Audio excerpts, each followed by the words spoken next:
Hello, everyone. This is Marty from Two Line Slot Cars. We're going to go ahead and go live. Ian is helping with qualifying. We apologize for being a lot late, but it's been chaotic. 2 tracks, a huge crowd. We had a lot of walk-in this morning that had to get track time, so they extended the time. And, it's been a little chaotic. I've got George over to the left. I will switch cameras here. Oh, how about we...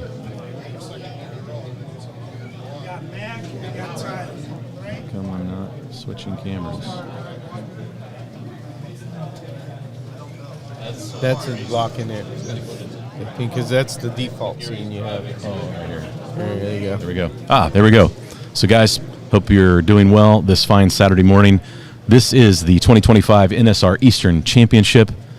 The NSR Professional Slot Cars. I'm here with Ian from Magnetic Racing and Steve Swatelle from Slot Car Corner, and to my left, you can't see him on camera, is George from Area 51. He's helping me with some producing while we're trying to figure out everything that's going on the track.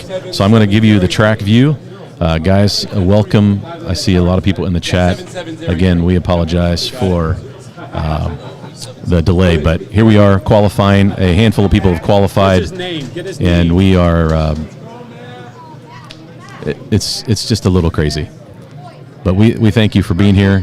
Thanks for tuning in. We hope that everyone gets the chance to enjoy this fantastic race. But it is a little bit on the chaotic side, George, this morning. Steve chimed in there a little bit. Yeah, it's there's a lot of people here. I don't know what the final number of entries are, but tech is going on the far side. You can see the line on the camera, and we have one of our youngest drivers on the track qualifying. So we have a lot of young racers here, so it's really exciting to see that. Andrea from NSR is in the house. He made it to the 2025 NSR Eastern Championship. You will hear Ian and Steve most of the day. I am going to try to run my cars, George. I don't know. They're not great, but they'll get around the track. So I think you'll do fine.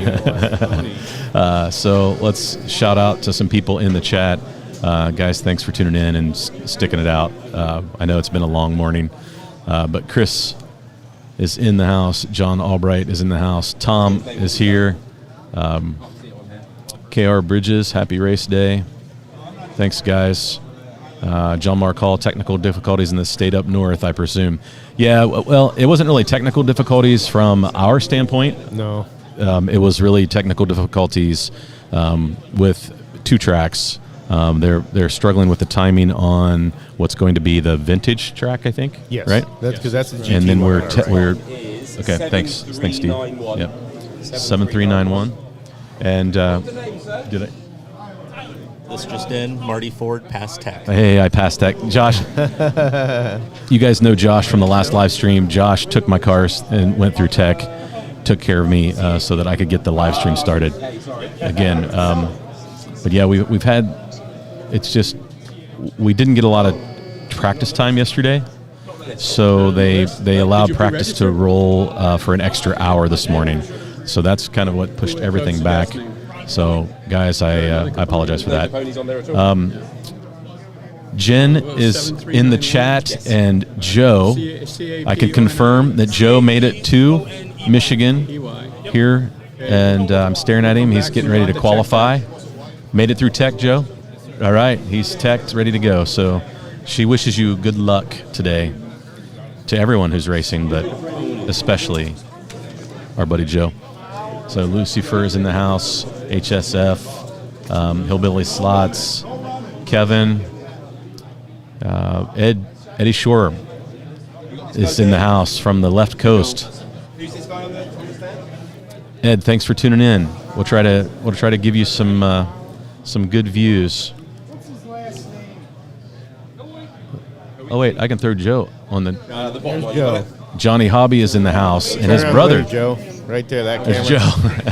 Joe. Right at the camera. It's Joe, we got him. We got him on now the he's camera. running away. He's That's got the right. nerves. You got the Got the nerves. shakes? We'll go back to the track. Go back to qualifying. Let me see here. What camera is that? I think that's camera 4. Camera 4. Preset 7135. drivers. 7135. Good job. That's what I wanted right there. So now I can give you a shot of the driver stands. Okay. So there we are. IC. We're qualifying on the GT track, and one at a time in the orange lane, and they get 5 laps. Correct, George? Yeah, 5 laps. 5 laps. So we've got Joe. Just like it's Herrera's Carrera. like the car. Yep. Joe Herrera. Joe Herrera. IRRERA. They're getting all the times down. So that takes a little time to get everybody's, lap times for qualifying. Yeah, right there's the microphone. Go ahead and just tap it. Yeah, it's live. Josh Piofsky, can you come put your name on the car? You got to give a shout out to Oliver from Professor Motor. Thanks, man. He did a ton of work because I was watching him, and he's wiring everything, and it's a really big logistical thing. You see that little cart in the center? That is the wiring for the track and the timing system. So you had to double that. And Joe got a 7895. Oh wow, nice time. Who's next? Corey Jett. Corey Jett is up next on the driver's stand. We got an elevated driver's stand this year, George. Something new for us. So both, it's in the middle of the tracks, and so the other track you'll face the other direction, which is pretty obvious, I think, to everybody watching. But so let's see what. Oliver put all those driver stations together. That's all. Yeah. 2 driver. That's like double the driver stations. That's so much work.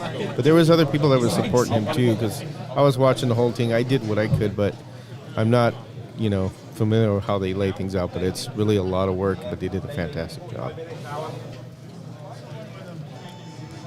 And then what else do we have? Chris Frater. I've been in bed since NSR Western National. Must have picked up something there. Oh man, Ed, hate to hear that. Hopefully you're healing up well. Blue Water Slot Car Racing. What's up, John Erdman? While we were waiting, anyone have a rundown on how the race works? Heats, laps, times. Yes. So we're qualifying. Maybe somebody already answered that in the chat, but we were qualifying to set the field, and then what they'll do is they'll group those in 8 groups of 8 based on times, and then they'll start at the slowest times and build up. So it's like a mini round robin for each heat, and then the total laps at the end of all of the heats will be our winner. This goes by Slater, right? Slater Billinger? Well, he just goes by Slater. Yeah, it's not on the list. It's the Paul Billinger. Yeah, they were last minute registrations.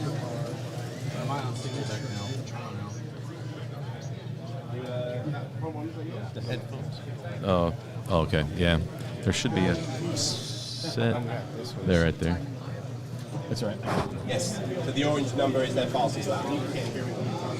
So yeah, 7693. They've only got 2 more laps. Here, but I'm doing qualifying right now, so you have to wait. All right, so we're trying to get the scoreboard, but it's probably not going to come into this feed until qualifying is over. We don't want to interrupt qualifying. Steve's writing everything down, so he has to get all the times in on his computer and get it up, and then they'll get to project the image that you need up there. I didn't know you could use the Video Ninja. Yeah, so I use Video Ninja to stream the timing screens, and we weren't able to do that before they started qualifying. So I think that may have really hurt the fact. That's why you're not hearing Ian. That's why you're hearing me. Well, that's Josh Reed. Yeah. Ian's helping with getting the times. Yeah, he's doing awesome. L. Kelly's next. He's trying to help this event go as Larry Kelly. well as it possibly can. We want to thank Magnetic Racing because it's one of the sponsors. That's Ian's. 6'8", He's here, and it's great that he's able to come down all the way from England. That's quite a haul. Yeah, we're very fortunate to have him here.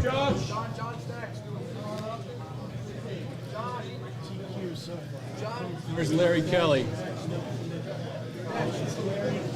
Larry. He's coming. He's on his way. He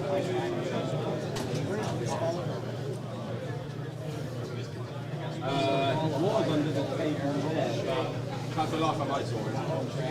Yeah, sometimes.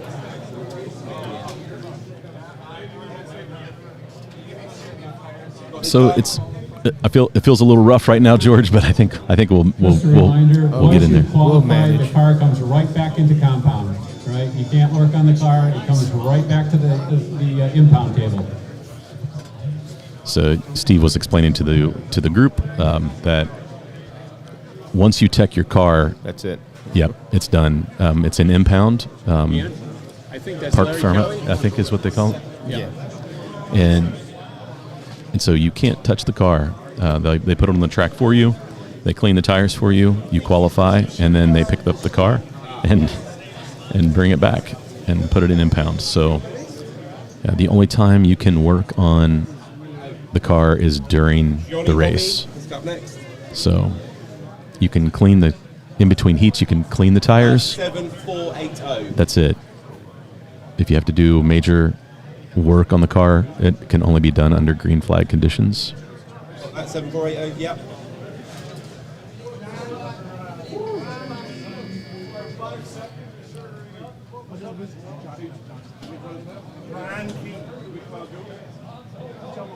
Oh, so you're next. Oh, sorry, John. Sorry.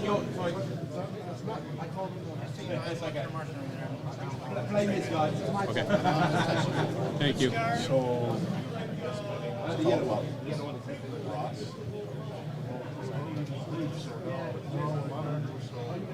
is They want you at the tech table. Matt. Ask for Matt at the tech table.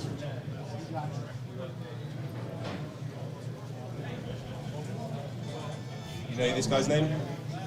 No, I don't. Ron. Ron? Yeah. No kid. I'm It's Ron. First name is Ron. Oh, Ron Vinnick. Vincek. Yep. That's who's qualifying right now? Yes.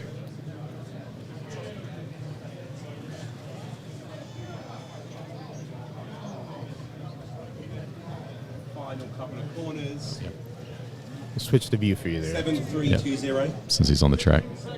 We've got Josh on provisional pole at the moment with a 6'8". So the camera views we have, I think, are Who's like up total next? of Is that Johnny? 14. Because Johnny we Hobby? have 4 Ozbot cameras.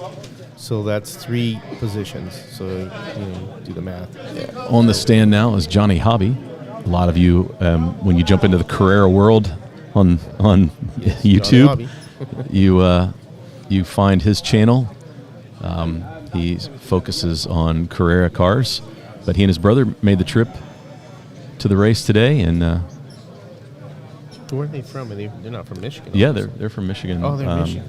Oxford, I think. Oh. Yeah, about an hour and a half away.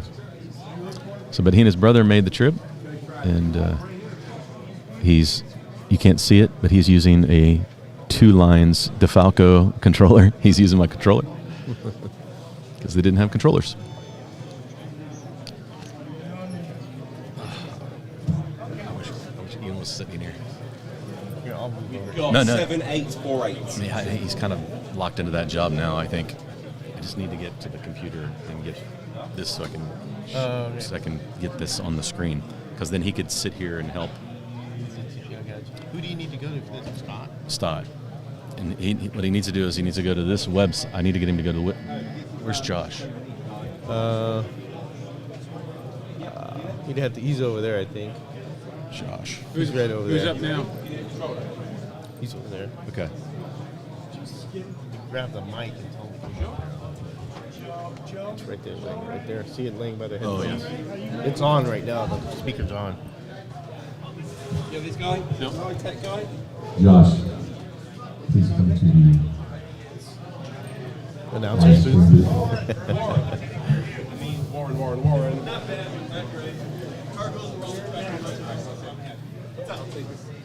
I need to get Video Ninja running on Scott's computer so we can. We're trying to get the timing system. We're using the link.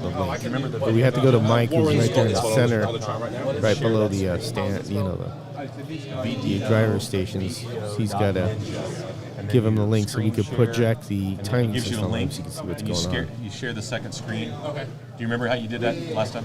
So we could help Ian, because Ian's doing it on paper and he's looking up at the screen. If he sits where Marty's at and I move over, and he can see all the times and he can write it down, it'd be easier. When you get a second, it'll take you like 30 seconds. 8088. Warren Scott. You just need to go to a browser as long as he's on the internet. Joe? Joe's up next. It's not on Marty now. We'll just wait till the race. Okay. It's not on the internet, man. Joe's All right. there, yeah? So we're gonna have to get that computer on the internet. So the AD. screen It's share. not on the Wi-Fi. You didn't No. have to do the Wi-Fi.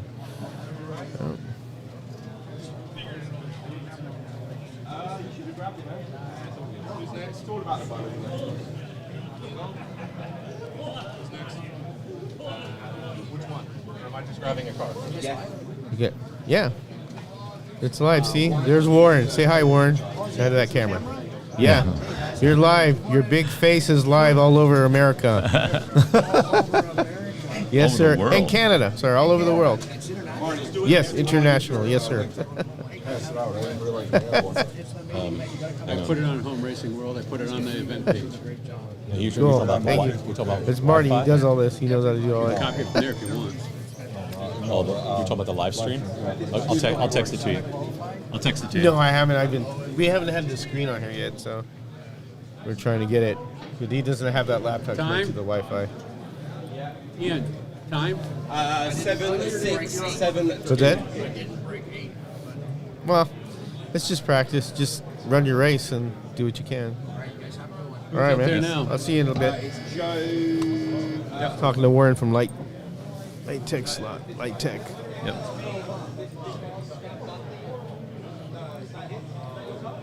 Again, going back to how they put everything together was a lot of work.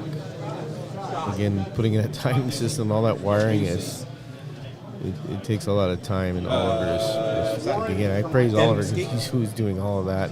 And it's just, it's crazy all the stuff they ran the taps to 2 sections in the timing system. It's Michael knows who he is.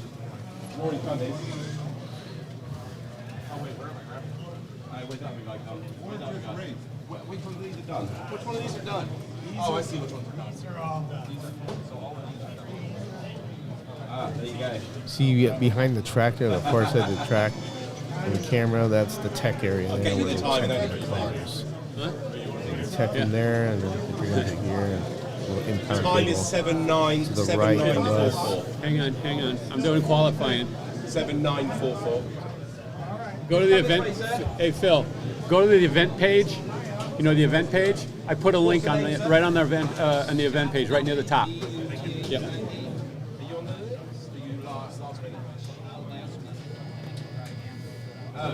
Last minute, is the handwritten one? Scott. No, I don't see it. What's the name, sorry?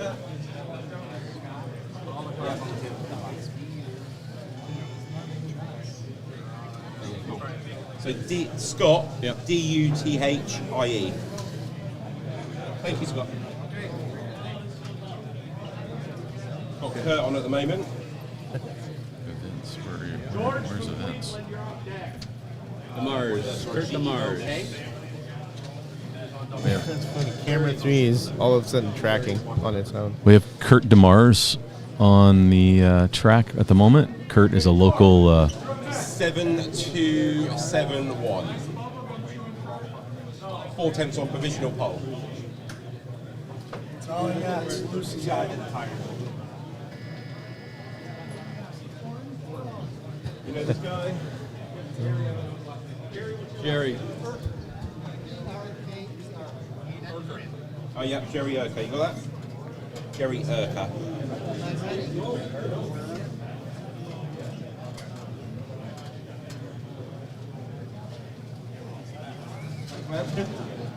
You ready for quali? No.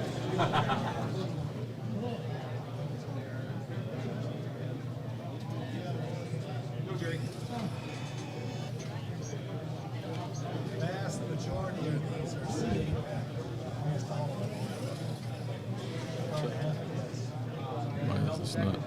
It's not. Rahul! So the vast majority of the cars in this class are going to be C8 Corvettes. Seems Seems to be what yeah. everybody's running. Yeah, no, not surprised. So they were saying that most of the cars in the GT class are the C8 Corvette, one of NSR's best cars. What's his time? What's his time? It's their latest What's his time? GT What's release. His time? Ian, I need his time. 7544. Thank you. 7544. Thank you. Who's up? Who we got?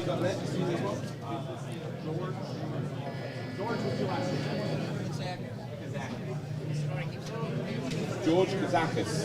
It's not on my. Oh, yes, it is.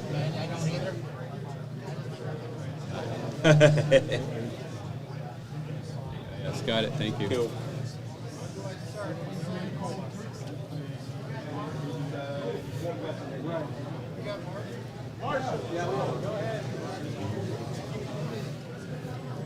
As soon as all the qualifying times are entered, just Ian will take over, and then it'll be more getting into the race, and just here filling in time while they do all that. Happy? Oh, in my hat, yeah. 7-2. I think it was the right way. I went the right way around the track. No, I'm good. I can't at the moment. I'm doing qualifying. You have to come back. Is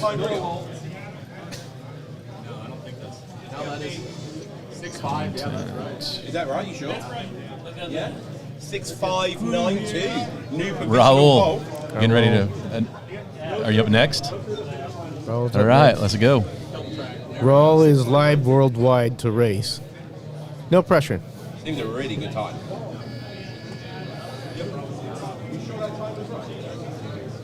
Raul's stepping up to the podium. Yep, Raul from Conquest Racing is up for qualifying right now. Legit. Glad he made the trip down.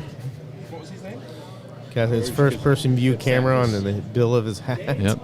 New provisional pole with a 6.5. Ooh, 6'5". Ooh, who did that? Guy. George, yeah. Yeah.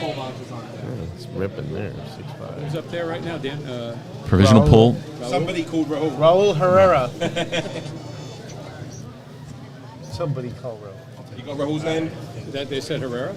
Yeah, Herrera's his last name. Yeah, it's Will Pereira though. He's under Joe's name. But it's Rahul.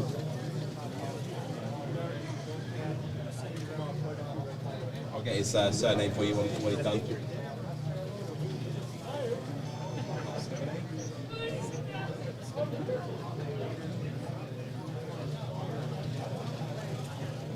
$7856. Rahul, can you come this way? Earl just finished on 7856. How do we spell your surname? Peira. Your job 7-8, happy? Yeah, you think Joe? That's all I'm Don't let me Joe, that's fine. That's it. All that matters. What was this guy's name?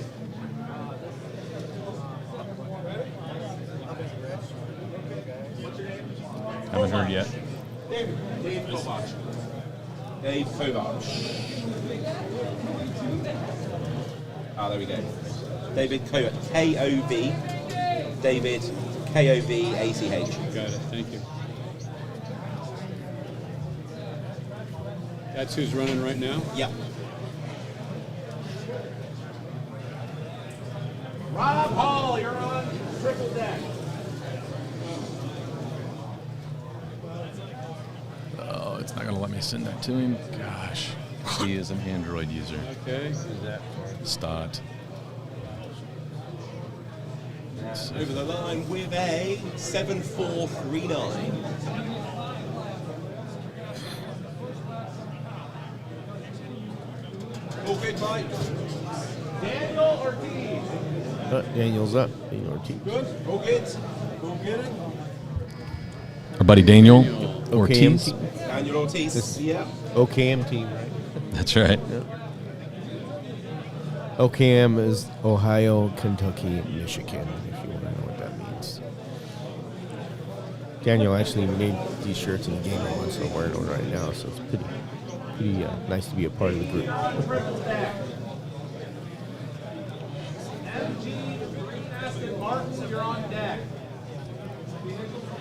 If anybody has any questions, I'll just put it up there.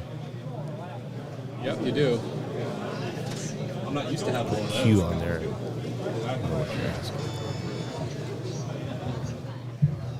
Last flyer. 7088 for Daniel. Good time, Daniel. Yeah. 7088. Yeah. Good job. George, you make that? Yep. George made that. George? Yeah. Ah, okay. I want to thank you. Yeah, no problem. Yeah, because later Let me somebody... guess, it's Rob Hall that's holding us up. I did. Ah, okay, yeah, I was Are busy you with... okay? I know that's your mark. Yeah, it's fine. It's Those are retired. You just do them when you're tired. Ah, okay. It's just something Thank a you. little bit. You're welcome. Thank you. Pleasure to meet you. Thank you. Yeah, no problem. That was Andreas. I made him a plate with the Yeah. NSR thing so he can't. How did it go, Daniel? And Rob Hall, Good Daniel's time. Who's racing? Who's Dickie and qualifying? Rob get to the station now. Looks like we've got Dickie. Dickie's ready. 7088. So Daniel qualified with a Okay, 7088. Dickie's next. Okay. Dickie Pearson And then we got Rob Hall. That's good. One of the, yeah, whoever's ready out the next couple. Okay. Quit worrying about that. I gotta quit worrying about this. Massimo, be ready. Triple deck. Well, Moss will be up after Dickie.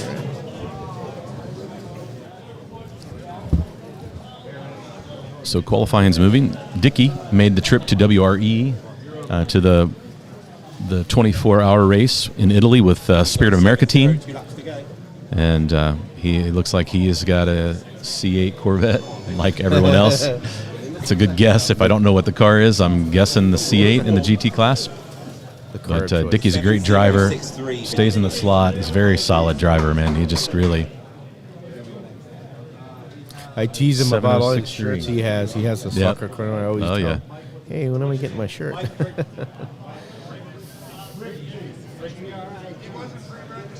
Mike Grigsby.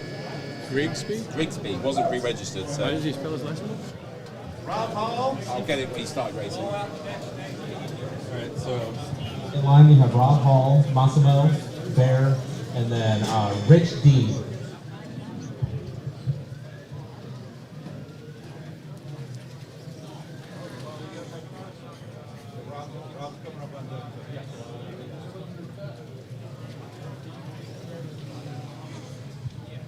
And GK Blue McLaren 720S.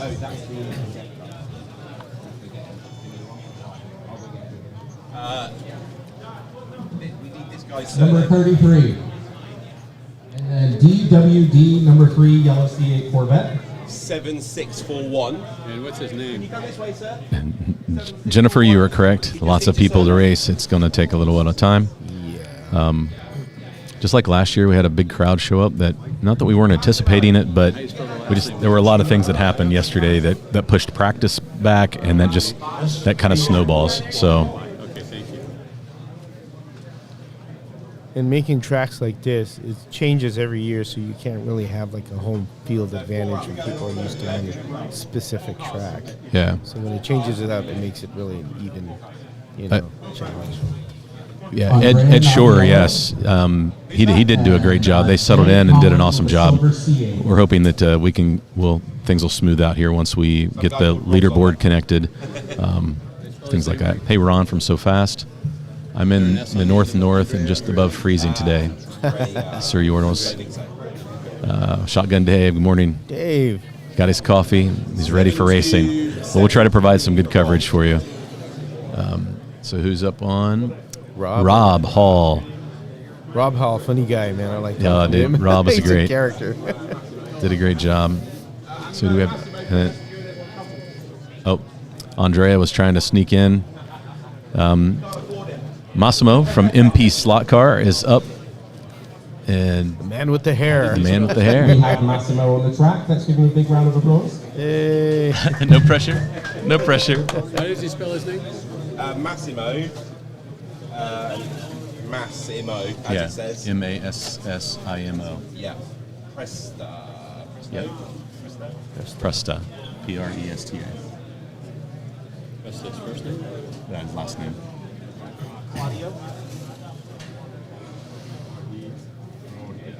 Everybody know Moss's channel. He's does a lot of good stuff on his channel.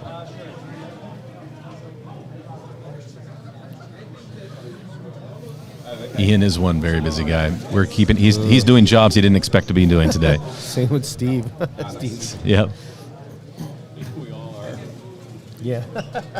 We all are. No, 7544. Jennifer asks if there are any ladies racing today. Last seen year we any. had one young girl, and I've seen her dad, but I've not seen her race. I don't know his last name, but Bear. I thought Matt, good night. I thought Andrea was up next.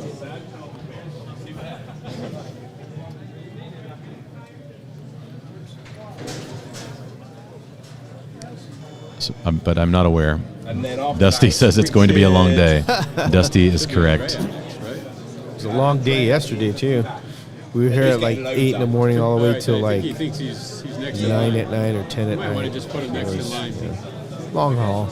It's worth it. Bump Got to, him right I'm up to really the front, happy so to you meet can a get lot it of people here that that recognize me, and it's nice to see Tell him to bump them it. face to face. Besides a screen and handling, which sometimes will throw you off. Christopher Weddington, Just don't know you who are the in person line. is until they introduce themselves. 8079. Let's get Andrea on the deck, please, Andrea. Andrea's up on the deck. No pressure, Andrea. There's only about 100 people watching you. Yeah. And about 100 people online. Yeah. That's This is auto Andrea. enthusiast. Yep. Sorry. No, go ahead. This is Andrea on track from NSR. Is it ready, Mike? Oh, yeah. Okay, we're starting out with a 6832 on his first lap. Second lap, 6713. The auto enthusiast. 6713.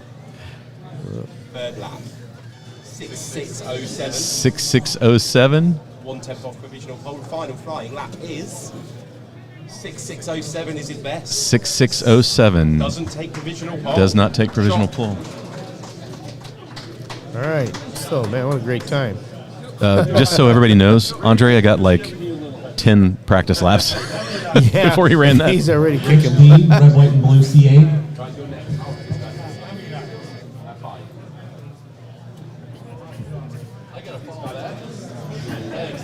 Yeah, he only ran a couple of practice lanes, so he maybe has 25 or 30 laps on the track and put himself in, I think, second position. 6, man. Rich. Rich. Try to Carl's Andrea fine. to pronounce his last name. George Rich from the cave, yeah. DRE. Oh yeah, DREJCEK. Yeah. Coming around. Marty Ford, you're in line. Oh boy. Uh-oh. Oh, Marty's up. All right, guys, Yeah, I'm going to go grab my controller. Cars yet. Okay, I've got 4 or 5 cars. 7136.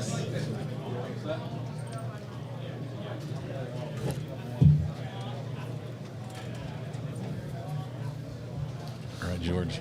Well, DWD, yellow rest C8, assured that you are whatever on happens deck. on the track in your Initial qualifying, you'll be the DWD. fastest qualifier in the booth.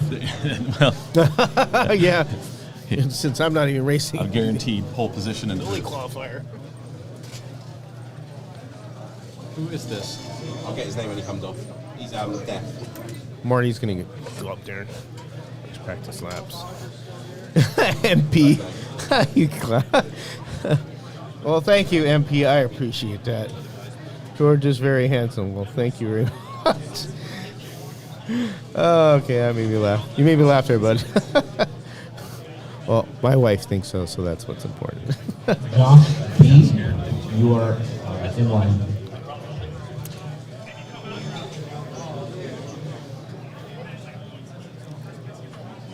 So the real good announcing will come when I get off here and we have the three guys and all the qualifying's done because they have to read it. So there's like three guys doing the time. You have Mike Stott right there in the middle, and then he sends the time to Ian, and then Ian will tell Steve here, sitting here, right, next to me, and put it in the computer.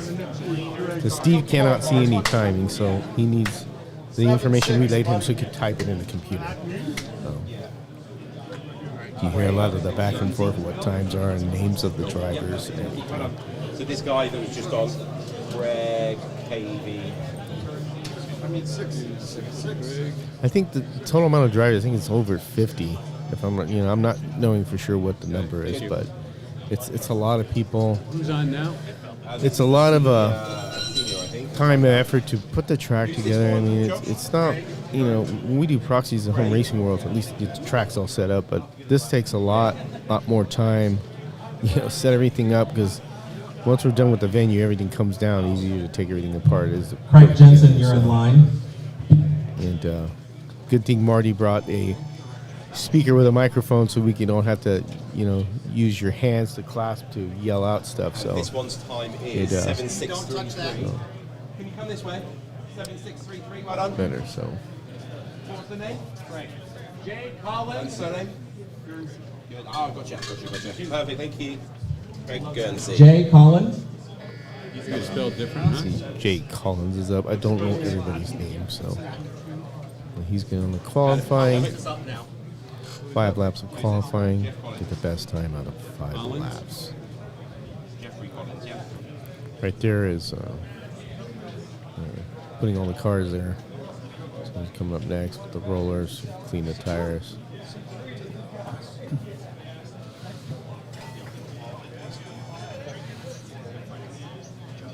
John W., you're in the queue. The OKM guys are really cool.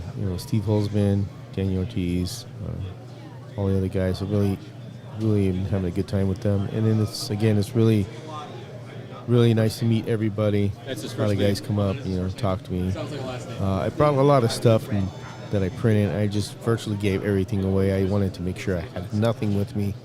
And the good news is I have nothing with me. So Claudio, you're everything on has deck. been, handed out. And for a good cause, so people, have something for the race and, those little setup blocks that we Claudio, just, red have C8, some. number 72, you are So up. Daniel Ortiz made like a little carrying thing. It's like the cars are laid sideways, so it's a small case to carry to, the track. And we want to think about, doing something like that That's the one. and designing something like that, and then helping Daniel so he could print them too. Because Daniel has a printer, and so we're going to kind of collaborate with him. Get some sizes and get some ideas, and be nice to get a little caddy case that you can put the cars in, sideways, and with a little handle with area for your little, lint roller or oil or something, tools. But we're going to come up with Christopher something. Wethington, you're on deck. Christopher Wethington, you're on deck. And Bob R., you are in the queue. Bob R. 7504.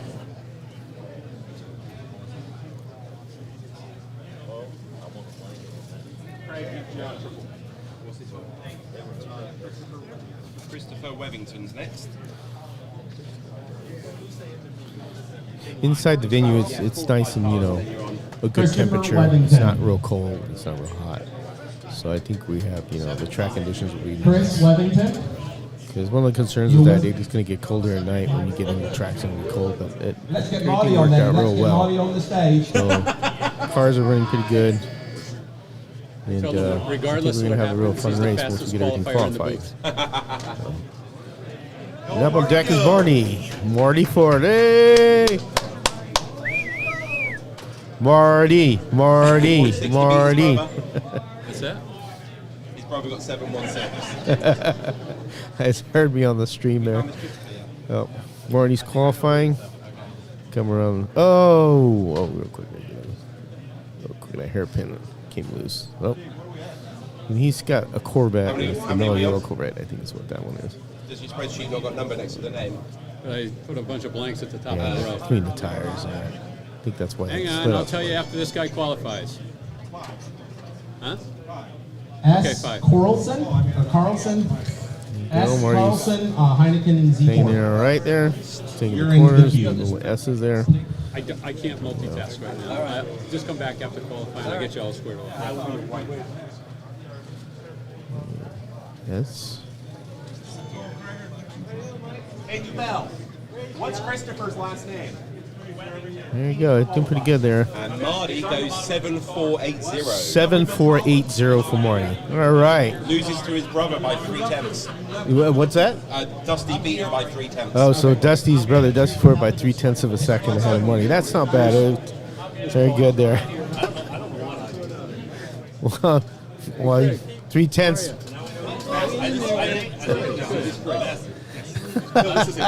Probably. I can't tell because I'm not looking at the screen. I can't see the timing. So Dusty thinks that Ian's pulling my leg. So probably is because I can't see the screen. He can.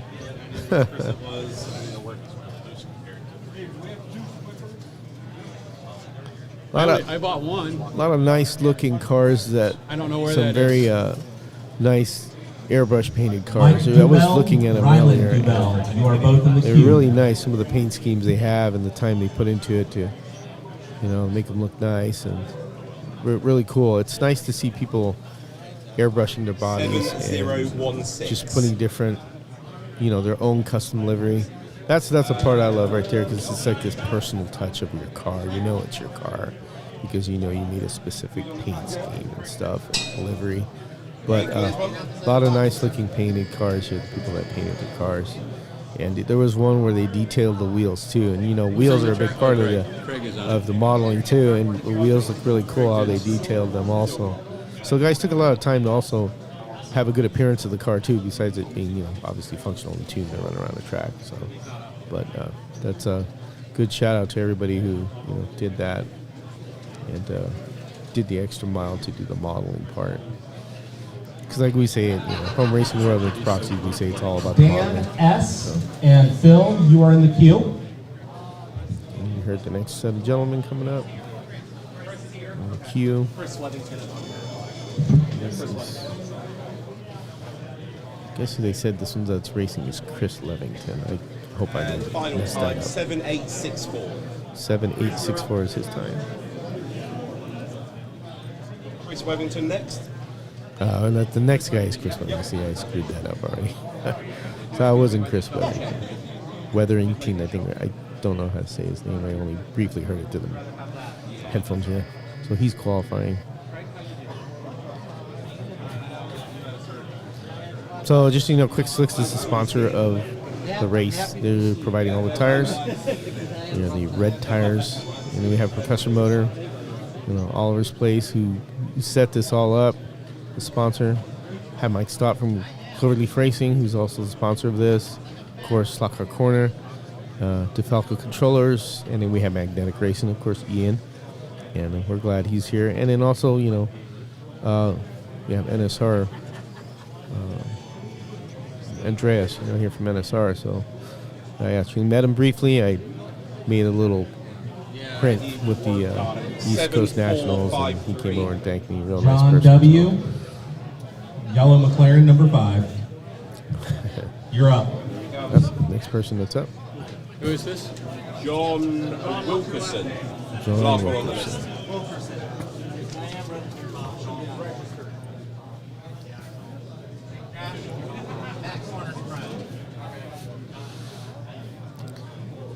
Steve is so he's putting all the information in. So that's something that you can't really, it takes a lot of time to do. So you don't want to, some guys will come up and ask him questions. He'll be like, just wait, let me do the timing, and I'll talk to you about it because they'll have a question or something. But Steve's trying to get all the right information to put all the correct times and everything, which is really important. So that's why he's been concentrating on that. M. Carlson. And last name Jupp. You guys are in the queue. And Tech, we're going to need more cars. George, Final time, that was not good. 7:05:04. Well, that's just qualifying. It's not the race. So. No, it was the car was really loose. I saw it. Was it just the track just needs to be wiped down again, or? I felt like compared to the other track that I'm going to have to fix that. It's barely hanging onto the table. Oh. Let me see if I can do that. Go ahead. No, that's right. It's the padding on it is sliding. It's because it's just kind of gripping the table. I have one like that, but I don't know that will change it. Yeah. So you're saying about the track and everything? The track. I felt like the track was. It's going to be coming in that side door. They're going to get dirt on the track. Okay. I have my water bottle, so Can we fill it up? it's full. It's right here on the There's a ground. table in the way. It's gone. Thanks. I'll just keep it. The sign on the door that says to use the other door. Right. Oh, thank you.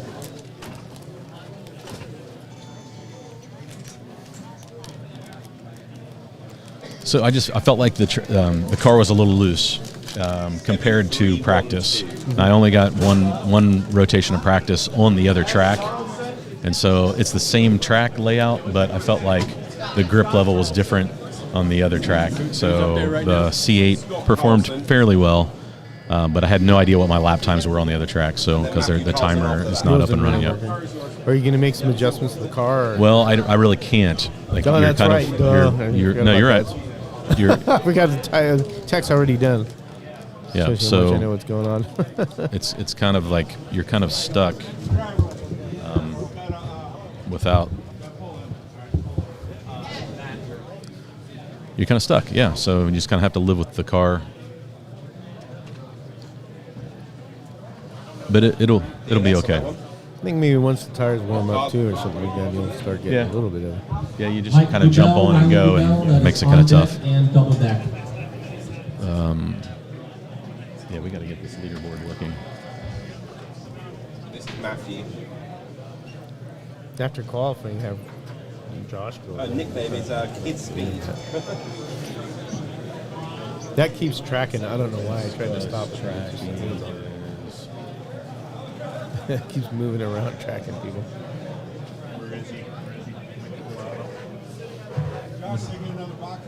Yeah, I did.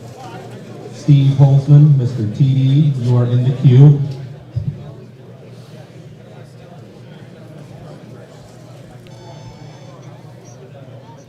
Yeah, John Mark just texted me and said, you can't make time when you're sideways. No, my car was really loose.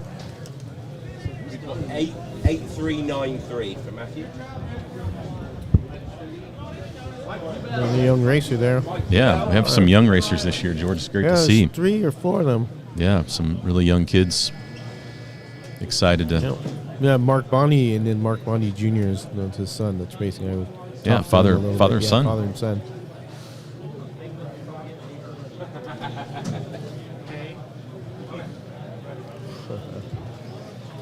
This is also a father and son team right here. This gentleman in the pinkish shirt. His son has the same colored shirt. Another father-son team.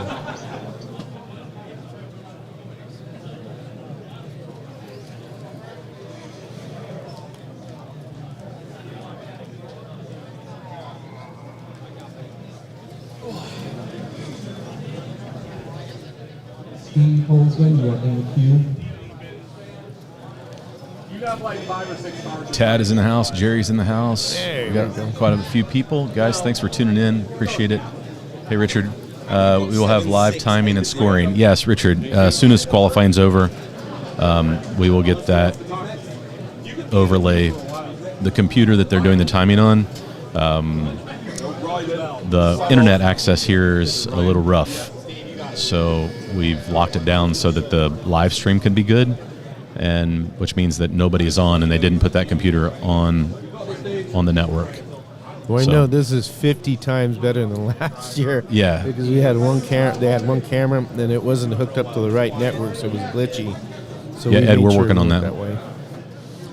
As soon as we can get the timing computer on PC, red, white, and blue Audi R8.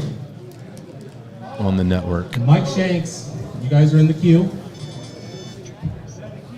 Joe sporting his slot card, dude. Right? No, Not connected to nothing. connected to anything. It's been plugged. There you You go. want to grab it? Yeah. Okay.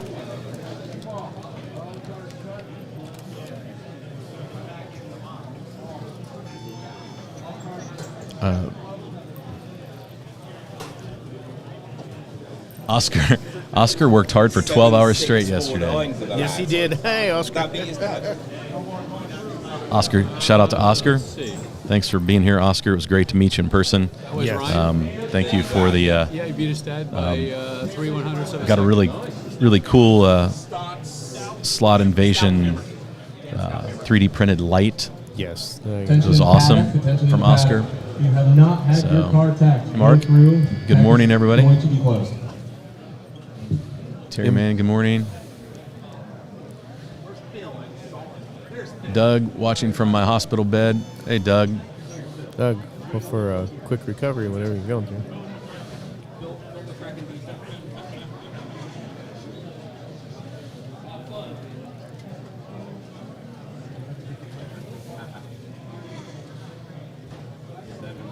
Trying to get that camera straightened out. It keeps tracking. falling into Into tracking mode. Yeah. Chris, blue C8, number 2. It says 91A on the bottom of your car as well. And we got all that camera view, so I mean, this is one thing that's great about this year. We want to thank Steve from Stock Car You're in the Corners queue. helped Marty out with that. Shotgun says, fantastic work by everyone involved. Listen, putting on an event like this, Oh man, being kind of in the background of it, you realize what it takes to put together an event. And it makes you appreciate, like shout out to Electric Dreams. They make this run so smooth. The advantage of having a track that you didn't have to build that day, right? Exactly. And so like that's the thing. And the expense of this building, it makes it difficult. You can't rent it the entire week. It's cost prohibitive. So it has to be a fast day. You set up the tracks yesterday and practice when you can, and then you're kind of working out the kinks as you go. But I mean, shout out to Steve and Oliver and Mike. These guys have really invested a lot of time and energy to make it happen. So, I mean, Oliver is still troubleshooting a track right now as we were qualifying.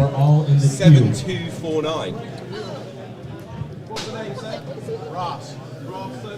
So if you've done it, you understand what it takes. Like if you're a club track and you do this every week, you know what it takes to organize. RM Slot Cars, good morning. Marty, George, good luck to all the drivers, especially Joe, Warren, Massimo, and Raul. Morning, RM. I've already handed out quite a few, so there shouldn't be too many. Jennifer, you'll have to come next year. Yeah, come with Joe. Todd, good morning. Thanks for tuning in. Hey, Ernest. Hope things are well your way. KLOV. Some great sponsors here. Shout out to Steve at Slot Car Corner. Steve is Yeah, the Cloverleaf to the one. right of me. KLOV ski. Yep, okay, got it.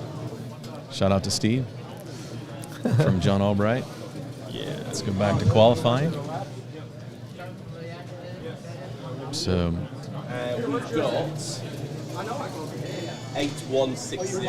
oh, Ed, we have lots of out-of-towners. We have Me. George from North Carolina. We got North Carolina represented. We've got Ohio, Michigan, some Canadians, Montreal, Ontario. We have Wisconsin. We have Zippity Dudo was Kentucky, Pennsylvania, New York, Indiana. So we've got the UK, Italy. Italy, all the way from Italy. Anyway, you can place bets on this. You will not find this on MGM Grand's betting app. Not there. Not at all.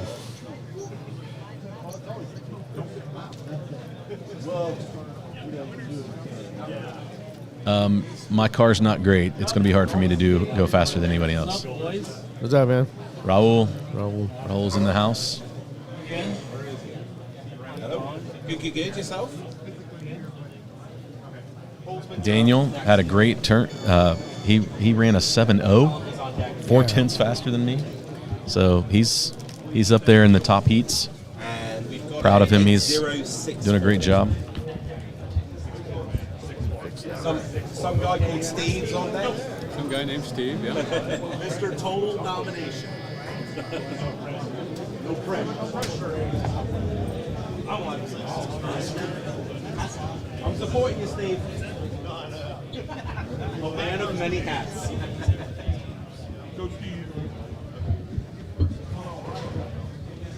Sorry, did I? No. George, if you want to pop this out, it pops out of that. Yeah, it's the way that saves the building. 6-7 from Steve Holzman on his first lap. 6.7, Steve Holzman. 6-7-1-2 second lap. 6-6-9-5 third lap. And Steve Holman's final time is 6-6-9-5. 6.695 from Steve Holzman. Flying. No. Nope. 8-0. Who's got the best time so far? George. Let's go, Mike. Who's this? I felt the same way, Steve. Mine was really loose. Yeah. Well done, though. Still fast. Mike S. Mike Shanks. He might have been a last minute sign up. Shanks. S-H-A-N-K-S. Shanks. Yep, he was okay, he did sign up. Just picked up your turkey from the church. Nice. That's it. Johnny Hobby, where are the lab rats? Ed, you were correct. Whoever's got the grip, that's going to be your guys. TRX Experience. Hey, Ian and Marty. Mark Navidad. Hey, Mark. Thanks for tuning in. We desperately are hoping to get Ian on the mic soon, but he took over the job of announcing lap times and has been trapped there ever since we started. So, but we can't wait to get him back here on the mic. Got another contender here with a 6-9-2-7, unless it changes on his last flyer. All 6-9-1-2. For Mike. That was hello from Mark Natividad. Nice. Hi, Mark. Who's up? Who's up? Tom, How you spell that? 56 racers at this point have qualified. Wow, 56. Oh, sick. That stinks. No, Dominicus did not come. He went on home.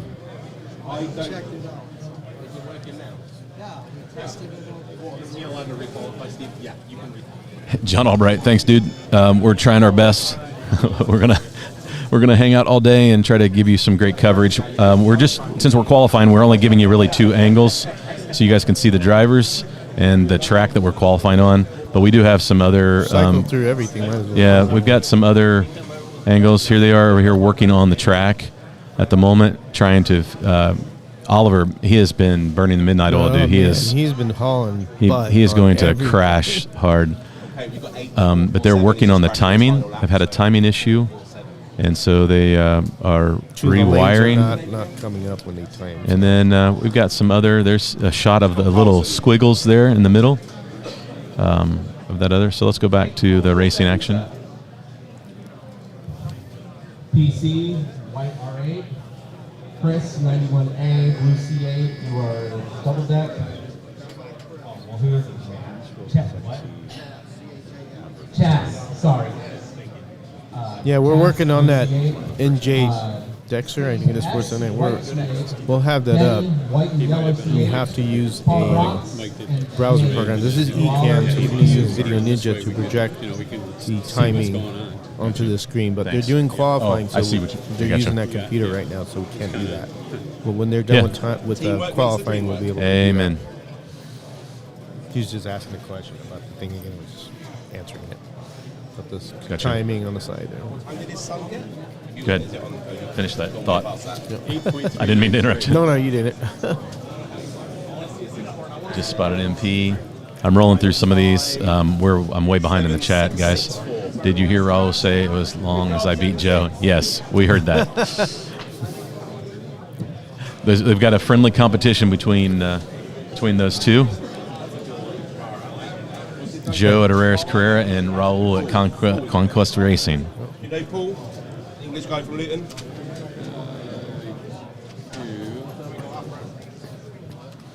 Is Joe the science guy wearing his lucky pink shirt today? No. Peter, he is not wearing his lucky pink shirt.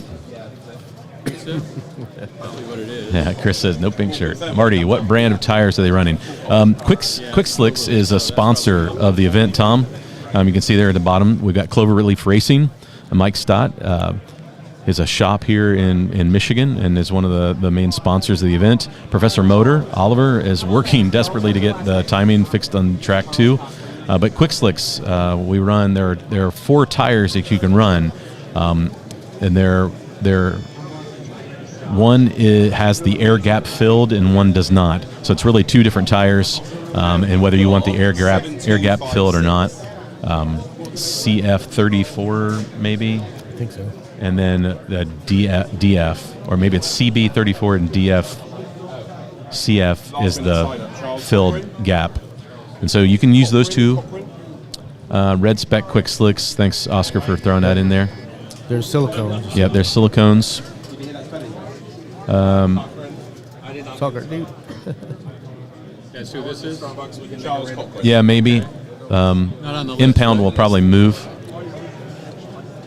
We will see. We might be able to get a camera angle of. There is one of Impound that you have that one where let's see. It's on one of these. I don't remember. It's on where it goes swivels over that way. Right here. Yeah, there you go. There's Impound, and you want to talk about. Well, that's a shot of us. The table is right there. The close side. 8128. Oh no. I'll be interested in that. We just want to watch the track, man. Jason says, "Hey Marty, hey Corey Jett, Ian for me. I will.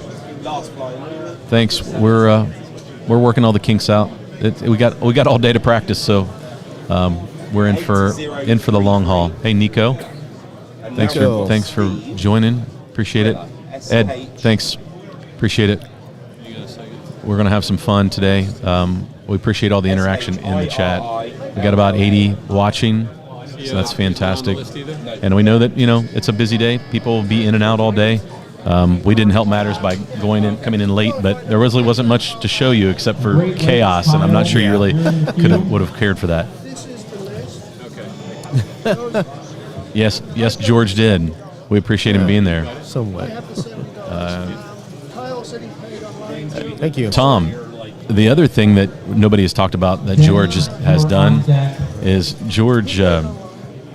He passed out tons of 3D printed stuff, all kinds of 3A, 3D stuff. Lots of guys are going home with car stands and setup blocks and some kits. You gave away some kits. Yeah, bodies, some completed cars. Some completed to some of the kids and people. Yeah, so the kids went home with some completed cars. It was awesome. Pretty. Everybody's pretty excited about it. Next. Yeah, it's his 73rd birthday. That's right. Happy birthday. Yes, AI enhancements. Just like all the pictures on Instagram. Oscar. Ben, we have qualified. And I got Ryan. Yep, I got that on the qualification. About 65 Yep, got it. drivers to this point. So the pre-registered was 55 or 51 plus 5 GT only racers. Okay, so some guys aren't racing both classes. What's that, Chris? We should be wearing gold blazers. So, but I'm looking over the shoulder. Dave. And this is about racer number 60, probably 66. Denny's final time is... Yeah, Chris, I'm over 50. 7512. You're up, Paul. He's right. You go, man. Butch Dunaway. Which says hello. Said hello to Steve for you, Butch. Hello, Butch. Hope you're doing well, brother. How you doing? Wide world of spirits. There you go. The thrill of victory and the agony of defeat.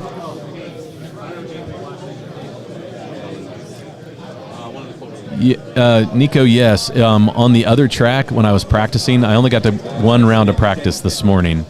Yesterday was just too busy, and by the time my car got through queue, they had shut down practice.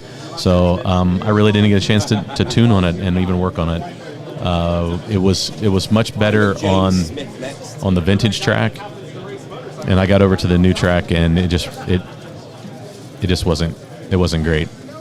Now I will say that Josh he helped me through tech, and I would really like to see how much body float I have. I gave him my turn count, and it felt a little loose. So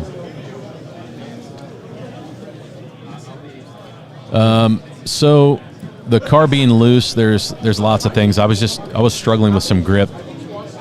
I think that I probably, I don't know.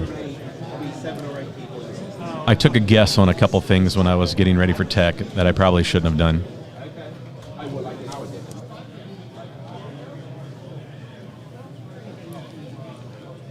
I would love to be able to answer that question, but I have no clue at this point what I would need to do. I would say that it has something to do with I'm running some old quick slicks. I did not put a new set of tires on because the unknown was what I was afraid of. So I just kind of went with what I had. You're right. But with tech, when you take a car through tech, you take the body off so they can inspect the inside, and you never really get it exactly back. Your screw turns, you go to tight, and then you back it out 1.5, but sometimes it's never exactly the same. So 7673. no one to blame. Josh bailed me out, and he did exactly what I told him to do to put it back on the track. So it just felt a lot different. But lots of guys have been saying that. This is our last qualifier. Who did this 7673? Who did the 7.6? It was James. Pablo, Yeah. welcome. Pablo. Thanks for joining. James Smith did that last time. Tom, we're all looking for money to start, right? Hey, Joe. Joe watching from his dumpster. Yeah. Just watch from James. Hey, Rick. Yeah, the layout is fun. It's it's challenging. It's got some quirks to it. I can't see Kyle. That makes two of us.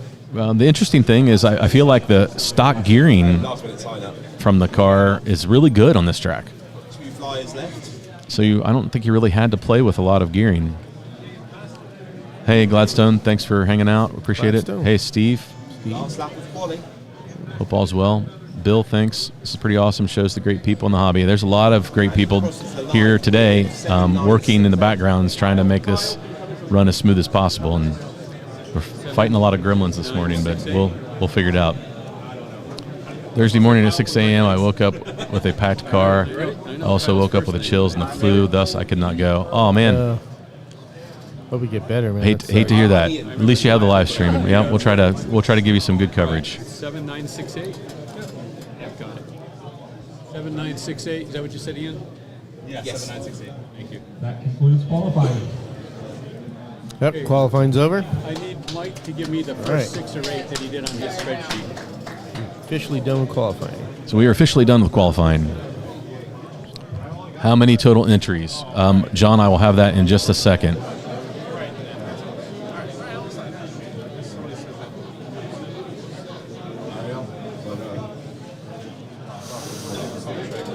Hey, thanks, Mitch. Appreciate it. Huh?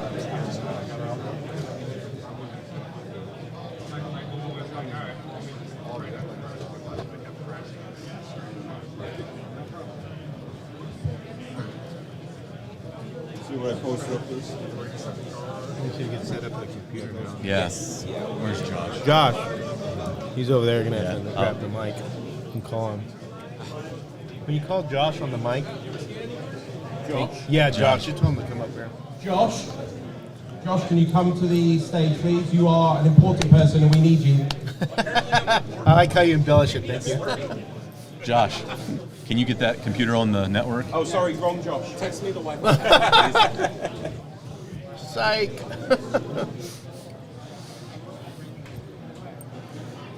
Now we're gonna get the timing screen on here because they were using it to qualify. So now we have to hook that to the network, and then we'll use the Video Ninja, Just here. Okay, cool. which is something Marty that showed me that I didn't know I have because I have Ecamm, and the thing with Ecamm, because it's Apple, you can't kind of put projections of PC lap counter and So if track meet anybody and all has that. the pigtails So for we're gonna do the that. controllers on the left track, can you please bring them back to the stage, please?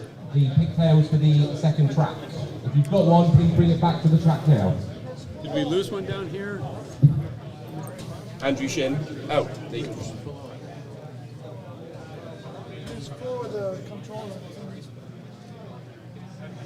Andrew, Chris, 808.02. What's Chris's name? It just says Chris. Oh, I think. Sorry. Okay. Only Andrew Shin. So I've Okay. got- So you got those last two. Yeah. So what I'm gonna do?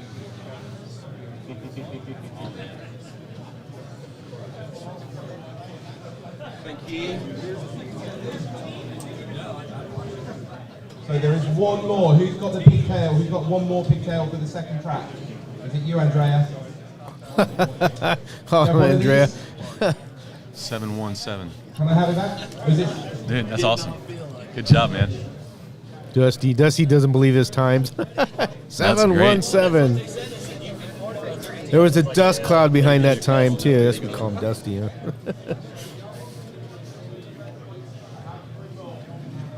Sean, I got your text, by the way. Thank you very much. I really appreciate that. I'll text you later. I got your text about the what you sent me and the email.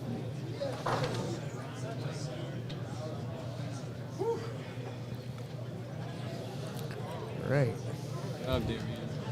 Get ready to move out of here so we can have the real guys announce.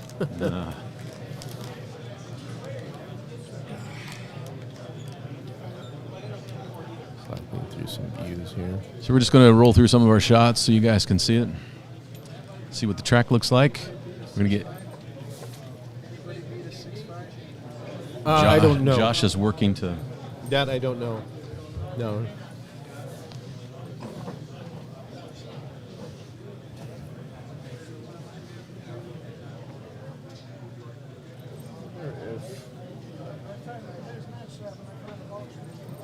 Cool. We need to block that window a little. That's going to glare the crud out of this.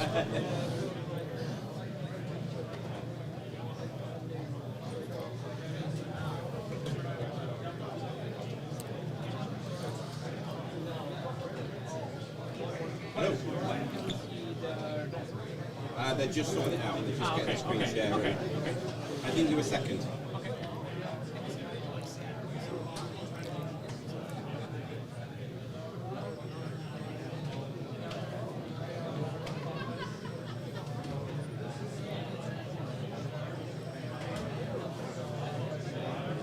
Are we displaying the qualifying results anyway?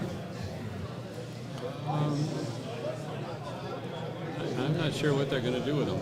I would think they would want to put them up on the screen, maybe. Yeah. I'll have to send it to somebody, though, to do that. How do you get it? You got to tell him to share screen, right? hang on. Hold on a second, Josh. Share screen with room.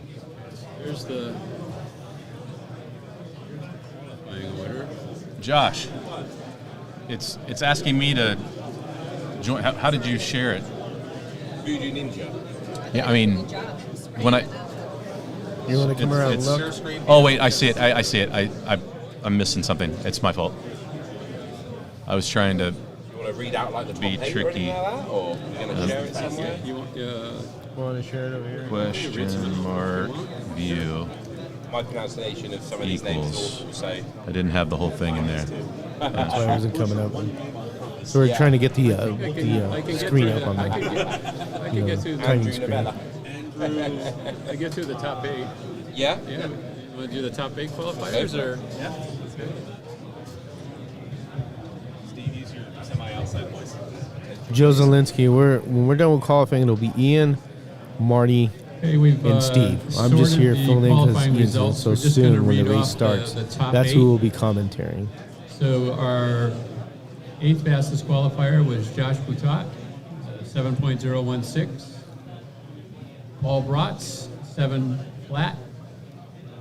Steve Shirilla at 6.95. Mike Shanks at 6.91. Josh Reed at 6.85. Steve Holzman at 6.69. Andrea, 6.60. And George Kasakis at 6.59 is our fast qualifier. So congratulations. What did you do? Put a second guy in there? What was our total racers?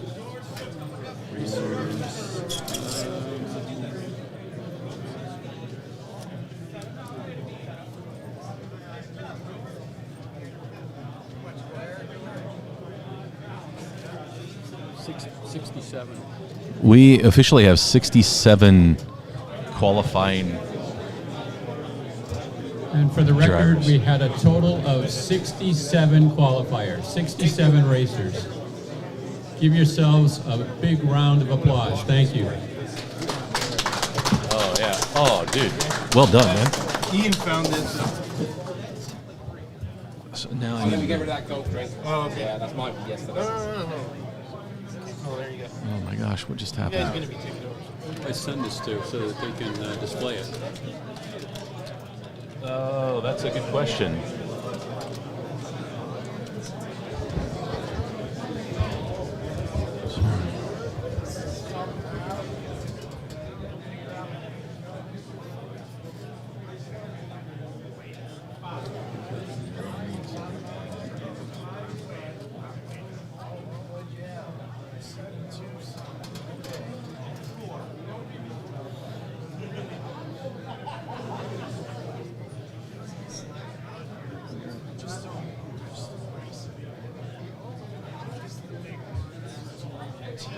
So, in case you didn't hear, George Kasakis is our pole position.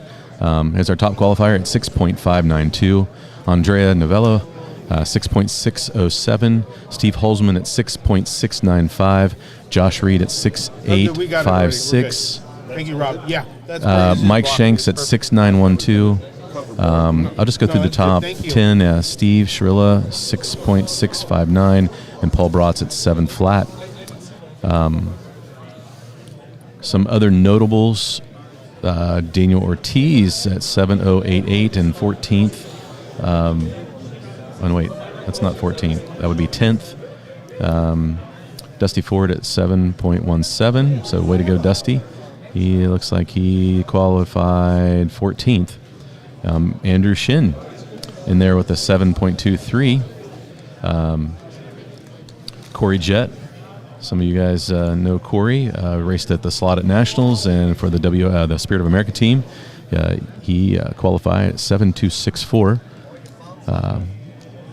Let's see, any other names you guys might recognize and know?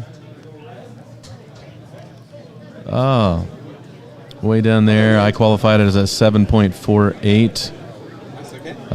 Way down the list. Rough day for me, but it's all good. Who else do we have? Let's look at some of the other YouTube guys. Massimo Presta qualified at 7.544. Oh. The Bondies, Mark and Mark, 7.743 and 7.775. Way to go. Junior and senior there. Johnny Hobby qualified at 7.848. Raul, 7.856, right there on his heels. Joe, right there with him, 7.895. What's going to be cool is those guys might end up all in the same heat, George. That'll be even fun to watch. That'll be a fun heat to watch.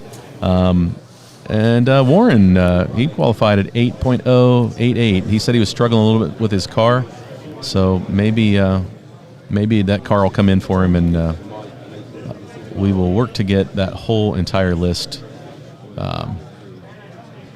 published out there someplace.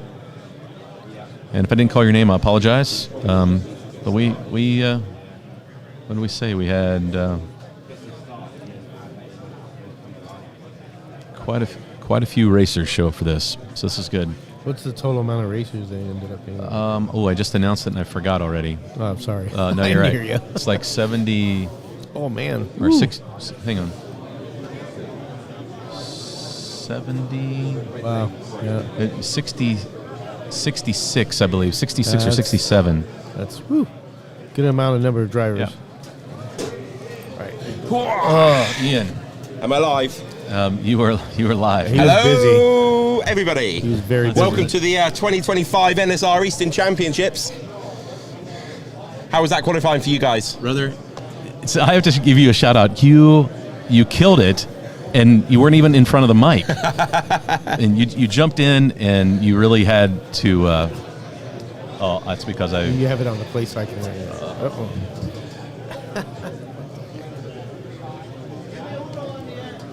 I lost the mouse. Sorry. So yeah, it's because we're here. You're playing it there. I see. Let's go to the default.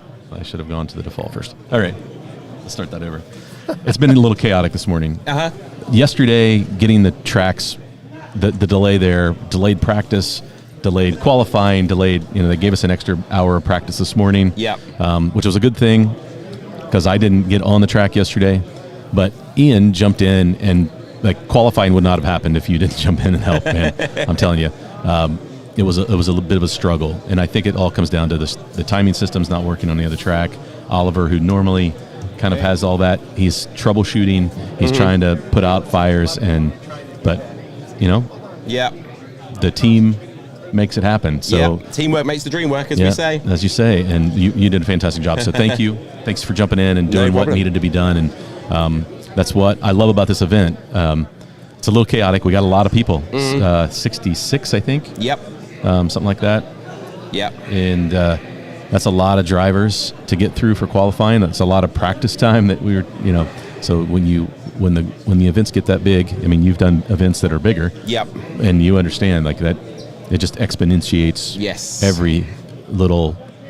Everything. So it's hard enough to organize like 70, 80 people when everybody's like on the same page, but there's a lot of people here that haven't done this sort of thing before, so they don't know what to expect. So you're trying to find people when their car's coming up for quali, and so there's all sorts of challenges going on. Right. So yes, absolutely. Yeah, I think that today what we'll find is it might take a couple of stints in the first heat, maybe even the second heat, to get a rhythm to the race day, and then once the race director and the marshalling and you figure all that out, you get through that first heat, it usually starts picking up pace a little bit and runs a little smoother. Have you got an update on the vintage track? Are we good to go? They're still working on it. Okay. They were sorting out the timing system and one of the lanes. So okay. But yeah, I've got to say, Steve Swatelle, massive help with the qualifying there as well. But between me and Steve and Mike on the laptop over there, the three of us got that qualifying done. So it wasn't just me; it was Steve and Mike as well. We were already bragging about Steve on air. So okay, cool. So it was your turn. Just give him a name check. Yeah, that's right. How was your qualifying, Marty? I'll tell you what. I didn't get a lot of practice, but I felt like my GT car was decent on the other on the vintage track. I was watching you on practice actually. Okay. Yeah. And it was picking up some pace, and I was learning the track, and the technical section is pretty technical. But man, I love an outside lane, and once I got to the outside lane, I was like, okay, I'm getting the feel for it. Yeah. I really like it, and the car was hooked up. When I came over here, you take the car apart, put it through tech, put it back together, and I made 2 slight changes, and that I expected not to have a big impact. Yeah. I put some tape across just to soften the chassis a little bit, and I would have thought it would have tightened the car up just slightly, but it was loose on this track. Yeah. I had not run any laps on this track. It could just be the difference. Yeah. From one track to the next. So for the people that aren't very familiar with setting up a car, why did you put tape on the bottom of the chassis? What was the what does that do to a car? So these chassis have a motor pod, which is separate, right? So that back axle and the motor, everything, it moves independent from the chassis. Yep. And so a lot of times a car, you go into a turn, it will initiate the movement in that pod. Yep. And the tape acts like a dampener. Okay. Right? So it softens and it slows that dampening down. Yep. So if you don't have tape, that movement will happen quick. Okay. And sometimes you'll just put a piece of tape on it just to soften it up a little bit. Yeah. And I felt like maybe adding that tape would help things. And I think it may have went the other direction for me. Okay. So maybe first race, first heat, whoever cleans my tires, I'll have them rip that tape off, and we'll see if it gets better. But I guess you can always put the tape back on when they do another tire clean, could they? Yeah, they could. So like 7.48, I think. I don't know. I'm kind of in the middle of the pack. Yeah. Which is, I kind of set my expectations a little low for me because I knew I had all this the live stream going on. Yes. I'm not going to use that as an excuse or a crutch, but it has created kind of a crazy day, and I was anticipating it. But once I got on the track, I relaxed and had fun. It's a fun layout. Yes. It is a good time. You've got your fast section down the straightaway, then you've got a couple of corners with a couple of shorter straightaways, and then you go into that technical section, don't you? Yeah, it's... so is it difficult to get that mindset, right, for half a lap being so quick and then the other half being quite a lot slower?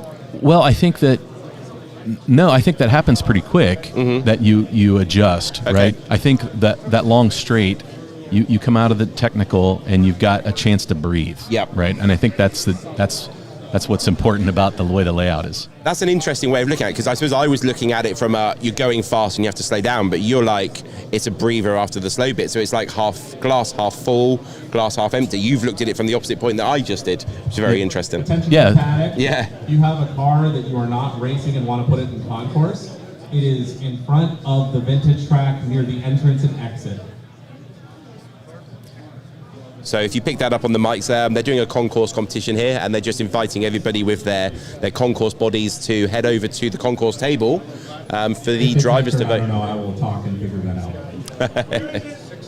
The table in front of the vintage side, Phil, there is a green C8 on it already. How did your practice go? Which classic car did you decide to go with? So I went with the my Lola. Okay. Actually, I was expecting the 908 to be just a touch better. Yep. It's got enough a lot of laps in it, and it's what I ran last year. So it's the red one, your Lola. Yep. Yeah, and then the pink one was the 908. Yep, the 908. And so I went with the Lola. It's the new car.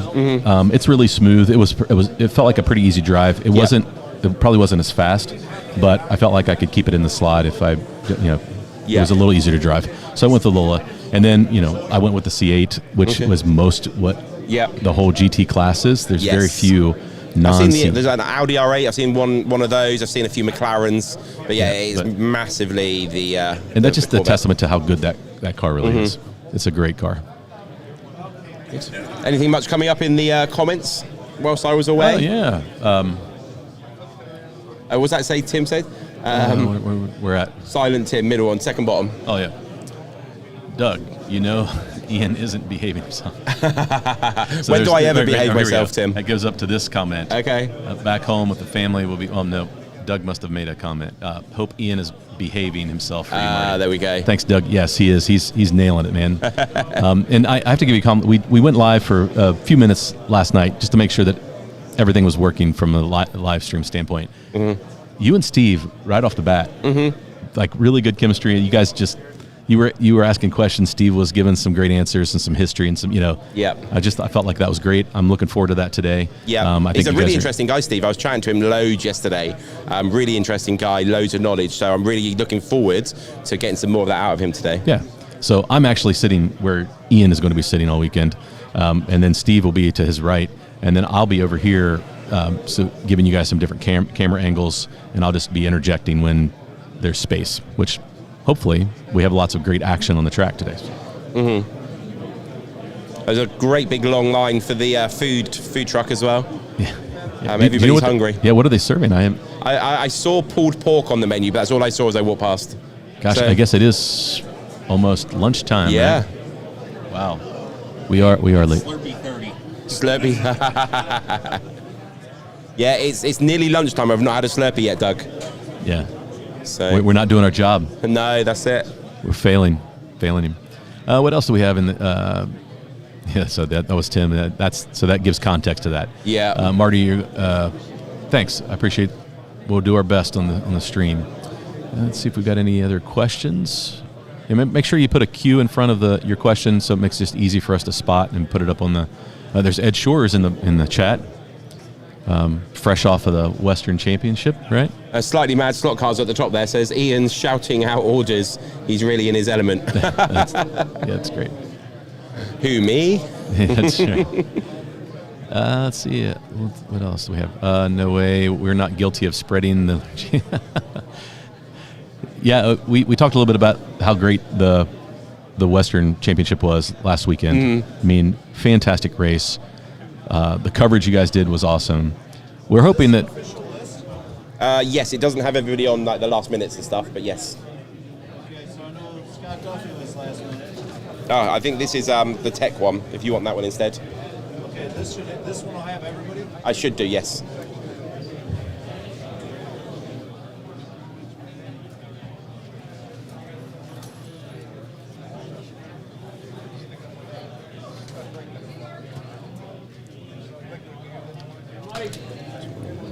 I'll throw it over the track.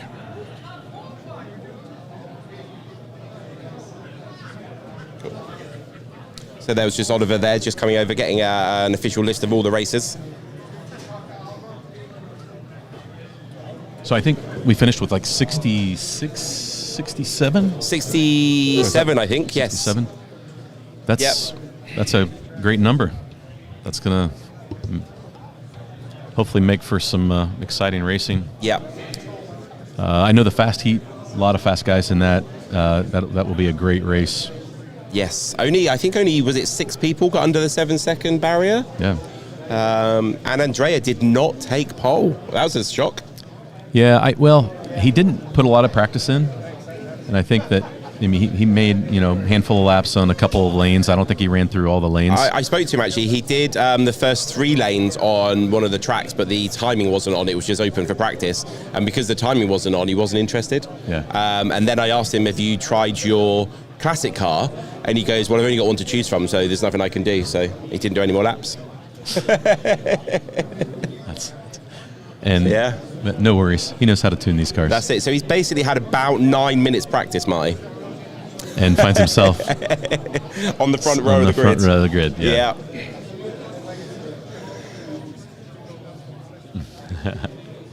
Jennifer says, can anyone tell me if Joe has made any purchases of Rare Square? We cannot tell you that. That would be confidential, and we would not be able to give you that information, I'm afraid. But just so you know, he has given us his wallet. Yes. So we're spending all his money. So yeah, we're that's funny.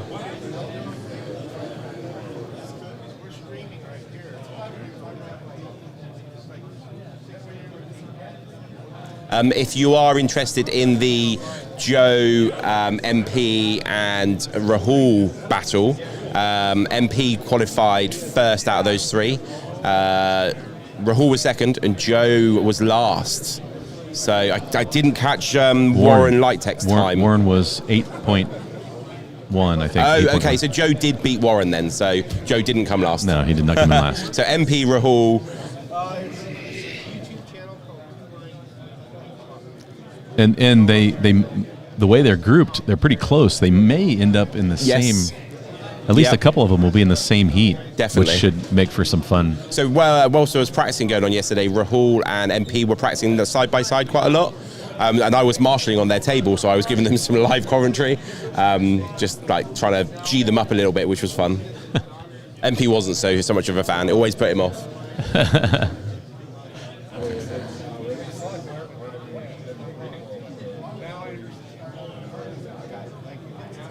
Yeah, loving the camera angles. Yeah, we've got some great Yeah. shots, I think. We hopefully, point of view. I mean, covering 2 tracks is a challenge. Yep. So we'll try to do our best to give you shots from both. Yeah. We may primarily stick to one, but we do have cameras to do both. So if we find that there's a battle going on the other track when we're covering one, we might switch to that one to watch that battle out. Marty, if we go open up a different window on there, is that going to mess up your screen? No, as long as you're sharing that. Well, you see what we're looking at, right? Yep. That's what I've got right now. But if you open up a different tab, I'm going to see whatever you're. So it will mess it up. I'm going to see whatever you were bringing up. What do you need to bring up? All the drivers, you got to put them in the computer. Oh, you can do that now. Yep. Just as long as you go back to the screen when you're done.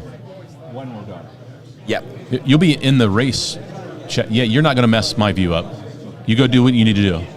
We're fine. We'll do that. We can always fix it once you've done all the names and stuff if Yeah. it goes wrong. Yeah, you're fine. Thanks, Mike. I appreciate you. We have Rob here. How was your qualifying, Rob? Great. Yeah. Nice little advantage. Made it around 5 times. Never came off once.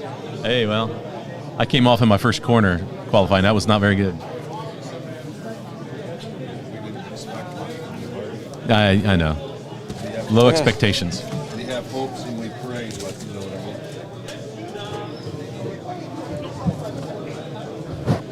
I kept your seat warm. Thank you, sir. How did I do? Not good. 7-4. I'm down. The car was real loose compared to over here. It was pretty good here, but over on that track it wasn't. It's all good, Rob.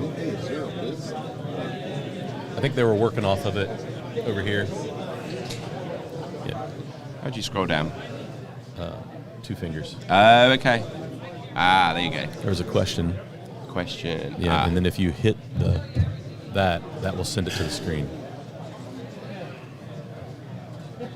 Oh, since you're spending all of Joe's money, I look out for production NSR Golf 917. We'll work on that, Chris. Don't you already have a couple of those?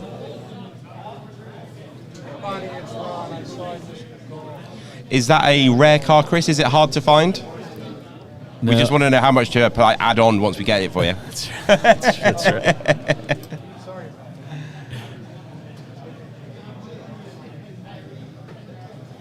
So just a quick update on what's happening right now behind the scenes. The qualifiers have been sorted, from fastest to slowest. They've been broken into groups of 8. Okay. All right, so the first 8, and 9 through 16, and so on. They're going to go ahead and, if you saw the stream yesterday, the test stream, we're going to break the qualifiers into 2 groups. Okay. One group will race on the GT track, which is the track to our right. Yep. The second group will race on the classic track, which is the track to the left. So they're in the process right now of just loading all of the racers into the respective computers so that we can get the actual racing started. So as soon as they've got the data loaded done, we'll be ready to get started. And Awesome. We'll be rocking and rolling. Amazing. Can't wait to get that racing going. Yeah. So we've got GT on the right, Classic on the left. That's correct. Awesome. So this is a shot of our GT track. That's the Yes. the GT We track. qualified on the GT track. Yep. In the orange lane, which is one of the middle 2. And then there's a shot of the upper half of the vintage track. So it's the same track. Yep. They're just kind of flip-flopped with the drivers in the middle. Yeah. So the way it will be, will pan out when they start at the actual racing is, racers that had similar qualifying times will be racing against each other. Yep. Right? So what was the final? Was it 67 races? Was it final? It was actually 66. 66. 66. Because we had Andrew Shin in there twice. We had Andrew Shin in there twice, exactly. I thought I saw that glancing through. You did. You mentioned it, and it kind of went in one ear and out the other, and then I'm over there sorting it, and then it's like, oh, son of a gun, I forgot to take that one out. That's all good. So will the first heat have 2 drivers, because that's out of the 8, or are they going to do a round robin for that first heat? So for the first heat, what they're going to do is rather than have just 2 drivers out there, Yep. They're going to split it, and they're going to take the next group of 8 above that. Yep. They're going to take 3 drivers out of that, so they're going to do 5 and 5 Okay. on those 2 groups instead of 8 and 2. Okay. Right. So it'll just, it'll be more challenging, and it'll be more fun for the racers. Yep. Right, to do it that way. Excellent. So that's going to be on both tracks, isn't it? They'll do that. Yes. Yes. Okay. That's correct. Yep. So when we first start racing, you'll only see 5 cars racing on each track. That's because the last 2 groups were split into 2, because we didn't have a perfect divisional number of 8. So if you only see 5 cars, that's why. Right. Can I just step away for a minute here? Yeah, go for it.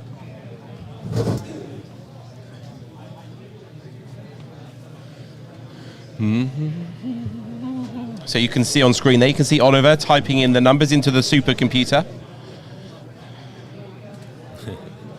The supercomputer.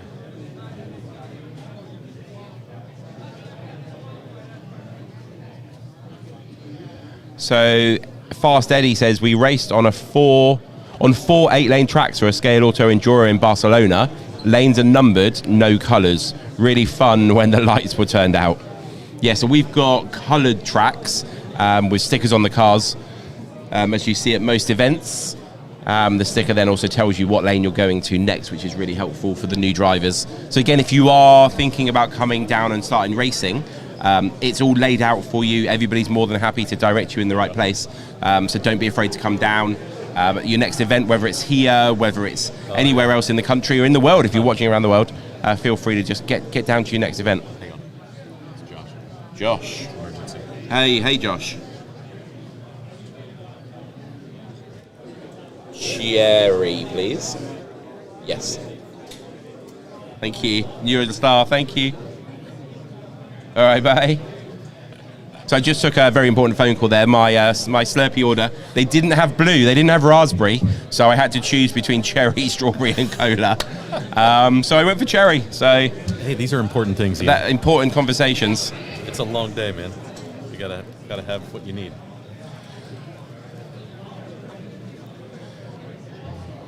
What's your opinion, Fast Eddie, of the Scale Auto track? You've driven on the Poly car at Electric Dreams.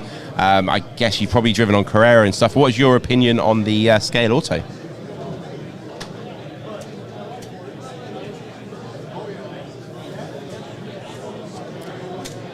Yeah, I imagine that would have been pretty fun with the lanes numbered in the dark. Yes. Whew. That's tough marshalling. I mean, I suppose it makes sense actually, because in the dark it's harder to see a colour, but you can always see a number, so it sort of makes sense. Yeah. No, you're right. That does. It does. Very clever, actually. We'll remember that for the next night Enduro we do.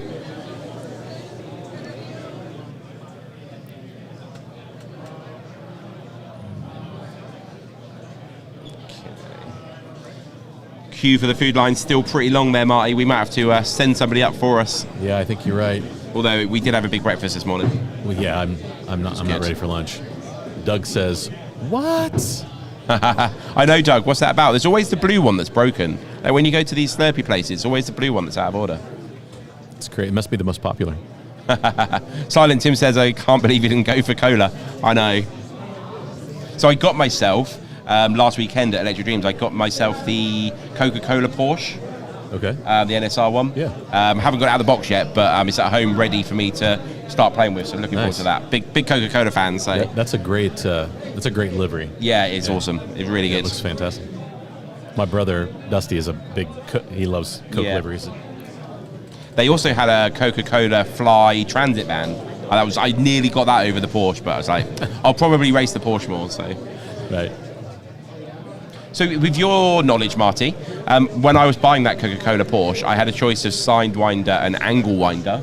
For the people out there that don't know the difference, what are the advantages and disadvantages of each, if you know? Okay, well, so I'll give you my opinion, like when I'm driving one. Okay. So I used to not enjoy an angle winder. Okay. I felt like, I'll use the word twitchy. Okay. I always felt like they were very twitchy, snappy, kind of when you, like, they had a lot more torque. I felt like the Sidewinder early on was an easier car to drive. Okay. Because I just felt like it laid down the power to the track, very consistent and very more evenly. Yeah, more evenly and more predictable. Okay. Okay. And then what I realized was I just really didn't know how to tune quite yet the angle winder. Right. Okay. And so as I've gotten deeper into the hobby and tuning more cars, like for this race, the GT car, the angle winder seems to be the way to go. Okay. And mainly because you can get a little more magnetic downforce from that long can motor. Okay. I think because it's got a bigger motor in it, it's got more magnets. Okay. And so that's the advantage that guys are trying to do. Yep. Not that there's a lot of mag downforce in this race. There's no magnets, but the motor does create some magnetic downforce. And with the rule allowing the chassis, there's really no chassis height rule. Yep. The lower you can get, the more impact that would have on the car. And I didn't spend a lot of time trying to get my car any lower, which probably would have helped in qualifying a little bit. But that's really the difference, I think. I felt like a little more torque from that long can motor in an angle winder. Yep. And but I think that once you figure out how to tune that pod, you can kind of control that with your controller and in the tuning. What was I going to say then? I was going to say something then. Oh, yeah, so at the sharp end of any sport, it's all the 1% that then add up to a 10%, don't they? Correct, yeah. So like you said, it might be just that 1 gram of extra magnetic downforce, but that with everything else that you're doing makes a big difference. Yeah. So Mark C, if you're listening from Electric Dreams, I'm sending mine back because I went for the Sidewinder and I want the angle winder. Well, so the nice thing about that is you just change the pod. Oh, okay. Yeah, so you can just get an angle winder pod and convert it to an angle winder and you're good to go. There you go. That's how little I know about racing. That's all good. Every day's a school day for me. Well, and that's the beauty of the hobby. I feel like I'm always learning. I've only been in the hobby about 3 years, and it's I've been drinking from a fire hose for the last 3 years. It seems like, but there's just always so much to learn. And coming to an event like this, it's just a wealth of knowledge. Definitely. And so you start picking up on some additional things that people do to their cars and what makes them fast. And when we get to the end and they open up the podium cars, so you can see how they tuned them. What's in every one of them will look different. So everybody has their own way of going fast. Do you go to the extreme of taking bearings out and soaking them and all that sort of stuff? In my initial, it's part of my baseline tuning. I tear a car apart, and do those basic things, and that's usually something that I do, from the beginning. So yeah, but it all is part of the put it together. I think Marco says I can't send the car back. That's great. Hey Marco, welcome. Hey, shout out to Marco. Yes. Great job last week. Fantastic. You got just a wonderful facility, and I hope to make it out soon. I keep saying that, but getting to California from Ohio. We're going to drag you over there. Yeah. We're going to get off the plane in Ohio, and we're going to pick him up and then put him in our hand luggage and drag him across to the next one. Right. Yeah, we'll get there. Then. Maybe Kicking and screaming. Maybe slot it for next year. That's my goal. Get yourself registered now, and then it's in the diary. That's right. I've already got it marked on the calendar, what I think might be the weekend, because I don't think they've locked down the dates. Oh, do we have a date for it yet, Marco? And then people can start putting it in their diary. Is that Jim Rose? North Power Slot Cars Dean says Rose. Ian and Marty. Hey, Jim. Thanks for tuning in. Yeah, Doug's going to be wishing he was here. His job's getting less and yes. That's right. Steve is going for it. He's coming after him. Steve and Marty both want your job, Doug. I'm doing what Doug normally does and race. So now I understand. It's stressful. I've got a lot of props So your car is in Parc Fermé, as it were. Yep. What do they call it here? Impound. Impound. Okay, Yep. so Parc Fermé is an F1 thing, I think. Yeah. So you can't touch it now until the race starts? Until the race starts, yeah. Okay. I could make adjustments and things once the race has started. Okay, but that comes out of your race time. Yeah. So, are there many adjustments that you could do on it that would be worth spending 30 seconds and losing maybe, 5 or 6 laps that will gain you that back and more? If your car was really bad. Okay. I'm not sure mine's bad enough at this point. I think that, once the tires are clean, it might clean up a little bit. Yeah. Once the tires, you get a few laps in, I think it'll get better. And again, I'll find the track a little bit more too. I'll get into the flow of it, and I think that's a big part of it as well. 5 laps to get into the flow to do qualifying. Yeah, that's tough. So you gotta come to the track quick, and that's sometimes that's difficult. Do you watch much of the Formula One, Marty? Oh, I do, yeah. So did you see Max Verstappen at Brazil? Did you watch the weekend? I did not. I missed that. Okay, so it's a sprint weekend, so they had one practice session. Okay. He wasn't happy with the setup at all, so he completely changed the setup to go into qualifying for the sprint race, and it fixed the problems he had, but made more worse ones. Okay. So he had a nightmare qualifying for the sprint, nightmare sprint race. So then he's just started from the pit lane, put a new engine in the car, and because they started from the pit lane with a new engine, they could do what they wanted to the car again. So they went back to the original settings and then just tweaked those a little bit, and that's why he came out like a bullet, like literally pit lane to second place. Pit lane to the podium, man. But That's they were adjusting the car so much in desperation of trying to fix things that they fixed those but created other things. Right. And I guess that's the same thing you could do here. Yeah, so that might be the thing. You a quarter turn here and the pod screws, and maybe it gets you there, maybe it makes you worse. Yep. Right. And in the rush of that, did you actually make the right adjustment? Did you go the right direction? Yep. You may have made it need to tighten that screw, and you loosened it, and that creates more of a problem. So Tony Tibbs is in the house. He says, back from watching the rugby, Nice. Did Marty qualify? I did. I qualified Tony about middle of the pack. Car was a little loose, was struggling with some grip, and I entered with a 7.4. So I'm about a second off of the leaders. So that's not quite a second, just shy. But Oh, and your package, Tony, it didn't quite make it alive. It was about half the size, so hopefully the car in size is all right. I'm joking, Tony. It's absolutely fine. Marty has it. He's going to pass it on. We'll make sure that Harry gets it. Yeah, no, I took very much care of it. It was like the most important thing in my bag the whole way here. I'm like, just making sure Tony's car gets here. So, here we Jerry go. asked, where did Dusty? Yep, put that on camera. Legend. There we go. Thank you very much, Josh. Sorted. I'm going to be hyper now. Peach rings and Slurpees. Help yourself to a peach ring. Oh, I have fun. Hey, Marty, you're upper half. Your car. I'll be marshalling for you.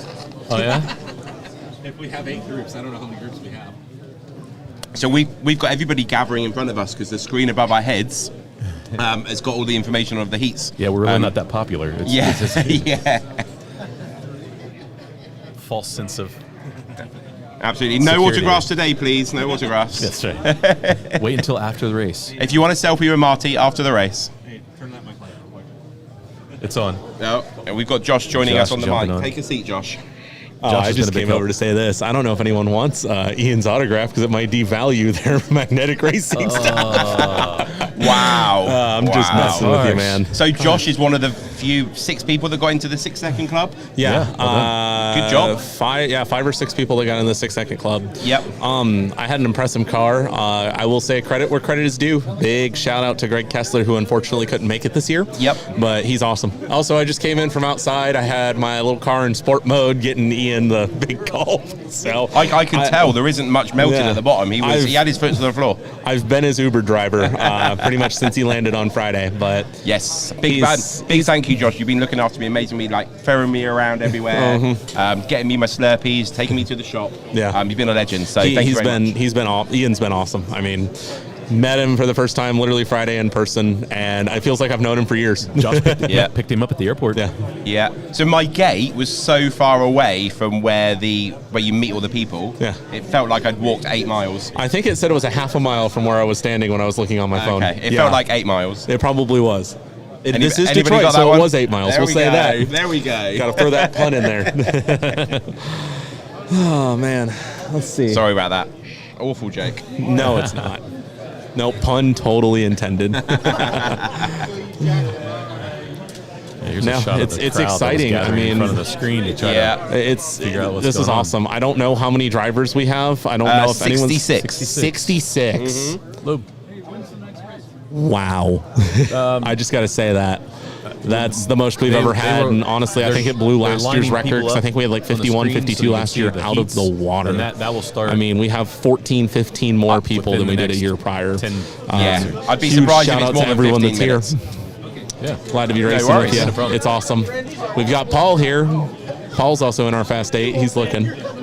Yeah, Paul Brotts with his 7 dead. 7 dead. 7 flat, Yeah, he reckoned he could get into the 6 second club. So Oh, come on. Yeah. Hey, I want to see a 6-2. I'm just joking. Andrea Holzman, you maybe. I mean, we saw who loved on that car. I saw who loved on that car. He gave it a little bit of his special sauce. Looks like they're doing some final lane markings. Yes, over on exactly. the vintage track. No, I won't disagree there. You have friends that have better knowledge than you, and you Adjustment on the surround yourself timing. with I them. think they've got all that sorted, hopefully. That track's looking good. DK Moon says 7.4. Not bad, Marty. A win from behind. That's right. Just Come like on, Max. Marty. There we go. No pressure. from the pit lane. Man, this food smells good. I'm going to have to go get some. Oh, question at the bottom We there. got Rob over here. What's up? Dude, I don't know. What do you want me to do? Scroll down, scroll up? Nobody. Oh, Gladstone didn't. Well, Scroll down, scroll up. on screen. Sorry. All the way down. So scroll up. The only one on screen is Ian. So I'm Ian from magneticracing.com for all your scenery and accessory needs. That's right. Next to me, we've got Marty Ford, 2 lines. That's right. And then Steve Swatelle from Slot Car Corner. When he's done, he's managing part of the race and trying to help them get organized. When he's done, he will sit to Ian's right, and so he will be providing some just great insight from that. So. And I'm wearing many hats today, so sometimes I'm going to be wearing Total Domination. TD, Total Domination. Sometimes I'm going to have the NSR hat on. Nice. The NSR hat's sweet. That's pretty nice. The Italian flag. Yeah, that's it. Are you allowed to do that? Looks pretty good backwards too. Nice. I like it. There you go. And we got some young racers up on the driver's stand here. Andrew and Matthew, I believe. Yep. So great to see some young drivers. Absolutely. Yeah. There's quite a few father and sons, isn't there? Yeah. Which is really cool to see. Yeah, we have Mark Bondi, Mark Senior and Junior. Yes. Racing. They raced last year. Got to meet them. Great guys. So it's good to see them back. Won't be long before Doug's dragging his 2 along. There'll be Doug great. and 2 sons. Fantastic. We already sometimes set up a track for them in the unit, get them racing around. They love it. Hey, Ray Lego. Thanks for joining. Names were spelled wrong. I'm at a point where I can go ahead and correct your name. So if you want your name corrected in the spreadsheet, come see me. It's not Matt, it's Matt. Slightly Mad Slot Car says, look at all the slot car celebs wandering around. Our autograph book would be full. So we will get the information of the heats as soon as we can, so we can share it with you. Might grab a photo. Oh yeah, good idea. Yeah, Chris, it's exciting to see young drivers. I mean, that's a lot of hope for the sport. I mean, last year we had 2. I think we have 5, 6 younger drivers. When I say young, I think Andrew is like 11. So, I mean, we're not talking, 18, 17-year-old kids. We're talking, 11, 12-year-olds. This is great. You're correct. Jen should be racing. She could represent the females. I had them racing around a track earlier. Nice, Doug. Wish you were here. We'll make it happen. We'll try to get out to to see Marco, and next time you guys are out, it'd be great.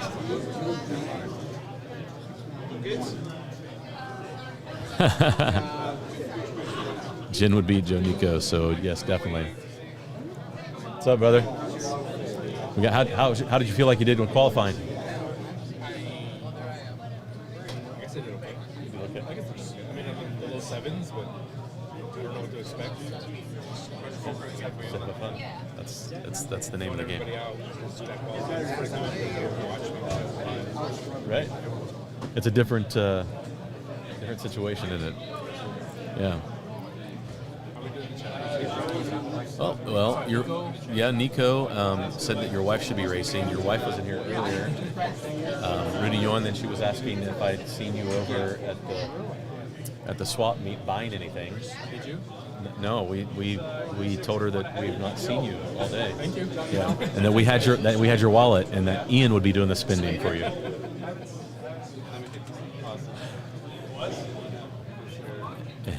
And Chewits. We actually have Chewits on the table, I think, someplace. There's some. Ian brought some with him. Ray Lego is in the house. Chris, Slightly Mad, Chris Frater, Doug from Magnetic Racing. Sorry, Doug. DK Moon, Tony Tibbs, Jerry. Yeah, we got lots of people. Jim Rose is in the house. We got 98 people watching the stream at the moment. Should be a pretty exciting day. Yep, Chris, in the middle of the pack, where I belong. That's more realistic than last year. But that C8, I was driving the orange C8, which was fast, but I kept catching the rear bumper on the outside lane and tearing that rear. It was just kept dragging. It was like, I don't want to deal with that the whole race, so I ran the other one.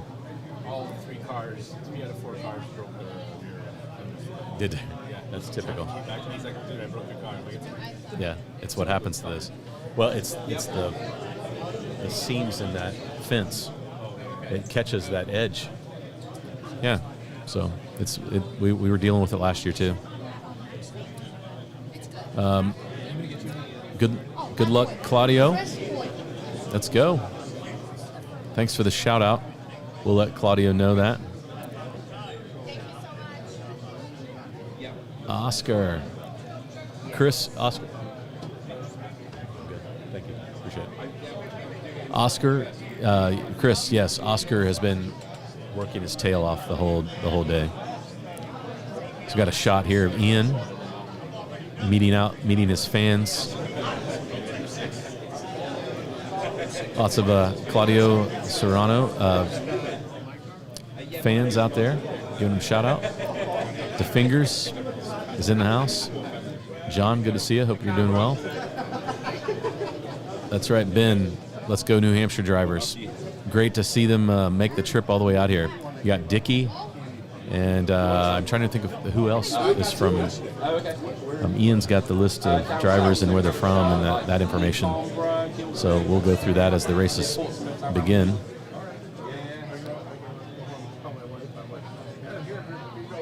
Yep.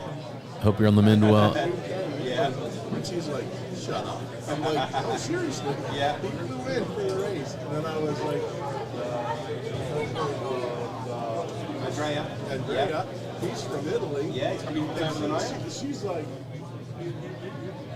are you serious? I'm like, yeah, I'm serious.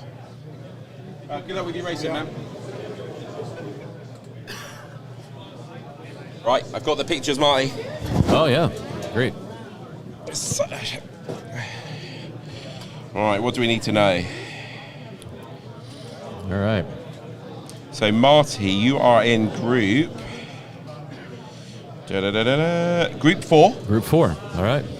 And you are racing with Claudio Serrano, right. John Wilkinson, Larry Kelly, Christopher Waiter, I think it is, David Kovac, Tyler Capone, and Jeffrey Collins. All right.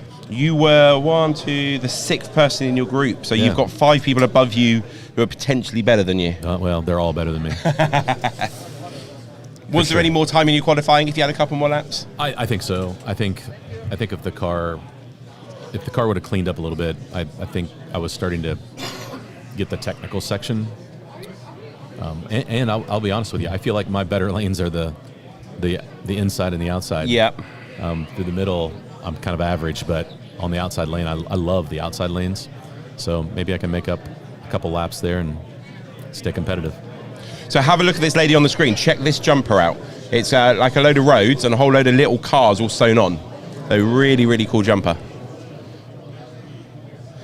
So you weren't sandbagging, were you, Marty? No, not at all. There's a close-up shot of that. Oh, there we go. Awesome jumper. That's right.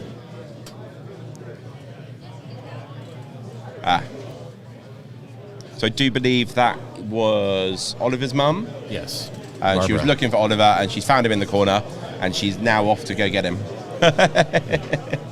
You can see him in the corner of your screen there, in the top right. That's Oliver in the top right. Off she goes.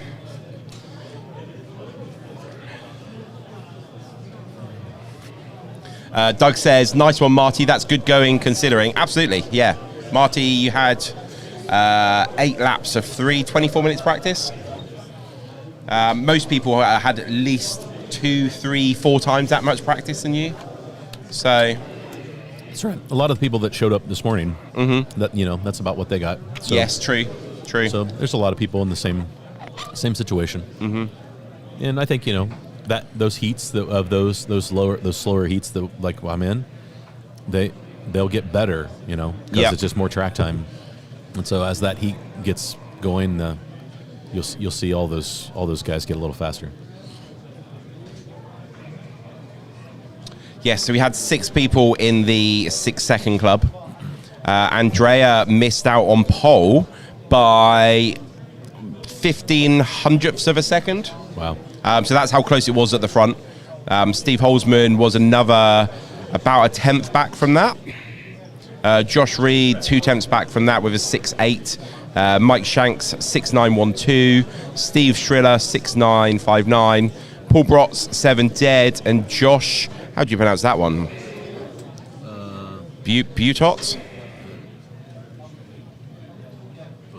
Buffot, that sounds right. 7.016. So Andy missed out on being in Group 1 by 0.04 of a second. Oh, we've got Dickie Pearson. He's in the second group there. Good job there from Dickie. So that's good. Your brother, Dusty. Yeah. 7.17 in Group 2. Yeah, had a nice qualify. Yeah, racing with that lad there, Andrew Shin. Yeah. So, yeah, should be a good few races coming up.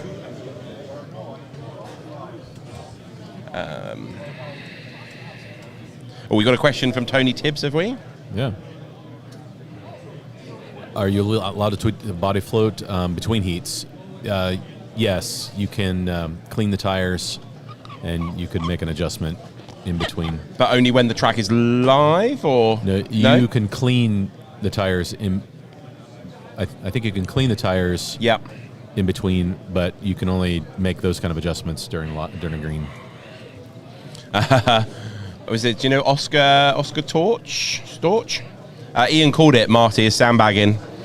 Mental racecraft warfare is real. Yeah, I wish, Oscar. Ray Lego said, should have painted the tabletop. Nope. Oh, the foam core. Yeah. Yes. I thought it would have been cool actually if they had the silver side up, but with the glare that's coming through some of the windows, it might have been a worse thing than the aesthetics would have been. Is it on this installation for a reason, do you know, Marty? I think that it made it a little easier. Instead of leveling the table, they were just leveling the insulation. Okay. Because it's pretty stiff, and it was they were able to do it with some shims and get the track pretty level. So it was all about in an effort to be able to do that pretty fast. Because we built both of these tracks starting at about 9 a.m. yesterday. And we were supposed to start practicing at 2, but that didn't happen until about nearly 5. Yeah, almost 5 o'clock. Yeah. PM Eastern time. So, yeah. made for a long day and busy day, and a lot of people helped make it happen. But at some point, you get to a certain point, and it doesn't. The work is so tedious that you don't need 20 people. It's just one person can do the work, and so there was a lot of that. Question here from Ray Lego. Maybe Marty, you better answer this better than me. Can you run the new NSR indented front axle? Ray, that would have been legal as long as it was an available NSR part. You could run those. Oh, is there some sort of rule about the part had to be in production and available for a certain amount of days? That was for the Michigan 24. Okay. Yeah. So here it's just whenever. Yeah, okay, yeah. Cool. If it's an NSR part number, unless it was specifically said that it was not allowed in the rules, then you could have used that. So yes, Ray, that is available to use, and I'm sure there are probably some guys using it.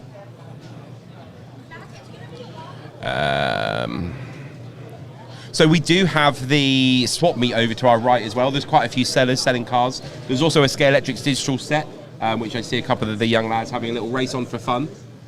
So if you are in the local area in Michigan and you want to come down and watch, there's also these for sale areas as well. So you can pick yourself up some rare finds, some bargains. I did notice one guy had 2 Scale Electric Lamborghinis for $5 each in a box. Oh wow. He said that they weren't all original parts, but he basically had 2 running cars that he just thought somebody might like. So a red and a yellow Lamborghini, $5 each. I mean, if you're just getting into the hobby and it's a bit of fun. Oh yeah. And in paying $5, you don't have to worry about it. Absolutely. If something breaks, you go have fun with them. For Absolutely. Sure. Yeah, I haven't had a chance to walk through the swap meet, but there's a lot of product over there. Just leave your credit card here if you do. That's right. There's some really nice cars. Yeah. That'll be fun. Yes. David Kovac says, looking forward to racing you in Group D. Yeah, David, we'll have fun. You'll probably, I think you were just ahead of me, so a little faster car.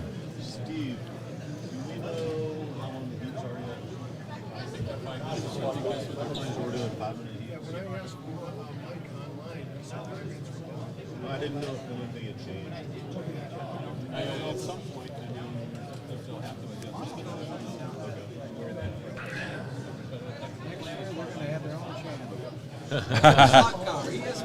That's right. Okay, so we've got some predictions from Ray Lego. He says Andrea by 5 laps, then Steve and Josh. That's what I'm thinking. I mean, so we're doing 5-minute heats, it seems, at the moment. Ray Lego says great production, video and sound look great. That's all down to Marty. That's Marty's the one with all the tech here. So thanks, Ray. I appreciate that. Yeah, so we're doing 5-minute heats. So each race is going to be doing 40 minutes in a race. Yeah. So that was the one thing they knew it was going to be a long day for people, and they just wanted to make sure that they had a chance to get a lot of track time. Mm-hmm. They're driving, taking a weekend to come here, and making sure that they get a lot of fun on a new track, new layout. DK Moon says, what type of track is being used? Probably already been said. Yeah, that's okay. We don't expect you to watch the entire stream for 13 hours today. It is Scale Auto Pro track. They do 6 radius of corners, so you can actually build a 12-lane track. We're just doing 8 lanes here, so we've got a mixture of some rad ones on the inside all the way around to rad 6 on the outside. So yeah, some very technical but also fast sections on the track. But yeah, Scale Auto Pro. I've never actually had the experience of building it. I've seen the track at the British Motor Show in England when they do the slot car show. Okay. I met Ivan there. He showed me the track, the connecting, but I've never actually done it myself. You and me were building corner 3, weren't we? Yes. Have you built this stuff before? I have. Last year when we put it together the first time, okay. I built 3 or 4 different turns because there wasn't quite as many people that came to set up. Yep. And so you learn real fast. It goes together really easy. I love the connection. Yep. It does a great job of holding the track together. Yes. It's well designed, and from a grip level standpoint, it's a lot of grip, for rubber tires. Yep. Silicone, not quite as grippy on that, but I think that silicones really love a smooth surface, and this isn't smooth. It feels a little like maybe 120 grit sandpaper. Okay. For those who are into woodworking and would understand that, that's kind of what it feels, and it's a different type of grip than Polycar. Okay. I think Polycar might have a little more grip, but it's more of a tooth. Okay. Than a sandpaper, and so it has a little more of an edge to it. So. I think the way they've also designed it, the connections, like we built this track in teams. So like groups of people built corner 2, corner 3, and then we were able to pick up that whole section. That's right. So the way all the connectors underneath worked, it held the track together lengthways, but also sideways. Yeah. So you could pick up the whole section all on your own. It was, I guess that's probably the idea. Because when you build a big track like this, you can't build it as you go. It's a section by section job. Yeah. It would have. We would not have had the tracks finished if we built them like that. No. Just one section at a time. Absolutely. Yeah. So that way we were able to take advantage of 25 guys. Hanging out and building tracks. So.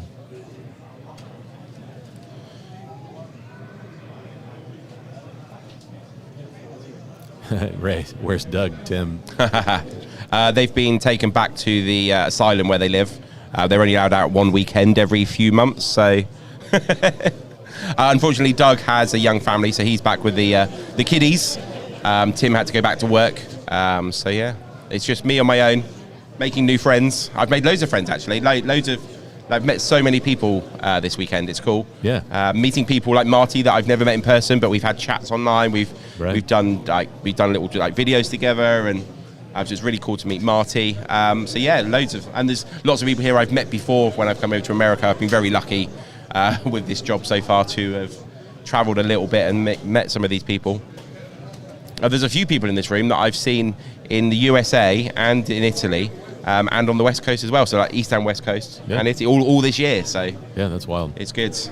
Yeah, Ray Lego put his prediction out there. Yeah, I think that was probably a pretty good prediction. Based on what I watched on the track, and then he asked, "Do the tires get chewed up, and silicone build up, and traction get better?" We don't really notice a buildup of the silicone. I'm sure they are wearing slightly. Yeah. But I didn't put new tires on. I'm racing the same tires I raced last year. Oh, wow. Okay. So I got nervous in practice because I felt like the car was good. Yeah. I was afraid that if I took the tires, I would not be as good until they got run in. Yeah. So yeah, Ray, it doesn't really build up on the surface. So don't silicones enjoy a clean track? They do like a clean track. Are they planning on giving a quick clean between races? Yeah, they'll use a tack cloth. Okay. And they will clean in between heats, not stints, heats. So they'll run that first group. Yep. And then they'll do a track cleaning and then run the next group. And they've got it down to a pretty good science. It doesn't take very long. Nice. About a minute, and 3 or 4 guys that can have the whole track. Okay. Swept. Yeah, Nico says the silicones don't wear as much as rubber or foams. Yeah. And DK Moon there says, hit the like button. It's free. Absolutely. The more you like, the more YouTube will share it in the algorithm to other people. People that maybe have watched the odd slot car video, and then the algorithm goes, oh, they might be interested, because lots of people are pressing the like button. So yeah, please do press that like button. It's all about growing the hobby.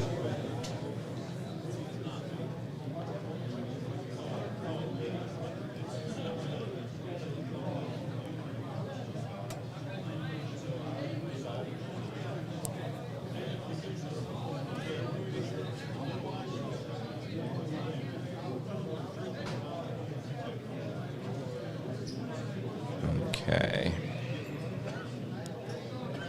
I can see they're still inputting names into the supercomputer, getting ready for the heats to start.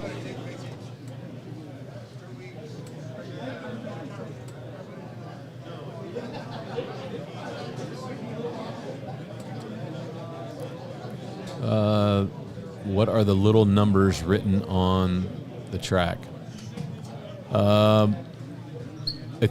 the numbers, they use a chalk marker to mark the lanes because it's easily wiped off.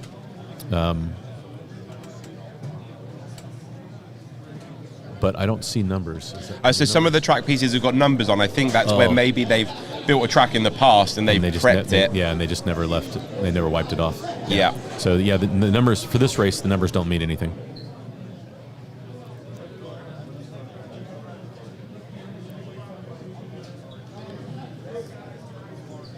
Let's see here.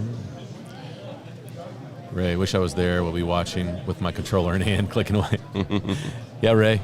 Would love to meet up someday. That'd be great to do some racing with you.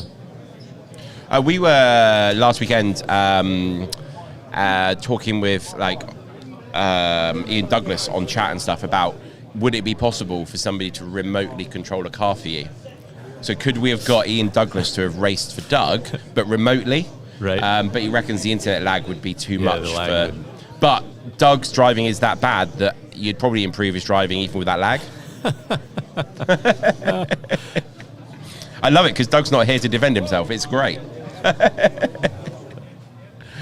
Brad is racing with his cat.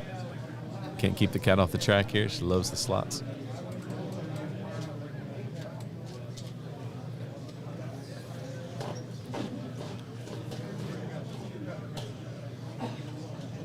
You do see a lot of cats sitting on slot car tracks and model railroads as well. What do you think it is about the track that the cat likes? Yeah, what's the fascination with it? Yeah, do you think it's the heat? Object? Do you think it's the heat maybe because it's black? Because when you park your car up, you always see a cat run underneath, don't you? And it's because they're getting the heat from the engine and the exhaust. Right. So maybe it's a heat thing. Maybe the black track is the warmest place to sit in the room. That's possible. Yeah, it absorbs that heat. Oh, the question at the bottom there from Roberto Culler. This one. How does Carrera rate traction? Oops, I lost it. Compared to Scale Electrics and Polycar. Okay, so if I were to put them on a scale, I would say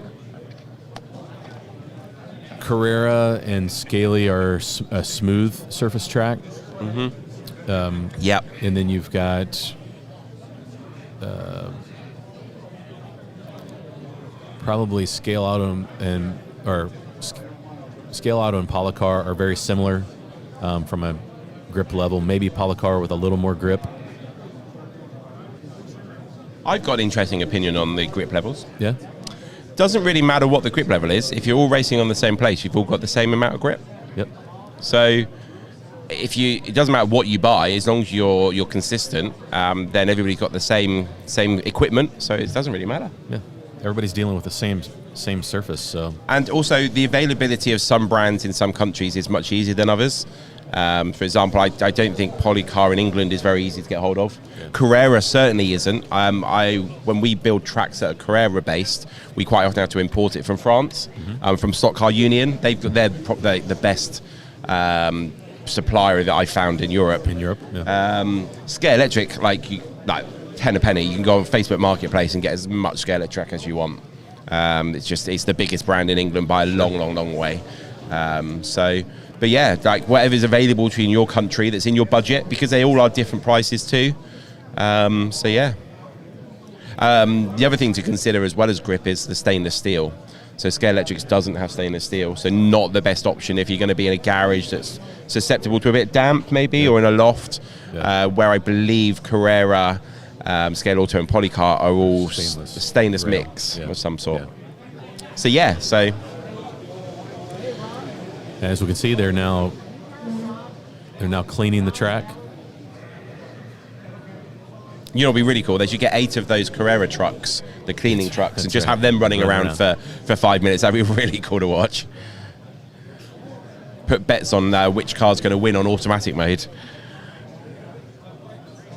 Slightly mad. Slot cars say cat attack. That's right.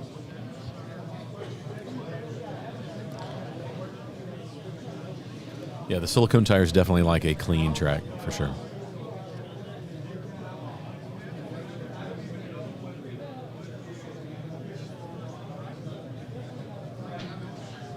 How is it at the moment to get Carrera track in the US? Because I know with the tariffs and stuff, there have been issues with getting Carrera stock in places, has there?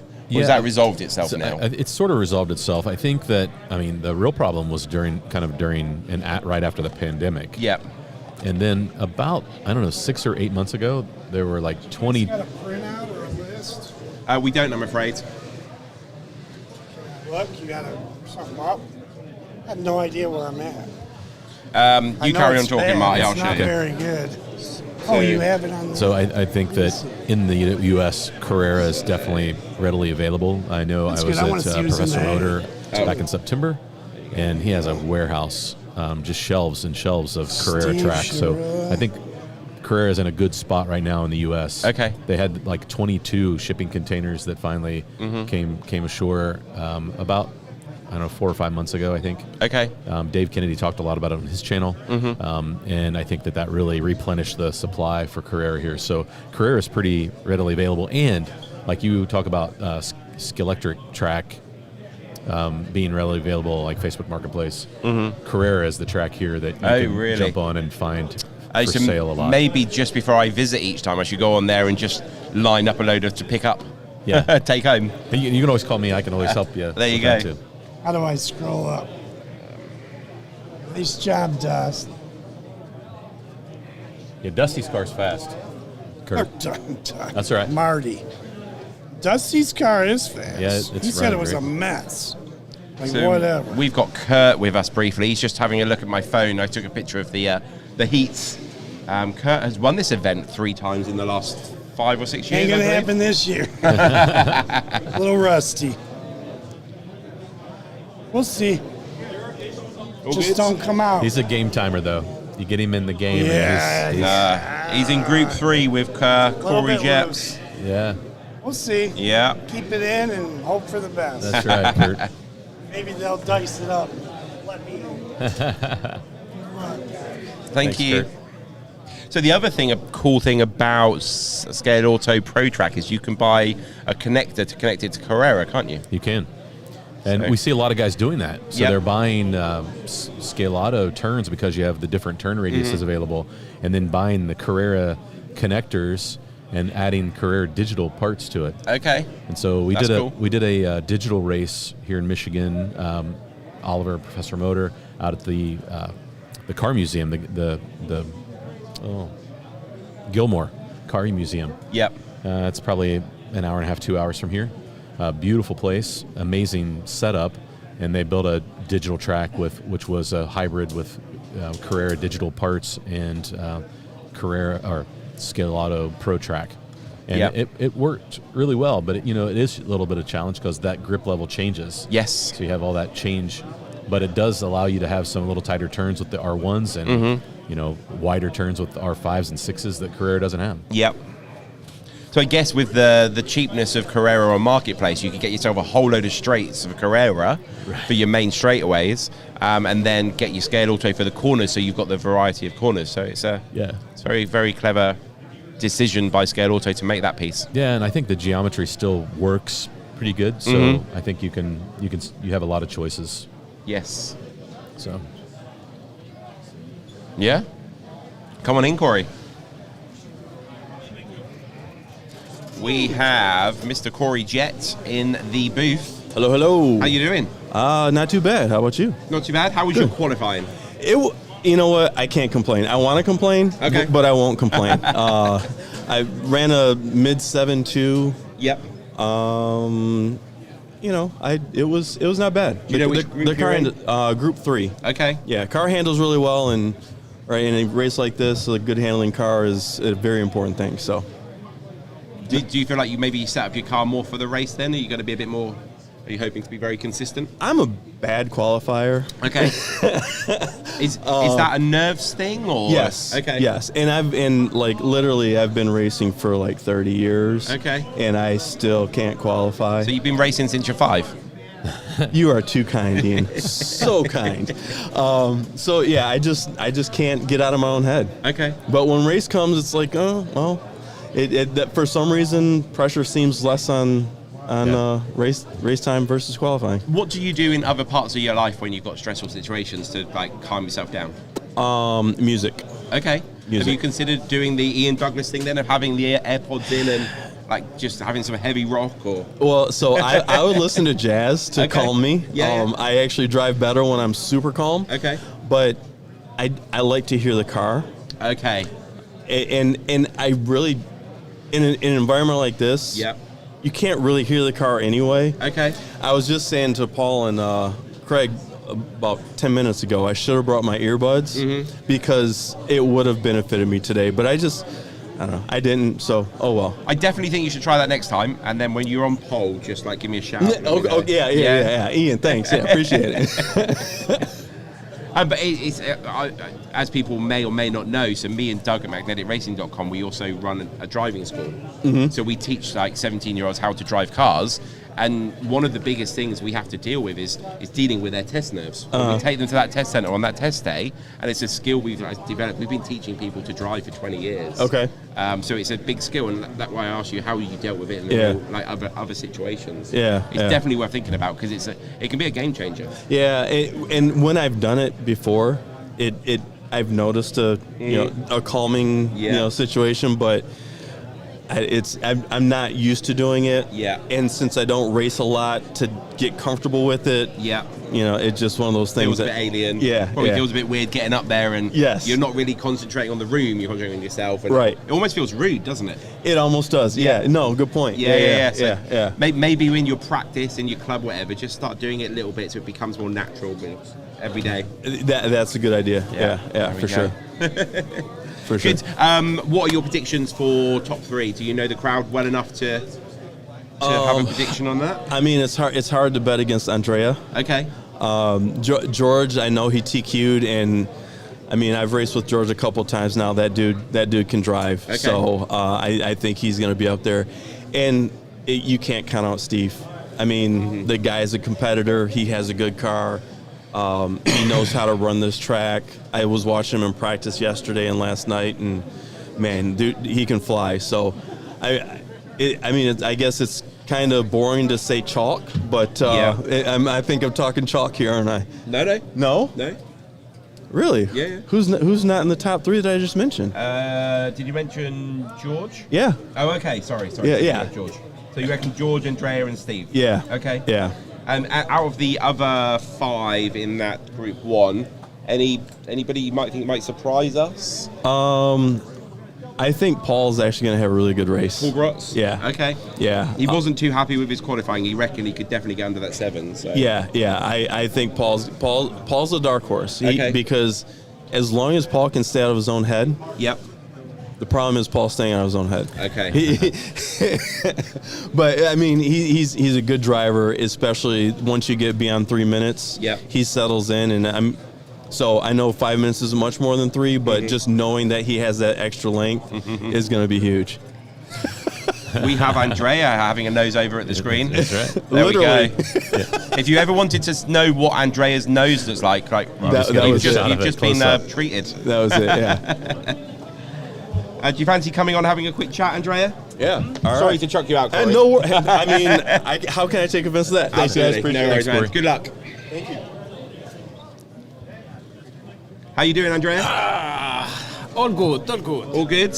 A little bit tired after all of these trips. All the travelling? Yeah, looks good. Absolutely. So you spent a little bit of time in the sun. Do you think that's helped with your preparation for this race? Yeah, yesterday night I was working a little bit with the cars for today.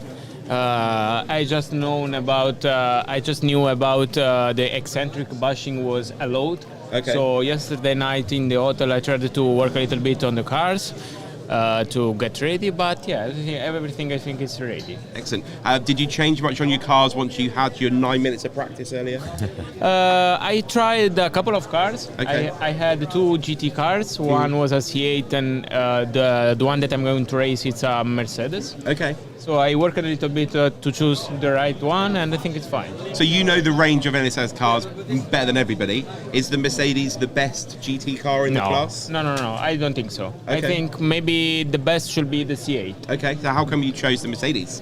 Do you like a challenge or? No, because Mercedes paid me 1,000 euro. Fair enough. No, I'm joking. It's a good car that I already had in Italy already. So I just took from the shelf and bring here. Okay. And yeah, it was good. So I tried both. They was pretty similar, just different style of driving. Yep. The Mercedes, it's a little bit more grippy. So in this condition, I like it a little bit more. Yep. So that's why I'm going to race with it, basically. Excellent. So you won at the Western Championships last weekend. How does this track differ to that track? Oh, it's completely different. To people that are maybe fairly new to slot car racing, what are the differences? Well, basically, in the Western Championship, it was a wooden track, so it makes the setup completely different. Also, the driving style is a little bit different because you have to drive very smooth on the wooden track, while on the plastic track, it's kind of different driving. You can be way more aggressive in the braking. So you can also let the car slide, but you still have to manage it. But it's quite more aggressive style of driving. So are you setting the car up so it is a little bit more loose? Different? Yeah, completely different. Just to give you an idea, in the wooden track, so in the Western Championship, everything on my car was a little bit hard, just to lose grip, because you basically have it. While here, because of the track, of the tires and all the condition, it's a slippery condition. So you are always looking for having more grip. So you go with soft motor pod and all of this stuff. So do you go with the tape on the pod underneath as well? No. You're not a tape I don't person? like tape. I don't like weight. So I have a very minimal setup. Is that quite normal for people that race on this type of track, or is that an Andrea thing? No, I think it's mine stuff. I think, but normally when we race with the plastic tracks, so basically in Europe, normally tape is not allowed. So maybe it's why I'm not familiar with that. It happened to me, especially when I raced in Czech Republic. It was allowed to use tape, and I remember in the World Championship I used it. So yeah, it's just depends on the condition. But what I normally try, I was explaining it to one guy, I just avoid using lead, using weight, because for me it's like hiding the defect of the setup. Whenever you're going to put it, it's just like hiding every mistake. It masks the other problems almost. So basically when I find some problem, I try to work on it. And try to go as light as possible. So putting the weighting is almost like a cheating way, like a quick way of trying to fix a problem? Yeah, maybe can give you more feeling. Also because the car can be heavy, so maybe can give you some more feeling, more confident, but will not be faster for sure. So again, for people that are fairly new to racing, putting 5 grams into a car, is that going to change the car a lot? Oh yeah, it's huge. It's huge. It's huge. It's huge. Even on wooden track, where you have so much grip, I try to keep it off and just try to work with the setup to just be as light as possible and as fast as possible. Awesome. So are you third in Israel at the moment, I believe, or did you come third in a race? Yeah, 30. Is that third overall? Or 13. 13. 1-3. Yeah. Okay. Yeah. Is that something you're hoping to try and get up and take away from Dominicas? Oh, that's impossible. That's impossible. But now the Israel ranking, it's very, very close from the 10 position about to the 20. It's very, very close. They are only in a couple of points. For me, it's my first year that I got the 3 full races points. So that's why now I am in the 13th position. You have an official ranking as well. I am. I have. It works with the last 3 races. And now I have all of 3. So I have these points. But it's very, very hard to go on because the top guys are very, very fast. So we were very lucky to have Dominicas at the West Coast last weekend. What's the difference between your driving style and his that makes him number 1 and you number 13? Well, speaking about Isra especially, I think Dominicas is the best drivers I have ever seen. Okay. In terms of pure driving skills. What's unbelievable from him, I saw him racing, I still remember in Italy the last year. It's something like crazy how he can be adapt himself to the problems. Yep. That's unbelievable.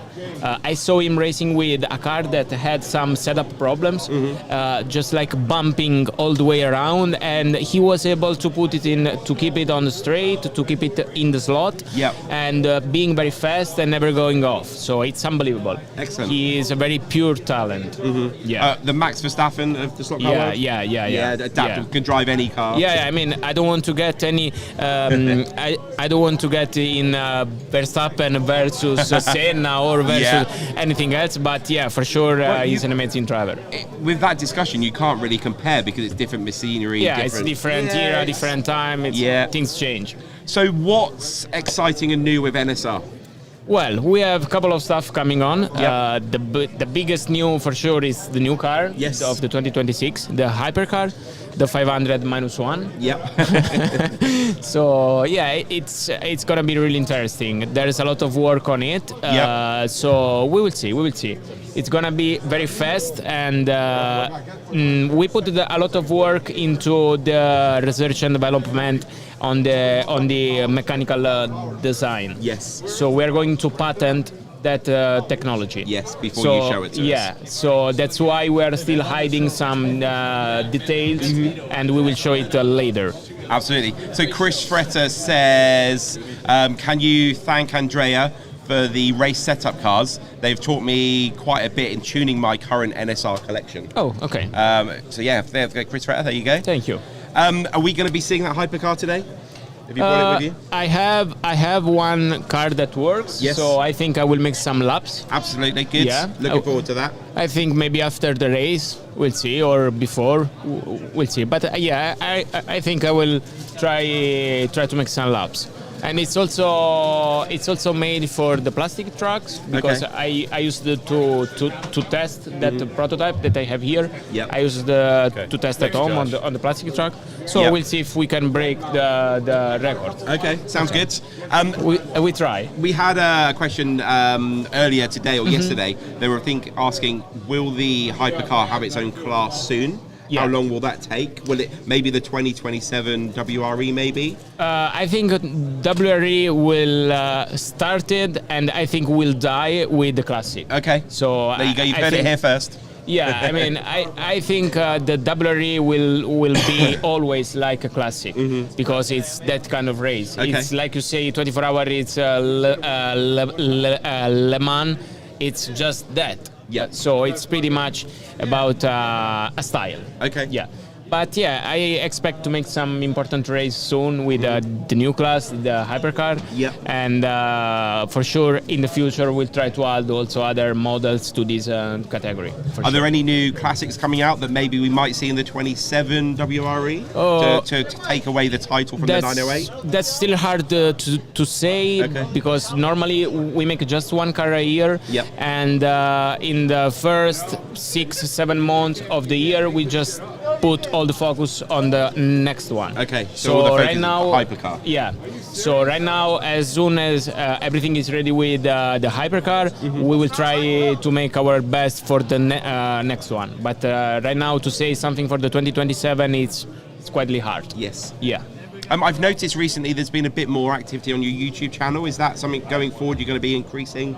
Yeah, why not? Why not? Yeah, for sure. We're trying to, especially to make some video tutorial that can help the beginners of the people to trying to learn something more. Yes. At least we try to explain how we used to do kind of things. Yeah. It's not how should be done. It's how we used to. Yes. So I think a lot of new people in the slot car world get confused that they take a car out of a box and it doesn't work amazing on their track. And I think people need to understand that every track is different. So you give them a good starting point, but they need to understand which direction to go for their style of track. So I guess content like that would be good. Yeah, for sure. We have a guide, a tutorial guide that can help people in setup cars, finding the right way. Yes. So, for example, in our guide, we tried to explain that kind of some material can work in some condition, other material can work in other conditions. So I don't like to say, oh, the red motor support is the best one. Yes. No, it's always depends on the track and condition. And driving style as well. Yeah, for sure. Absolutely. For sure. Good. Well, thank you very much for your time. I think they're just about to start to get the racing started. Yeah.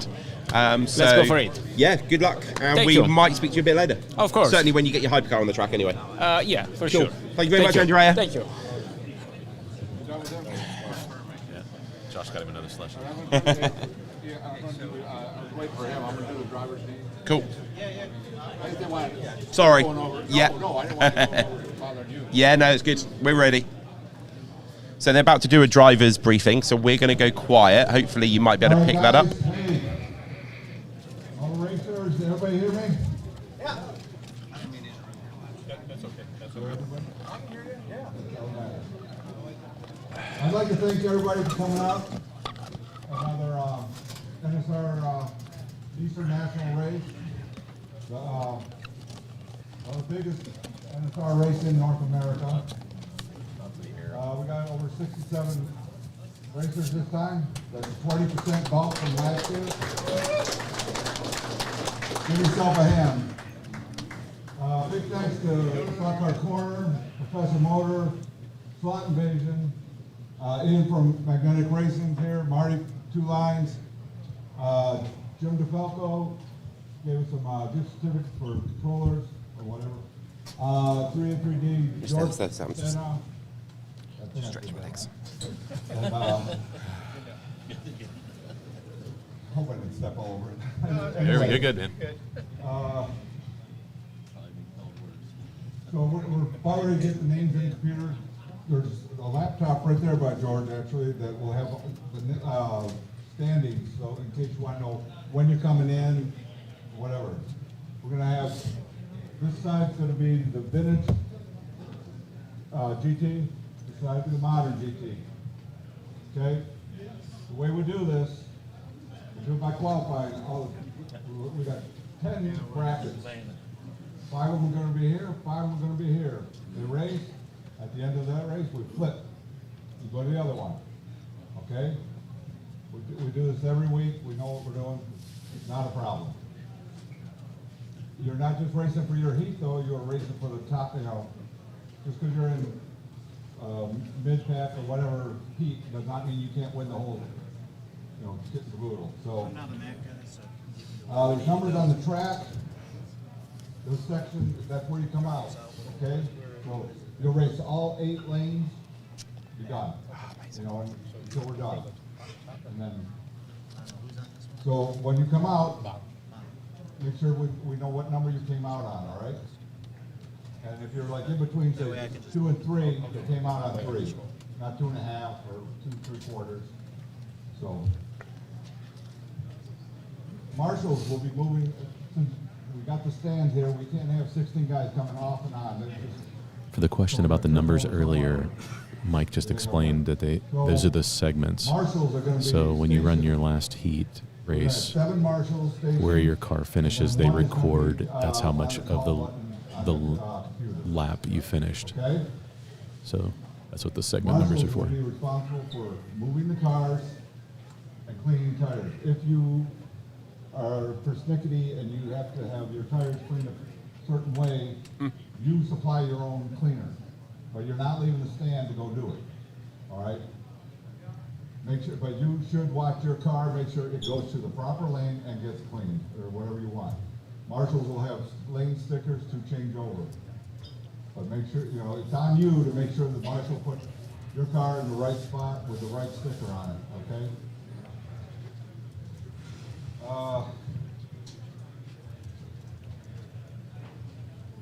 Other than that, any questions? No questions? No question. Okay. When the car comes out, you gotta put that in.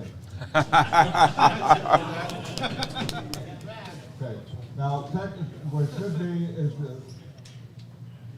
the group that's in, the bottom group, or the group at the end of it, should be doing the marshalling. Two of the heats are going to be short, just because of the amount of drivers. So we're going to hope that a couple guys are doing nothing and might skip in and help out. But we'll see how that works out. But that's what it's supposed to be. The racers, and you look at the bottom. Like your number one, first group, the fifth group should be marksmen. Yes, you can only use vent rollers provided. I can't hear you.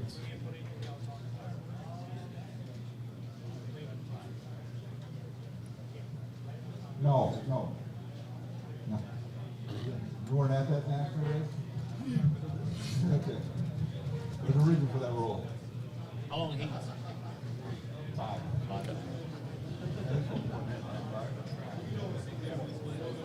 4 minutes. No, minutes racing. A minute and a half in between. So you got basically a minute and a half to unplug. Plug. 5. So, how long are they? You want it more of it. Any other questions? So as soon as you come off the stand, We're getting the names in right now. Track calls? Track calls? Any rules? Okay, yeah, track calls. Track calls should be very limited. But if it comes off in between here, I don't want somebody trying to run down and knock over wires. If Marshall yells out track, that's track. Not if the driver does, okay? So if you're on the call button, just because the driver's yelling track, you make sure you know what you're looking at.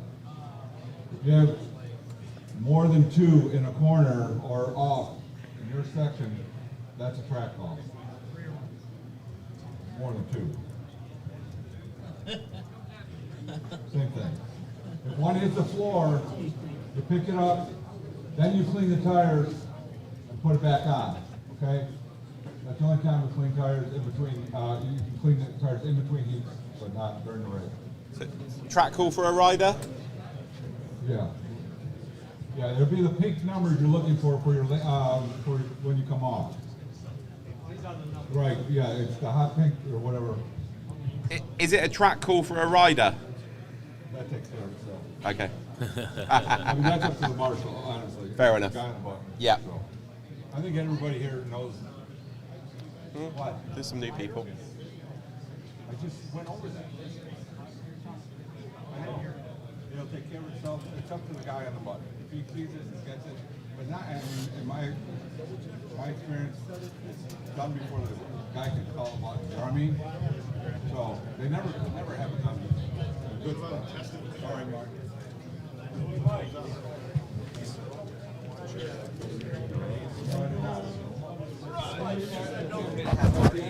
Oh, so much lower.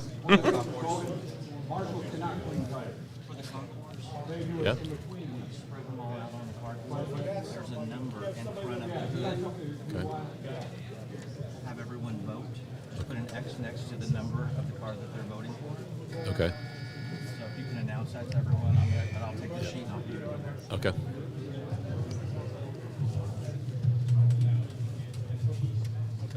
Well, I need to make an announcement. That's right.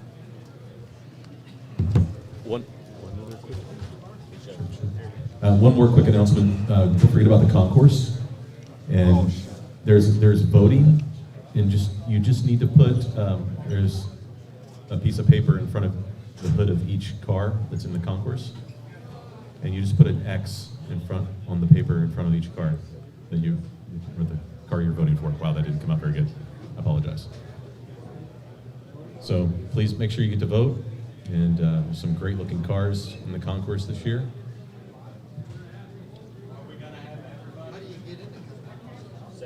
You set your car over there. Yep. To enter. To Yeah, enter I the had my concourse, Slurpee and I've got just, some peach take your rings. car Yeah. over to the table on this side of the vintage track. I said this as I pointed. You guys didn't see that.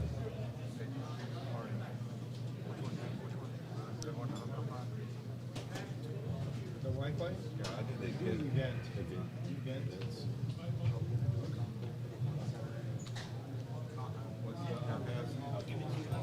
Ian, are you typing under That's a good Marty's? question.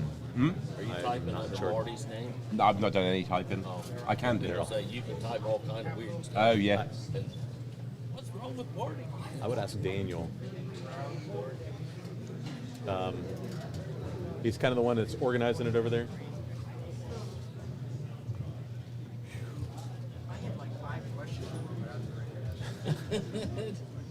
What questions do you have? We might be able to answer them.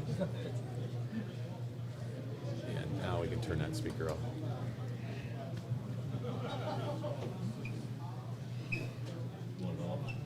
Yeah. Then I can just.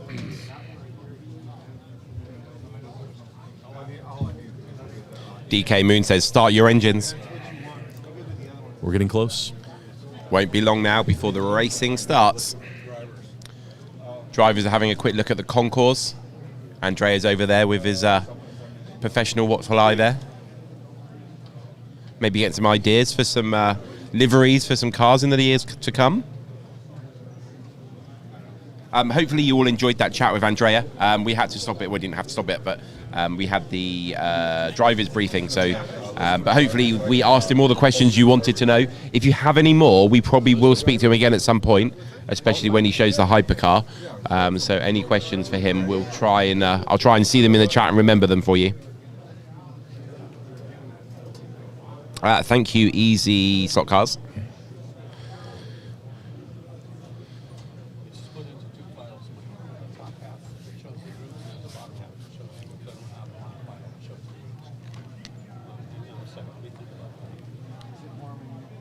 It's extremely warm. Yeah, and I thought there was. Oh, last time I was here, I went up into the end with switch now. I know.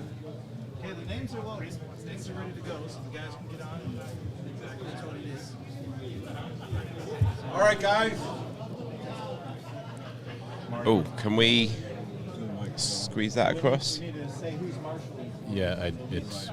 Oh, I see. Okay, that's cool. That's probably better, actually. Otherwise, it's probably too small, isn't it?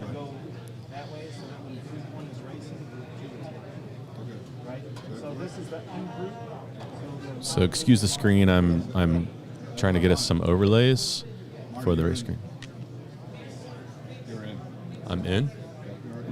Get these four on the track. Oh boy. And these four. All right. Okay, so Marty is going to go and get the vintage races on.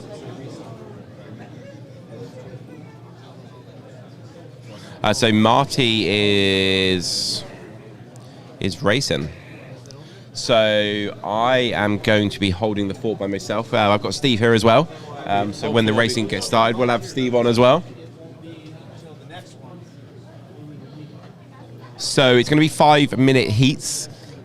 So a whole race should take 40 minutes plus minute and a half swapping. So about 50 minutes to do a race. All right, I need John Wilkerson on red, Dennis Dwyer, white, Marty Ford, green, Claudio, yellow. Over here, I need Barry, Shin, Matthew. Which Matthew? Bruce, Jump, Ross.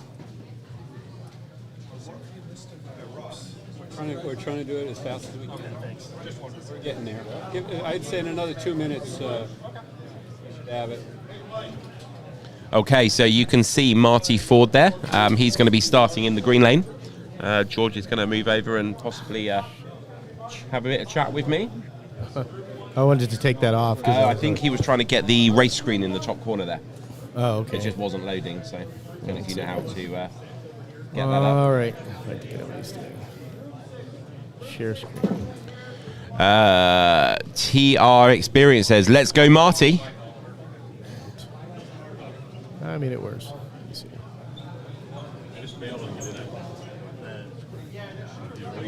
Where is it? Where is it at? Current application or Trilary? The overlay? Oh, it's the overlay. Okay. Screen share. No, I've already added HTTP. This one, HTTP, right? On the vintage track and group 1 on the GT track. Group 6 Oh, right here, on the widgets. vintage track. Group 1 on the vintage. Sorry. Group 6 vintage. Group That's 1 my fault. I GT. took it off because it wasn't connecting, so that's on me. You know. So. Don't worry about it, Marty. We'll get it fixed once you're back. I'll do some extra announcing so everyone knows who's where. Just get your head in the race, Marty. They're all rooting for you. Now he's doing his stretches, as you saw him walk up the steps there. I think he wants to give you the best live stream possible. That he's more worried about getting the race results in the corner of the screen than his own race preparation.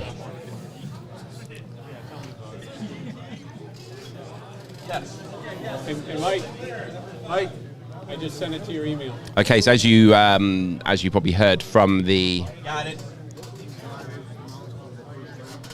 they're all on that screen there for the 4, and that screen there's 4.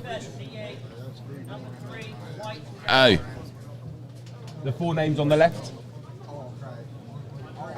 You got it? Cool. Good. So there are quite a few new people here, so don't. Sometimes we might get interrupted by people asking questions. It's perfectly normal. Don't be afraid if you come to one of these events and you're new. Just come up to the people that look like they know what they're doing, and me, and ask the questions.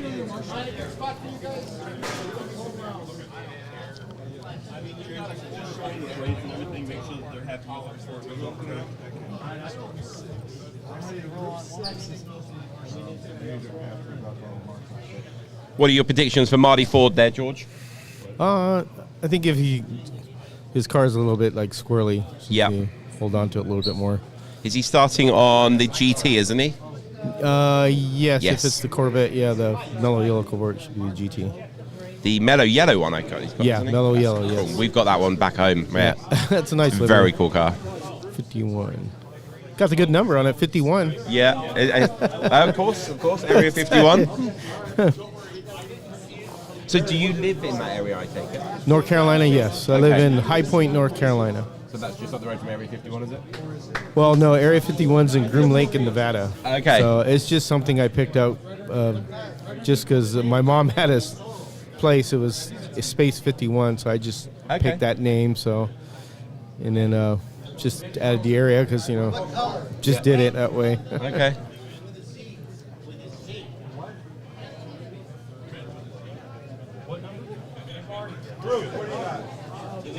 Okay, so we are only minutes away from starting this first race.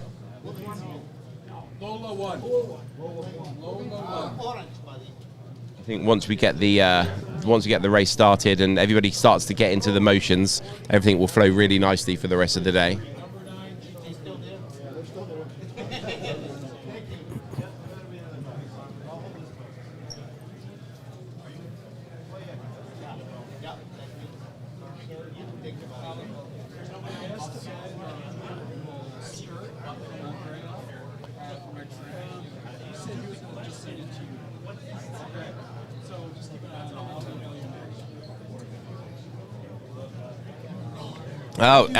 Ian Douglas says, someone told me Marty also listens to Celine Dion pre-race, followed by classical music. Get him all hyped up. That'd be complete opposite of what I would do.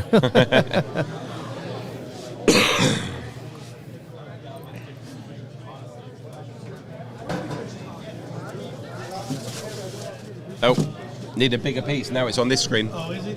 Oh, somewhere. I'll cover yours. There was loads more of that stuff. If you want to go grab a second piece. That's okay. It's not all right. It's okay.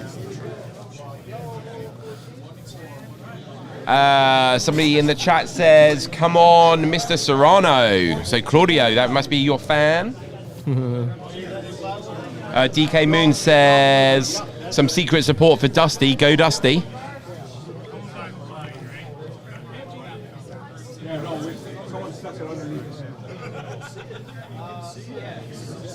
I'll put that on the screen, but I can't read it. So it says, "Vámonos, Claudio Serrano, el carro número 62. Es el mejor, tiene la Z del Zorro."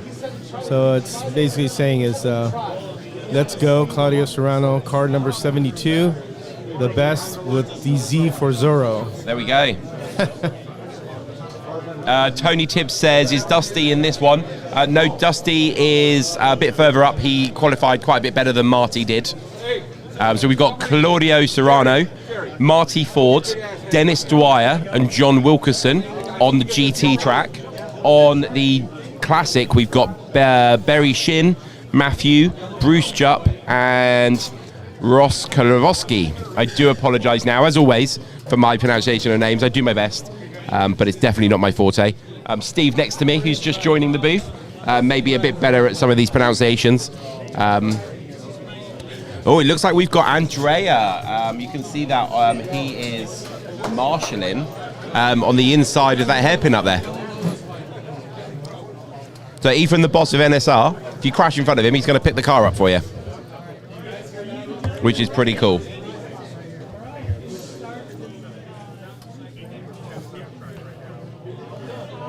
So the people marshalling on these tracks are the fastest people because they're going to be racing last. So it's just cycling through. So the people racing now will marshal for the next race, and so on and so on. Oh, we had some loading on one of these screens, like they're about to get ready for the GT.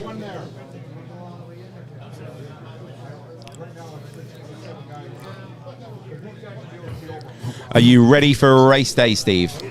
I'm ready. Here we go, lights out and away they go. Yep.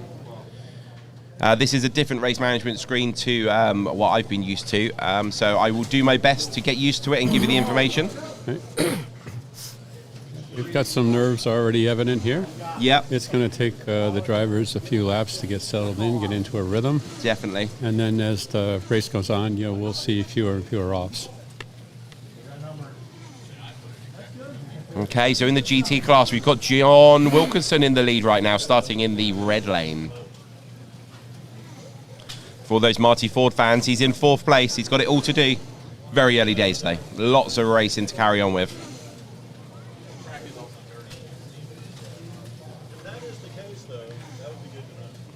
We have Ross in the lead on the Classic class at the moment. Berry's in 2nd. Bruce is in 3rd. Be interesting to see how the lap times compare from the Classic cars to the GT cars. Are they fairly similar in speed? Would you know, Steve? Generally speaking, the GT cars are going to be a little faster than the Classic cars. Okay. Although, in the hands of a really good tuner, like for example the 908. Yeah. Can hold its own. But in general, yeah, I would expect to see slightly quicker times in the GT class than the classic cars. Yeah. Cool. There we go. Marty Ford is up to 3rd now, working his way up through the field.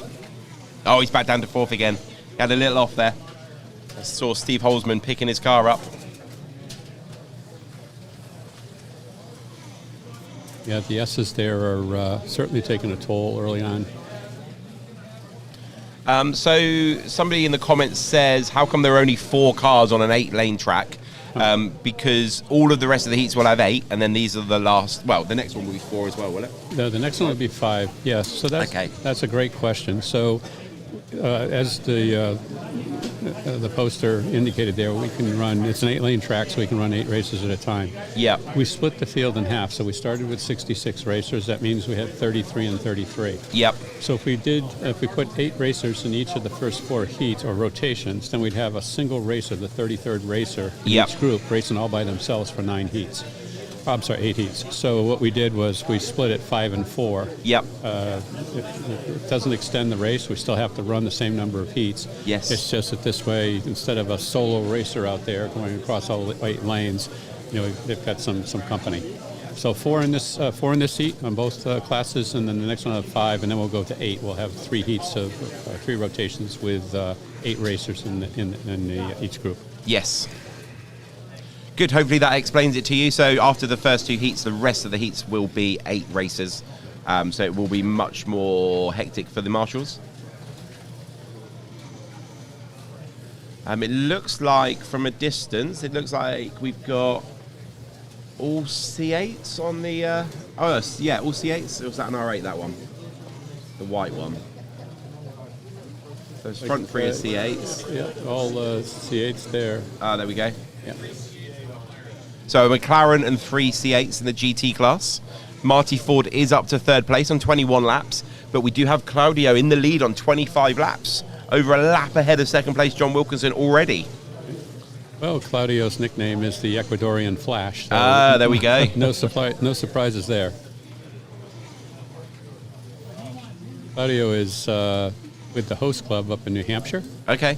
So he's made quite a trek to get out here.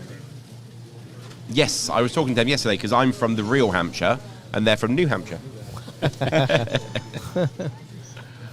So noted.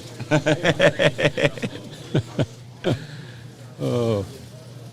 There's a phrase in England for it's Hampshire born, Hampshire bred, strong in the arm, thick in the head. There you go. I like that. So, Slot Car Dude, same question. Why are there only 4 races on an 8-lane track? Because we don't have a number divisible by 8. We actually had 9 for the last heat, so we've split them into a 4 and a 5. So, yeah, there we go. So, after the first 2 heats, there will be an 8 in every single one. Yep.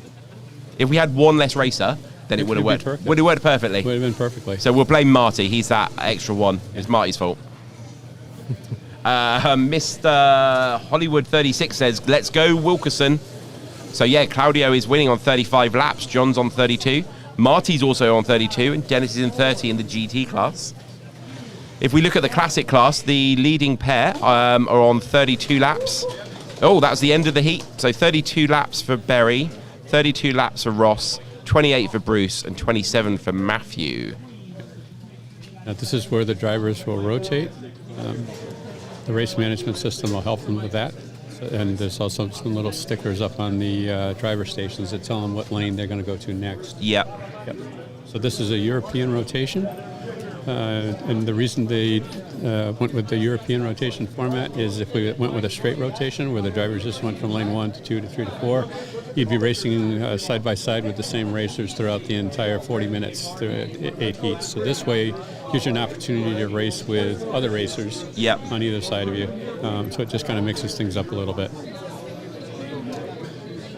So it looks like fastest lap in that last heat was John Wilkerson, 8.432. It looks like Claudio had a 7.7. Oh yes. Why is that one orange? Do you know? I don't. It's a good question. I'm not familiar with this particular race management system, but maybe we'll find this out. We'll find out. Somebody that knows, someone with the knowledge. Yep. I'm just going to take a guess that may have been his that's his best lap, and it was the last lap. Yes. It's just a coincidence, so absolutely it highlighted it. Yeah. That's what it looks like. There we go. So when we do get the race screens on the screen for you in the next couple of heats, we will explain the screen to you. By then, we should have learnt it ourselves. Yeah, there you go. We've got the rest of the afternoon and probably part of the evening to figure it out. So, yes. Yeah.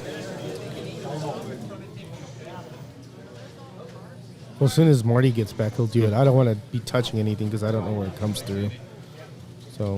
What's that, sorry? I said as soon as Marty gets back, he'll do it. Because you're supposed to add a widget here, but I don't know where he's going off. I don't want to interrupt anything. So. I think that's fine. I mean, we'll keep people informed as best we can. So we've started the second heat. Oh, thank you. No worries, Nico. So things once we get rolling here, things tend to move right along. They have 90 seconds, a minute and a half between heats. Yep. Right, to move the car to the next lane, clean tires, obviously to move, disconnect their controller, reconnect. So driver stations here are using XLR connectors. Okay. And for those that are familiar with XLR connectors, they know the virtues. They're very easy to use, to plug in. You're not going to hook up wrong. And they're very, very efficient. Yeah. Right. So if you're a club and if you're looking to standardize on some connections, you would certainly do well to consider XLR plugs. Do you know anywhere where you could purchase the XLR connections from, Steve? Well, you can get them from Slack Car Corner, no, but you can get them from any of our sponsors. You can get them from Cloverleaf, you can get them from Professor Motor, type thing. There is no, at least here in the States, there's no official pinout for the XLR connectors. You have 3 wires. Yep. The unofficial, what most people who use the XLR connectors, most clubs, it's black, white, and red. So pin 1 would be black, pin 2 would be white, and pin 3 would be red. And as long as you wire up your controller using that pinout, that's the way these driver stations are set up, then you're fine. So where could people go for help with wiring these up if they're a bit worried about swapping over? Where could they find information that would be useful? Well, again, you could go to the resources section of the Slack Car Corner website. Yep. Oliver at Professor Motor has a great deal of information on track wiring as well. And then if you're, if you're stumped or if you're just not quite sure what to do, even after reviewing some of that information, you can always just pick up the phone or shoot us an email, and we'll do our best to answer your questions. Amazing. Yeah, Marty's car is the black Corvette, the mellow yellow, number 51. He's in the blue lane. He's on 50 laps. John Wilkinson about 2 laps ahead on 52. Claudio is storming off into the lead on 55 laps there in the white lane. Over on the classic side, we've got Barry Shin in the lead, 34 laps. Ross on 33, Bruce on 30, and Matthew on 28. Fastest laps at the moment. It does look like we have Marty with the fastest lap of the race in the GT class, but Claudio is winning the race. What you're going to find is, some lanes are a little longer, some lanes are a little shorter, and it's just inherent that, the lap times are going to vary some for a given driver as they move from lane to lane. Yes. But keep in mind that since they rotate across all 8 lanes, everybody gets the race in each of the 8 lanes, that it equals it all out. You'll find in the last heat, the 8th heat of the race, that's when everybody starts to then, if they seem like they've separated unnaturally, they will come back. It might be that somebody started in a gutter lane and now they've got a good lane, and then somebody in the last ones were the opposite. So it will very much almost sort itself out in that last heat. Then we'll find out who the real leaders are. Right. Up until that point, we try and give you as much information as possible to let you know who is potentially in the lead. But you never really know until they've done all 8 laps, all 8 lanes. Sufar Speedway says, a Slot Car Corner website was very helpful with setting up my 4-lane track. Oh, we're glad to hear that. Thank you very much for the feedback. Elf Jens says, Marty's car looks very drifty. Do we have different angles of that GT track there, George? Maybe that one to the left, maybe? No, that one is the vintage. Oh, this one, well, that one's tracking you. Oh, okay. So this view gives you a good view of that Rad 1, Rad 6, Rad 1, Rad 6 section that Dennis Dwyer is having to deal with at the moment. Ethan Claudio's in the white lane, which isn't much better. And we're at the end of the second heat of the first race. So we've got Dennis Dyer on 63 laps, Marty Ford 66, John Wilkinson 67, and 4 laps out in the lead we've got Claudio Serrano. Again, if I pronounce any of these names wrong, I do apologise, it's not my forte. On the classic side,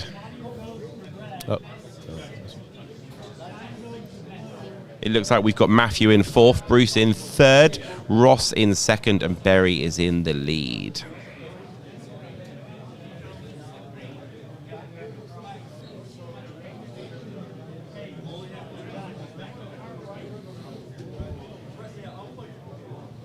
Is there a... They've only done compared to... What is this? Unless that's, it looks like that's just for the heat. I don't see where we're getting a cumulative total over there like we are over here. Okay. I'm just guessing. Yeah. Can I? Yeah, go ahead. I think it's covering it up, maybe. There it is. Maybe covering it up. No, it's been.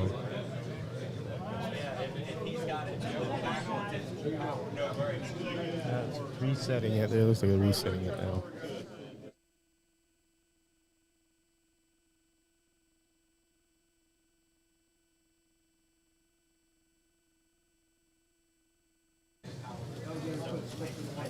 Okay, so we're on heat 3 of the GT races underway. So they only have a minute and a half to change lanes, have their tyres cleaned, all that sort of good stuff, change their sticker. Let's see if Marty Ford can make some moves. He's in the purple lane, in the lane 7. Which are the best lanes? Is it the middle ones on these ones, Steve? Yeah, the 3 or 4 middle lanes are going to be the easiest lanes, if you will. The corners are not as abrupt.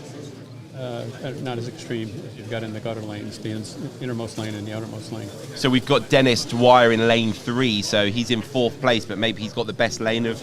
Oh, actually, John Wilkinson's got the blue, which is similar to the green. Very similar, yep. Yep, so this is where Marty Ford and Claudio might drop back a little bit because they're going to have to endure 5 minutes of a harder lane. Yes. So this is a good example of where they've got a worse lane, and things might change unnaturally, so we'll keep an eye on that.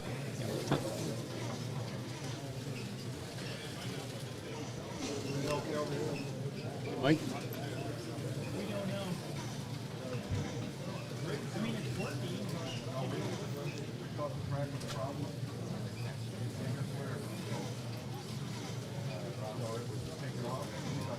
Okay, so fastest lap on the GT circuit right now is John Wilkinson, 7.592. Marty Ford's done a 7.7. Dennis Dwyer, 7.8. And Claudio, 8.1 in that red lane. Red lane is definitely the hardest. That's the one with the Rad 1, Rad 6, Rad 1, Rad 6. It's the longest lane, but also the lane with the hardest corners.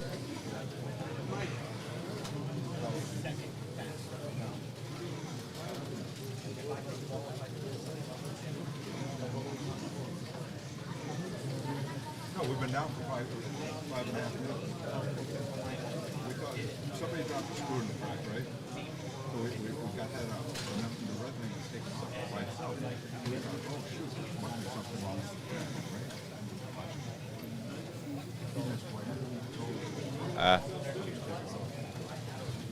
But, you know, it took 7 minutes to figure it out. So now,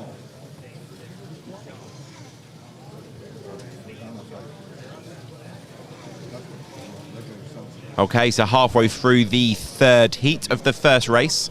Marty Ford is still in 3rd place. He's only a lap ahead of Dennis Dwyer at the moment. Looks like John Wilkinson is making gains on Claudio, though. He's only a lap and a half behind. Claudio did have a 3-lap lead just not that long ago. Joe Solinsky says, does each lane have their own separate power supply, or are they all sharing the same one? They're all sharing, I believe. I've only seen one power supply under each table.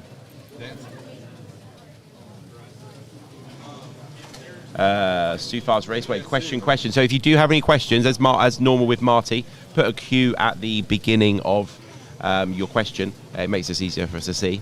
How do they determine which lanes are used when there are less than 8 races? Okay, good question, Stu Fast Speedway. All racers are still going to do all 8 lanes. There's just going to be 4 empty ones each time. So, but every racer will do a 5-minute stint in every lane, and then it will all be added together. So if you have a look at the lap times, Claudio, who's winning in the red lane, his best time is only an 8.1, where John Wilkinson in one of the better lanes, lane 5, the blue one, has done a 7.592. So that's why he's crawling back towards Claudio. And it might feel like at the end of the stint that Claudio's done bad, but he's just losing 0.6 of a second because of his lane being so offset to John's lane.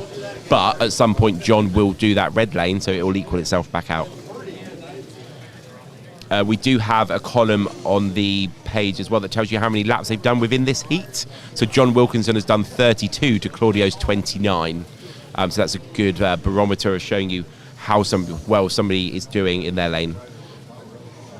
Marty Ford is in third place on 97 laps. Dennis Dwyer is on 97 as well.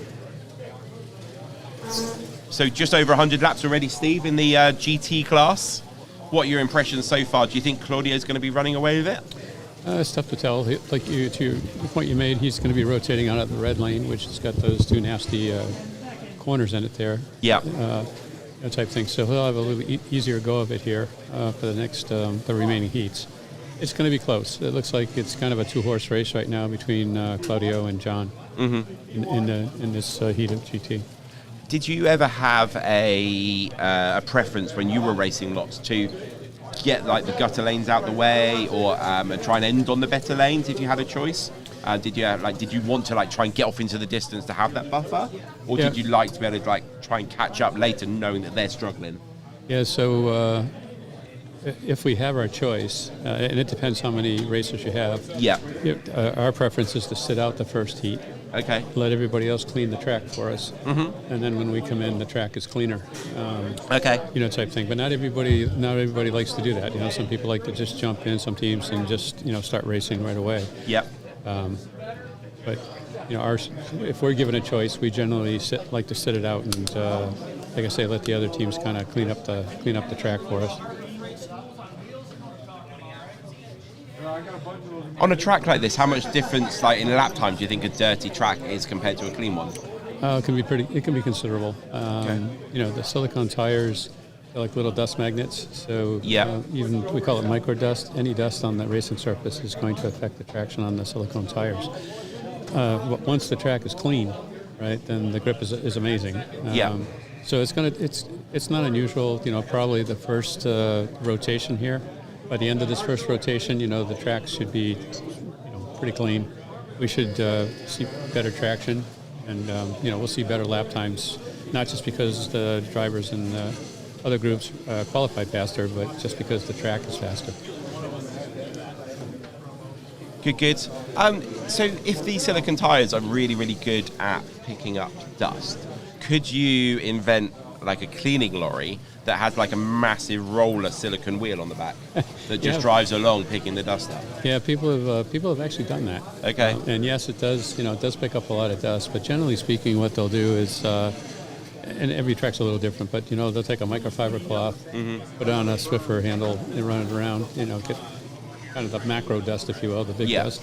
And then maybe go back with a tack cloth or something like that, and just give it a good wipe and get up as much of the any remaining dust that there is. But even with that, you're still going to have some dust, and you're just going to have to run 50, maybe 100 laps or something in an event like this before the tires, the track starts coming in and the tires will start coming in. Yeah. I have seen at events before when you have these empty slots that they sometimes just get people to run just for the sake of it in those laps, just to so when people move on to them, they're clean already. Yep. Is that something that could be considered, or do you think it's just best the way it is now? No, we've seen that. We've been in races where they do that. Yeah. Type thing. They'll just put a car. It won't be going very fast. They'll just put it going at constant speed around the lane. You could do something like that here, but for 3 out of the 5 sets of heats, rotations, you're going to have eight racers. You're going to have all the slots filled. These initial ones here, I think in this format, it would probably just make things more complex. Yep. And so it's kind of a two-edged sword. So we've got a question from Slot Car Racing Edmonton, who had the NSR Canadian Nationals recently, I do believe. In the GT3 class, how many are sidewinders versus angle winder? I'm going to pass that one to Steve. That one would be, I'd have to pass that off to the tech inspection guys because I have no idea what's out there. What's out there, yeah. Okay. But if you see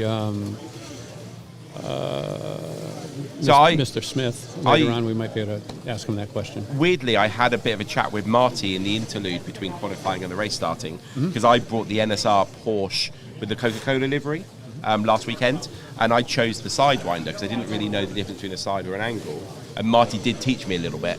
And apparently the angle winder, you might get a little bit more magna traction because the motor's bigger.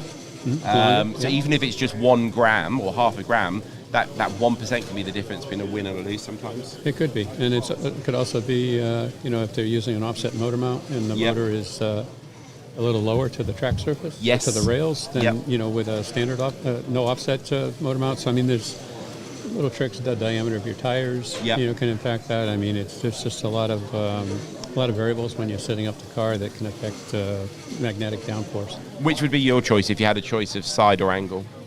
I prefer the sidewinders, but not everybody agrees with me, obviously. Okay. I find they're easier to set up and easier to drive. Okay. Angle winders, my experience is it's easier to overpower the car. Yep. Type thing.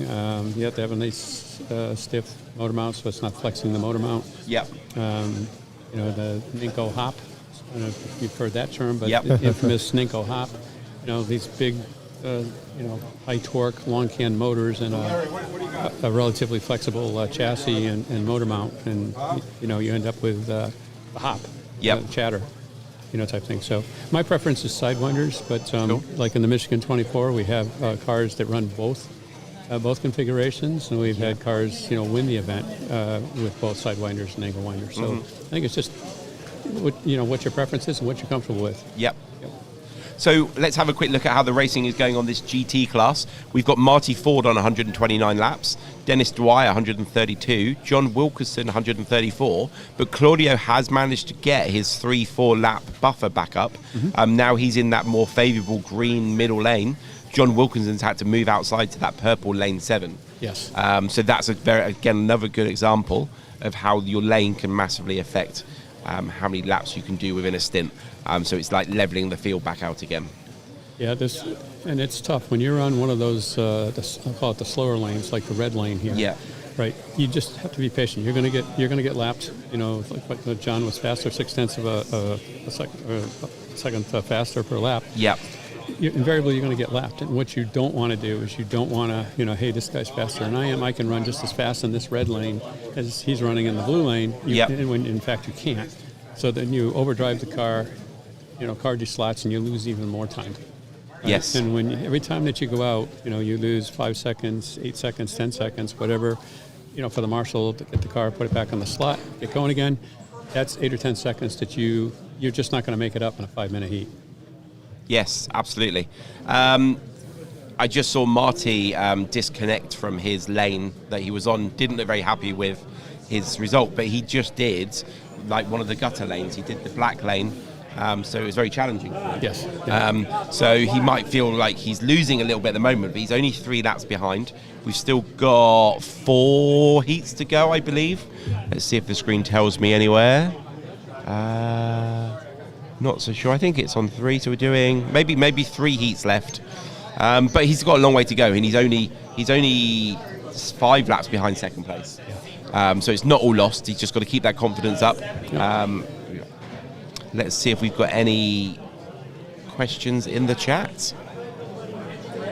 Yeah, so I'll just mention, kind of along the comment that I just made. When you're in a race like this, there's a tendency to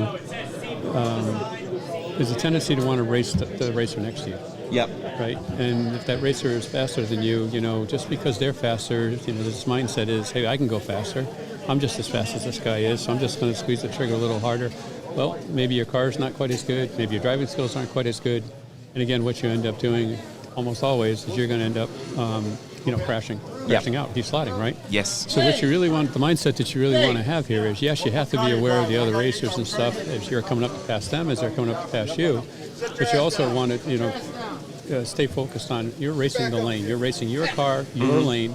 Right, and really what you want to do is just kind of be oblivious to everything else, again, unless you're coming up on somebody for a pass or somebody's coming up on you.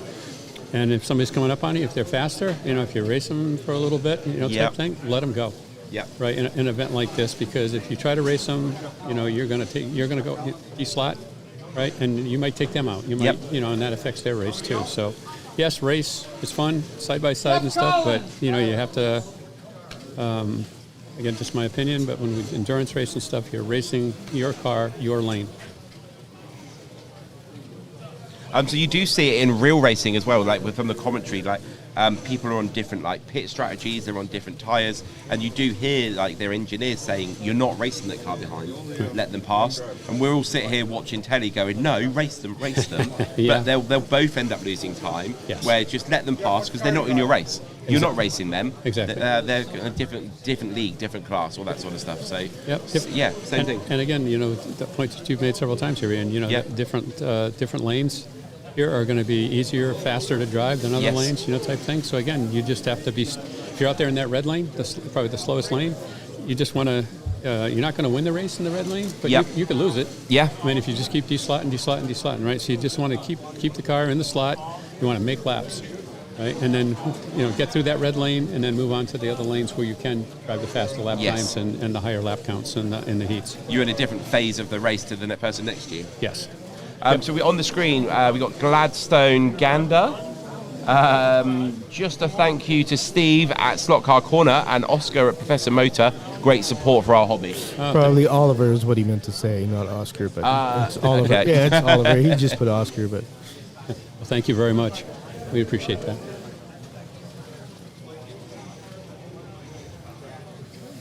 I think somebody asked about the Coke liveried angle winder. So that one up there, yeah, the top one. It's two fingers, and then if you go in put the like two fingers there, and then you can. Okay. There we go. So I have one of the Porsches with a sign winder and one with the angle winder in the Coke livery, and the angle winder is faster on my track.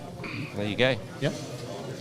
Slot Car Racing Edmonton also said it would be super interesting to see a breakdown of the angle winder versus a sign winder and how the cars place. Yeah, Definitely. Right, I agree. I'm not sure when they went through tech if they collected information. Sometimes they do. They collect information about gear ratios and what motor they have and angle winder, side winder, that sort of thing. If they have it, they'll publish it. Yep.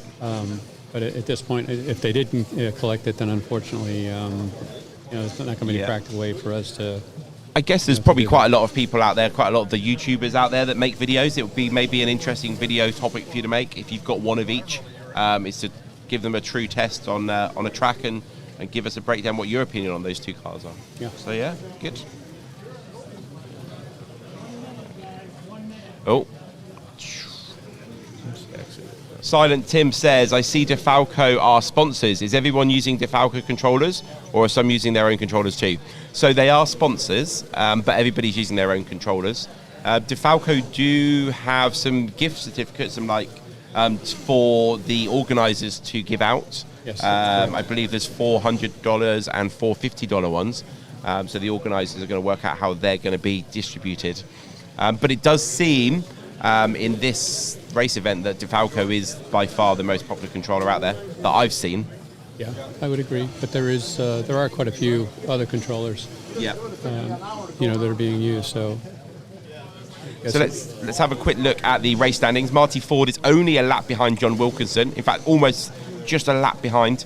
Dennis Dwyer is a lap ahead of those two, but Claudio is 8 laps ahead. Ian Douglas does say, I'd imagine the angle winder would generate more downforce and mechanical grip.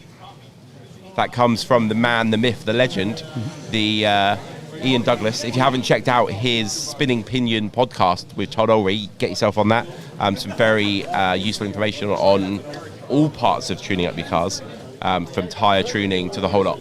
So yeah, get Ian, on to... weren't they breaking a lot of pods at Electric Dreams, and they were angle winders, weren't they? So they were. Do the F1 cars have angle winders? I can't remember. I know they were breaking pods. I don't think know. so. No, Was it inline? They were in line. Yeah. So they apparently where they were braking, it was where the two screws go through the pod into the motor. I think if people over tightened them, and then they were having crashes into the wall or the floor because of the over tightened screws, it was causing it to break at that point. Yeah, I could think they were running something else other than F1. Yeah. Okay, so QQQ, that bottom one there. So, are the track edges 3D printed or scale auto? I do believe those fences are Professor Motor. Is that a product that Professor Motor sells, Steve? I think that is a Professor Motor product. We can ask Oliver when we see the fences and the barriers there. The aprons, the track aprons, are Scale Auto. Yes. Right.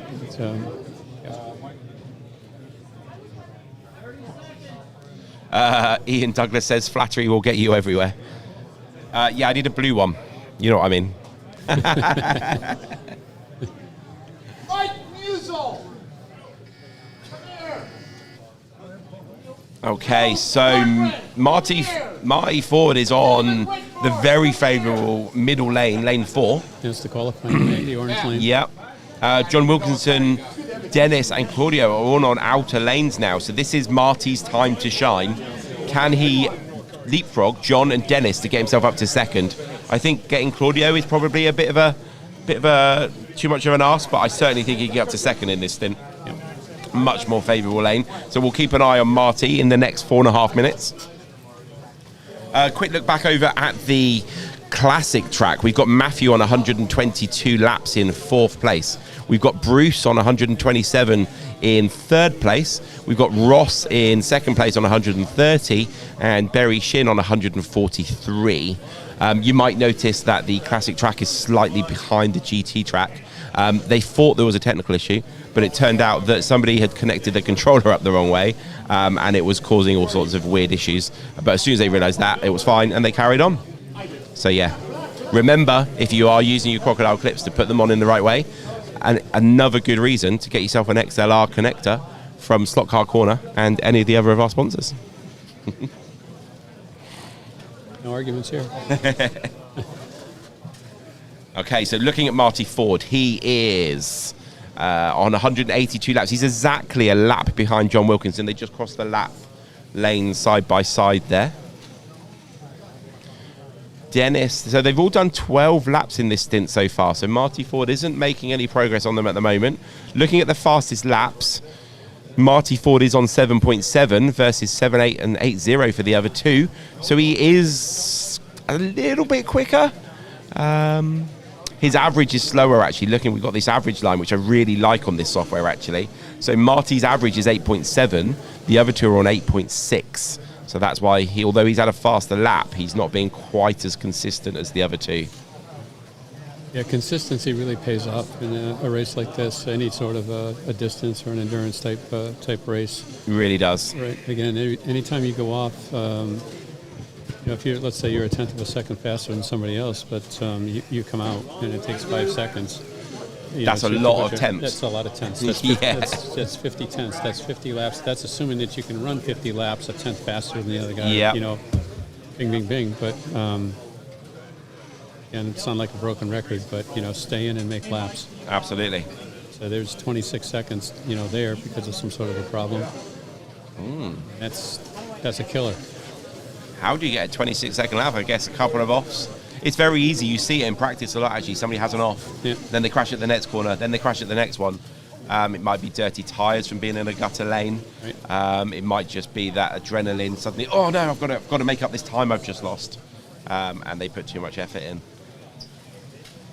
Okay, so Marty Ford has done 2 more laps than Dennis Weir in front of him in this stint. Oh, has Marty had an off? They're all, no. He just clicked off 24 there, so he's still out there. His lap time's still good.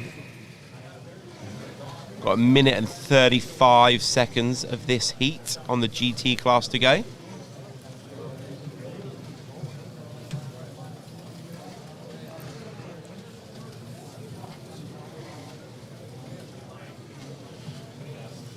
Hello. Yeah, no, we are, absolutely. We're just trying to work out how many heats are left on this track. Trying to work it out from the software. Does it say? Okay. Where does it say that? Well, it says race. See the one that says race 10, 15, 7, 10, 56. Segment 56. And then it'll be, when the segment's over, then it'll be 10 minutes left in the race. Okay. That's 2 more heats. I see. I've got you. Yep, got it. Nice one. There we go, learning this software with every lap of the race. So yeah, we have 2 more heats of this race left after this one. So 10 minutes and 35 seconds of racing to go.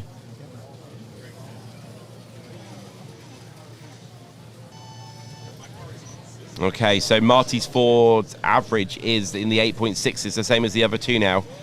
He's only got 25 seconds of this advantage of the lane to go, though.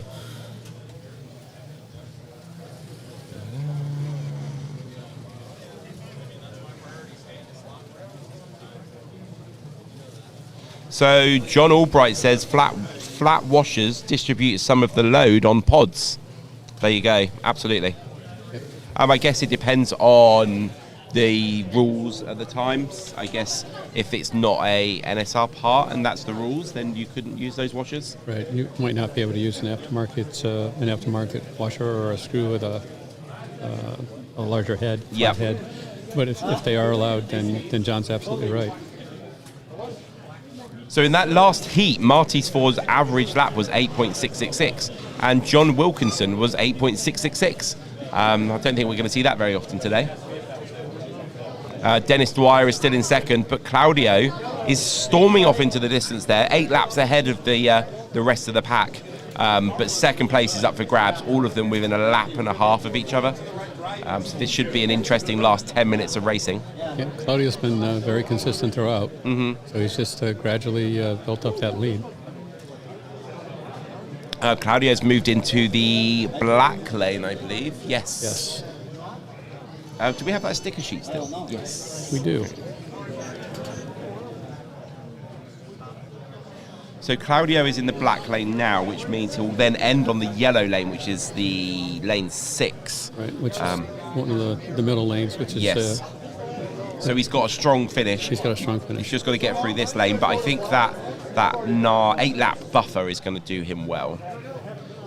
Marty is on the white lane now, so he's going to move to red last. Which is going to be... It's right next to red, so it's definitely a challenging lane. Yes, yeah. Marty potentially probably has the hardest finishing lane there. Yeah. Although, a good thing, all of the other 3 cars have cleaned it for him now, though. Yeah. Yeah, he gets to finish up in red. Yeah. I'm sure he's looking forward to that.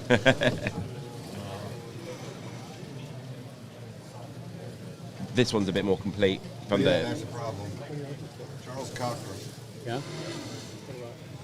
need to know car he drove. I'm trying to get the car set up for next heat. I knew where he was. I wanted to be over here and look at his name. But I thought I'd look up and see maybe what club he's with. Okay, if we have a look over on the classic track at the moment, Matthew's on 156 laps. Bruce Jupp is on 161. We've got Ross on 167 and Berry Shin well off into the distance, 13 laps ahead. So we will keep an eye on that track. Like we said, they're about 5 minutes behind because it took them a while to work out that technical issue that was the racer's fault. Okay, going back to the GT class where our very own Marty Ford is racing. He has made it up into third now. John Wilkinson looks like he's had an off or two. So Marty Ford is into third place. Can he hunt down Dennis Dwyer in the last 8.5 minutes of the race? Claudio's got a 9-lap lead now. Yeah, Dennis and Marty are having a very close race here. It's kind of amazing. After 40 minutes of racing, they're going to end up, they might even be on the same lap. Absolutely. The way they're going, but... It's good that Marty's managed to get third, so it's just can he get that Dennis in the last 8 minutes of racing? Right. Dennis is in the yellow lane, so he's going to end on orange. Right. So Marty's going to have it all to do in that red lane if he thinks he's going to overtake Dennis in the qualifying lane. Yeah, that's going to be tough. I mean, I won't say it can't be done. And Marty's, he's a great driver. He's a pretty good driver, but. I think even the best drivers struggle with that red lane. I think. Yeah, again, I think it's you're not going to set lap records or lap count records in red. You just want to kind of survive red. Yes. And move on to race another day, kind of thing. Race another lane. So John Albright says, let's not forget that angle winders took commercial track racing by storm when they were introduced years ago. Didn't take them long for all the pros back in the day to convert to them. Slot Car Dude says, only 94 likes. Well, we're on 96, so you've already got us 2 more. Thank you, Nico. If you are enjoying the stream, do press the like button. If you're not enjoying it, just press it anyway. We got our very own Marty Ford racing at the moment. He'll be back on the mic with us in a bit when he finishes racing.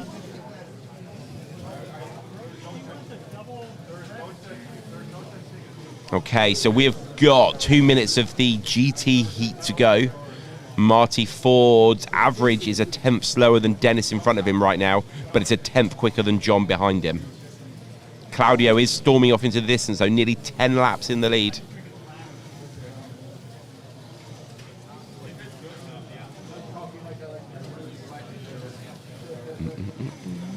Going back to the classic track, let's see if there's any battles. So we've got Matthew and Bruce are the closest battle for third and fourth. They're about 4 laps apart.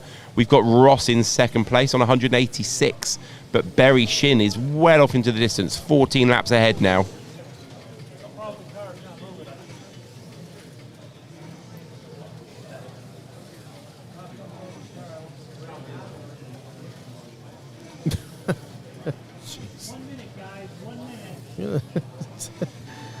Tony Tibbs says, Ian, can you get George to autograph a napkin for me? I'm pretty sure, I reckon if I ask George nicely, he's got some sort of swag that I can bring back to England for you. Yeah, he said he's going to sort you out. He's got something for you. So, yeah, it's all good. George can probably 3D print you a napkin. Go look right now. Right. There we go. George is off to just check his swag box. We're going to find out what he's got, and then we'll find a Sharpie in here. Maybe he can, like, sign it as well. How you doing, Tony Tibbs? Hope you're doing well. 21 seconds to go on the GT class. And one more heat to go with the GT. Classic, again, they had a little controller issue there with one of the racers, so they're running a little bit behind. Just coming up to the end of their sixth heat. 2 to go. There we go. Marty Ford is in a strong third place, but John Wilkinson is moving to the white lane. So he's going to be right side by side, actually. Yeah. So Marty will be able to see if John is managing to crawl back any of those 3 laps, just by the fact of whether the car's beside him or not, really, which is good. Looks like a real honour to be racing in that GT class right now, having the boss of NSR being a marshal. That's pretty cool. Yes, absolutely. That's one thing about racing. It's, it's not just when you're on the track racing and stuff. It's marshalling. Mm-hmm. In some races, be pitting, cleaning tires, whatever you might be doing there. So there's lots of things to keep you busy at these events. Yeah. I wonder if Andrea is enjoying the marshalling. I know he was soaking up some sun rays for the last few days between the Western and the Eastern. So now he's sat on a chair inside a hairpin of a slot car track. I wonder if he wish he was back underneath that palm tree again. Yes. Maybe we could get him a palm tree. Maybe, yeah, and one of those inflatable ones. Yeah. That would be awesome. Flamingos? Yeah. Flamingo, yeah. He looked the part. Feed him some grapes, make him feel at home. Yeah. Yeah. Yeah.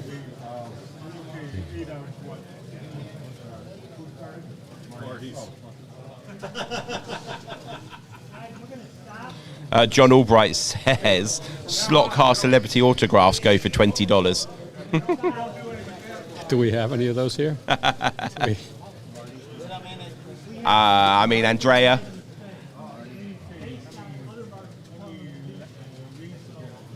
Okay, so we're just about to start the last heat of the first race in the GT class. Yep. The battle is for second place. Claudio is well off into the distance. He's got a 9-lap advantage. If he loses that, it's going to be a mechanical breakdown. That's the only thing that's going to bring Dennis back into it. Yes.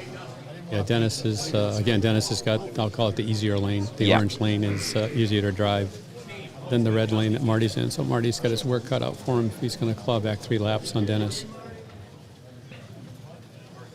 But, the other thing, you never know, there could be a mechanical failure or something, too. Yeah. I'm sure we'll see some before the event's over. Okay, Tony Tibbs, are you watching? Let me know that you are watching in the chat, and then I'm going to show you something. So we're just waiting for the last heat of the GT to go. Silent Tim says $50. There we go. Ian's autograph will go for $5. Cheers, mate. John Albright says Tony Tibbs laughy face.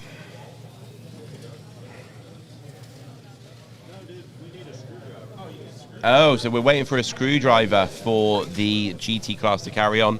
Tony Tibbs, are you there? Yep. Yes, you are. Here we go. Let's get the camera on. So George has brought along this box. It's actually an empty box, so that's all you're getting. No, he has. You got your autograph. That's what you wanted. But I think there's going to be something cool inside here. Is your mic live, George? Yeah, it is. So do you want to talk through what this is? That's a Dodge D100 kit. So there we go. You don't have to use the chassis, but I know you like scratch building. But it's a Dodge D100. It's got the inserts and the glass for it. And there we go. Look at that. So you can have that. I'm gonna There's a chassis and the pod in there. Got a chassis. How cool is that? And We could do a pod. The chassis is designed specifically for that truck. Yeah, there we go. You got the chassis there. You got some glass. You got windshields. Yeah, it's got the wheel inserts. windshields, the whole lot. Yep, you got the whole 9 yards. You got a motor mount. Yeah. It's a sideways motor mount because of space constraints. Yeah. Space constraints in this truck. Well, that's what they tell me. Okay. Yeah. Let's put these back in carefully. Does it? Do they just go in the bottom? Yeah. And then we wrap that up. Yeah, that looks like As the long as way. there's no pressure on the body, it won't distort. Amazing. Yeah, you can have that, Tony. There you go. Because I need to scratch my one. So There you go, Tony. I'll bring that back for you. Yeah, I'll just I will sort out the invoice later. So Tony Tibbs lives literally 10 minutes away from Doug, which is about half an hour from our unit. So we see Tony Tibbs quite regularly. And he has sent out a green car, one of your kits, I believe, for Harry Wise. He did it was a Camaro Trans Am, and he did like when they build the cars, build them for fun, for racing, but he made this to a dragster, and it looked spectacular how he did it. It was really awesome. So I really like that people take the time to do that. So I'm happy to give him a kit. And in the future, if you want to build something specific, I'll send you another kit too. Very cool. Very generous of you, George. No problem. That's good. Yeah, that was quite a build. I mean, I remember when he posted that, and people were just in awe. It was just an amazing build. He's a detail assassin. He really does go to the extra length. He came round. He was after some green LEDs for the headlights. We had some in our drawer that I've had for ages, like these little tiny nano ones, like so small that you can barely see them, which he's used for the headlights. But yeah, and I think he's a little orange one for the side exhaust as well, I believe. So yeah, Harry Wise, I think he's going to do a breakdown video on it and exactly show the world what he's done. Yep. But yeah, so we're just waiting on the GT class. It does look like there is a car issue that is being allowed to be fixed. Do we know whose car this is, Steve? Oh, it's Marty's. Oh, okay. So one of the marshals accidentally pulled the braid out, basically, when they were, I guess, pulling making the braids clean and straight, ready for the next heat, and just maybe pulled a bit hard. So because it wasn't the racer's fault and it was the marshal's fault, the timing's being allowed for a quick fix. There we go. They're just going to clean the tires, and we should be good to go. Okay, so it should be extra fast now. Extra clean tires. Yeah, so now the both classes are basically on about to start the last heat. So they've pretty much caught up with each other now. Yes, they have. They have. Yep. Tony Tibbs says, I guess that's probably, oh my gosh, George. That is unreal. Thank you so much. No problem. Oh my God, that's what he's meant to say. There we go. Shotgun Dave Slot Cars says, Tony is the master. There we go. Bit of a bromance. No doubt. Tony Tibbs says, Dave, you are the Obi-Wan. Okay, so we are into the last 4.5 minutes of the GT class, and the classic class is only 30 seconds behind now. So we're going to have our first couple of heat winners, and we're going to have our first benchmark. So if you are new to how this works, basically it's the person today in each class that does the most laps in their allotted time. So potentially Claudio could be the winner of the event, but we won't know until several hours down the line if his total is the most of everyone's today. That's correct. I mean, it's possible. It's not likely, but I mean, it is possible that somebody in this heat, maybe they had a bad qualifying heat or a car problem or something like that, they could actually have the highest lap count at the end of the day. The way that the qualifying works is they did group people with similar abilities, starting with the slowest first. So this is the slowest people going first. Although Marty Ford wasn't that low in the qualifying, is he? No, this is the slowest of the top 33. Oh, okay. Okay. Okay. Yes. Right. So in the GT class, yep. These would be 28, 29, or 29, 30, 31, 32, whatever it is. Right? Yes. Right. So it's the slowest people of the top half. Of the top half. There we go. That makes more sense. Yep. There we go. Whereas in the GT class, is it the slowest of all of them? That's correct. In the classic class, even. In the classic. Cool. That's correct. There we go. Okay. So in both classes, they're working their way up. Yep. From the slowest qualifiers to the fastest qualifiers. There we go. As we move through these heats. So will we get the fastest 8 from the GT class halfway through the session? No. Is that how it works? No, we'll get them. They'll be the last. They will be last still. They'll be the last on this track. Okay. And the fastest 8 on that one. On the bottom half of the classics will be on that one. In the last heat. Cool.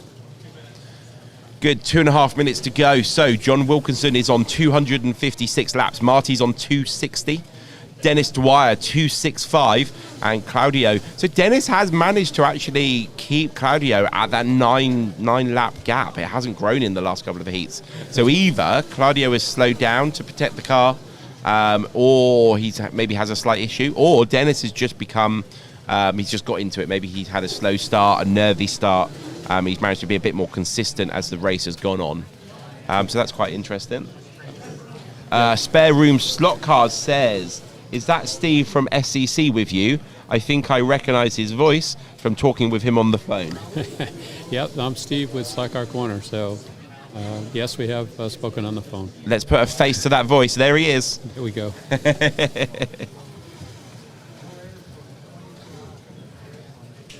Okay, so 1 minute and 35 seconds to go. Claudio is on 280 laps. I don't think he's going to quite get to the magic 300. Probably 290 might be a push. Yeah, we'll keep an eye on that. Both Dennis and Claudio, again, both from New Hampshire, the host club. And this is their first NSR national event. We have somebody else on the screen, but I'm going to let George read it. It says Humberto Serrano. It says, Vamos, Claudio, te ganas, saludos desde Ecuador. So he's saying, win and hello from Ecuador. Oh, that's great. There we go. So, yeah, you must be a Claudio fan. He is 54 seconds away from winning his heat. An accolade in itself. They don't call him the Ecuadorian Flash for nothing. There we go. And we have Humberto saying, hola, Steves. Steves. Steve, though. Yeah, greetings from Ecuador. Okay, last 30 seconds. I don't think I've ever had anybody from Ecuador on a stream. I think that's great.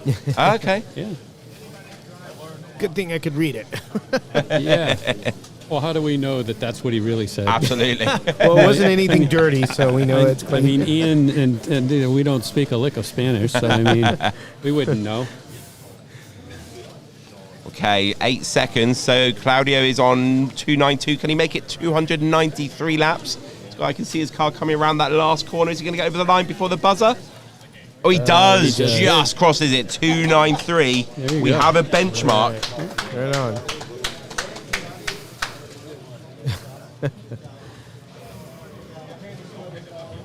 There we go. We'll look into that. So John Wilkinson, 273. Marty Ford, 278. Dennis Dwyer, 283.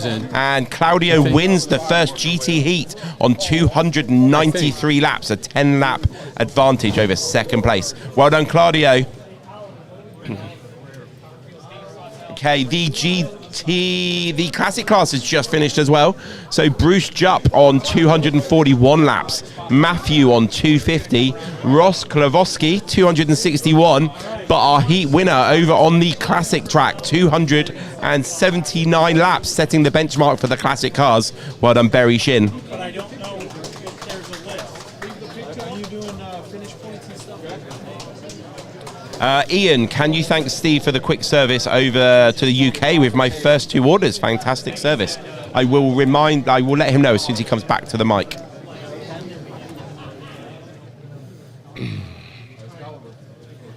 Was that Humberto Serrano says bravo, and then Steve Sweeney 7892 says fantastic Claudio.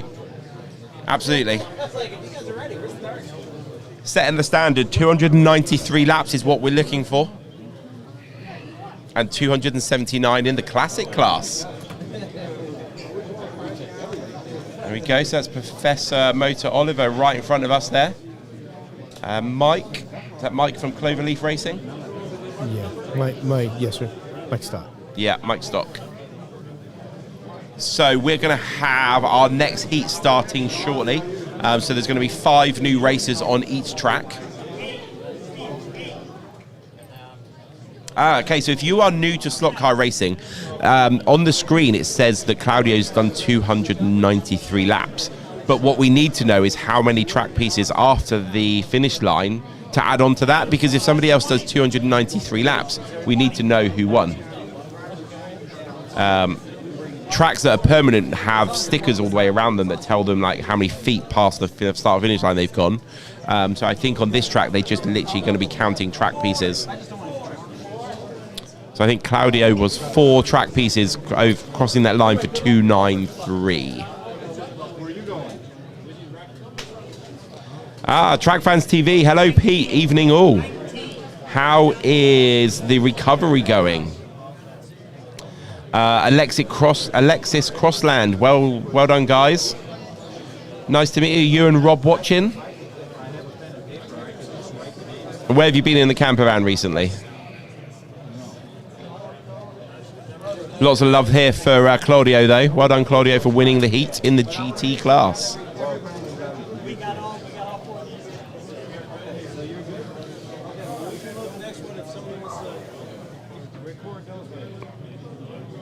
Humberto Serrano, did I say that right? Says great race. Huguete, I guess, I don't know, it's H-U-G-U-E-T-T-E. Huguete? I don't know if I said it right, perdone si non dice il nombre correcto. So. Lots of congratulations, Claudio, here.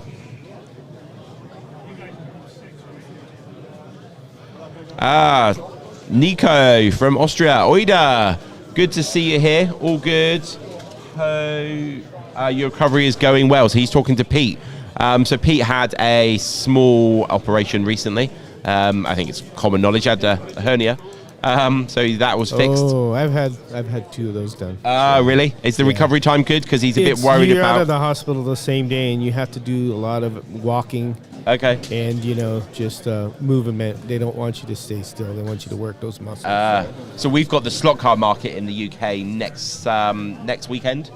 It's like an annual thing. There's the big one in May, and then there's a Christmas one. It's called the Christmas market. And he was worried about not being able to make it there with his recovery, but I think he is on course. Yeah, I think he'll be all right. And like I said, the doctor, at least when I got it done many years ago, they told me you have to move, keep moving, do your walking, and it's usually a quick recovery. Cool. Yeah, he's a young fit man, so he should be fine. Yeah, he should be great. What other camera angles have we got here? Let's show people around. So this is the swap meet going on. One of the cameras is gone into a bit of tracking mode, and it's just moving around on its own. Marty will fix that when he comes back from his session. But that's an excellent shot to come up with right there. Yeah, absolutely. Showing us there's loads of stands. More HO cars than I've ever seen at any swap meet before. I think HO is maybe more popular out here than it is in the UK, maybe. Yeah, a lot of the car, like Aurora AFX, that's what I started with, 1/64 scale, and then it was a real big market here because it went to the big box stores like Toys R Us that used to be in business. Okay, yeah. Walmart, Kmart, which is out of business, so Sears, Robux, so forth. Nice. That's quite unusual because you're thinking like over here where you've got all the space, you wouldn't need the tiny ones. But Yeah, no, I get what you're saying. It's just what appeals to a market. Yep. Is it what's the AW1? Auto World? Oh yeah, Auto World still makes a lot of cars now. They make a lot of really nice cars. There's different chassis now. Okay. There's the 4-gear and then the 3-gear, the original one, and it's just now the cars are more. They have a certain cars that they sell that they're more detailed because HO cars aren't really like scale when you get the old ones, but the Auto World makes some that are more detailed to scale, so they have a longer chassis and extra gear. So it's called the 4-gear, I believe. Those look really realistic, and that's like a specialized, packaging. So. I think one of the main companies I see on social media quite a lot is Viper Scale Racing. Yeah, Viper Scale Racing is another one that does a lot of the fast cars. Okay. Those are really fast. Mm-hmm. You got to really keep your eye on them. Yeah. They're like mini wing cars. Okay. Alexis Crossland says, Rob and I were at the track today for an open day. Nope. Sorry.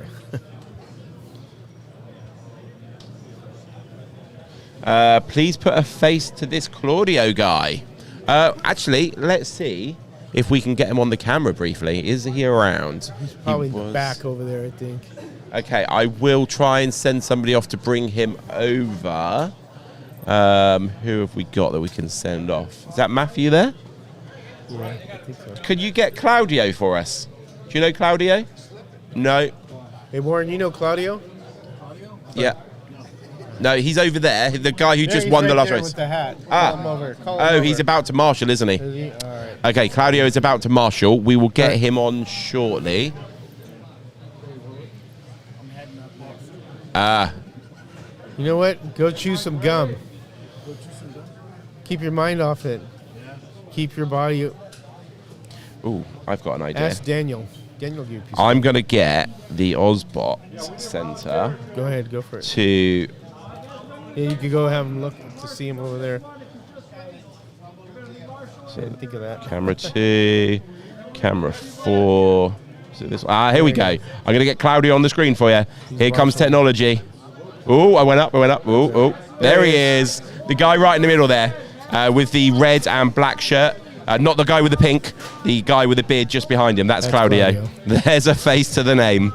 Nice guy. Yes. Okay, let's go back to a camera that isn't alive. Let's go back to this one. So we have got the second race underway. So Christopher Weathering is in the blue lane in the GT class. Jeffrey Collins is in the orange lane. David Kovac in the white lane. Tyler Capone in the red lane. And Larry Kelly in the green lane in the GT class. That is underway now. In the classic class, we've got Greg Kevgorian. I do apologize if I said that wrong. Charles Cochran, David Whitmore, Matt Goodnight, and Warren Scott. Can Matt wave goodnight to his competitors and win the race? I do apologize. Oh, there you go. There you go. Matt's nickname is Angry Bear, and his little stickers that say Angry Bear Racing. Cool. We have Paul Brotz. Does he have information for us? So he's a real classic for those. Okay, and GT for those. But we should probably have 2 sheets. I don't know if you can print a. We don't have a printer.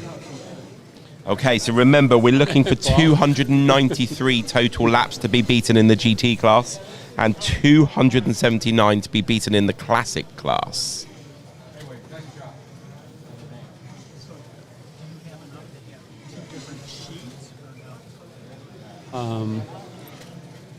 Trying to think.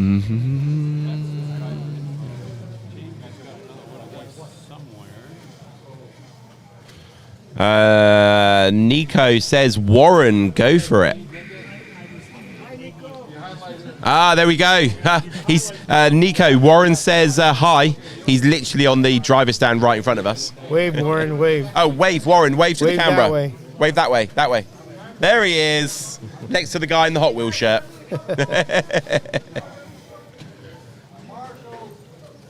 Hello. So Warren is from Like Tech Slots. Up from Canada. He's down with Joe and Rahul and MP. He's starting his...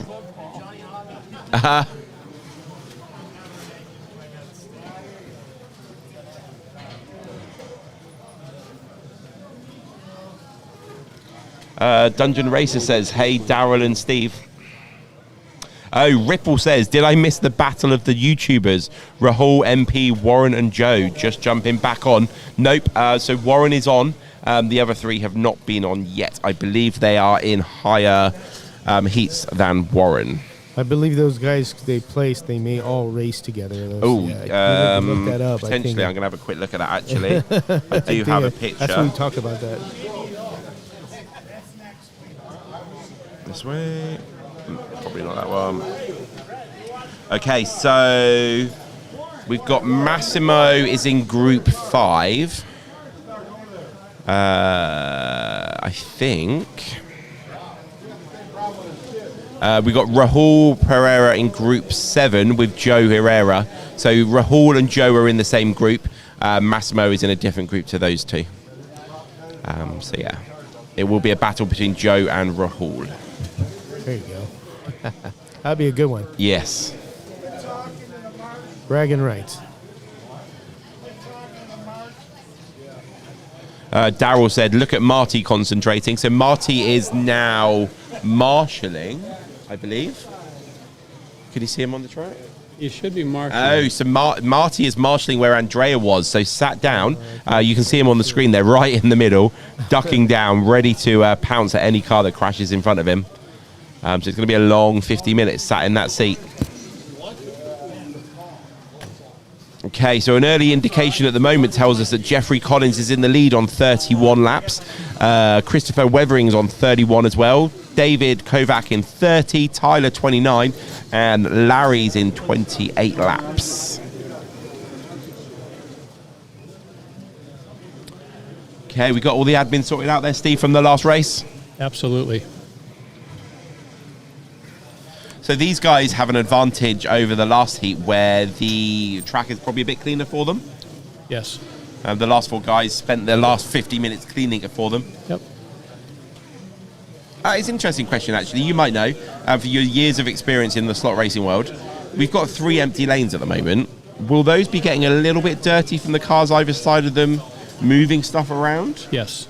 They will? Yes. So they'll notice if they move onto an empty lane? Yes. There we go.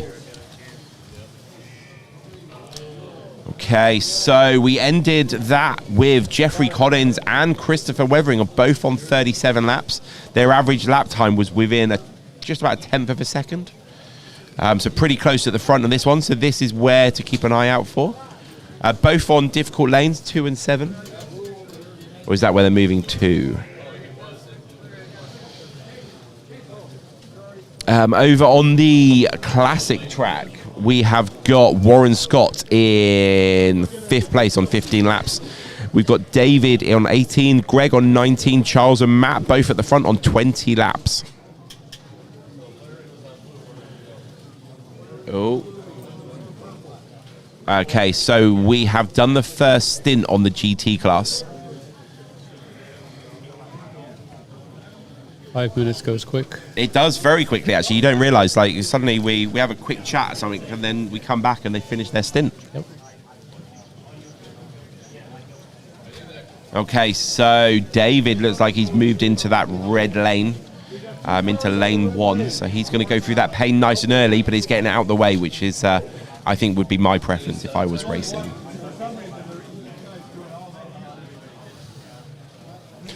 So Tony Tibbs. Tony Tibbs said, thank you, Steve, for his first couple of orders to the UK very recently. Oh, you're quite welcome. Thank you very much for your business. We appreciate it.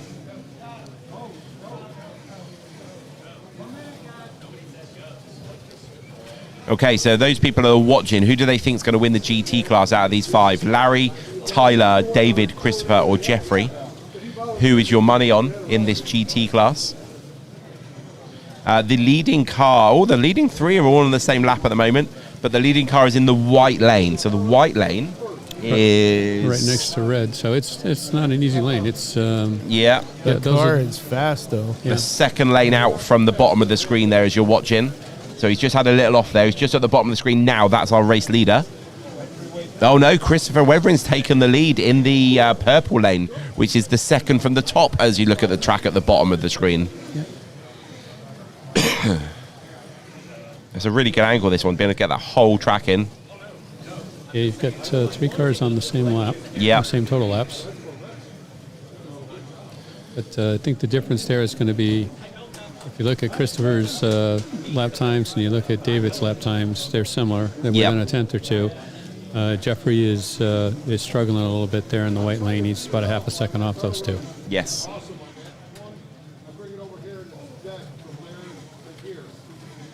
That Radius 1 of the Scale Auto, very similar to a Radius 1 Scale Electric. Just the difference from the inside lane to the outside lane on that one track piece is massive, isn't it? Yeah, it certainly is. It's so sharp on that inside. Yeah. And what's really interesting with this track system, you can go at least 10 lanes and possibly 12 now. Yes, 12 lanes. 12 lanes, which is it's insane. Is lane 1 the inside lane? Lane 1 is the red one, and the red one is the... No, so black is the lane 8, so that's the inside. Right. So red's the outside, black's the inside.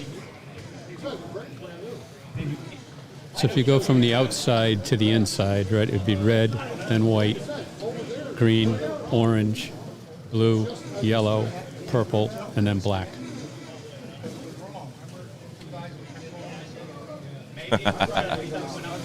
Thank you very much, John Albright. I wish. I absolutely wish. Murray Walker suckers. Murray Walker was a legend. I don't wear salmon-coloured shirts, though.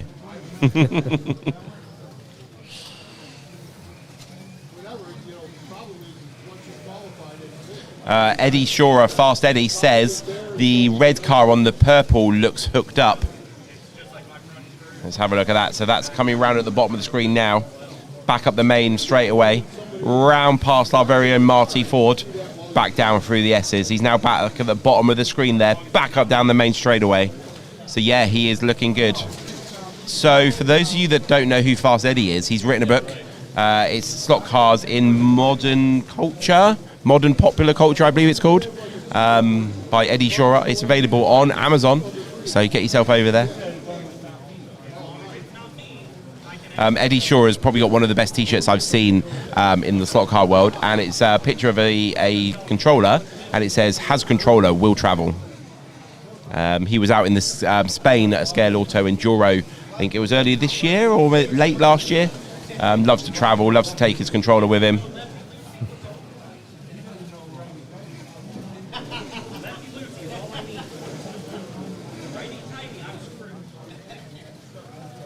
Okay, so looking at the lead of the race, that Jeffrey Collins in the white lane is back in the lead.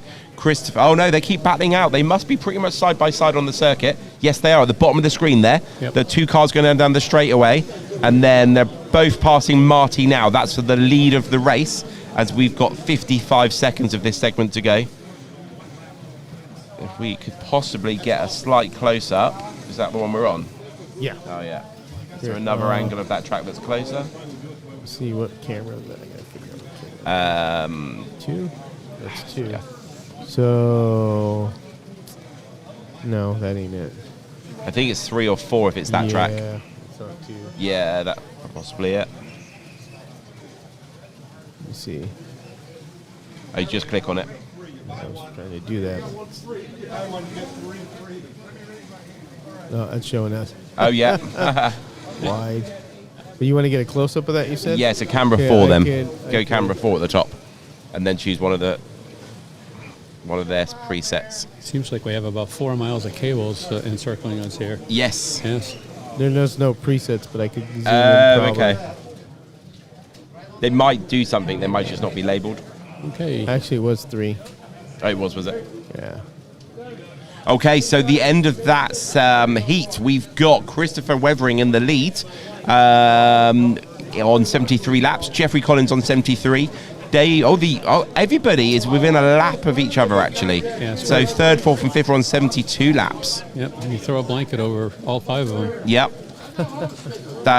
The biggest winner on that heat was Tyler. Oh, no, Larry did 39 laps in the purple lane. Yep. So he made up the most ground there. although his average lap time was 8.3.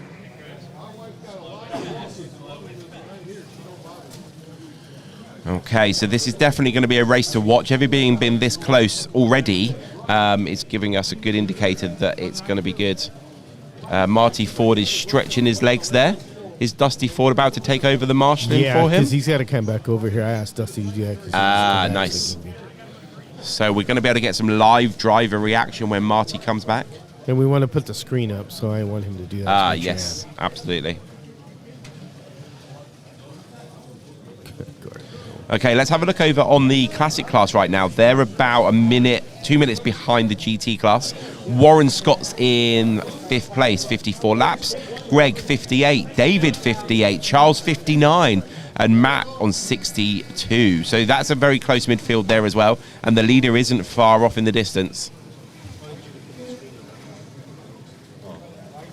Okay, here we have Marty Ford back. Hey guys. Should we get your reaction once you've sorted the screen out? Do you want to do that first? Yeah, let me sort that out. Yeah, we'll leave Marty to sorting the screen out, and we'll keep you posted on the GT class. Marty's going to try and get the race screens on the screen. It is totally possible. It's just he had to go off and race early on. He is the brains of the operation behind the table here. Okay, so let's have a look. Who has got the best lane? Who should be running away and possibly getting to the top of the table here, Steve? Lane 3, lane 5, again, the middle lanes. So David and Tyler have got the best lanes right now. Right, at least on paper. Yep. Right, Jeffrey's going to have the red lane with the most challenging lane.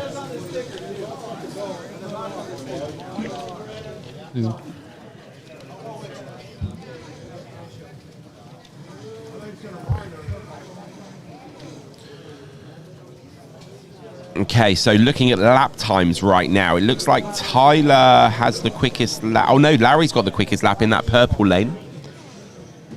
Well, the purple lane is one of the shorter ones without too many sharp corners. So purple, although it's on the extremities, it's not a gutter lane. Right. So you don't have to worry about getting your tyres dirty so much. Nope, and you don't have those two corners from hell to Absolutely. deal with. Right, so on red.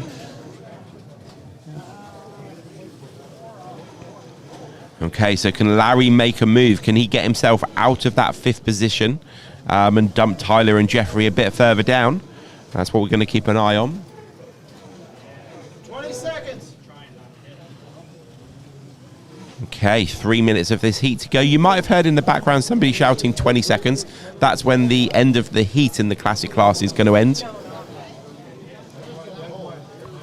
They're coming towards the end of their 2nd heat. We've got Warren in 5th. Greg in 4th on 63, David on 64, Charles on 65, and Matt is on 67. It looks like on the GT class, everybody is on the same lap. They're having a great race out here. Yeah. Yes, total number of laps, they're... just over a lap in it from 1st to 5th. Yep, so they're all going to be at 92 here in just a minute.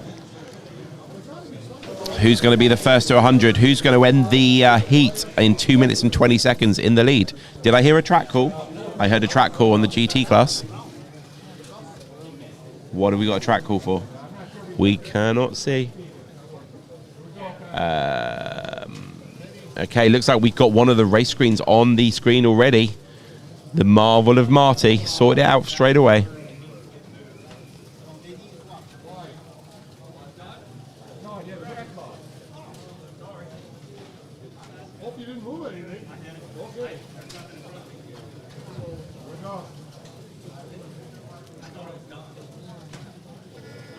Okay.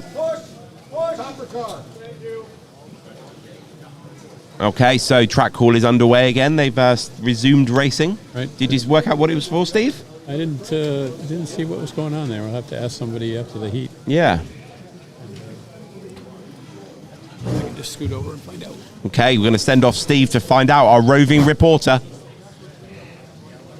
So as you can see now on the screen, everybody is on the 96th lap in this GT class. The closest race we've had so far. Who's going to end the heat of the race in the lead?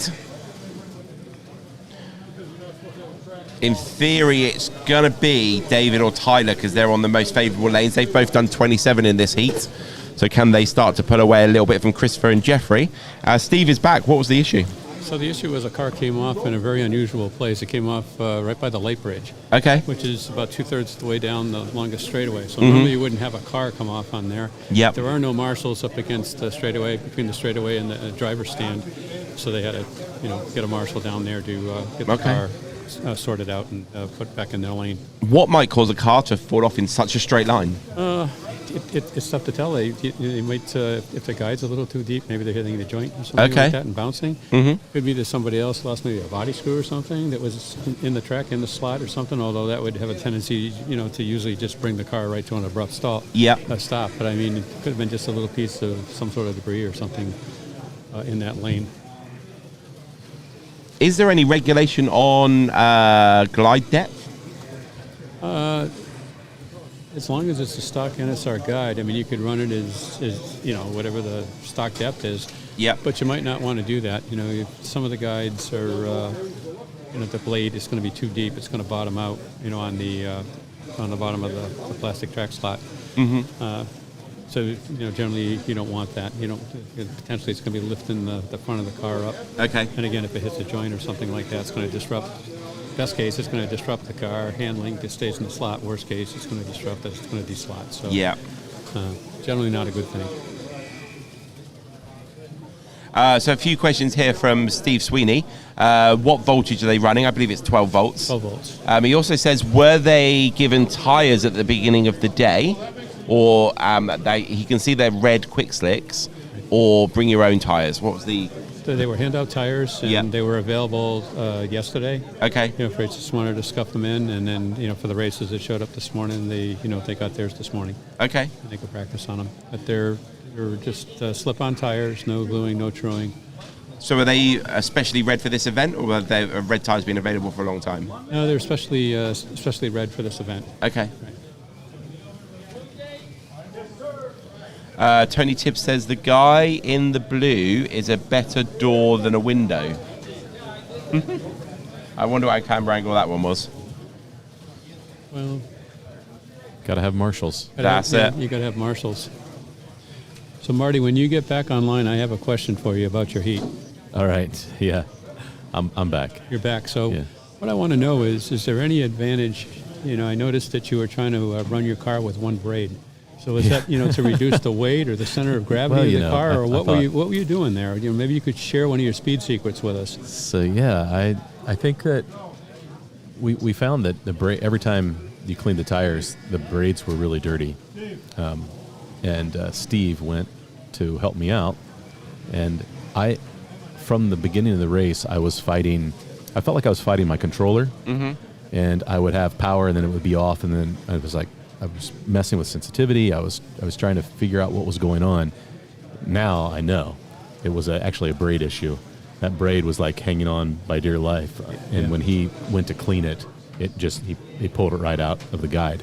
And so that's one of the things that on my checklist before I send a car before I go to tech, I've got kind of a checklist in my head. Check this, check this, check this, check this, and I think that in the rush of all of this, I gave my cars to Josh to tech for me, so we could get the live stream started, and I think I missed checking those braids just to make sure that the pin was seated in there well, and there wasn't any issues. I cleaned them, but I think that I think maybe in me cleaning them, I may have pulled that braid out. And so I was fighting that. I just couldn't understand why my car was doing what it was doing. It was so different than the little bit of practice I did get. That car was really good and handled well. And so I was fighting that. But yeah, you want two braids. It's an advantage. One braid is a disadvantage. You want to do that? Yeah. But again, that's one of those things. Like as a racer, you come to your first race, and those are the things you don't think about. Now, this is my second Nationals. That's something I should have looked at and really made sure that everything was in order. So, I think for others thinking about coming to an event like this, create a checklist. So, and then you just mark it off. Hey, I checked my braids, everything's good. Hey, I checked my gear mesh, that's good. And take a tip from Marty. If you have a checklist, make sure you use the checklist. Use the checklist. That's use right. the checklist. That sounds like a little bit of content for your channel, Marty. Maybe a video on your checklist for tech in a competition. I think you're probably right. I'm thinking maybe a T-shirt. Oh, there you go. Yeah, right? There we go. Check your what braids. we can do, we can have 6 or 8 things checked off in braids. The box will be empty next to braids. What Marty forgot. And then if you've got them, you put 2 lines through each one. Yeah. That's right. Yeah, there you go. No. After Steve fixed my braid, that car woke up, and I was like, that was the problem. And, it is what it is. I still had fun. It was a great race. I was racing with some fun guys. I think I made up some laps at the end because I think I was at the bottom of the barrel most of the heat. And yes. So I made a run on the guy ahead of me, and that's all I could do. And unfortunately, you had to end in that red lane, though, didn't you? Yeah. I did, but I don't know what my lap count was in it, but I felt that was my best lane because the car was doing what I expected it to do, right? Yeah. So. And despite that, I don't. Maybe the viewers picked up on it, but I'm going to just reiterate. One of the words Marty said was, "I still had fun." Yep. Yeah. Right, and that's really what this is about. 100% what we're here for. Yeah. Okay. It's competitive and stuff like that, but at the end of the day, we all have a lot of stress in our lives. Why would you take up a hobby that's going to add more stress to your life? 100%. Right. It was a lot of fun. There was some moments when there were like all 4 of us were in a turn together for like 2 or 3 laps, and it was just a lot of fun. It was like, okay, who's going to make the first mistake? Who's going to blink? Who's going to blink? Who's going to blink? Who's going to bump you out? And that was fun. Yep. A little comment here for you. One-line slot cars. That's right, Ed. Okay, so let's have a look at this GT class. We have 1 minute and 15 seconds of this heat to go. Chris Weathering is in 5th place, but Jeffrey and Larry are all on the same lap, 138, and then Tyler's on 141, the same as David Kovac. So still super close in this class. This is where we're just having a little bit of like lane separation and coming back again. They're all within 2.5 laps of each other. The bottom 3 on the same lap. Yeah, very very close. Exciting finish to this race. I think we're going to have.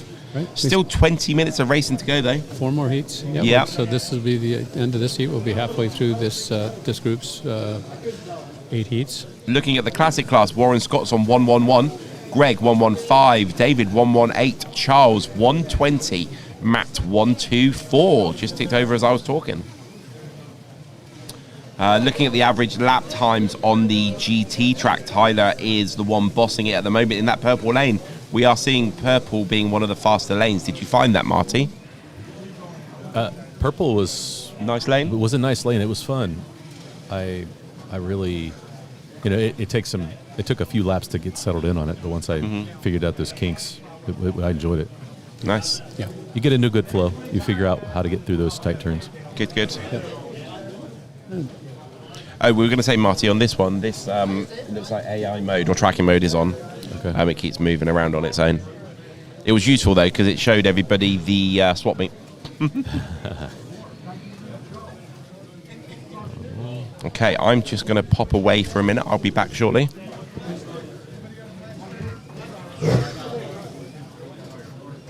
Steve's let me out. Thank you, Steve.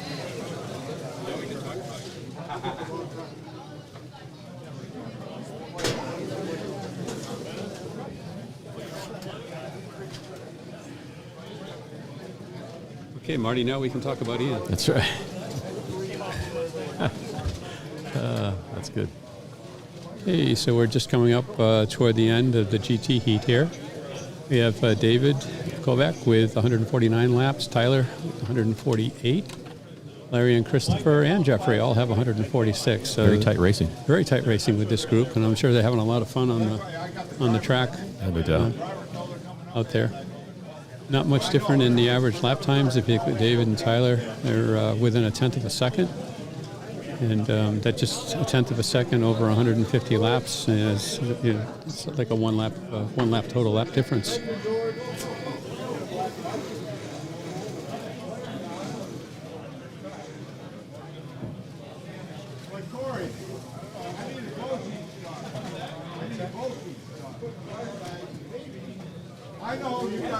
Okay, in the classic class, we have Matt Goodnight, 138 laps, and Charles Cochran, 133. So there's a bit of separation, a bit more separation in the classic, the heat.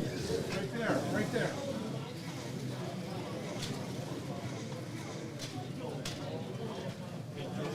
Are you in the middle of something? They're looking for somebody to page the next group of drivers to grab their cars and put them on the table to So it would be group 3 and group 7. Okay, they're coming down to about 30 seconds to go in the classic. In their heat. Yeah. Actually, they're in between heats. They'll be starting here in 17 seconds. Attention, Group 3 and Group 7, come up and get your cars. Group 3 and Group 7, come up and get your cars. Thank you. Okay, back to the GT class here. Again, if you look at the lap totals for this heat, they're all on, basically they're all on 12 laps. David has 13, he's just a little bit ahead. But again, very, very close racing.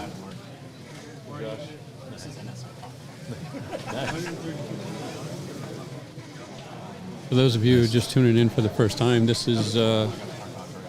year marks the first time that we've had the 2-track format. And took a while to get all our ducks in a row, but once we got this going, it seems like it's going along pretty smoothly.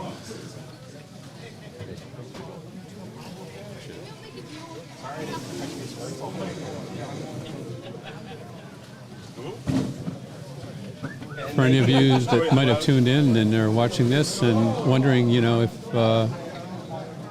you might like to attend one of these events in the future, what are you waiting for? There's a great way to just get out and have some fun, meet other racers, and a lot of these friendships that you make at events like this, even if you're not in the same geographical area, they're, for a lifetime.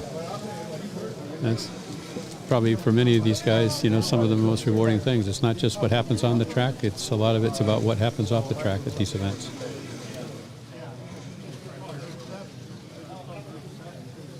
Okay, in the GT class, starting to see just a little bit of separation between David and Tyler, but still pretty close. Jeffrey, Larry, and Christopher. So the whole field is within 4 laps after 175 laps, and 4 of the racers are within a couple of laps of one another. Okay.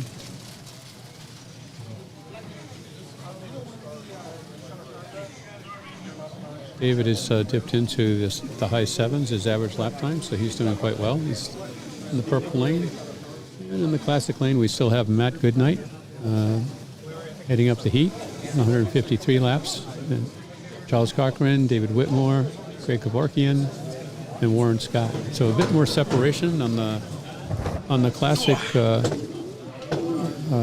race heats. Still, everybody's having a lot of fun. Okay, how's this GT class going? What have I missed? It's still pretty close. We're seeing a little bit of separation between David and Tyler, but Tyler through Christopher, they're still within a couple laps of one another. If you look at the average lap times, David's just about 8 seconds flat. Tyler's about a 10th off of that. Jeffrey's another 500ths off of that, so very, very close. In fact, if you look at Jeffrey and Larry, if you look at their average lap times, they're within 100th of a second. So, which explains, largely explains, why they're on the same lap count. Yep. Right into the 5th heat.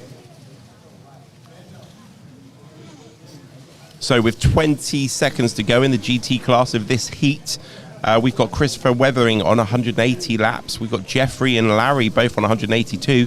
Tyler 184. David 185. One of the things that's also interesting to watch, and we'll talk about this a little bit more, is the grips on the controller that the different racers use. Yes. So we'll finish up this heat, and maybe we can get into that in a bit more detail here. Sounds good. Looking over at the classic class, we've got Warren Scott in 5th place, 149 laps.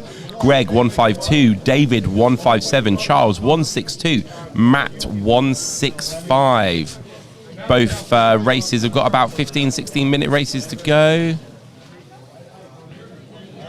When we get onto the next race, there's going to be 8 races, so we're going to have a lot more information on the screen. You're going to see a lot more cars racing around the track, and I think possibly a bit more action in terms of crashing, because people are going to be distracted more. There's going to be 7 cars around them, not 3 or 4. So we may see a little bit more action, a little bit more franticness, and maybe some more track calls as the races go along.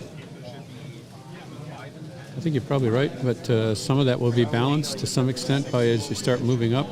You know, the qualifiers, they tend to be the more consistent racers. Okay. Right? That, you know, they tend to stay on, and their car might be set up a little better. Their driving skills might be a little bit better. So, yes, we'll definitely see some offs. Still be that, you know, the jitters until they get into a rhythm and stuff like that. But then even with eight cars, you know, I think we'd see some nice close racing.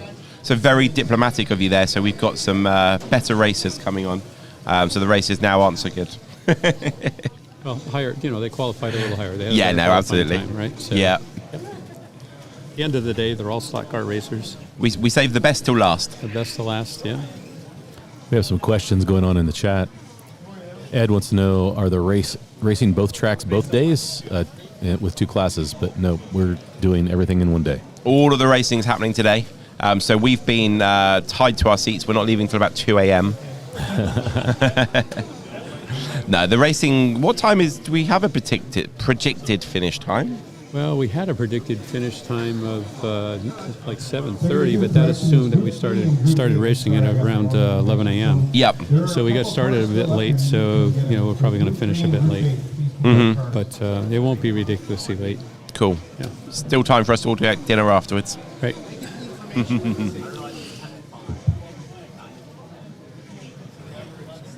Okay, so we have 3 minutes and 55 seconds of this heat in the GT class to go.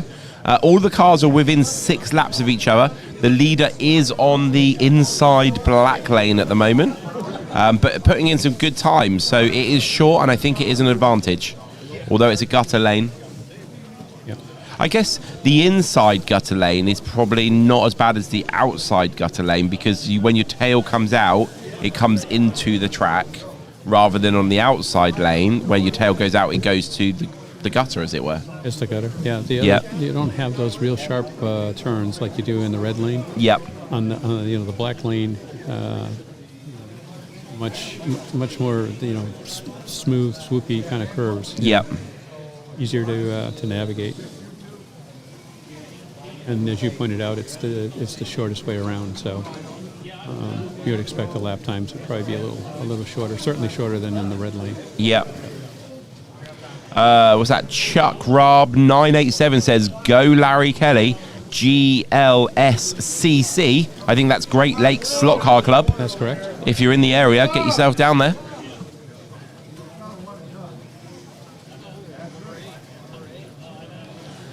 Samantha Blue says, "The guy in pink have great fashion sense." So that's their race shirts. That's a father and son race, and they've got identical shirts. So yeah. Okay, so GT class. We're on to 209 laps for the leader, 208 for second, 206 for third, 205 for Larry, and just clicking over 200, Christopher Weathering. Looking over at the classic class, the closest battle is for last place between Warren and Greg on 167. David 176, Charles 182, Matt 184.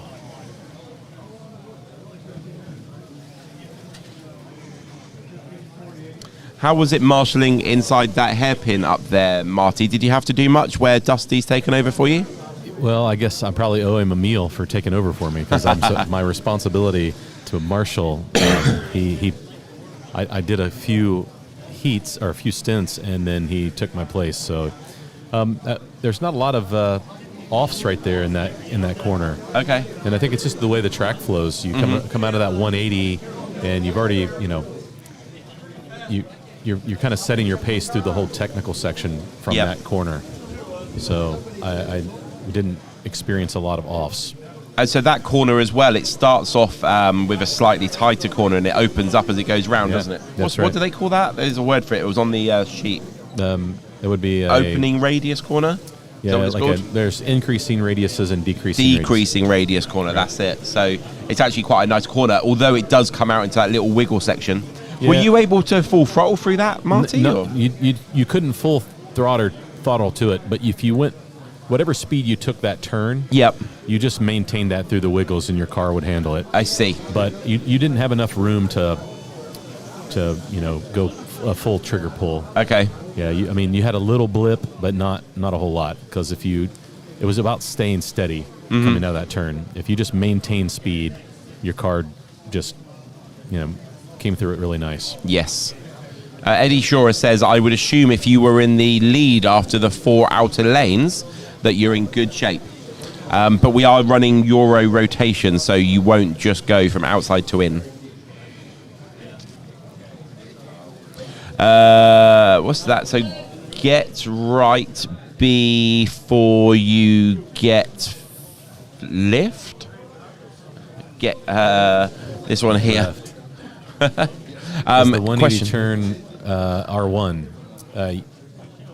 The 180 turn on the inside is yes. Yeah, that's an R1. Yeah, I believe so. Yes. Yep. An R1. Yep.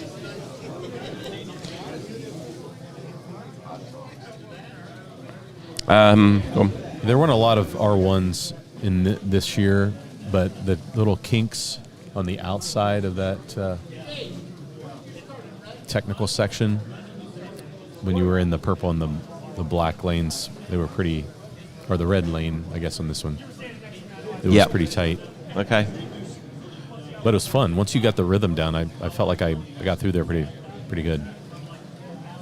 I had a couple offs in purple there, but I only had one off, 2 offs in black there because I kept coming out and touching the wall. Okay. And the C8 Corvettes, the way they're made, that rear air dam will catch on this fencing. Okay. And that would pop that car right out of the slot. And so you had to really kind of feather it through there to prevent that car from rubbing up against the wall. Okay, we are underway again on the GT class. So we've got Christopher Weathering in 5th place. He's 7 laps behind Larry King now. So must have had some issues, and now he's going through the red lane. So let's see if that gap increases.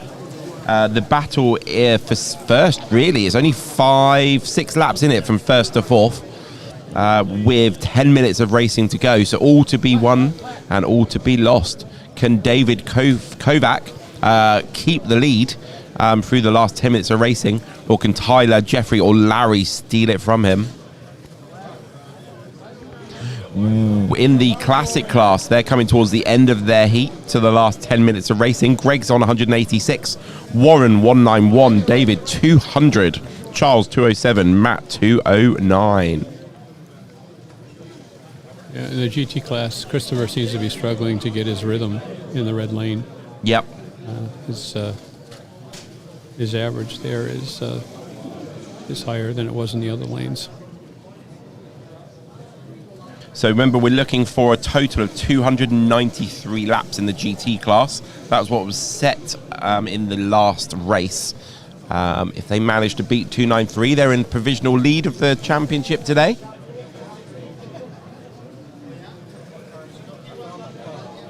What's your guess on a total laps for the winner, Steve? Do you have any information? Has it been roughly calculated, do you know? I haven't. I was Group 4. It'll definitely be north of 300. I just don't know how far north.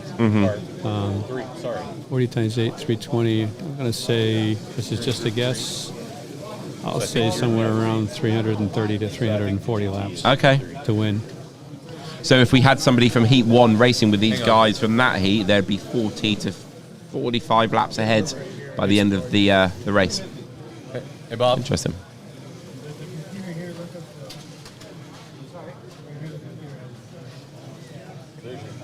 Okay, so Christopher is still 8 laps behind Larry. There's an 8-lap gap between 4th and 1st now. So he's pushing home his advantage. He's in the yellow lane at the moment, which means he's going to go to orange and then to white. So he doesn't have a bad finish. The white isn't ideal for a last lane, but at least it's not the red one.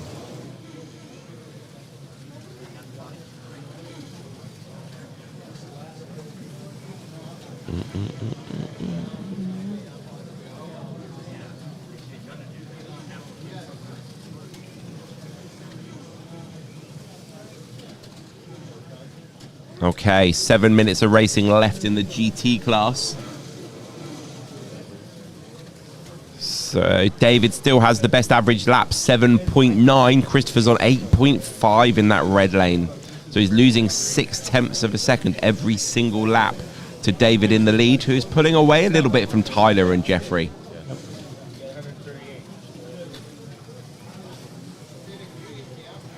Do these red quick slick tires, do they wear? Will they feel different from the first 5 minutes to the last 5 minutes, Steve? There will be some wear. Contrary to popular belief, silicone tires do wear. Okay. Just like rubber or urethane tires, albeit not as generally not as quickly.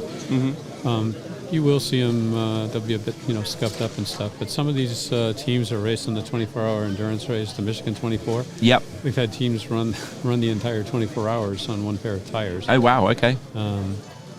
Most teams do change at least the outer tire up once, during the 24 hours. But and yes, there is some measurable wear after 24 hours, but not very much. And it's on a flat track like this. I don't think you're going to see a lot of wear. Okay.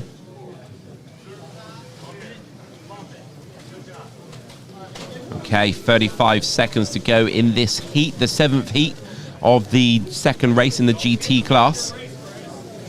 David does have a 4-lap lead now, putting out 7.8 average now over Tyler.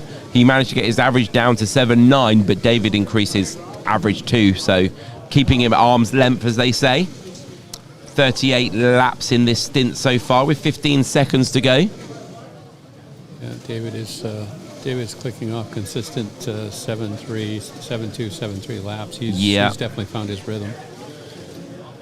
So this race, that they are 20 laps apart now. Only 10 minutes ago, they were all on the same lap. Yeah. So I guess that's a little bit of psychology, a little bit of lane, a little bit of luck.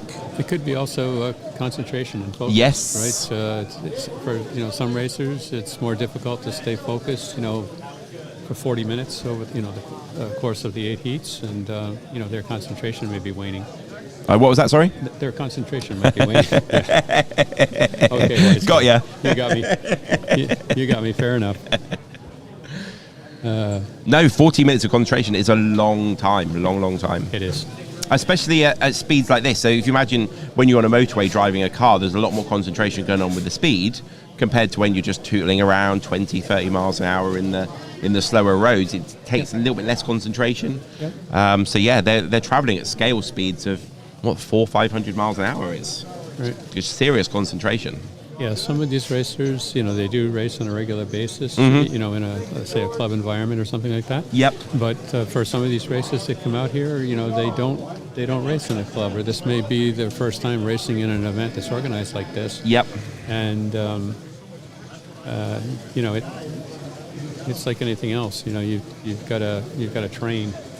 You've got to not just your reflexes and your trigger finger and tuning your car and stuff, but you've got to have that's your mindset, and you've got to have that focus and that concentration. I talked a little bit about that earlier, where you're racing the lane. You got it's somebody asked you how many lanes is this track? Mm-hmm. It's a 1-lane track. The lane that I'm in, right? Yep. Yeah. Again, you got to be conscious of what's going on behind you, around you and stuff. But at the same time, it's stay focused on your lane. I guess it's also a really noisy room as well. There's noisy. a lot of activity going on. You've got the swap meet over there. You've got all of the people just socialising around the edge of the race. So it's not their race for a while. They're not marshalling. You've got us in the corner just like rambling on. They can probably listening out for us a little bit in the corner of their ear. So yeah, there's a lot going on in this room. I haven't talked to the guys that race at the WRC, but I know when we race the 24-hour races, when we turn the lights out, right, believe it or not, we have less offs, and the lap times are as fast or faster than when the lights are on. Mm-hmm. And we have a theory And the theory kind of goes to what you were saying is there's less distractions. Yes. Right. You don't tend to have those distractions, or if they're there, you can't see them. You're not aware of them. Right. There's nothing in the corner of your eyes. Nothing in the corner of your eyes. You're just focused, hyper focused. On your car, and that's where you really get into a rhythm. At night, and it's pretty amazing. Yeah, Daniel Wiley says too much background noise and people moving around for me to focus on racing. Yeah. Well, some racers will wear earbuds, earplugs, type thing. It's just, you can certainly do that, type thing, if that helps to reduce that and stuff. But after a while, I think you start to just block it out. Yep. I didn't hear any of it or see any of it when I was up on the driver's stand. Yeah. Okay. Yeah, we were waving at you. Yeah. Yeah. Should say gesturing. I was too busy slipping around the track. Yeah. Hanging on to my braid for dear life. We'll have to make it a point to, when we have tech inspection next year, to take a little harder look at those braids. Double check one. Make sure they don't have those lightweight, one strand Marty Ford racing braids. That's right. Yeah. I mean, he should be sorting that out himself. I don't think he should have help from tech inspection. Yeah, that's right. There you go. Well, he'll have his checklist next year. He will. Right. Next year. And I'll forget it at home. It'll be laminated and everything. I actually made up some checklists for my daughter. I made them up in business cards. Yep. I had them printed up. Okay. Because she was always forgetting, certain things. So I just made a checklist. I had, like 25 business cards printed up. I gave her for her birthday. Okay. Nice. Interesting. Yeah, she still talks to me. I'm going to get some of those for Doug. Yeah. You may have heard for the race last weekend, Doug painted a F1 white kit, and it ended up being left in England when we got on the plane. So nice. Very luckily, Rick Eichhoff and Ray Lego painted us a body for him to use actually in the pit area at the race. Oh, nice. So that was very cool. But yeah, we managed to leave his painted body in England. Yep. Ray's a very talented painter. Yes. Yes. Yep.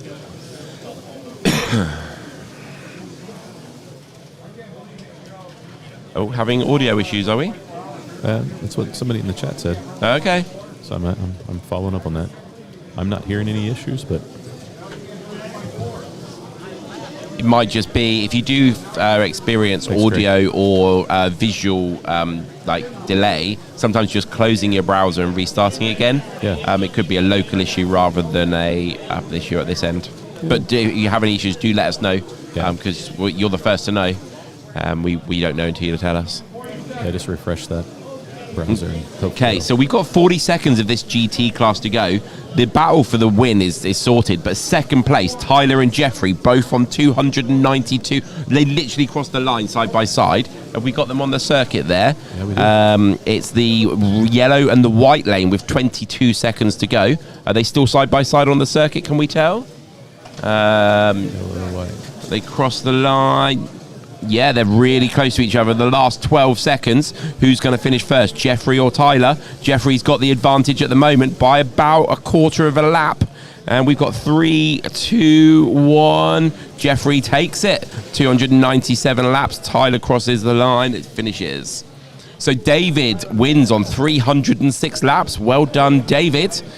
Jeffrey Collins, 297. Tyler Capone, 296. Super close there at the end for second place. I might just point out, we've been talking about how it eventually, you rotate through all 8 lanes. Yes. You can actually see where Jeff made up 4 lanes over Tyler just in that last heat. There we go. So Jeffrey stole it from Tyler in that last stint, being on the much more favourable yellow lane. Right, Tyler was in the yes, we talked about that 10 minutes ago, didn't we, where Tyler had to finish on that white lane. And that was the difference. That was the difference right there. Yep.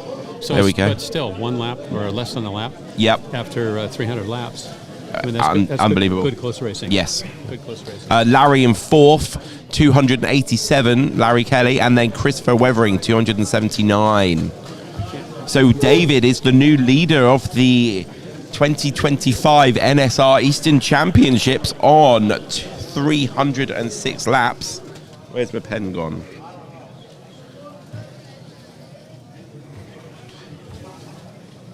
Anybody seen a pen? Is that the pen that Mike Stott just took? He didn't, did he? Did Mike just steal my pen? Ah, that'd be amazing. Thank you. Oh, that looks like one of my pens. Right, so we've got 306 laps. Okay, let's have a look over on the Classic. We have got, oh, it's close at the front. Matt's on 279. Charles is on 277, but he's only got 15 seconds to change that. So with 10 seconds to go, Greg's going to finish in 5th on 245 laps. Warren in 4th, 248. David 262 in 3rd. David Whitmore. Charles Cochran 279. But the winner of the Classic second race is Matt Goodnight on 282 laps, winning the race by just over 2 laps to Charles Cochran. So well done, Matt Goodnight on the Classic race, and David Kovac on the GT race. 2 race winners, 2 heat winners. Okay, everybody's changing over.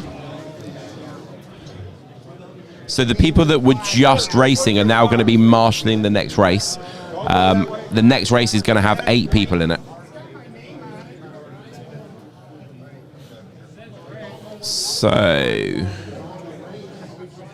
we will get the winner from Marty's heat on the microphone shortly, because now he's finished his marshalling duties. He is free to come and have a chat.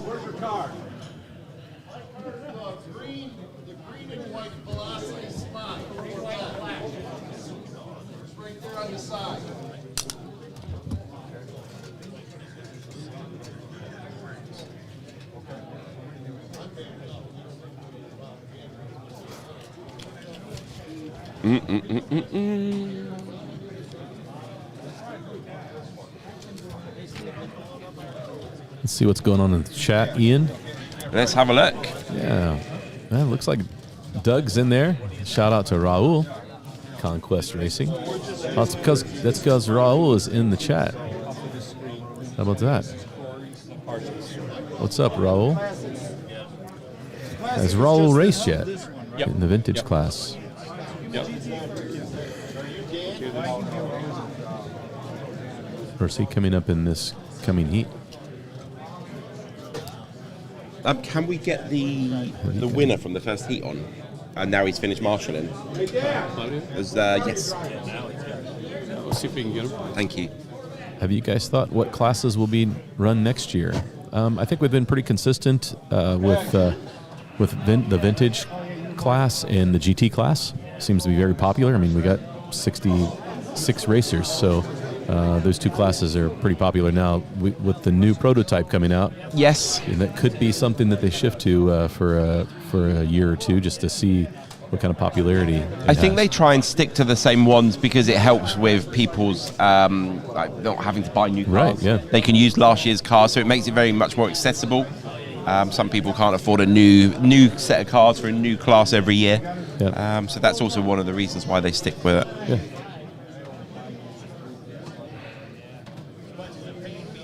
Ron from So Fast is in the chat. What else do we have? We have True Webb's in. Big Oak Mike is in the chat.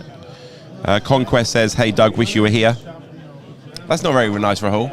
Do you want to swap him for me? Is that what you're saying? Wow.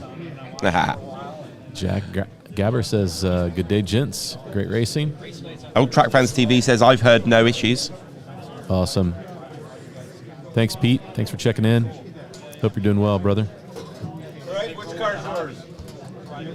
So Yeah, Doug, we wish you were here too, man. The winner of the first heat, the GT heat there, Claudio, he's just finishing up his lunch. As soon as he's done with lunch, he's going to pop over and just join us for a little bit.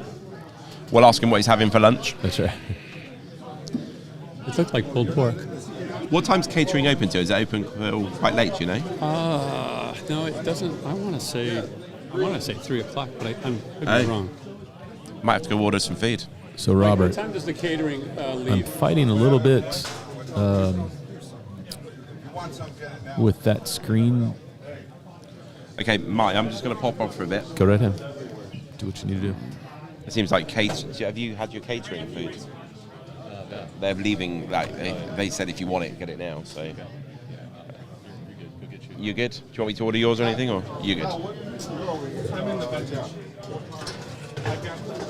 We got.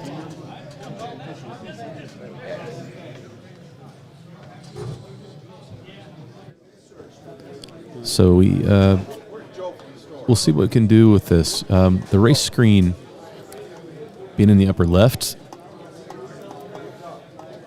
when we're on this shot, seems to be the best location, which happens to be right there with the drivers. I mean, we have a driver shot of the driver stand, so we're getting plenty of driver action.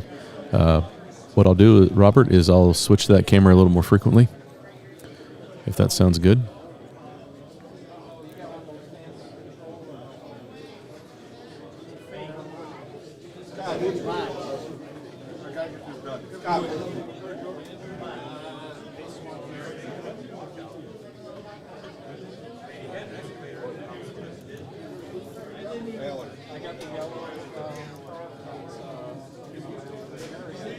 Eller, you're in. What car's yours?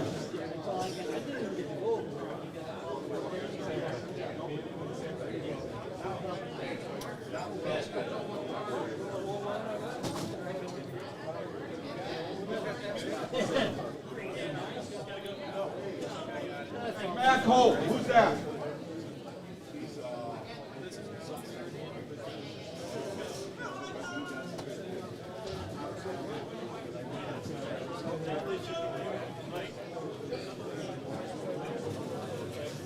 Where's the list of the Oliver's got it. Oliver's got it.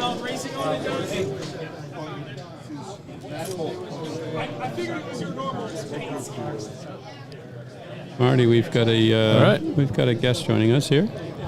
Welcome. Welcome, Claudio. Thank you, thank you. Yeah, For those who, we'll do a little introduction here. This is Claudio Serrano. Did I pronounce that right, Claudio? I'm sorry? Serrano? Serrano, yeah. Serrano, right? Perfect, And, perfect. Claudio is joining us from, he races with the host group up in New Hampshire, southern New Hampshire. He's been racing slot cars with us for a long, long time. And this is your first NSR national event? Yeah, first time. First time out here. Made the trip out with some of the other host racers and stuff. So thank you for joining us. Thank you, Steve. So you had a great first heat there. You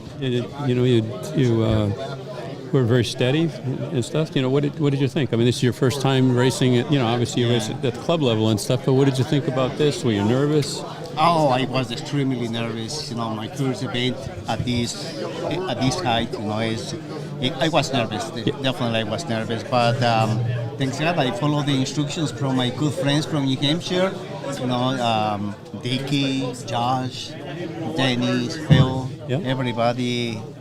We stayed together as a good group, good team. So yeah, you had Dennis the Weir, another host racer, in the same heat with you. Correct. Yes. Right. And he had a good heat. So how many laps do you think it took before you got settled in? You're in your rhythm and stuff.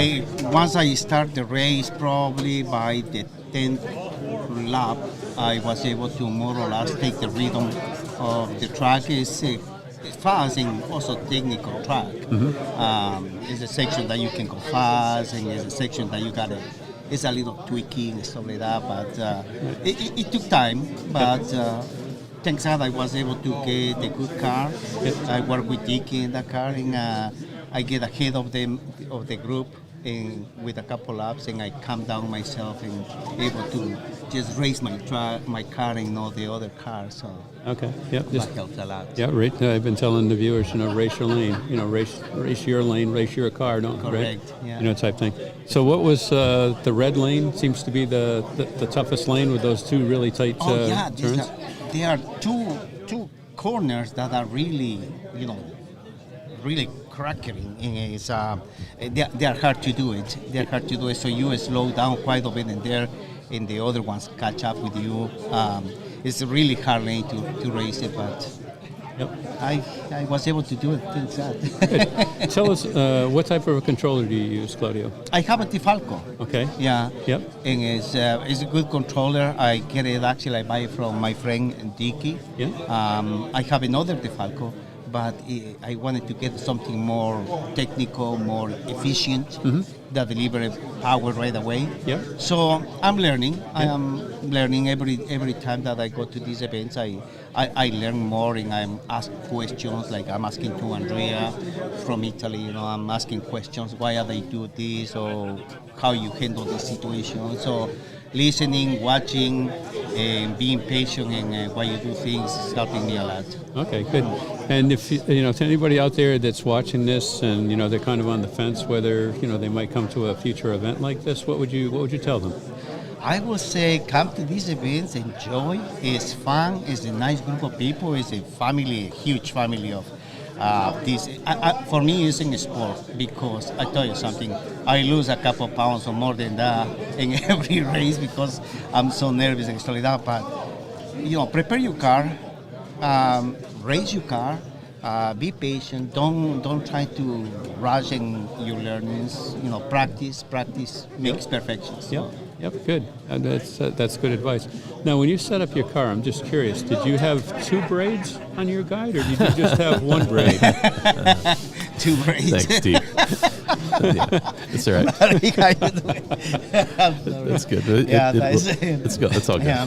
Well, you know what? I got the pleasure to race against this man. It was fun. You did a great job. It was good. Yeah. So it's good. It's nice to race with famous people. I always watch him in YouTube of his events, and it's good. I'm learning a lot from you, by the way. Well, thanks. Listening, watching the movies. Well, I appreciate that, but you showed me how to do it out on the track, so I had a lot of fun racing with you. You did a great job. Thank you. I appreciate very much. Thank you for joining us, Claudio. Yeah. Thank you, Steve. Right. Congratulations, Thank you very Claudio. much. Enjoy the rest of the event. Thank you, Steve. Yep. Thank you. Thank you, Marty. Yeah. Well done, man. Okay, that was Claudio. Claudio from New Hampshire there. So again, Claudio's first event, and a national event like this. He's been racing stock cars for a while, but he finally made the trek out here. Yeah, that's fantastic. See what it's all about, and he's obviously having a great time. So, all right. So I guess we're in the process of loading up the drivers into the computer here for the next heat. This will be, like you said, these heats will have 8 drivers in them, so all 8 lanes. Yeah. Will be used, so there'll be more cars, more action out there. We'll just see if, as Ian predicted, is that going to result in more offs, more marshalling, or? Yeah, we'll see that as each heat. The faster qualifiers, obviously, their cars are working better, and that's where you'll find your top drivers and the guys who are fastest. So, you will definitely see much better racing, less marshalling. Those kind of things, just because their car's working better, and those are the advantages of learning how to tune a car, and making sure that it's right before it goes to tech. Because once it's in tech, you're done. You can't make any changes unless it's during the race. So, right. Exactly. It should be some really competitive races. Last year, thinking back to that race, that third group, not the fast heat, but the heat 2 heats before, that's when we really started seeing some really competitive races, and then it just finished. Those last 3 heats were all great. Yep. So I think that's what we'll start to see on this GT track, or the GT track next, because that's what we're running into. We're getting into those faster guys, the top heats, and it's going to be fun. Yeah. Yeah, I remember last year when Andrea joined us here, he spent quite a bit of time actually with racers, as he is today, giving them tips on how to set up their cars. And, it's not just something where it's, this black art, where I know how to set it up, but I'm not going to share it with anybody else. He was very, very open, very willing to answer questions and show people. And, if you think about it, not only does that, promote slot car racing, but, it certainly reflects very positively on the NSR brand. Yeah, for sure. He's a great ambassador for his brand, his cars. Yep. Really friendly. We had him on earlier. Ian was interviewing him, and he was just a pleasure to you recognize his passion for the hobby right away when you start talking to him. But he only practiced 3 lanes for like 9 minutes, so it just tells you the talent. Yeah. And then when you talk to him about his car, it's a very simple tune. Yeah. He doesn't make it complicated. Nope. And like you said, last year he sat down, I recorded it, and he walked through tuning start to finish of a car out of the box. Yep. And was just very frank about, okay, lots of people put a lot of ballast in, and he's like, I don't like it. We build these cars that they don't need the weight. You might need to change your driving style a little bit. And I think we've seen that. If we look at a lot of these cars, a lot of guys have taken that tuning video that I put out on my channel, watched it, tuned their cars, and have kind of changed maybe a little bit how they drive an NSR. Yeah. So. No, I agree.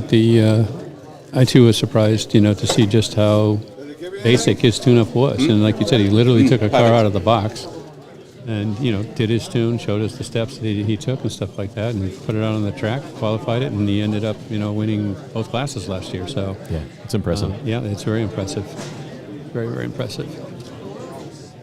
Well, the third wheel is back. He'll be rejoining us here very shortly. And John Albright asked if there are any results from the classic side.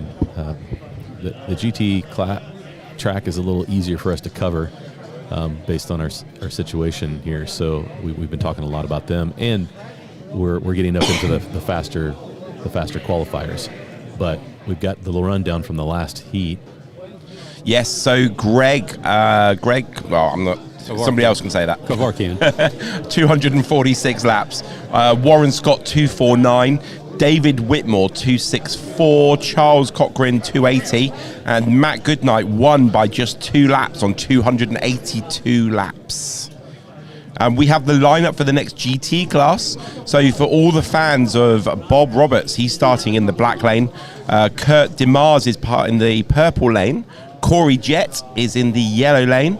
We've got Ron Vinkek in the blue lane, Rob Hall in orange, Paul Coppin in green, Larry Kopp in the white, and Christopher Weathering in the red lane. Yeah, this is like a Cloverleaf Great Lakes Slot Car Club heat here. Who's your money on? If you know quite them quite well. I don't know all of these racers that are in here, but Kurt is a very good racer. He's actually won this event, not on at this facility and stuff, but some of the earlier events. He's won it a couple, 2 or 3 times. Corey's a really good driver. Larry Kopp from Great Lakes is a very consistent driver. So I think it's going to be a close heat. Excellent. Too close for me to call. You can see Corey Jett's shirt, Monsters Inc. What was the brand there, Marty? Oh, can you remember? Gosh. It was the was it Revolt with just RVT or something? Remember that? He talked about it on. He did on the stream out at Electric Dreams for the Slotted Nationals. He has a very cool wardrobe of shirts like that. So yeah, keep an eye on Corey Jett. Now he's hiding behind Bob. There he is. There he is. I've got some old Jerry Garcia ties. I think that would go very well with that.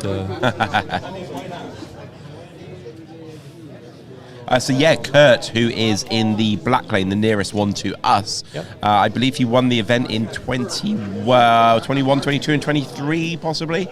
Like you said, at a different venue, but yeah. He's won the Michigan 24 at least once or twice. Yeah.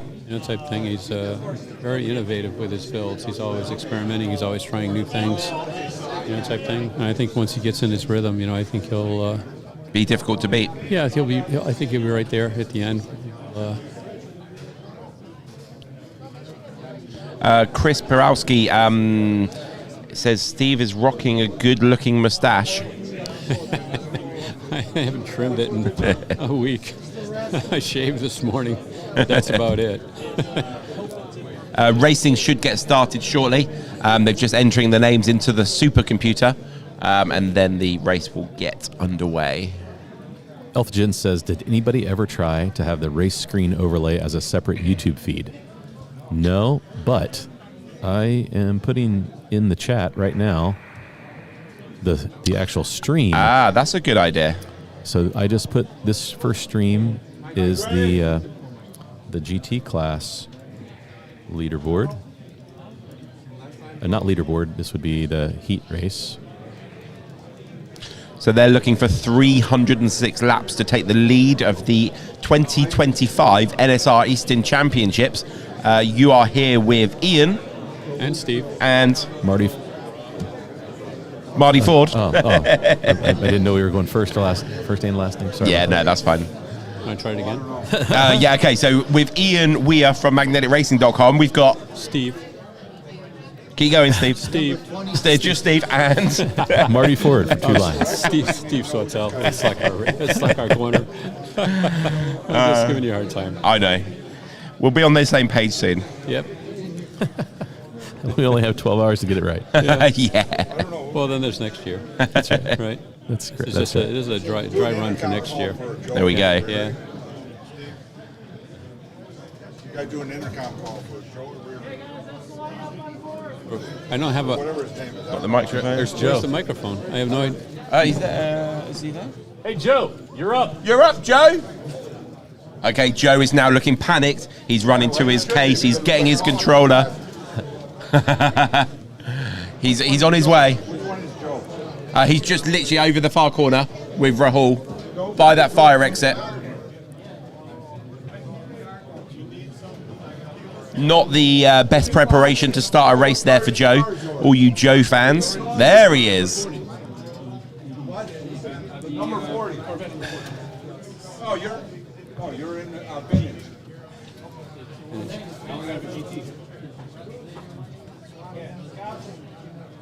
Is this side only vintage?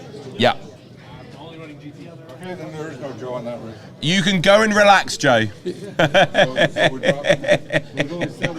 So Joe Herrera is only racing in the GT class. He doesn't have a classic class car.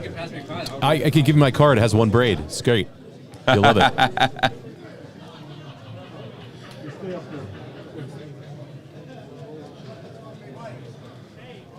So there are, I believe, 5 or 6 drivers that are only in the GT class.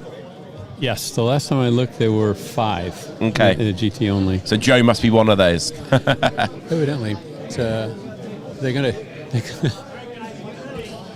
I'm not sure if they're trying to find him I think they might just be trying to source him a car. source him a car or something. Yeah. Yeah. The more the merrier, as they say. Imagine if he ends up winning. So the GT race is underway. We have 8 cars racing around the track. Marty's going to bring up that action. I love it at the beginning of the race where all of the 8 cars are just like really close to each other. You really see the difference in the lanes because all these people are roughly the same skill level. So you see the difference, who's got the best lane, who runs off into the distance a little bit. And you see that spread start to spread out. Yeah. But you'll also see if somebody crashes, there you go, look, in the bottom left corner, somebody crashed. They look like they were in about 3rd place, they're now lost. Just from that one little crash in the corner, that's how close it is at the beginning of the race. We have got Kurt in the lead, there we go. The previous champion, 3-time 2025 NSR Eastern Championship champion, is in the lead. Corey Jett's in 2nd, Bob's in 3rd, Rob 4th, Paul 5th. That's one thing too. When you qualify, you're running for 5 laps. Yeah. So it's a whole different deal. When you're racing for 5 minutes, 40 minutes in total. So even though you have somebody that didn't necessarily qualify at the tippity top or something, some people are just better. They get into a rhythm quicker. Type thing. They run closer to their qualifying time. Other people, they qualify fast, but they don't necessarily. They can't maintain that kind of pace. During the race.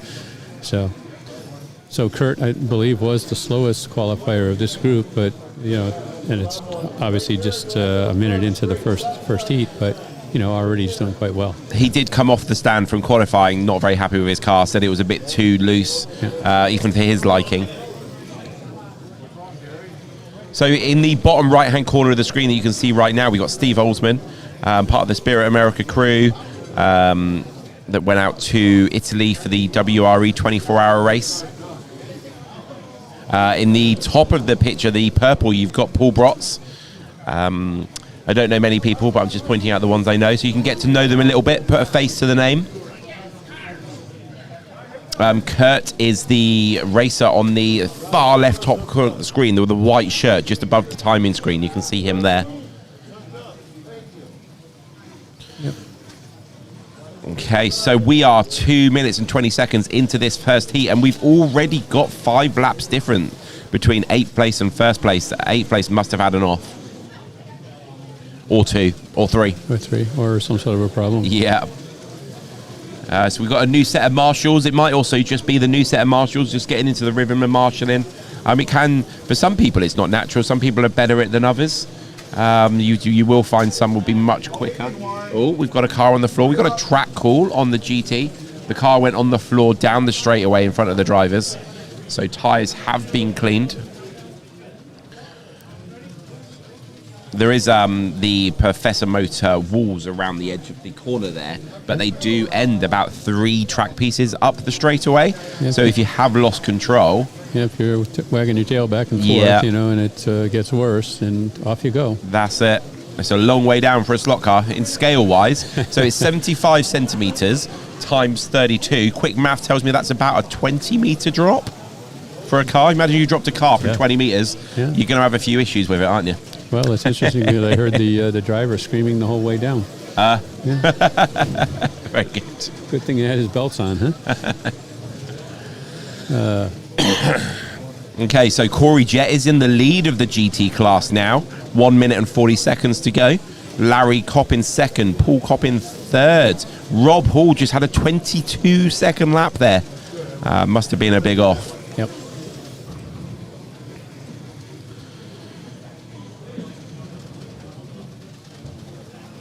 So talking about scale, we sort of unofficially were part of the world record for the fastest slot car in the world. Did you know that? I didn't know that.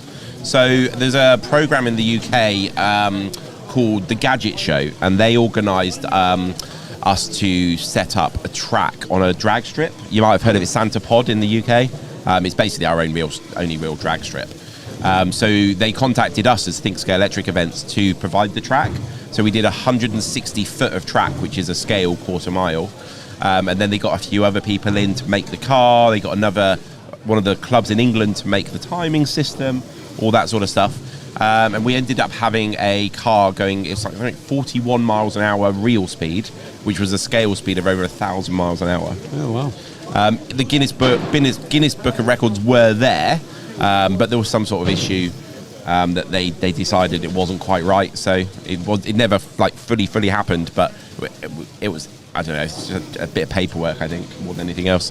Yeah, but yeah, some money, check, right? But it was really interesting actually because we provided the Scale Electrics track, and it was outside, and it was a day where it was a bit overcast, and every time the sun came out from behind the clouds, the track would heat up and it would start to like just lift up. So we could only do runs when the sun was behind the clouds. It was really interesting. Yep. But yeah, over 1,000 miles an hour scale speed. That's pretty impressive. Do you remember what you had for a motor in there? You know how many? So the guy who made the car was from a wing club, a club that did wing cars. But I think he put a motor in it from a electric toothbrush. Really? Yeah. Interesting. Yes. Interesting. Okay, so we are at the end of the first heat. Oh no, we've got another track call, have we? Have we got a track call on there? Because everyone's having their tyres cleaned. I think they're in between heats. Yes, 35 absolutely. to go, so yeah. They finished the first heat. So I went and had food and completely forgot everything I learned about this screen. Yep. So the end of the first heat of the third race on the GT class. Got Rob Hall on 29 laps, Rob Vinek on 30, Dan Silfarma on 31, Bob Roberts on 32, Kurt DeMars on 34, same as Paul Coppin, 34. Larry, is it Coop or Cop? Cop on 35, and Corey Jett, 36. He's dazzling them all with his shirt. They can't see where they're going. That's what it is. He's blinding them. That's it. They need sunglasses. Having a quick look over on the classic one, we've got Chris on 26 laps, Mike Musial on 27, the same as Scott. The next three are on 29 laps, Matt Hoyt, John Allard and Craig Jensen, and then Joe Herrera and Kyle Murray on 31. So we must have found Joe a car. We didn't. He's actually doing quite well. Yeah. He wasn't entered in the classic. Yeah. Imagine if he goes and wins it. There'll be controversy there, surely. Oh, good for him. Where is Michael Massey? That's right. Yeah. His wife almost had a heart attack for him. Oh. So there she is.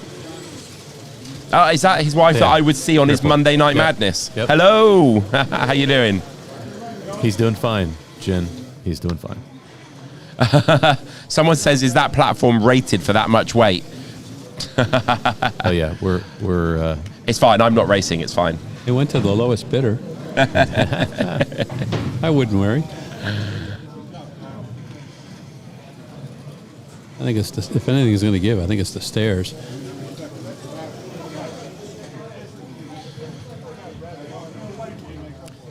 I'd asked if Kurt had trouble qualifying, and Ian mentioned earlier that he came off the platform and was not happy with his qualifying run. Mm-hmm.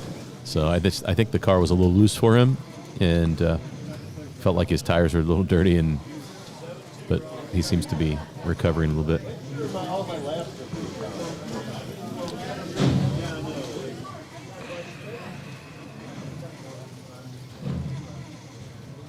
Can we have this? Okay, so you can see on the end of the platform there, you've got Paul Coppin, another English guy from Luton, been out here for years though, works for Rivian. So he is racing in the black lane that's just disappeared from my screen as I looked at it. Yeah, what did you do here, Ian? I don't know. Voodoo magic. Maybe it's just refreshing. Next up, who's that? Is that Rob next to him? Yeah, I think that's Rob next to Paul. Then we've got Kurt. Then we've got Corey. I'm not so familiar with the other four. Do you know the other four on the screen from Corey Jet onwards?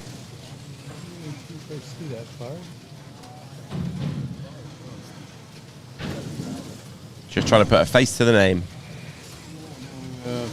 Paul, Rob, Kurt, Corey. Beyond that, I don't recognize. Not so much familiar. Not so much familiar. Well, if one of them wins, they'll get to come on camera and have a little chat. Yep. So right now, if it's Corey, we know Kurt, we know Larry. Yep. And we know Paul. So we've got a 10-lap differential already in the GT class after just 8 minutes of racing. Corey Jet on 55 laps, but Rob Hall at the back on 46. Kurt is hunting down Corey. They're on the same lap. Let's see how close they are. Corey crosses the line. Now, they are side by side. So have a look on the... Oh, there we go. Kurt's taken the lead in the yellow lane. If we can get the full shot on there, Marty.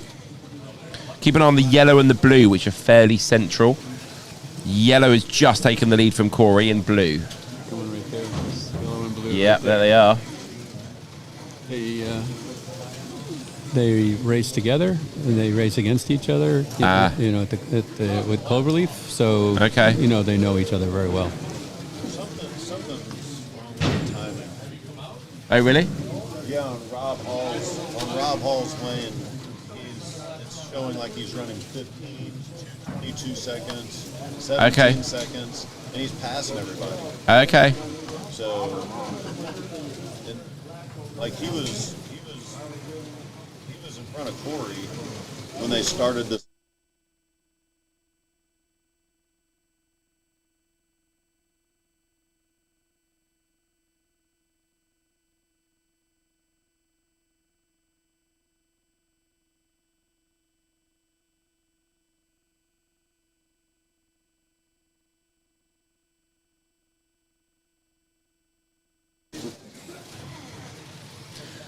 Okay, so we have got Kurt in the lead still, 68 laps to Corey's 68 laps, so they're on the same lap, about a lap apart now.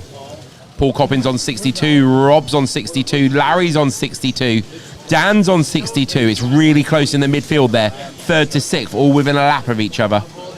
And then we got the battle at the back on 57 laps for Rob and Ron. Just said it. Yep.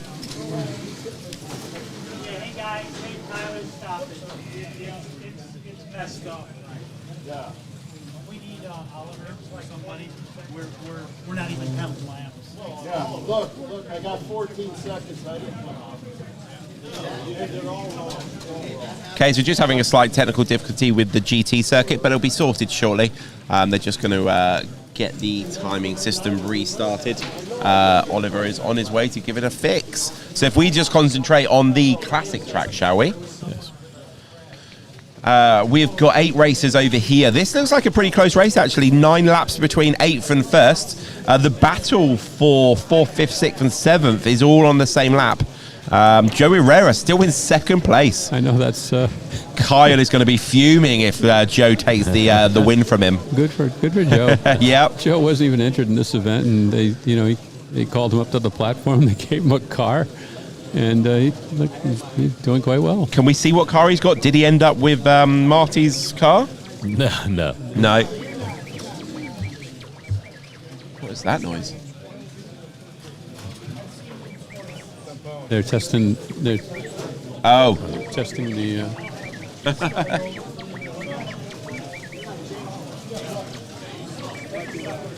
Sounds like there's a whole herd of birds right outside our window, but I think it's they're testing the timing system. Okay, so let's keep an eye on this classic class then. So we've got Chris in 8th place on 56 laps. We've got John on 60, Mike on 61, Scott 62, Max 62, Craig 64, Joe 65, and Kyle on 67. They've still got 30 minutes of racing to go. So, because Joe, has he got the concentration needed to bring this race home and put the race to Kyle? As we were talking about earlier, concentration is a big thing. 10 minutes, I think a lot of people can do 10 minutes. Can they do 40? And then we'll see if anybody starts to drop off. Yeah. How are we doing, Josh? You are on. Oh, my mic. You are live. He It's lets my hot. mic live. It's hot. Because he's like, hey, red button. And we're doing all right. Hanging out, having a good time right now. Good. Waiting for my turn to race. Yeah. It sucks that we're having a timing issue on the GT track. I'm just glad we caught it. I mean, it sounds like we caught it a little late, but better to catch it now than, waiting until the end of this heat and then never figuring it out. Yeah. So... Or I guess the end of the race. So what are you doing to mentally and physically prepare yourself to race, Josh? I'm just trying to stay relaxed. I mean, okay. That's really all you... I mean, in my opinion, that's all you can do. Just stay relaxed. Don't get tense. Have fun, I mean, I was over there talking to Andrea, and then Rob was over with us, and we were all just laughing. Yep. Having a good time. Do you think some sugar might help with your concentration and your preparation for your race? I mean, I'll take one. Oh, there we go. Andrea already has me fully caffeinated. Okay. Because he was falling asleep turn marshalling. Okay. And he needed a coffee, so I ran him to go get some Starbucks. Ah, nice. So you are literally Uber Eats for the stars. I am Uber Eats for the stars this weekend. They've all ridden in the Mini Cooper. Nice. Good. Okay, so we are just about to start the classic race again. They've done 2 heats. Kyle has a lap and a half over Joe. Josh, did you find out what car Joe has? Joe on vintage? Yes. So he wasn't entered, so they went and found him a car. They're like, yeah, you can race, we'll just find you a car. Is that a Rare's Carrera? Yeah. Okay. Do we know what lane he's on right now? I can find out for you. Yeah, because I'm not seeing lane color. He's in lane orange. He's in the lane 4. Orange lane. Do you mind Yes. going to the drivers? Oh, wait, I can do that, actually. Maybe. Oh, this all the way over here. Bring it across. Oh, geez. Where is the Ozbot software? Do we have one on the drivers for track 2? Yeah, let me do that for you. Yeah, go ahead. Yeah. Yeah, Marty and Ian here were awesome, and they set up a bunch of different camera angles, and just, it's awesome, as you guys can see. There we go. It's switching. Are we there? We are there, and I'm trying to see. I know it's small right now, but it'll pop up. There we go. Orange. Okay, I see who he is. Yeah. He is in the orange lane. Okay. Okay, Josh is going to go and find out what car he's got. He's driving a Jägermeister livery Porsche 917 10K. There we go. So, really, I mean, lots of 908s and Lolas. I think there's a few 917 10s. I think I saw at some point this weekend, I've seen the 917, the hardtop one. Yep. I don't think I've seen any GT40s. Okay. I know that Dickie has one in his box, but I haven't seen any out on the track. Yeah, there's the hardtop 917 right now running in black. There we go. So 2 minutes into this heat on the classic track, we've still got Chris in 6th place on 71 laps. It's super close in the midfield. We've got Mike, John, Craig, Mac and Scott all within 2 laps of each other. Joe is 1 lap ahead of those guys, and Kyle's got a 3-lap lead advantage at the front of the field at the moment. Yeah, Kyle's a phenomenal driver. I mean, Steve knows this too. He races in the Michigan 24 with Great Lakes slot cars, and he's awesome. And his first time even touching the track today was qualifying. He literally got here last minute, got his cars through tech, and then the first time was qualifying today. So I was chatting with him afterwards. I was like, "Was that the first time on the track?" He's like, "Yeah, it was." any Stevie, do you have any stories of Kyle for us? Yeah, like Josh said, he's participated in several Michigan 24 events with the Great Lakes Slot Car Club. Mm-hmm. Very, top shelf racer. Very, very consistent racer. He likes to make the trek out with those guys and race with us and be part of the event and stuff like that. So yeah, he's just a good guy and a very good racer. Awesome. Any gossip on him? I don't have any gossip on him. No. Is your money on him to beat Joe today? Well, right now I would say, yeah, I think it's going to be tough for Joe to overcome, 4 laps. But, we'll see. We'll see what happens. But, yeah, as long as Kyle doesn't have any mechanical problems or anything like that, I think he's probably going to be the one to beat. That leads very nicely into the question that I had in my head. How often do you see a car on a race like this have a breakdown that takes them out of the race? How is that a common thing? I've seen breakdowns at these races and stuff. I can tell you, like from our 24-hour endurance races, the old saying, "Shit happens." Sorry about that. But it's true. I mean, anybody that races in any of these, these events, the longer the event, the more likelihood you're going to have an event, some sort of an incident, right? And to Marty's earlier comment, yes, we use checklists. Mm-hmm. Yes, we make sure we have 2 braids. All that kind of stuff. And things just happen. Sometimes you don't have any control over them. Most of the time you don't. The lights will go out. The motor will go. Somebody else will inadvertently hit you, and you end up on the floor, and you've got some damage or something. A cracked motor mount or something like that. It's just part of racing. Some of it you can try to avoid, some of it you can try to prepare for, but no matter how much you do that, you're still gonna have problems. So in a 40-minute race, it doesn't happen very often then. I wouldn't say it happens very often. As long as they do the prep, the basics. Yeah. Make sure they don't have any loose set screws, no spinning gears, anything, wheels falling off, that sort of stuff, right? Yeah. You're not going to see as much carnage or as many casualties, in this race as you would a longer race. But at the end of the day, here today, we'll still have a handful of people that have problems. Yeah. Oh, Steve, there's a question for you down here. Yeah. If I can figure out how to put it on the screen, well, I'll just read it. Just click on his face. Okay. It says, ask Steve about, this is from Robert. Right. It says, ask Steve about any racers being mean to a corner marshal. Yeah, so this is my business partner. This is Bob Bianchi, who's the co-owner of Slot Car Corner. All right, he's a longtime friend and stuff. And before we were in business together with Slot Car Corner, I hosted an event at my track down in Connecticut, and I did the drivers' meeting. And one of the points that I made in the drivers' meeting was not to yell at the corner marshals. So I don't think we weren't very far into the race, and Bob was marshaling, I was racing, and there was a track call, right? Or I'm sorry, a rider. Yep. So Bob thought that the car that was going by him was the rider. It was my car. I wasn't the rider. He didn't know. He just put his hand down, just thinking he's doing a good thing, stopping the rider, right? Well, he kind of destroyed my car. Oh no! Oh no! So I got a little animated. So the joke was, the joke was, don't yell at the corner marshals. I had just gone through the drivers' meeting. Hey, don't yell at the corner marshals. So what am I doing? I'm yelling at the corner marshal. But fortunately, a few years later, we became co-owners of Slot Car Corner, so it all worked out. Amazing. Yeah. So just a quick update on the classic class. Joe Herrera did lose second place in the last few seconds of that class. Scott Doofy is up to second place, although it is super close. It's going to be a close race to the end. I think the battle is going to be for second place more than anything else. Kyle does have a five lap advantage now, so it's Kyle's to lose, I think, right now. Although 25 minutes of racing is a long time. Should we make this smaller again? Yeah, go ahead. John Albright, friends don't let friends drink Starbucks. That wasn't my suggestion, actually. That was Andrea. I tried to go to a small coffee shop local to here, and he's like, Starbucks works. I'm like, okay.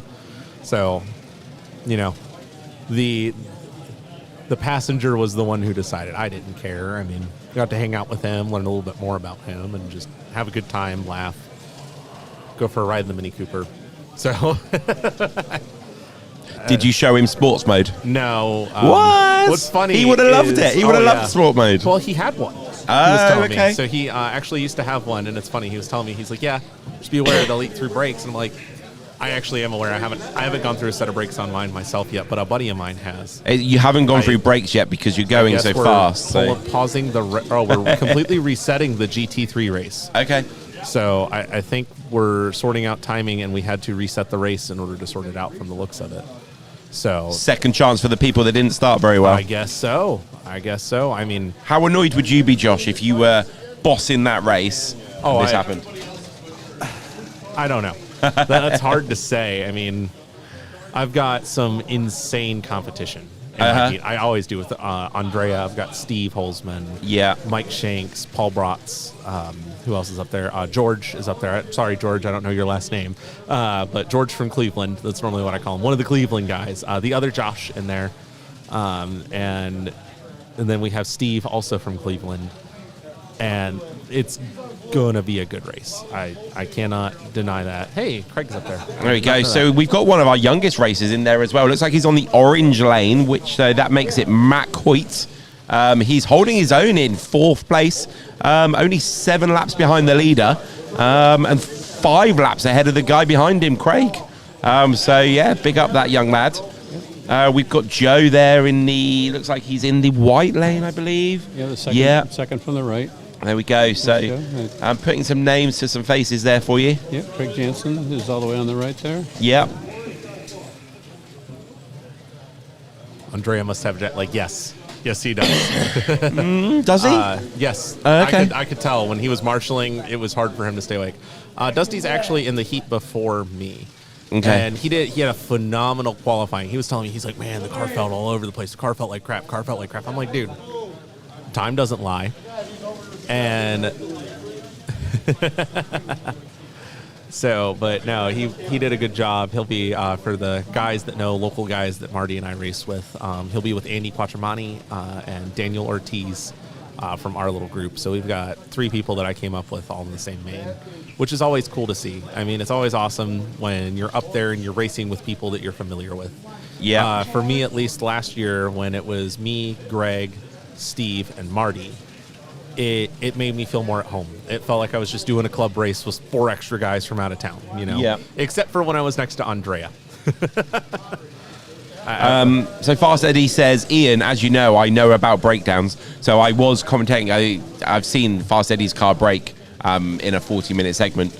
I think it stripped some gears or whatnot at the Slotted Nationals for Fast Eddie. But yeah, I've seen very few breakdowns in these 30, 40-minute segments, so it is very rare.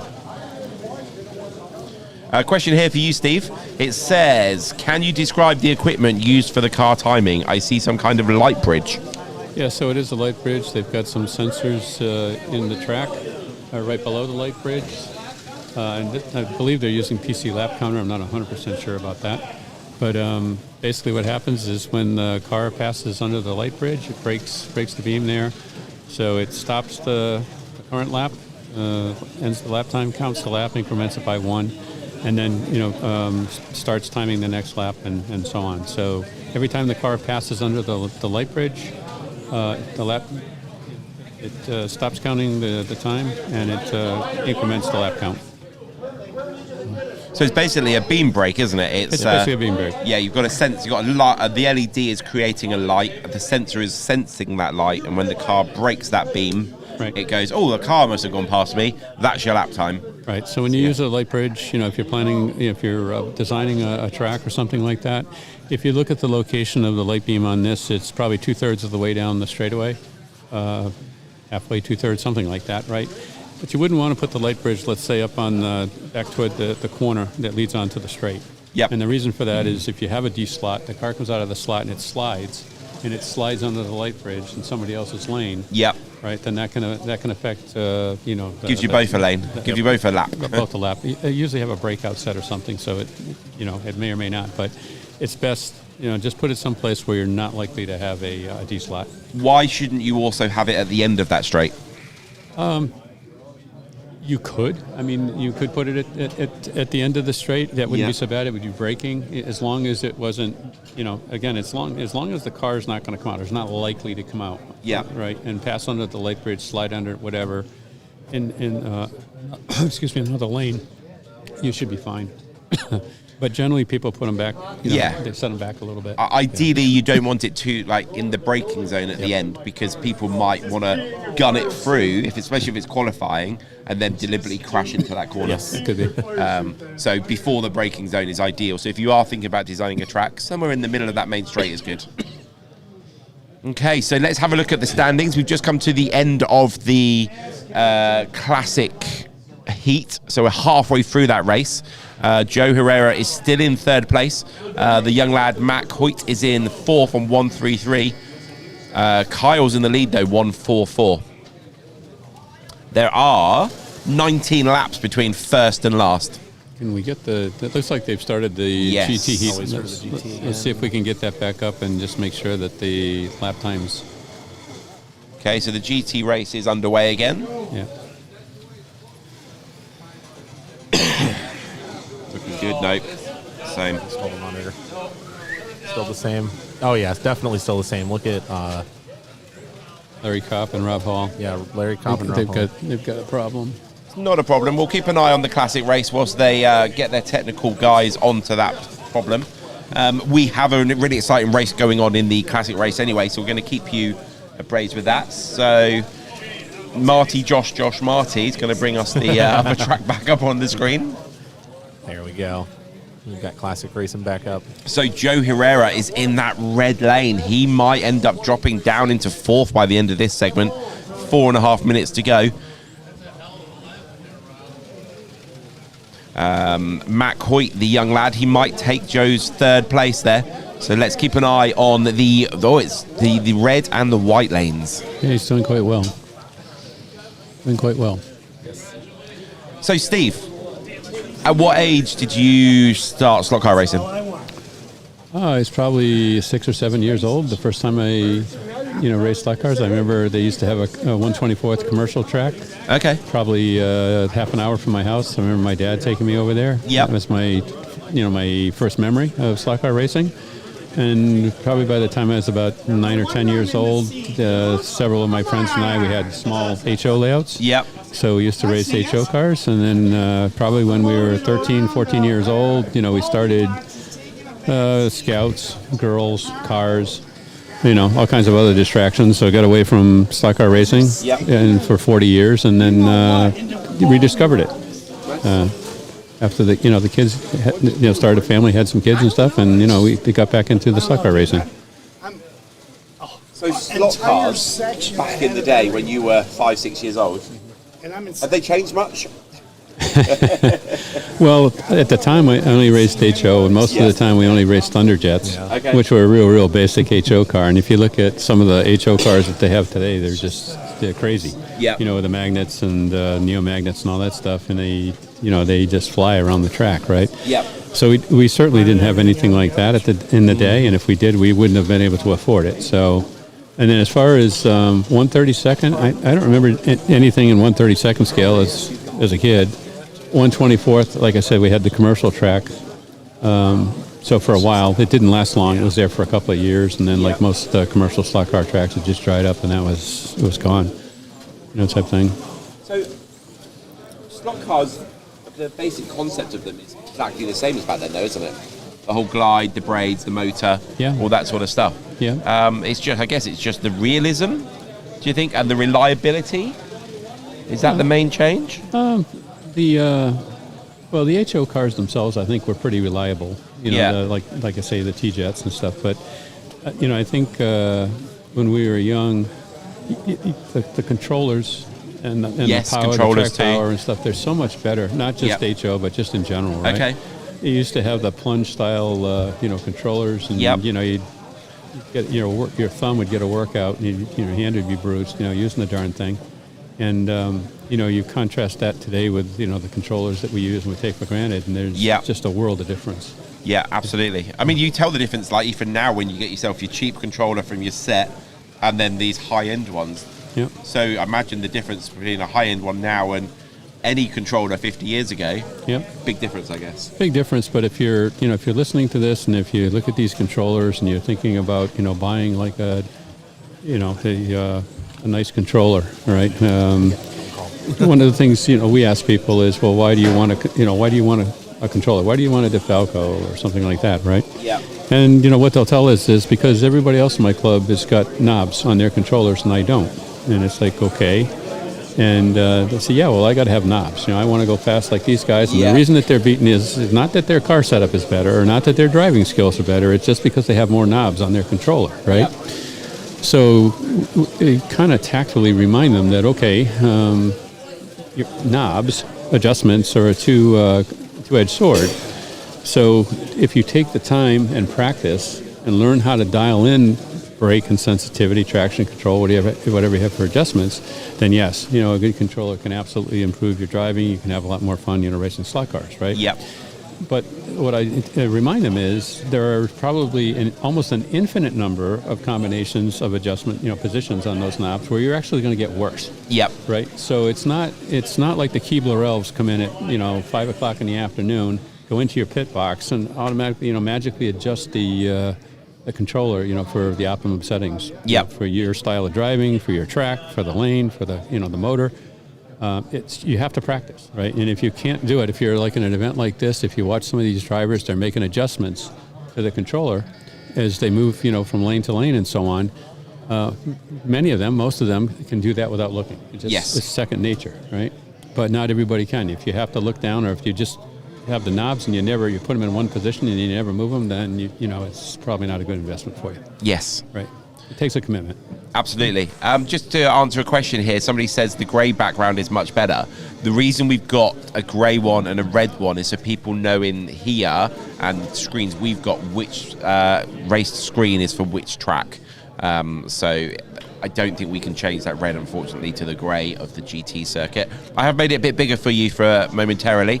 I've got a couple of controller questions, but let's just go through the classic standings after 25 minutes of racing. So Chris is on 157 laps, Mike Musil 159, Craig Jensen 164, this is the close bit, John Allard 165, Mac Hoyt 166, Joe Herrera still got third place 169, and then the lead Scott Dunphy on 176 and Kyle Murray 182. So it looks like we've got a battle for first, and then we've got a battle for third. Yep. So those are the two places to look out for. And they are underway again. So, Steve, controllers. Yes. I suppose the two knobs that you need the most to start for a beginner, if they want to get one with knobs, does it just need to be really sensitivity and brake? Yeah, I would agree with that. If you're going to start, at a minimum, if you have the brake and the sensitivity. But, and not everybody will agree with me on this, but, what I tell people is, I like to start with the brake, so I just tell people set the sensitivity in the middle. Yep. And don't move it. Okay. All right, and then just play with the brake. Or when I say play with the brake, try different adjustments for a given car and a given lane. Yeah. Particularly if you have a race management system, right? Look at the times, right? The clock doesn't lie. Yep. So, run 25 laps with a particular setting. All right, then make an adjustment. Make less brake, more brake, whatever it is. And again, watch the clock. Are you getting better? Are you more consistent? Are you faster? Once you've kind of mastered the brake, right, and how to adjust the brake, and again, how to adjust that brake without even looking, it's kind of second nature, then go ahead and start experimenting with the sensitivity. So for a given car, you've got the brake dialed in. Yep. Now go ahead and work on getting the sensitivity dialed in. And some races probably do it just the opposite, right? And that's fine. But the point is just one variable. Yes. If you're just flailing away with both adjustments, right, it's going to be very difficult to understand what one or the other, when you make an adjustment, if it's the right adjustment, right, or if you're moving in the right direction. So, yep. Right, one variable, and at least initially until you get the hang of it. And then what you'll find is the more you do this, it'll become second nature. You'll just know when you're in a particular lane racing your car, yep, in the heat of the battle, you just know, hey, I want a little bit more brake, I want a little less brake, I want a little more sensitivity, less sensitivity, and you won't even think about it. You just reach down and you make that adjustment. Absolutely. Tony Tibbs has basically summarized what you said. It says, so what Steve is saying, it's down to the knob holding the controller. Yeah, I hadn't thought about that, but Tony is absolutely right. Right? Yep. It really comes. He's hit it right on the head there, Tony. Couldn't agree with you more. Your colleague Rob says, Steve, do you know what tires fit on a 1967 Eldon slot car? I guess there's a story there. This is an inside joke. Okay. We get a lot of calls for people that are looking for tires for their cars. And we have a very extensive database, with our tires, that we've built up over the last 10, 15 years, right? And the call that I get, and I get these several times a week, and I just kind of shudder when I get this call. Right, yep. Is I just dug out I was just up in the attic, and I just found my 1960s Montgomery Ward slot car set, and the tires are hard. Okay. Right? And I need replacement tires. And it's like they think there's an intergalactic database, that's what I call it, intergalactic tire database that cross-references 60-year-old tires to aftermarket tires that are available today. And unfortunately, it doesn't work that way. Right? We do our best to help them out. We have some worksheets and stuff. And then the next question is, do you own a pair of digital calipers? Okay. And it's no. So they can't take measurements, right? So I would advise you, if you're looking for a stocking stuffer, or if you're looking for, a nice little present under the gift that doesn't have to be a Mitutoyo or a Starrett or something like that, just pick yourself up a decent pair of digital calipers. They're dirt cheap as well, aren't they? Yeah, you can $15, $20? $20, you can get a really nice pair, Harbor Freight. Harbor Freight, more than adequate for what you need for slot cars, right? Yep. And if you're going to be trying, particularly if you got these vintage 60-year-old cars and stuff, you're going to need them. Yes. Right. So, treat yourself to a pair of inexpensive digital calipers, and it'll make your life easier, and it'll make our life easier as far as trying to help you out. Definitely. Yeah. Let's just have a quick look at this classic race. So this is a classic example where Mac Hoyk was in 4th place, and he's gone into the red lane, and he's dropped from 4th down to 6th, and he's 6 laps behind that 4th place now. So he's either really, really struggling with that red lane, or he's had a couple of offs. But I've been watching his lap times. I think it's just slow. His lap times are 9.1s compared to people around him, 8.2s. 7.9, so that lane can really make a difference. And psychologically, he might be sitting there going, "Oh my God, I've just dropped 2 places." Right. But he's got 10 more minutes in 2 better lanes after this. Yeah, he's probably not. He's probably not looking at the results, the monitor, Yes. too much, right? Yep. But I think you go off a couple of times and then you become, oh my God, this lane, I just can't get you kind of gets in your head, right? I can't get around this corner. I can't get, I just can't get into a rhythm, type thing. Kind of works against you. So you may just be having a rough time just getting into a groove on the red lane. It's the toughest lane, right? Very much so. Very much so, right? And it's really tricky. So. Yeah, so he's what's his best lap out there is 8.76 seconds. He was running, well down into the 7s in the other lane. So he is struggling a bit in that lane. Yeah. And when you're slot car racing, you definitely have to be in the groove. Yep. Yeah. Yeah. Absolutely. Yep. DK Moon says that red lane does look tough. Yeah, it's brutal. Some immediate feedback on that there. So those S's that you guys can see, you can pan over to the GT track, or that works too. So the 2 S's that you guys can see in that red lane are basically, they're R1 turns. So they're hard 90-degree turns. And black has the same thing where it has an R1, but it's a hairpin. So you can kick the rear end out a little bit to help get it around. versus red, where you just have to figure out the flow, and there's a very, very specific pattern to hit. And Ian over here was actually giving some phenomenal driving advice. You are welcome. And I was getting the flow down last night with my vintage car because I got one for practice. I got one full rotation plus 3 lanes, and then I did like 3 lanes this morning, and I split it with Andrea, so that way he could get a little bit more track time, which I mean I don't think he needed, but being nice and stuff like that. But red was one that I really wanted to practice again because that lane, it's a long way around, but it will be a make or break lane. Yeah, it is. Yeah, again, I think it's you're not going to win in red. No, but you can lose a lot of time out there in red. Yeah, red won't win you the race, but it will lose it. Yep, you got to you just got to kind of survive red, you know, and make sure you don't hemorrhage too much. Just be consistent. Yep, That's consistent. Yep. Stay in. So is red always the worst lane when you set up a track and you're assigning the colours? Do they always make red, or is it just random? I think it's just random. It just depends on the layout of the track and stuff. Red for danger. I think maybe going forward, we're setting a new international slot car rule. There we go. The worst lane on any circuit must be labelled red. Red for danger. Red for danger. Agreed. Well, this one certainly lives up to that. Yes. So yeah. There we go. Yeah. It's official now. It's in slot car law. Yeah. So, well, then what does that make black lane, Steve, on the Michigan 24 track? Because that's considered one of the most brutal lanes on that track. Does that mean death? No, it's just, I actually think the black lane it's longer. It's longer. So the lap time, it's a long way around, Yep. but it's can also be a lot of fun out there. Oh, I love that lane. Yeah. I mean, you saw this year, that was the lane, that's the only lane I ran at that race. Yeah. And it's a phenomenal lane if you know how to drive it. Yep. It's just amazing. Yeah. So DK I like my Moon. gutter lanes. I agree. Sorry, DK Moon says red cars go faster, red lanes go slower. You guys might know about this. Rick Eichhoff says, Ian, get yourself some Buddy's pizza, Detroit style pizza. Yeah. Any good? It is good. Yeah? Yeah. What's special about it? Is it deep pan or? If this is what I think it is, again, I'm not from Detroit, but I think we've had this at like the Michigan 24 several times. If this is the deep pan pizza that he's talking about, then I absolutely agree. Yeah. I've heard there's one 8 miles down the road. that would be a question for one of the locals. So.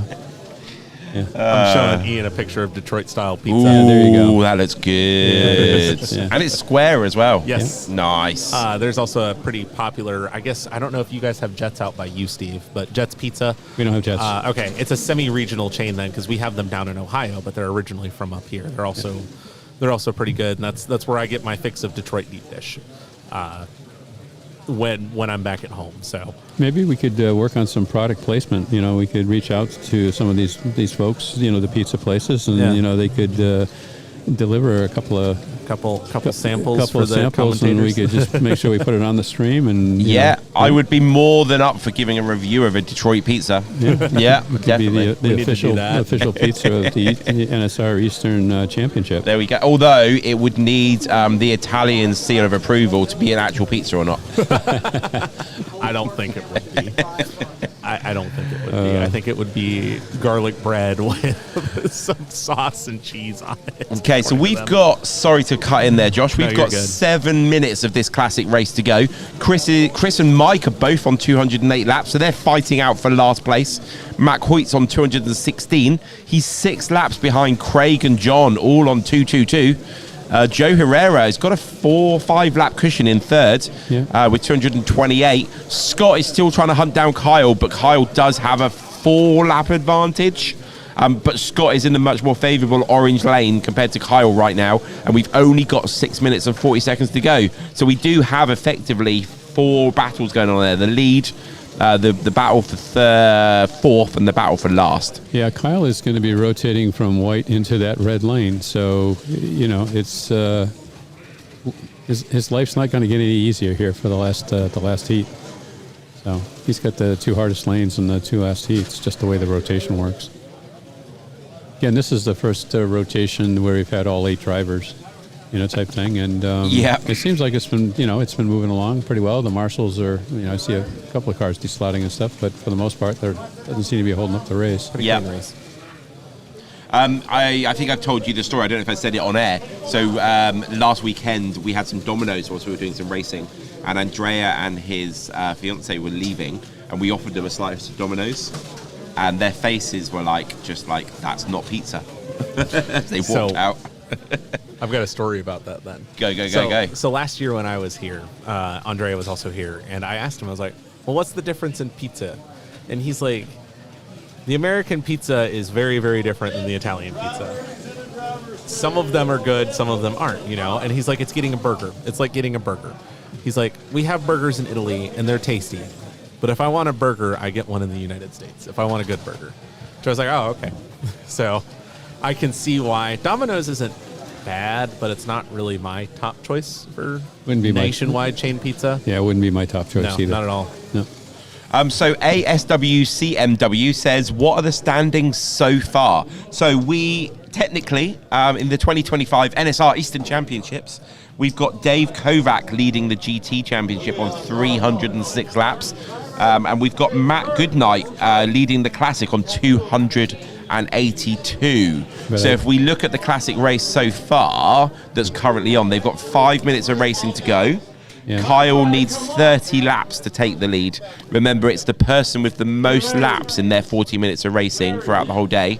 But we are going through groups that of bettering ability. So in theory, every time we put a new group on, they should beat the total of the last one. Yeah, Kyle is going to finish up, like we mentioned, in red. He just did 33 laps in white. I would expect his lap total in red would be roughly the same, might be just like 32 laps or something. Yeah. So there's a good chance that he will eclipse 282 laps. He will say good night to Matt. He'll say good night to Matt. Good night. So it looks like we're going to have another go at the GT race. Oh, amazing. I think they restarted the computer, so we did lose the feed to it.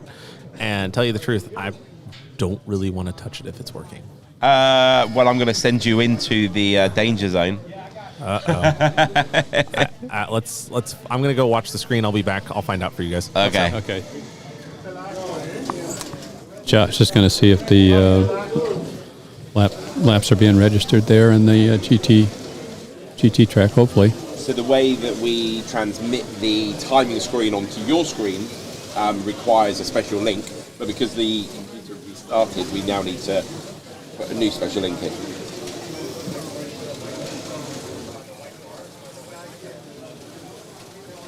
Josh is on his way back. The racing is still going. It must be good. The race is still going. I mean, it looks good so far. Again, kind of afraid to do it while they're racing. Any idea, Josh? I don't think I'll be able to have time in between heats. I mean, it doesn't take 2 minutes, but, maybe Marty should be the one to do it. Any idea? He may have the magic touch. Any idea what the problem was, Josh? What? Any idea what the problem was? Yeah. I have no idea. They did the standard IT solution, turned it on, turned it off again, and now it seems to be working. So I normally go for turning it off and then turning it back on. Well, you get what I mean. I just had to restart the program. Yeah. We tried to restart the race, that didn't work. Restarted the program, they adjusted the bridge a little bit, and then it started working correctly. So the program restart, I think, helped it. We also dropped the minimum lap time down to 5 seconds. Thank you. We have an update here from Steve. From Steve Holzman. So Steve. Right. So initially what they tried to do is just restart the heat. That wasn't successful. So then what they did is they completely shut everything down, brought it back up, and they made some adjustments to the light bridge. The position of the light bridge we mentioned earlier has to be right over those, the beams, so cars break it. And then they also made an adjustment to the breakout time. So it could be that if they had the breakout time set too high, yes, that cars would be, they'd be breaking out, not counting laps and stuff. So hopefully one of those or some combination of those, fixes the problem. But so far so good. Nobody's jumping up and down, indicating that laps aren't being counted or something like that. Yeah. So we did turn the mics off very briefly while Steve Holzman explained to Steve what the problem was. So it wasn't that it dipped out so much. I think it was more we turned them off very briefly. And now we are back, unfortunately. We're going to focus on the classic race because that's coming to 2 minutes and 30 seconds. So we're going to put them back on the screen. Okay, so we've got Mike Musiel on 237 in last place. Chris 239, So he's got 2 minutes to try and keep that 2-gap lead for 7th place. Matt Hoyt, 2:49. He's in a strong 6th place. So he's got a big gap either side of him. Craig Jensen, 2:57. He's battling hard with John Allard. They're both about a lap apart on 2:58. In fact, they're on the same lap. Yeah. Joe Herrera is 3 laps ahead on 2:62. So unless he makes a mistake, he should be able to bring home third in a class he wasn't even entered in. We've got Scott on 272 and Kyle in 274. So the battle for the lead in the last minute and 40 seconds is down to just a lap and a half. The advantage is with Scott because Kyle is in that red lane. Well, actually, Scott is in the white, so it's not much better. Not much, but he is running about 0.3 of a second quicker, than Kyle. Just watching some of these laps. Yep. I just don't think he's going to have enough time. Oh, he had half a second on that last lap. Yeah, but a minute and 22 seconds. That's all. Yeah. I think that's our minute and 20 seconds. It's pretty much exactly 2 laps in it. Yeah. Yep. So I've got an update on the GT race, by the way. We'll come to that in a minute, All Josh. right, We've got sounds 1 good. minute of the classic race to go. Oh, man. There's a couple of battles right at the bottom, in the middle, and at the top. So we will come to that shortly, Jay. Thank you very much, Josh. Thinking about Joe Herrera. It's been a long day. Yeah. Long way to go. Okay, so 50 seconds to go. Is Scott making any moves? So the last lap, Kyle was quicker than Scott. That's good for Kyle. 45 seconds to go. The battle for 4th place. John's got over a lap advantage now. Oh, it looks like our feed for the other track is coming back, so we'll be able to talk about that shortly. Marty just brought it back. Oh, amazing. We've got 30 seconds to go. Can Kyle handle the pressure? Kyle's just on an 11.3. Has that given it to Scott? Can Scott rail him in? We're going to have an exciting 20 seconds to go on this classic race. 9.2 for Kyle. Can Scott, has he run out of time? Is it too late? He's got 12 seconds. It is just over a lap. I think it's going to be too little, too late from Scott. It looks like with 5 seconds to go, Kyle's going to take the win of the classic race. He does take victory on 286 laps, and he takes the lead of the 2025 NSR Eastern Championships classic side. Scott Dolphy, second, 285. Joe Herrera, well done, 277. John Allard, 274. He managed to beat off Craig Jensen for 273 laps. Matt Hoyt on 265. Chris on 256. And Mike Musial, 252. That was an exciting end to the... I think that was another one of these races. If we had another 30 seconds to a minute, Scott might have had Kyle. Just shows you've got to make your moves in those earlier laps when you've got the favourable laps. So well done, Kyle, for taking a heat win in the classic race. Congrats. Yep. And again, it just, in the end, they kind of even out. So if you got a couple of close racers, you might pull ahead a couple of laps, but the rotation, eventually they'll come back into the easier, harder lanes, tighten things back up again. Yep. So Kyle takes the lead of the championship by 5 laps over Matt Goodnight.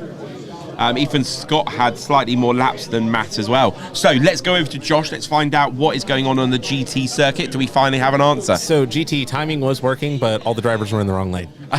So they had to reset it, and now they're going to the proper lane and stuff like that. So we will have racing again over there. But we do have a question by Shallowfish. It says, "What do you mean by breakout time?" So a breakout time. Well, let's just say that the fastest time that we expect, just make it easy, is 10 seconds, a 10-second lap, just as an example. So we set the breakout time as 10 seconds. So basically why they do that is we were talking earlier about the light bridge, where if a car came across the lane and slid under the light bridge in the wrong lane, right?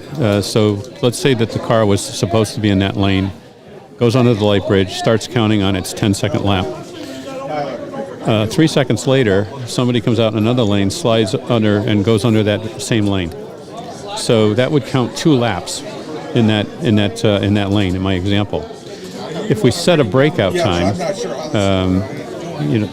something less than that, then that lap might not be counted, right? So if we set a breakout time of 3 seconds or 4 seconds or something, you set it up so that you don't double count laps, right? And the other thing that they'll do is if you have a class, some clubs will set up breakout times where they want to keep the playing field as level as possible, and they don't want somebody,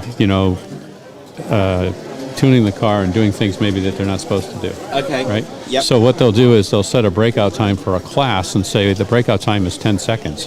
Well, if somebody comes along and spends a couple $100 and aftermarket parts and stuff, and now they've got a car that'll run 9-second laps, they'll let you run the 9-second laps, but it won't count. Yes. Right. So it's to de-incentivize certain types of behavior. Yeah. Is another example of why you might want to use a breakout time.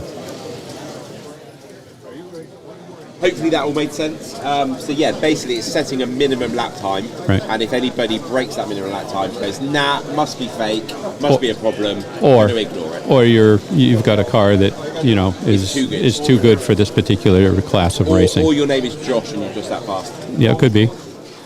I wasn't. I was fourth. I was fourth in qualifying. George would be the one that's too fast. His car looked hooked. I will say that. I mean, heck, Ian was asking me, "Is that a real time?" I'm like, "Dude, I don't know." And then I was watching the car go around, and yeah, it was. It 100% was.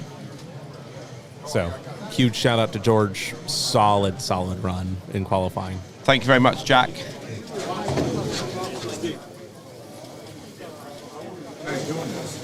Nico says, congratulations, Joe. Great race.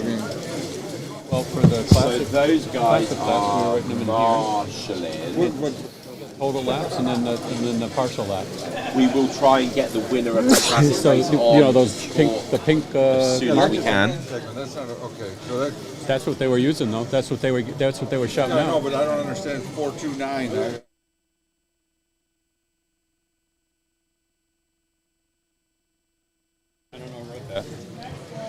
Okay, so we are just going to see if we can get Kyle Moray on very, very quickly before he has to marshal. We have Joe Herrera here. Good job on the race there, Joe. Thank you. Which car did you have in the end? Mike's 908. Mike's 908. And how did it feel going in with such a different class of car compared to the GT that you were used to? It actually made me realize how much learning I need to do on my own tuning. Okay. It was definitely, I'm like, oh, this is like butter. Yeah. I better drive this really well and not break it. Yeah. Amazing. Can I just have a quick word with Kyle before they have to marshal? Well done, Joe. Yeah. Yep. Yeah, you do too. Let me slide in here. All right. Hello, Kyle. Well done for winning that classic heat. Thank you. How did it go for you? It was good. So I didn't get to practice yesterday or this morning. Oh, wow. So I only had 5 laps for qualifying and then jumped into the heat. So did pretty good. How stressful was that last lane ending on the red?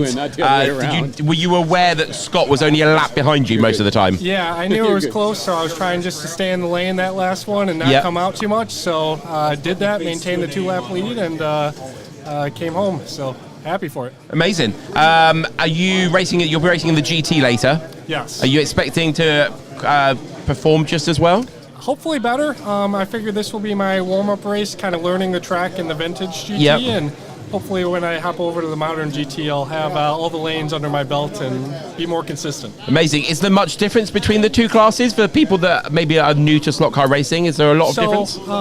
The modern GT, you can run a bigger motor, so you're going to expect to see quicker lap times, and overall handling, I would say, is similar. Okay. But just more speed. You got to, be in better control. So is the classic class, are they lighter because they've got smaller motors? I would say a little bit lighter. Yep. On the modern GT, we can run the king size motors. They're bigger, they're heavier. Yep. So. Excellent. Well done for winning your class. I believe you've got to go marshal now. Yes. So good luck with that. Well done. Well done. Thank you for talking to us. That was Kyle, our heat winner from the classic class just now. He just had a battle with Scott Juhi right at the end there. It got a little bit tight where Kyle did a couple of 11-second laps, and it really brought Scott right back into it. Unfortunately, Scott didn't quite have enough time. I think we've got Marty is just changing the screen so we can see the GT race now. Yeah. We've had some complaints, people wanting to see the faces of the drivers in the shot, but what happens is our race screen is in the way. So I'm trying to make some adjustments here. Yeah, I tried to move it like to the other side and stuff a few here? times, but is that you just literally hold the middle? Yeah, so there's a... Oh, you can lock it. Yeah. Let's see. There we go. Every day's a school day, especially for me. That makes two of us. I'm really impressed with that software. It's nice, isn't it? It's very nice. Yeah. Okay, so let's. Can I just very quickly get that one? Ah, there it is. You can have that back. There you go. Okay, so we have the GT race restarted over on our right-hand side. Yes. It looks after 5 minutes. Do you want to run through the standings so far after the first heat there, Steve? Yeah, so let's see. We have Bob Roberts with 35 laps, Kurt DeMars with 35, Paul Kolpman with 36, Ron Vincek with 37, Corey Jett with 38, Bob Hall, I'm not sure if that's Bob Hall or Rob Hall. Rob. It's Rob with 39, Dan Stouthammer with 39, and Larry Kopp with 40. So, again, it's kind of this particular heat is kind of the Cloverleaf Racing and Great Lakes Slot Car Club here.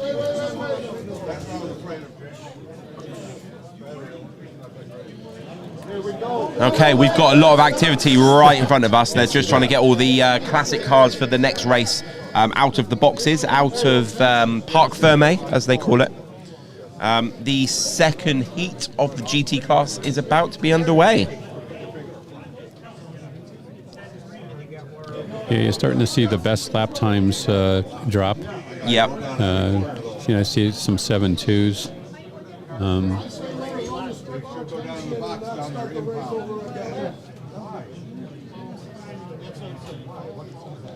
Okay, it's a hive of activity in front of us. There's an awful lot going on. Just trying to give you an insight of what's going on around us.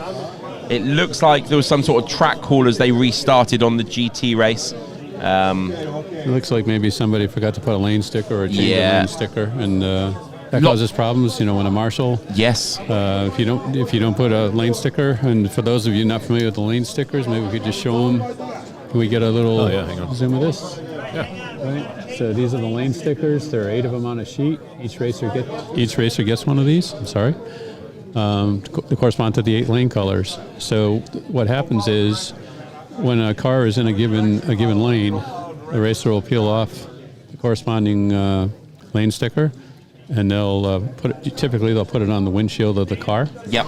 And then it's very, very important that you put the right color. You put the color lane sticker, it has to correspond to the lane that you're in. And if it doesn't, what happens is when you come out, let's say you're in the red lane and you've got a white sticker on the car, right? It comes out and the marshal's going to put your car back in the white lane. All right, so now you've got what's called a rider. Yep. So in addition to the car that's in the white lane, in my example, that's supposed to be in the white lane, now you've got the car, the second car that's not supposed to be there. Well, it's being controlled, if you will, by the racer who's in the white lane. So there's a very good chance that your car is going to, before they catch it, before they can stop it, at a track call or something, there's a very good chance that rider, if you will, is going to go off. Hopefully without any damage, but that's where you typically you can see a lot of damage in a car when it gets walled or something because of a rider. Absolutely. Yeah. It's probably the most likely time you're going to have that broken car, isn't it? Absolutely. Yep. Absolutely. Or you're going to end up on the floor or something like that, and it's generally never a good thing. Yes. Right. Whenever you're marshalling for people, you always want to do your best, don't you? Yeah. As much as they shouldn't have crashed in the first place, yep. You know as a racer how much you want the car back on. So when you are marshalling, you're almost trying your fastest to get it on there. How quickly can I get it back on? And if the sticker's wrong, then, well, you've got no chance. Yeah, and if you're if this is your first event, quite frankly, marshalling can be intimidating, right? Because you've got these guys, that are racing, and they want to get their car back on as quickly as they possibly can, type thing. So, sometimes the marshals will just, feel some pressure, and maybe they look at the car and they see the yellow car instead of the, the red lane sticker or something, put it in the yellow lane. Yep. Type thing. So my advice would be, if you're new to marshalling, take your time, make sure you look at the lane sticker that's actually on the car, and make sure put it in the proper lane. And remember, if you are the racer, it's never the marshal's fault. It's never the marshal's fault. They're doing their best job, and you shouldn't have crashed in the first place. Right, and don't yell at the marshals. Absolutely not. Don't yell at the marshals. Okay, so we are 2 minutes into the second heat of the third GT race. We've got it's Bob Roberts on 47, the same as Kurt and Paul. We've got Ron on 49. So is it Rob Hall, is it? That's supposed to be Rob Hall. It's Rob right here on black. Yes, it is Rob. Yes. It is Rob. So I went to breakfast with Rob this morning and quite a few of the other crew. Yeah. So Rob and Corey both on 53 laps, and then Larry and Dan both on 55 laps at the sharp end of the field right now. Yep. So Larry has he's in the yellow lane, and Corey is in the green lane. Yep. So inner lanes tend to be a little bit easier to drive. Rob is in black, and not a bad lane, the short lane, but it does have the 180, the hairpin there. And so Ron Vincek is in red, and Kurt DeMars is in white. So those are the two most probably the two most difficult lanes. So Dan Stouthammer, we see a best lap time of 7.1. I think that's probably one of the faster, if not the fastest best lap times we've seen for GT so far. Larry Kopp is right there at 7.2. So again, it's probably just a question of time before we start seeing one or more racers dip into the high sixes with their best lap times. Absolutely. So this is Group 3. So there are two more groups after this one. Right. So yes, we should start seeing some 6-second laps soon. Yep. If anybody decides to take that chance in a race situation. Yep. We're a bit out of sync now between the two classes because of the problems they had with the timing system and the GT. So we've got 6 more heats to go after this in the GT to finish up with this group, and then we'll move on to the next group. I think they're in the process, probably in the process of putting the next 8 drivers in for the classic. Yes. Right, to get the next group going. So I think this might be a really good time for you to tell us a story about padded toilet seats. I know everybody in the chat is waiting for it. Oh, well, some of the folks in the chat probably saw this. I shared this story when Marco came out and, we did an interview. Yes. And we were talking about, slot car racing, and I think, we were talking about some of the crazy things that happen that aren't necessarily on the slot car track, but, nonetheless still slot car related. So myself and the co-owner of Slot Car Corner, Bob Bianchi, we were headed up to Montreal to race with some of our friends up there. Yep. And we're driving up through Vermont, and we got a call from our friend, and he said, "Hey, I've got a favor to ask of you." And I said, "What's that?" And he said, "I wonder if you could stop at a Home Depot on the way up and get a padded toilet seat." Mm-hmm.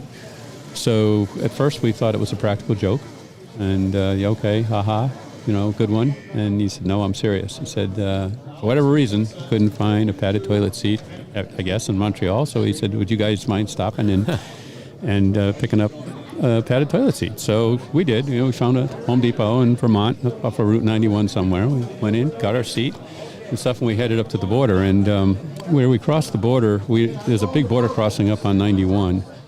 But it's a crapshoot. There could be 100 cars there. It might take you several hours to get over the border to get, clear Canadian customs. So we found a couple of these little rinky-dinky border crossings upstate New York, right on the Canadian border. So we were headed up there, that day.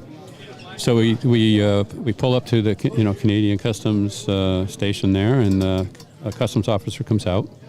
And for those of you who travel internationally, these customs officers, it's all about they're in control. Right, and you just answer their questions. You do what they tell you to do, but they're in charge, and they make it very clear that they're in charge. Right. Yeah. So, and this guy was no different. He was doing his job, very professional, and he goes through the whole spiel. You have any atomic bombs, hand grenades, weapons of mass destruction? Not alcohol. this week. Yeah, not this week. Right. Knives, and then they go through and they ask you 2 or 3 more times, right? And you give them those answers, and then finally he said, "Do you have anything to declare?" And the little guy on my shoulder on the one side said, "Nope, don't do it. And the little guy on the other shoulder said, Go for it. So the guy that said go for it, he went out, and I said, yeah, I have a padded toilet seat. Well, this guy, you know, they're trying to stay composed. They're trying to stay in control. This guy, he just about lost it. He was trying so hard not to laugh, but you could just tell he had to turn away, right? And he's just kind of, you know, taking a moment to kind of get his composure back and stuff, right? And he comes back, and, you know, after a couple of seconds, he gets his composure back, and he says, must be a really good friend, huh? And we said, oh, yeah, he's a very good friend. He says, get the F out of here, and waves us in. So that's the, I can pretty much guarantee you that in his entire career, that we were probably the only ones that ever declared a padded toilet seat. And in fact, I'd even go so far to venture as we were probably the only ones on the U.S.-Canadian border that have ever declared a padded toilet seat. But it's just one of those little goofy little stories, you know, that if it wasn't for going stock car racing with some friends up in Montreal, we would have never happened.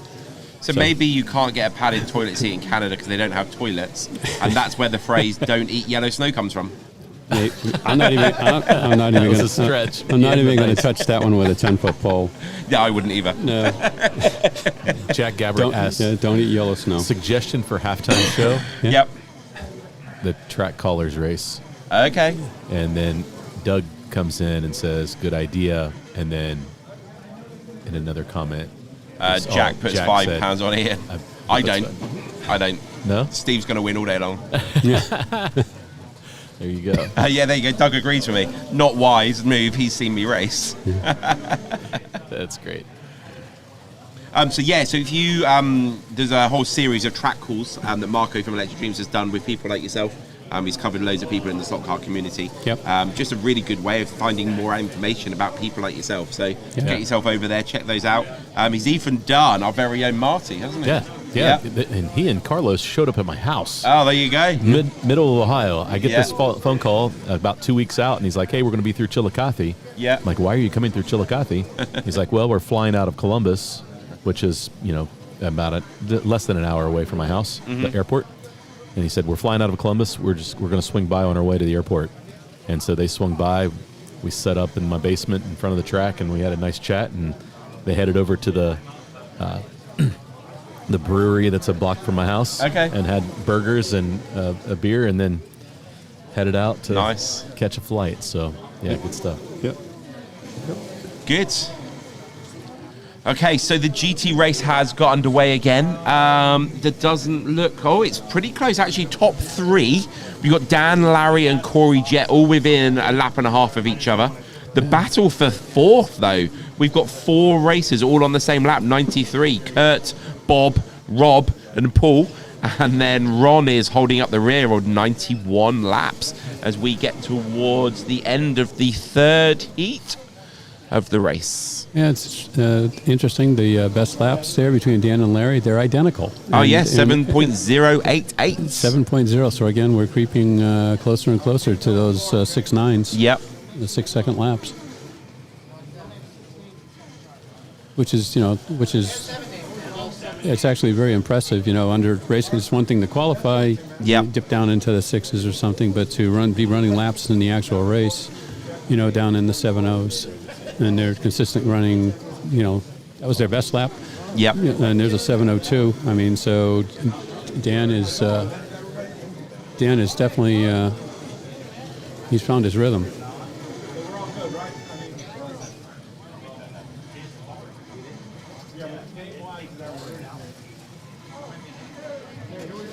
There we go, just making the timing screen a bit larger for you to see yourselves.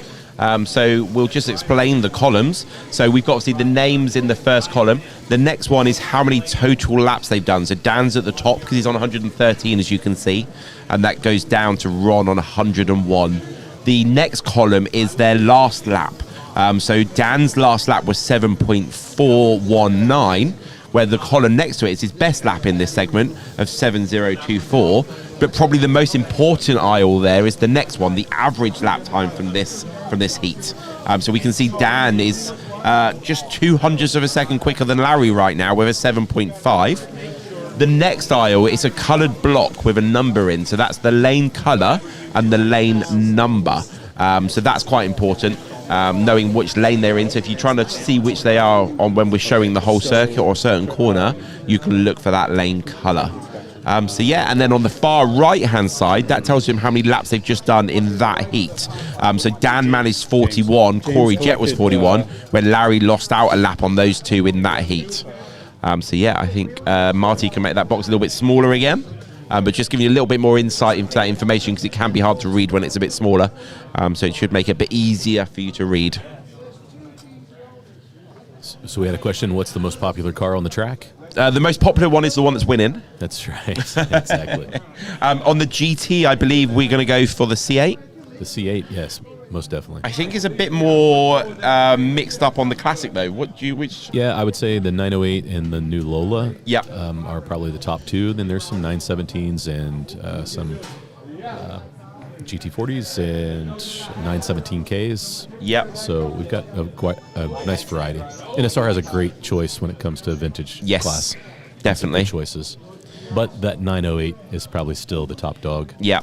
Such a great car. Again, I think it was also down to your driving style. I think for some people, it will be the Lola. Depends on your driving style. So we got Adrian Neal here from the UK. Is that Scale Auto Track? Yes, it is. Adrian Neal's also into his RC HGVs and stuff, so go and check out his YouTube channel. He's very interesting. Yeah. Somebody asked, what's the average lane length? I don't actually know that information, but we might be able to find it out from somebody. They're very busy, the organisers, but if one walks past, I'll get Marty to grab them.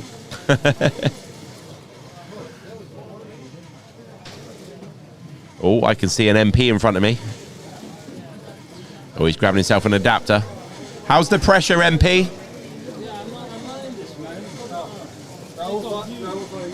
You are? You are. You are? Oh, that was the same as Joe, so it's up to you if you want to... I would use that same car. I don't have a car. Use the that car same you had. car that Joe used. Go have fun, man. Of course. I'll cover it. We're good. Yeah, no, absolutely. Didn't think about that. I'll take it.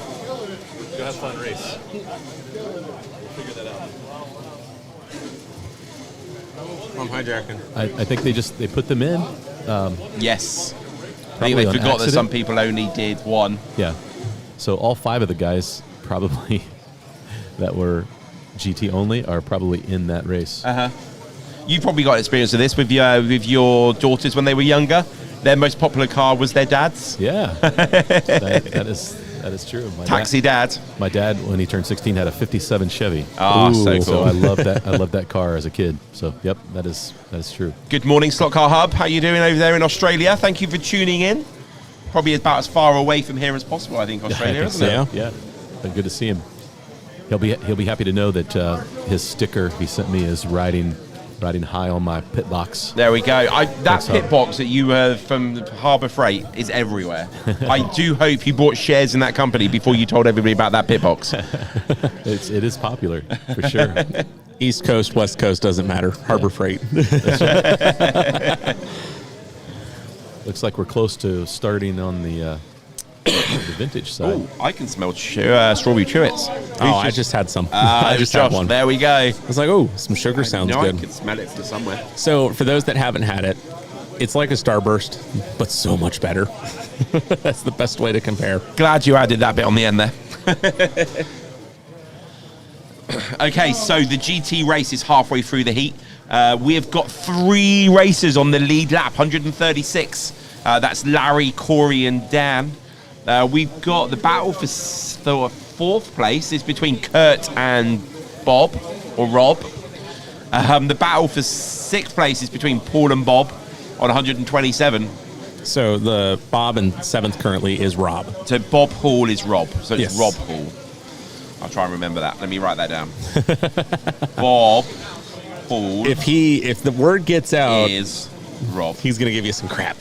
I will say that. It wasn't me that put the name I on know the it wasn't computer. you. That's That was, I think it was Steve Holzman. Oh, it's Steve. Yeah, I heard that same rumor. I think it was. I think it was. But No, Rob's a great guy. Everyone in this heat's great drivers, and we're starting to see it with the battles just getting really close. Absolutely. You guys will have to have Larry on at some point. His nickname is The Finger, and he tells the story better than I can, so I would rather him tell that story. Sounds good. But for those that know him, most of the time it's calling him Finger because of how many Larrys there are. So Larry, Mike, and Steve is the popular name this weekend.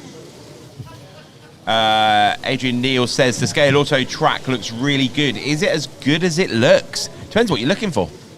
It does connect to Carrera with a connector piece. It does have 6 different radiuses of corners. It is grippy. It's a different shade. It's like more of a grey colour where all the other companies go for a black. Yeah. So if you're looking for something a bit more realistic, I suppose, then it's a good option. So yeah, I guess it is a good option out there. The problem is we're spoiled now. Not probably 5-6 years ago, we never had the Poly car, we never had the Scale Auto. Right. It was basically Carrera or Scale Electric, but now there are choices. So it really depends how much space you've got as well. If you're a bit limited on space, you might want the slightly narrower Poly car and Scale Electrics. So it's all relevant to you, really. But hopefully that answers your question. So the Mosler is not an eligible car. That was the question: is how come the Mosler GT car is not allowed? So Taking a break, or do you want back on? So from that standpoint, the Mosler is too fast. It's just too fast, and so they typically group the Mosler together. Yeah. So if they were going to allow the Mosler, that's what everybody would run, just because of how fast that car is. So that's why you don't see it in this GT class. So the GT race has just come to its exact halfway mark. So let's run through that. In 8th place, who have we got, Steve? Welcome back, by the way. Oh, thank you very much. So in 8th place in GT, we've got Ron Vincic with 143 laps, tied with Rob Hall. In 6th place, we've got Paul Coppin on 145 and Rob Roberts on 147.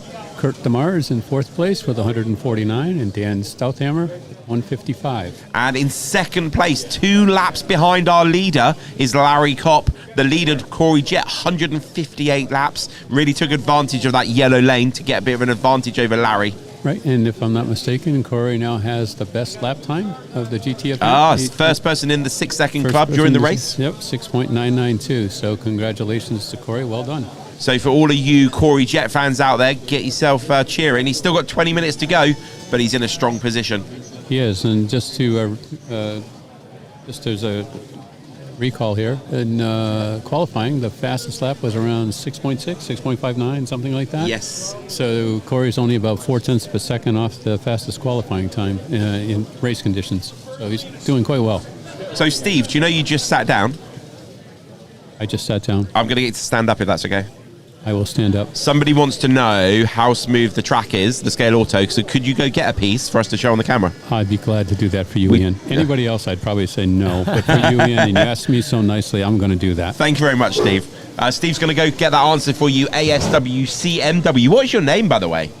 Much rather call you by your name than your handle, if you don't mind us asking. Norkhouse Lot Car Scene, very deep information here. Mosler body is about 5 grams lighter than most of the other GT cars, which is interesting because it's quite a long, wide body, isn't it? It is long and wide. It's got a wide stance, and that's what people like it. Yeah. And I think that's why it's so quick, but it is light. Yep.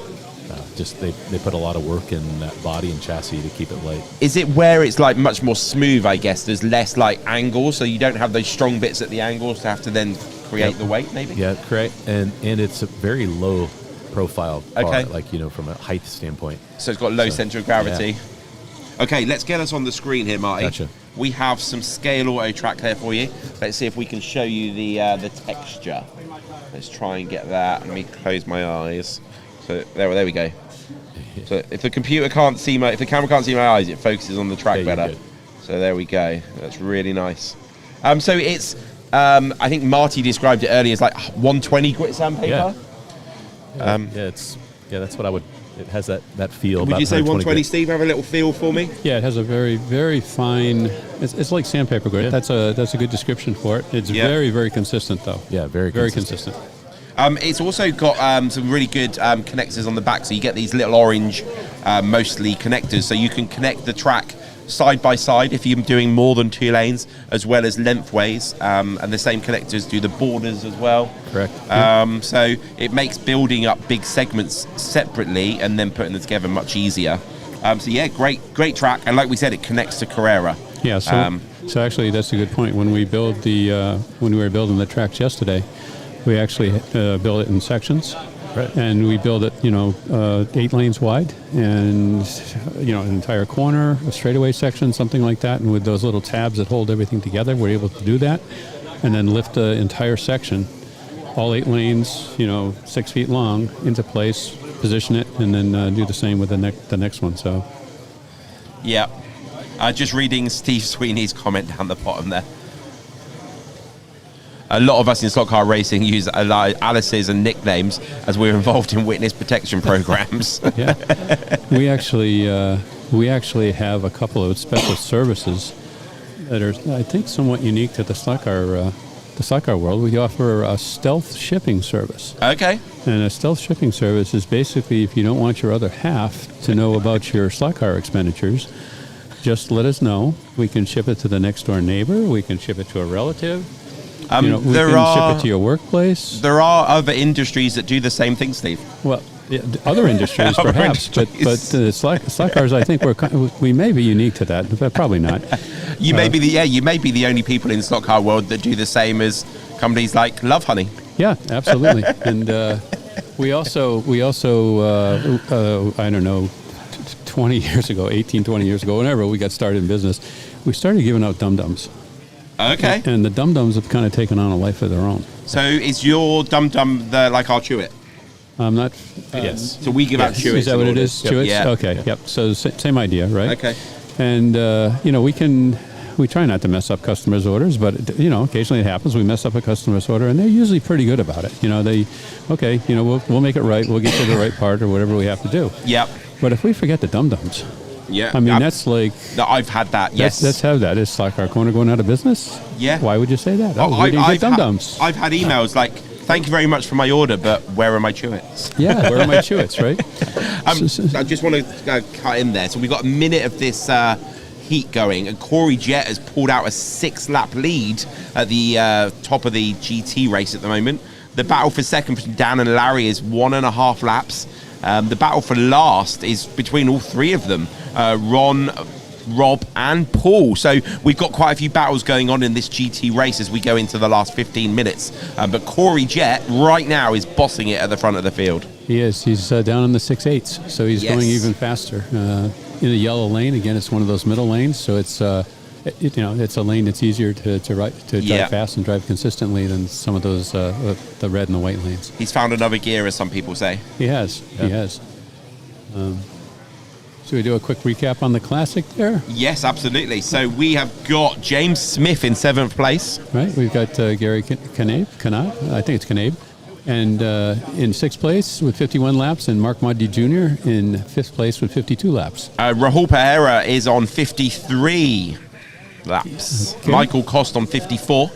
Right, and Mike Dubel with 55, and Mark Bundy Sr. with 56. So the top 4 are within a lap of each other. Yes. And depending on when you look at the screen, you may see 3 out of the 4 of them on the same lap total. And the whole field are in 2.5 laps, and we're already 8 minutes into that race. So that's going to be a tight one. Yep. And that's good. Corey Jett has reached the 200 lap mark with 15 minutes of racing to go. Remember, he's aiming currently for 306. I think he's going to do that, barring any unforeseen. Yes. He's going to surpass that pretty handily. At his current rate, you're looking at 320. 320. It looks like he's going to end up around 320, 325, somewhere in that range. Yep. Excellent. Yep. Question on the chat. Someone says, what are they using for colouring the lanes? So they're like chalk? Yeah, chalk markers. Chalk markers. Yeah. Easy to wipe off, but they hold up on this track surface. You use some rubbing alcohol to remove them, and you can recolor the lanes. So, yep. That's so you don't have to try to match all the colors from the previous build. So it makes it easier. Garth Frud says, do the racers have that have raced think with 8 think the podium is too tight. And I had plenty of room because there was only 4 in my heat, and but with 8 up there, it probably is a little tight. But I don't know. It's all one big slot car family. It's fine. Yeah. So I don't think it's a big deal. We haven't heard anybody complain. No, I see a lot of people smiling. So yeah, all somebody's having good. Fun. It's all good. Okay, we got that one. Doug needs to change his handle because we all know he's Doug. Well, my name is Chris, and I have a slot car problem. You're not alone, Chris.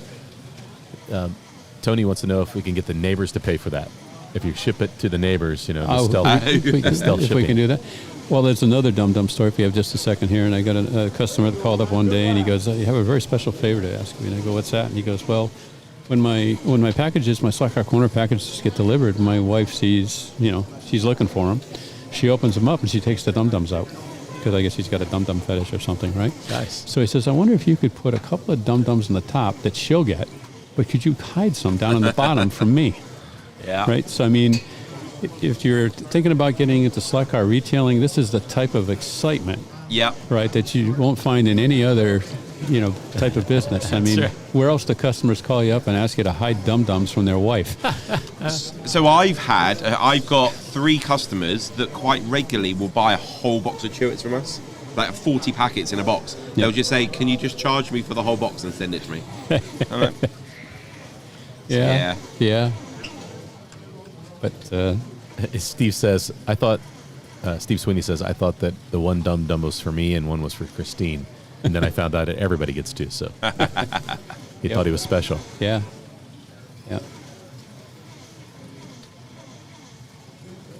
that's my partner, Bob. I shipped the wives under the guise of Best Beauty Emporium. Nice. Yeah. I don't like dum-dums anymore. You've had too many. I bet you Bob's put 100,000 dum-dums in packages. Probably at least that many. Robert Lee's asking if Smokio made the trip. Smokio wasn't able to make the trip, unfortunately. He's usually my travel partner. Yeah. He helps with the driving out and back and stuff. And we've done this 15 times out here for various races. So unfortunately, he was taking delivery of a new vehicle here, and he wasn't able to make it. But he'll be at the Michigan 24 in April, and I'm sure he'll be back at this event next year. What's a dum-dum? It is a lollipop. It's a lollipop. Yeah, a little lollipop. A sucker. Yep. Lots of different names for it. Yeah. Yeah, Chris Fretter says, yes, order from Slot Car Corner and you get a couple of them of dum-dums, the most expensive dum-dums I've ever purchased. Yeah, that's true, Chris. That's true. Buy a dum-dum, get a free slot.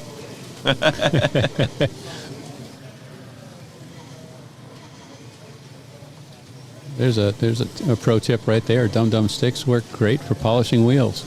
There you go. There you go. There we go. You have to eat them first, though, right, John? Yeah, who knew?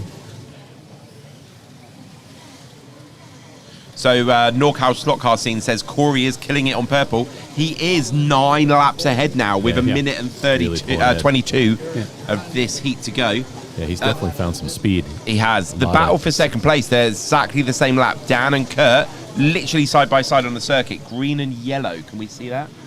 So green is 3. Right here. These two. Okay. So they're side by side, pretty much. Oh, there we go. Yep. As they cross the line. Yep. So green and yellow are side by side as they go around the marshal at the top. They're coming down to the bottom of the screen now. Up the straightaway. Back around that first hairpin. Past that marshal sat in the middle of the track. And they're coming back down the circuit now. Looks like Kurt has got the slight advantage over Dan. We've got 41 seconds of this heat to go and then 10 more minutes of racing. Yeah, that's probably not going to be settled until the last heat. Absolutely not. But barring any unforeseen accidents or breakdowns, I think Corey has got the heat in hand. It's just a question of how many total laps is he going to end up with. Absolutely. The battle for 5th as well is between 5th, 6th and 7th. They're all on the same lap. Bob, Ron and Rob. And then Paul Copping is at the back, 5 laps behind 7th place. So he has sewn up last place. I suspect, Corey is going to be an example of what we talked about where, in theory, you could have somebody that's seated in one of the Yes. lower heats or rotations. I think his lap total, whatever it ends up being, he may not win the overall event, but I think he's going to place much higher than 17th fastest to the qualifier, which is where he qualified. Possibly should have been in the heat above. Yeah. Yeah. And maybe the heat above that. So, I mean, we'll just have to wait and see what his lap time is, but he's doing quite well. His lap time's 6.9. Kurt has done a 7.0, so he's not. Maybe Kurt as well should be up there, but yeah, they're both doing great lap times there. Yep. But we did talk to Corey, and he talked about he's not confident when it comes to qualifying. He doesn't show up, but he shows up to race. Yep. So and it was only like the first 10 minutes of the race he wasn't like miles ahead, but it's only been in the last 10 minutes that he's managed to push on, and now he's probably relaxed, and hopefully I'm not talking so loud that I'm getting in his ear and changing that. But yeah, he is right in front of us, like about 4 meters in front of me, 12 foot. Jason. Hi, Jason. How you doing? I didn't realize you were from England, Steve. I didn't either. Evidently. I did spend 9 months there. There you go. Basically English. Basically English, yes. Yeah. Much grippier than Carrera. He's talking about the similar. Yeah. Yeah. Probably a bit more, is it? You've got Carrera. Yeah, Carrera's a smoother surface. Like I said, this is more a sandpaper feel. So, ASW CMW is saying, "Can you hide my credit card statement?" I don't know about that. Ad Neil says, "Is Corey related to Max Verstappen?" Possibly. Yeah. Brother from another mother. Yeah, Corey's a perfect example, though. If you watch him driving, and I'm not sure that the viewers can see it, but he's focused on his car. And same thing with Kurt next to him, right? They're just racing their car, they're racing their lane. Yeah. Right. And he's in a zone. He's just making laps, right? And it's like the rest of this venue and stuff circus doesn't even exist. Yeah, the circus doesn't exist, right? It's a one-ring circus. Was it Clowns to the left of me, Jokers to the right? Is that the song? Yeah.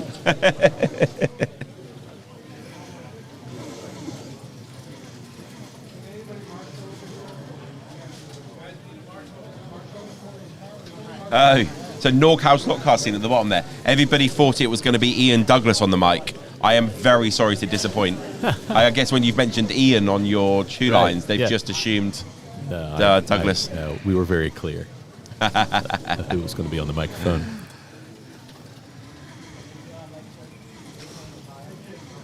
Let's do it. We'll get video breakdowns of the top 3 winning cars. Now, we will open up those podium cars so people can take a look at them after the races. I don't know if we'll get a chance to cover them here, though.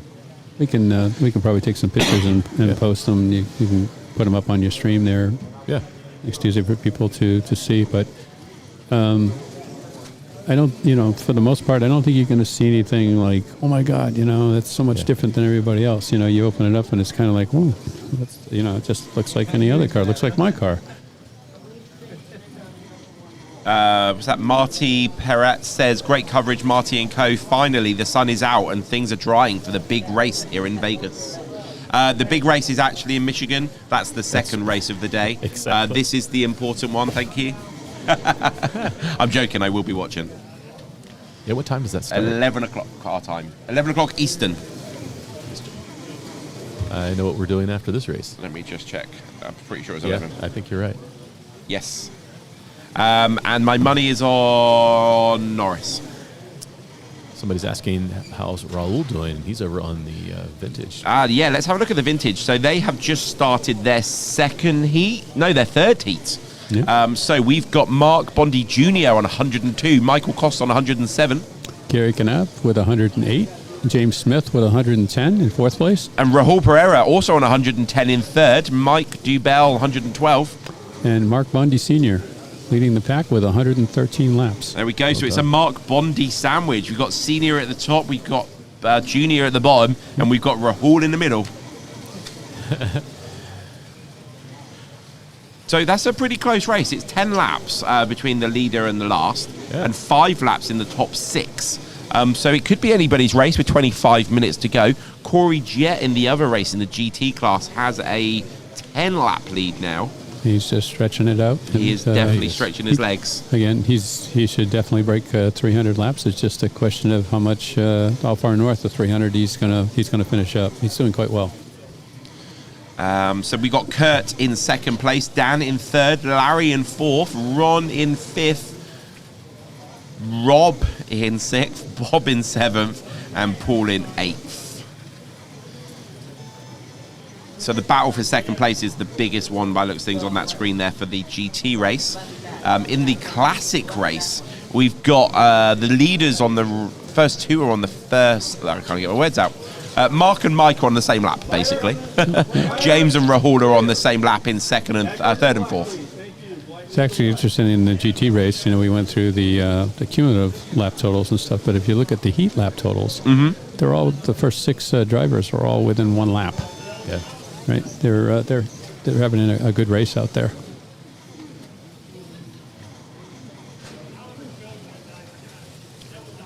Jason asks if there a concourse competition. There is. I know the voting has been done. I don't know if it's been announced yet. Velocity Slots has actually donated a prize to the for the concourse winner.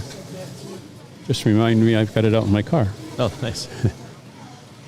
So we've got a quick question. Do you want to do that one, Marty? As I was young, raced in consists, meaning if you were the best 2 to 4 in a heat, you moved up to the next round. If lucky, you could make it to the final. Not here, I guess. No. So here we've just got a straight up. How many laps can you do in 40 minutes of racing? And we're going to keep an eye on that total from all of the heats going all the way to the top. In theory, it should be the last heat that does it. But if somebody didn't qualify as they should have done, it could happen earlier. The current lead is David Kovac on 306, but Corey is well on target for beating that. In the classic class, we've got Kyle Moray on 287. No, we have a track. Oh, no, it's the end of the stint on the GT. They've only 5 minutes to go. Right. Kurt is just a few meters in front of me. He's got 30 seconds before he starts racing, and he tries to hunt down Corey Jett.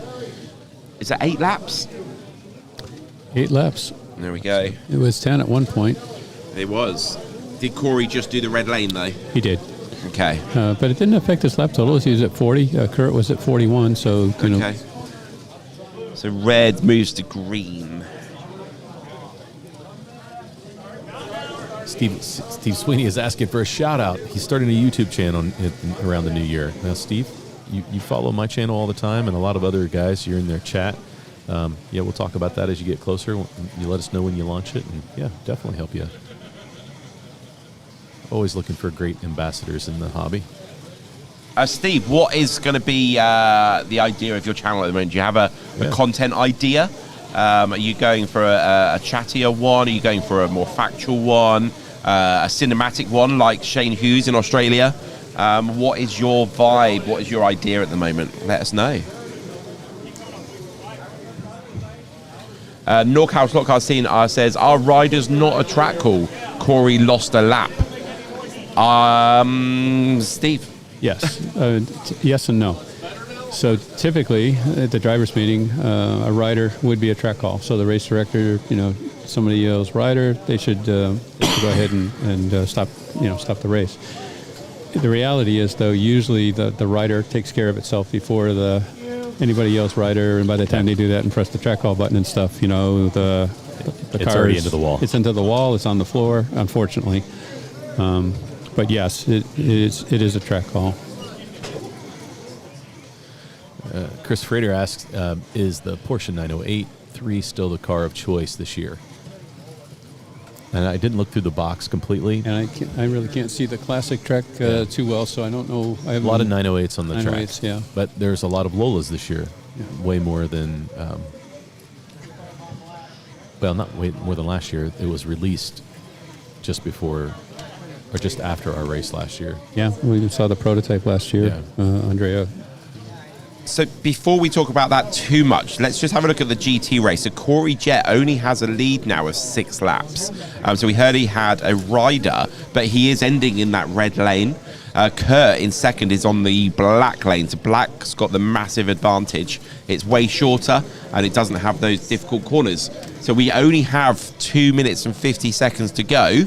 Can Kurt take down Corey, or is it too late? I think it's too late, but he is about 6 or 7 tenths faster per lap. So, I mean, you can see there's a big difference between lane 1 and lane 8. Yep. Right, in terms of difficulty and the lap times, right? Even Corey is well as he's driving, he's struggling a bit on the red lane. I shouldn't say struggling. It's just that coping. He's coping. He's not overdriving it. He's keeping the car in the slot, but you can only go so fast. Yes. Right. And that's basically what he's doing.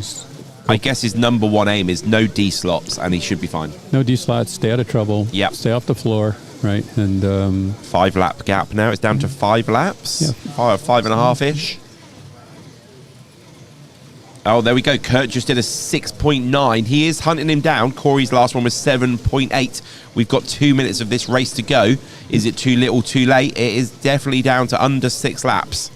Yeah, if he takes a second a lap out of him, it would still take 7 laps to take a lap back. Yes. Right, and so it'd take about 40 laps, and Corey has reached 306 laps, though, so he does take the lead of the 2025 NSR Eastern Championship. So, with a minute and a half of this GT race to go, can he hold on? I guess another rider or another serious off could make a big change, a big dent into this 5-lap lead he's got over Kurt, and it is definitely down to just 5 laps now. Yeah, the top 3. Yep. Dan, Kurt, and Corey have all broken 300 laps. Absolutely. Dan's in the fight as well. Yeah, and Corey could end up right around 300, and I don't know if he'll make 320, but he'll be high 318, 319, something like that. That's it. Kurt has done 4 more laps in this stint than Corey. Yep. So he did well to eke out that 9-10 lap lead. There are only 50 seconds to go, though, so can Corey handle the pressure? The gap is down to, it is 4.5 laps now.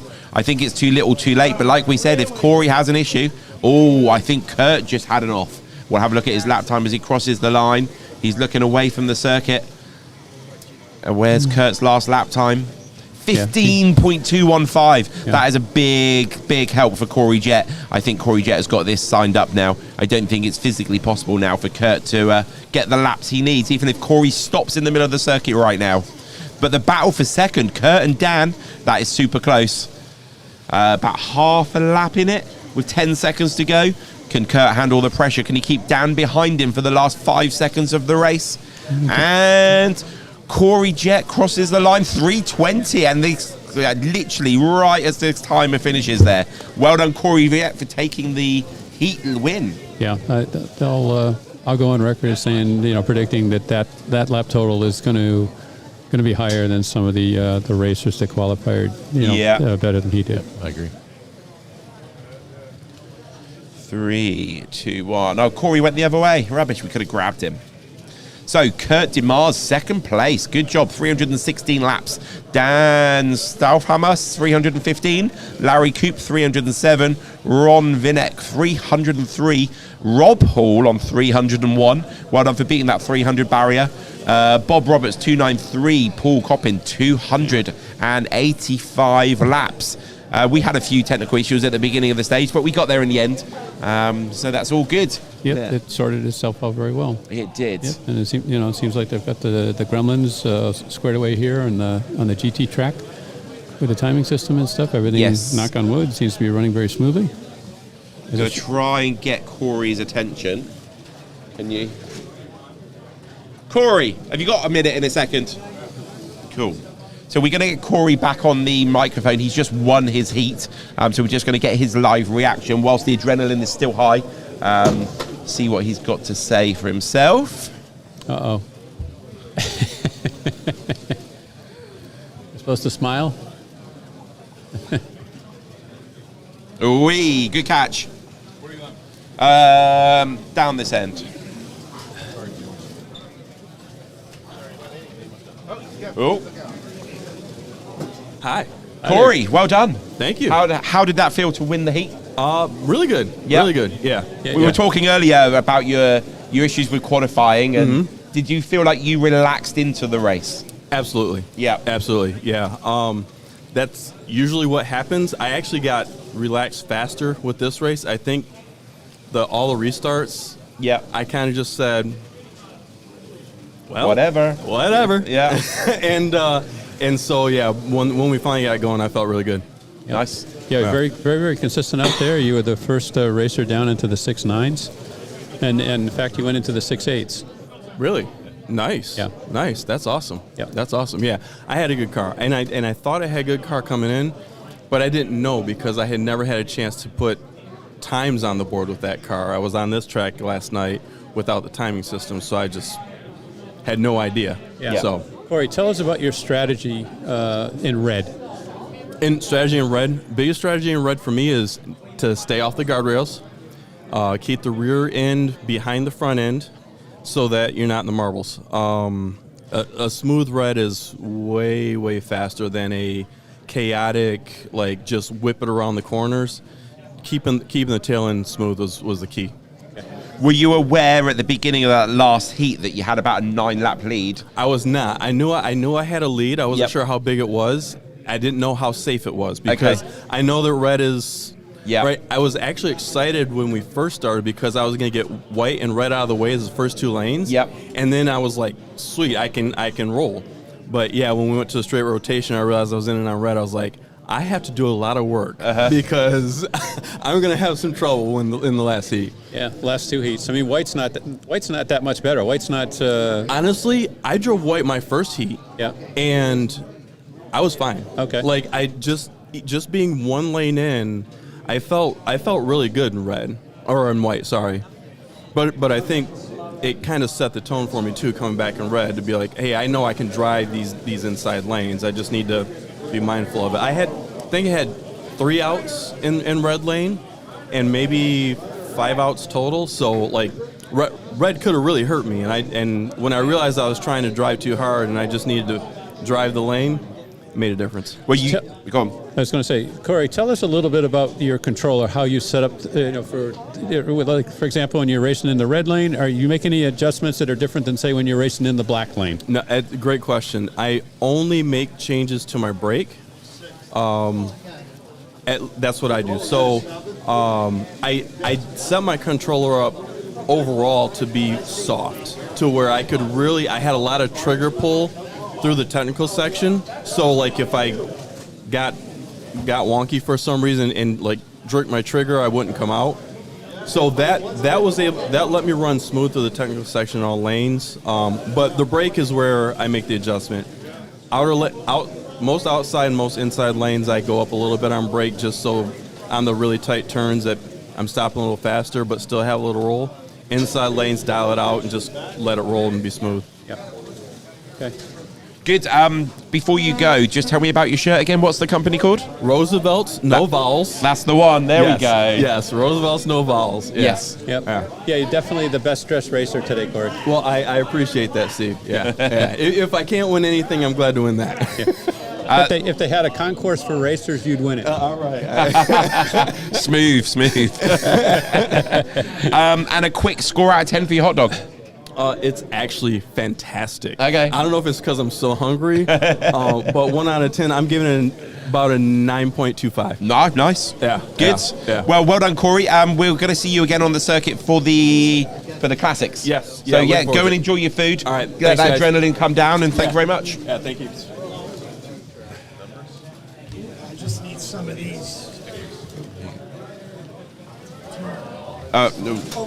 There goes our reference. Yeah. Where's Mike?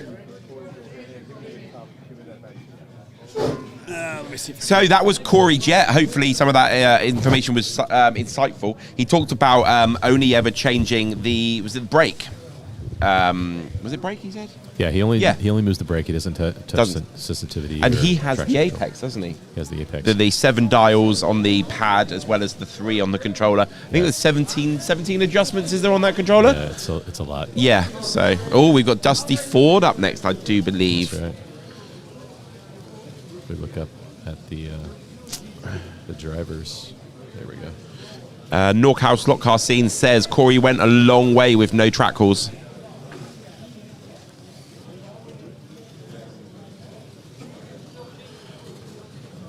Yeah, Corey had a great race.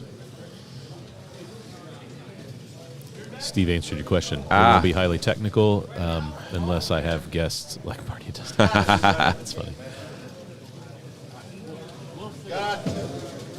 Oh, so from the outside to inside, what are the colours of the lanes? Great question. And you lost your reference. Yeah, somebody just stole our stickers. Can we see it on the computer screen? So I think we've got, on the inside it goes black, then we go purple, then we go yellow, then blue, then orange, then green, then white, then red. So that's from the inside out. Yep. Well done. So looking at the classic race at the moment, we have got a big battle for second place. We've got second, third, fourth, and fifth, all within 3 laps of each other. But Mike Dubell is out in the lead with a 5-lap lead with 11 minutes and 40 seconds of racing to go. Mike Bondi Jr. is in last place, 182 laps, doing awesome. Rahul Pereira, 199. So it's the battle for second that we're going to keep an eye out for here, and whether Mike can keep that lead all the way to the end for another 11 minutes and 25 seconds of racing. Jim Rose says, great job, Corey. He is my personal turn marshal. Inside joke.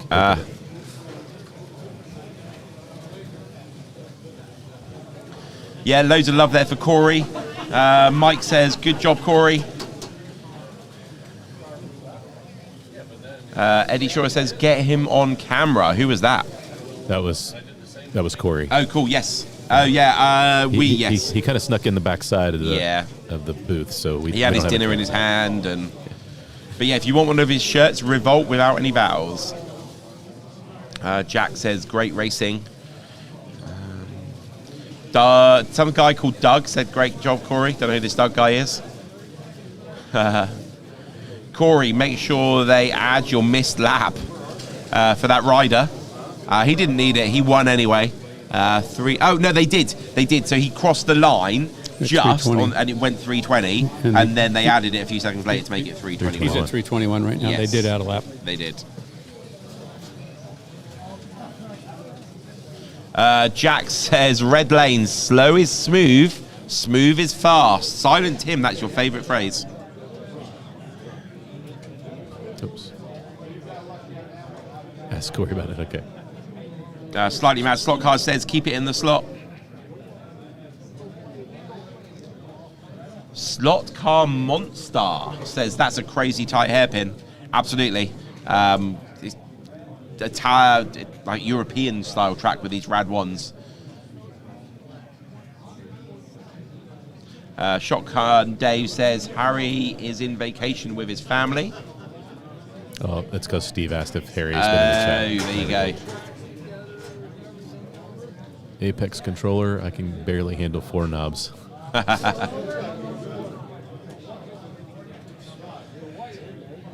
Someone says, let's go Michael. So that must be a fan of Michael Dubell in the classic race. They've got 10 minutes of racing to go. Mike Dubell has a 4-lap advantage at the moment over James Smith. The battle for third is Mark Bondi Jr., Michael Cost, and Gary Knabe. Yeah. Yes. Oh, who have we got up next on the GT circuit there, Steve? Well, we've got in the black lane, we've got Phil Basildou, and purple right next to him is Dickie Pearson. They're both from New Hampshire. Fan favorites, Dickie Pearson. Yep, and we've got Dusty Ford, who qualified a little faster than his brother. Yep. Yeah, 3 temps, I believe. 3 temps. He had 2 braids. Yep, he had 2 braids. There you go. Two braid slot racing. But 2 braids is more friction, so he should have been slower than you. I know. Right. I don't get it. Maybe it's time to change from 2 lines to 2 braids. Huh? That's it. It'll happen next week. It's kind of catchy. You know it's going to hang around for you for a while. That's I can handle that. I can handle that. I might just have to tune in next Tuesday. In fact, I am going to tune next Tuesday. Yeah. I might set my alarm actually to get up at 1 a.m. just to say that. Right. And we have then go straight back to bed. Yeah. Right. We have Rich D I can't possibly pronounce his name. I've known him for 10 years, and I still don't. Drezek? Drejek? Yeah, something like that? Yeah. He's Sorry if we've absolutely annihilated I'm it, sure but we're have. trying. Yeah, we have. He's from the Great Lakes Slot Car Club. Cool. Larry Kowicki is in yellow, and Andrew Shin is in white, and Andy Quattromani is in red. So Andrew Shin is one of our young drivers. Yeah, somebody asked earlier who is our youngest driver, and is it Andrew? It's either he's here with one of his schoolmates, but I think Matthew might be younger. Okay. Yeah. We can ask. Whose car is that? Dickie. Goes in the purple lane. Need to clean it right. Some very good racers in here. Lots of experience. These guys have been racing for a long time. They race in endurance races and races like this, events like this, NSR races, skeletal races. I mean, so just tons of experience here. Yes, I met Dickie Pearson for the first time in Italy earlier this year with his good wife. She was the slot car mum of the team, looking after everybody, making sure they were fed and watered whilst racing. Without Dickie's wife, they would have been last. So, Dusty Ford, that is Marty's brother. Yeah. It's a much brotherly competition between you both. How competitive are you with each other? We're pretty competitive with each other, but we really enjoy racing together. So that kind of changes it. It's never anything too over the top. Okay. So he roots for me, I root for him. It's kind of neat, that you as brothers and stuff. I mean, and all the hobbies and stuff. Slot car racing, you guys both enjoy it. Yeah, it's something you share. Yeah, I kind of pulled him in. It's funny. We grew up sharing a bedroom, our whole lives. Okay. And then after I left the house and eventually, got married and I moved out, and he did the same. We weren't really very close for about 20 years or so, and jumping into slot cars really brought us back to being best friends like we were when we were kids. Yeah. And so it's been fantastic. So I mean, we gather about every Sunday night and run laps and tune cars. And how do you put a value on something like that? You don't. You can't. It's one of the best things. One of the best things we've done together. Yeah. It's awesome. Yep. It's something you'll have for the rest of your lives. Yeah. Yep. And I'm proud of him. He works so hard and practices and tuning, and his cars. He showed up, has great cars. Yeah. And it's showing up on the leaderboard. So. Well, I wasn't able to I was driving out, last Tuesday, so I wasn't able to make a stream. But the week before, if I'm not mistaken, he was practicing, right? While you were streaming, he was, preparing his cars for the race here. Yeah. Yeah. It was fun. It's fun. Yep. Who is better between you and Dusty? Dusty. I did ask Dusty the same question earlier. So yeah, Dusty is. He passed me about a year ago. Okay. Yeah, he's much faster, better with the trigger. I think his focus is probably a little better than mine. Okay. Yeah. He was much more conservative with his answer. He said that you were both level. Well, we do find ourselves near each other at the end of the night. But his cars, I couldn't keep up with him the other night when we were testing. I knew he had really done a great job with his cars. So, yeah, I was falling behind pretty quick. It may have been the one braid thing, but oh, here we go. It's going to be the excuse for every loss now. Yeah. Which would be every time we race. It was a completely different car. Yeah. Oh, yeah. So, we're going to do, that's the second half. So, 1 through 5, and this is 6 through 10. Oh, is it going, is it? So, at the halfway point, then you guys come in on this one, and they go in on the other. We haven't got the halfway point. This should be this is 6. Yeah, this is 6. One more. It's only got that small loop. This is 7.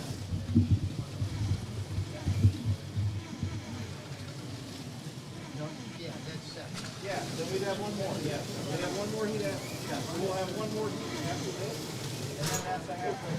Tony Tibbs says, when did you grow out of giving each other dead arms, Marty? Oh, Tony, Dusty's not much of a hugger, so. So you'd still give him dead arms then? Oh, yes. Jason Comodina says, seems nice to have that rail to lean on whilst driving. I personally wouldn't lean on it. No, I don't think. I mean, there are some drivers up there that are leaning on it, but and it is pretty sturdy. I did check it out and stuff, but they're actually quite high. I think next year the platform will probably be a bit lower. They're planning to cut the legs a bit. It's a little taller than it needs to be. Right? I quite like it. I like that bird's eye view. I think it gives you a better view of the further corners too. But it's everybody's different. So the GT race on our right has just started. They're 2 minutes in. Dickie Pearson already has a lap lead over Dusty Ford in second. Phil's in third. Andy's in fourth. Larry's down to fifth. Rich is sixth. Andrew Shin is seventh. And Daniel Ortiz is eighth. But they're all still within a lap of each other. Yeah, very, very close. Very close. In the classic race, they are 15 seconds away from starting the final heat. They're aiming for 287 laps total. So what's that, 60, 70, 80? They need 28 laps, Mike does, to take the lead in the 2025 NSR Eastern Championships over here in Michigan. He should do that quite comfortably. He should. Yeah. So they are underway on both circuits right now. Lots of action going on here.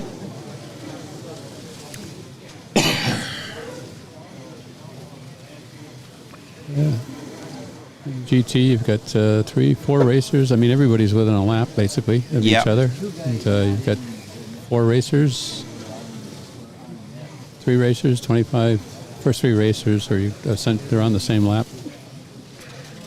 And then the next 4 racers are on the same lap. So, I mean, it's very, very close.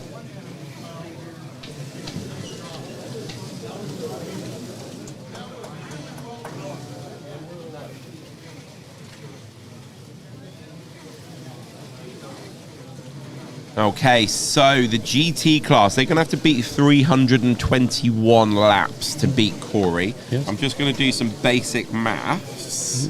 Going to have to average 40 laps.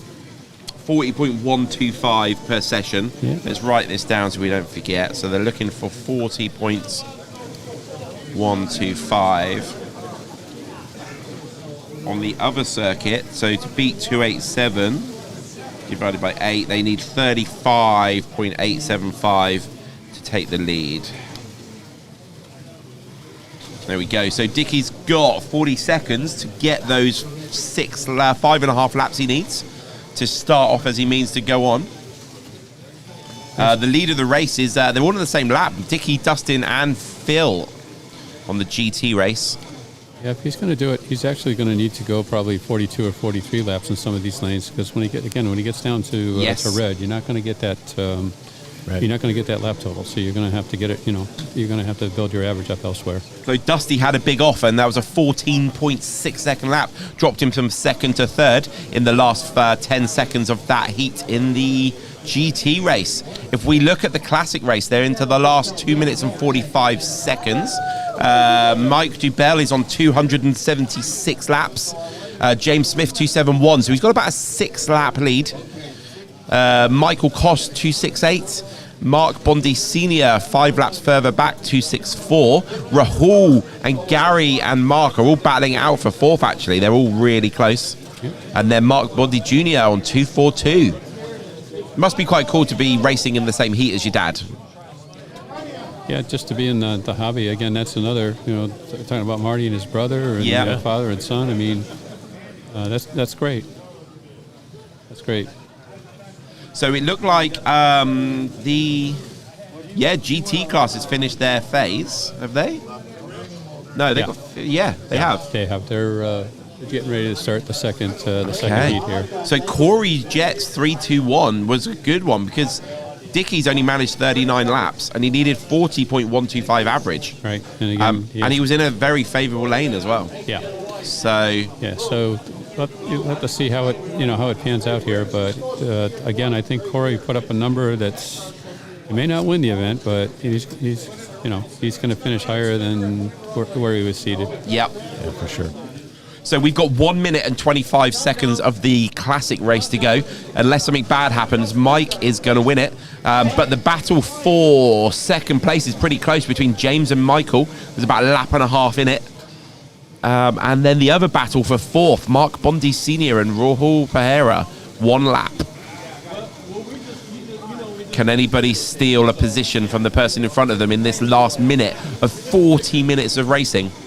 It's crazy that after all this time that the cars are so close to each other. So 50 seconds to go, Mike. So Mike has taken the lead of the classic class in the 2025 NSR Eastern Championships. He's on 291 laps and he's still got 40 seconds to go. He's going to finish around 297, 298. Yep. So we're just looking for the battle for... The closest battle is 4th and 5th. So we've got Mark Bondi Sr. and Rahul... I can't say his surname. Pereira. Basically a lap apart with 20 seconds to go. James Smith is in a strong second place. Okay, coming down to the last 10 seconds. Can anybody make a move? Is anybody going to crash under the pressure of the last 10 seconds of the race? Mike's coming around. 3, 2, 1. And Mike Dubell takes the heat win in the classic class. James Smith is second on 291. Michael Koss 289. Mark Bondi Sr. 282. Rahul ended on the same lap as Mark on 282. Gary just 3 back, 279. And great performance there from the young Mark Bondi Jr. 257 laps. So well done, Mike. We might try and get Mike on the screen. Are you Mike?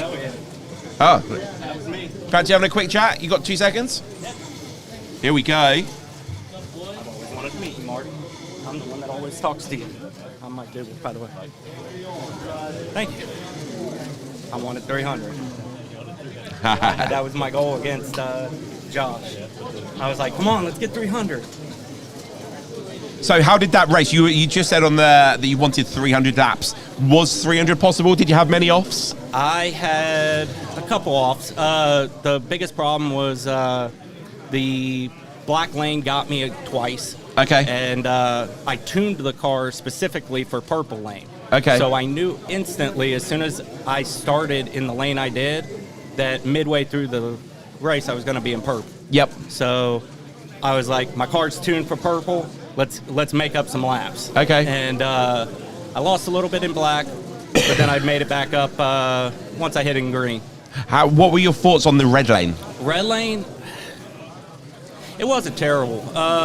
Honestly, the chicanes were probably the hardest part of it. But if you know how to coast, yep, and you can know exactly where the middle of the band is on your controller, and you can just bop through that. Okay, you're golden.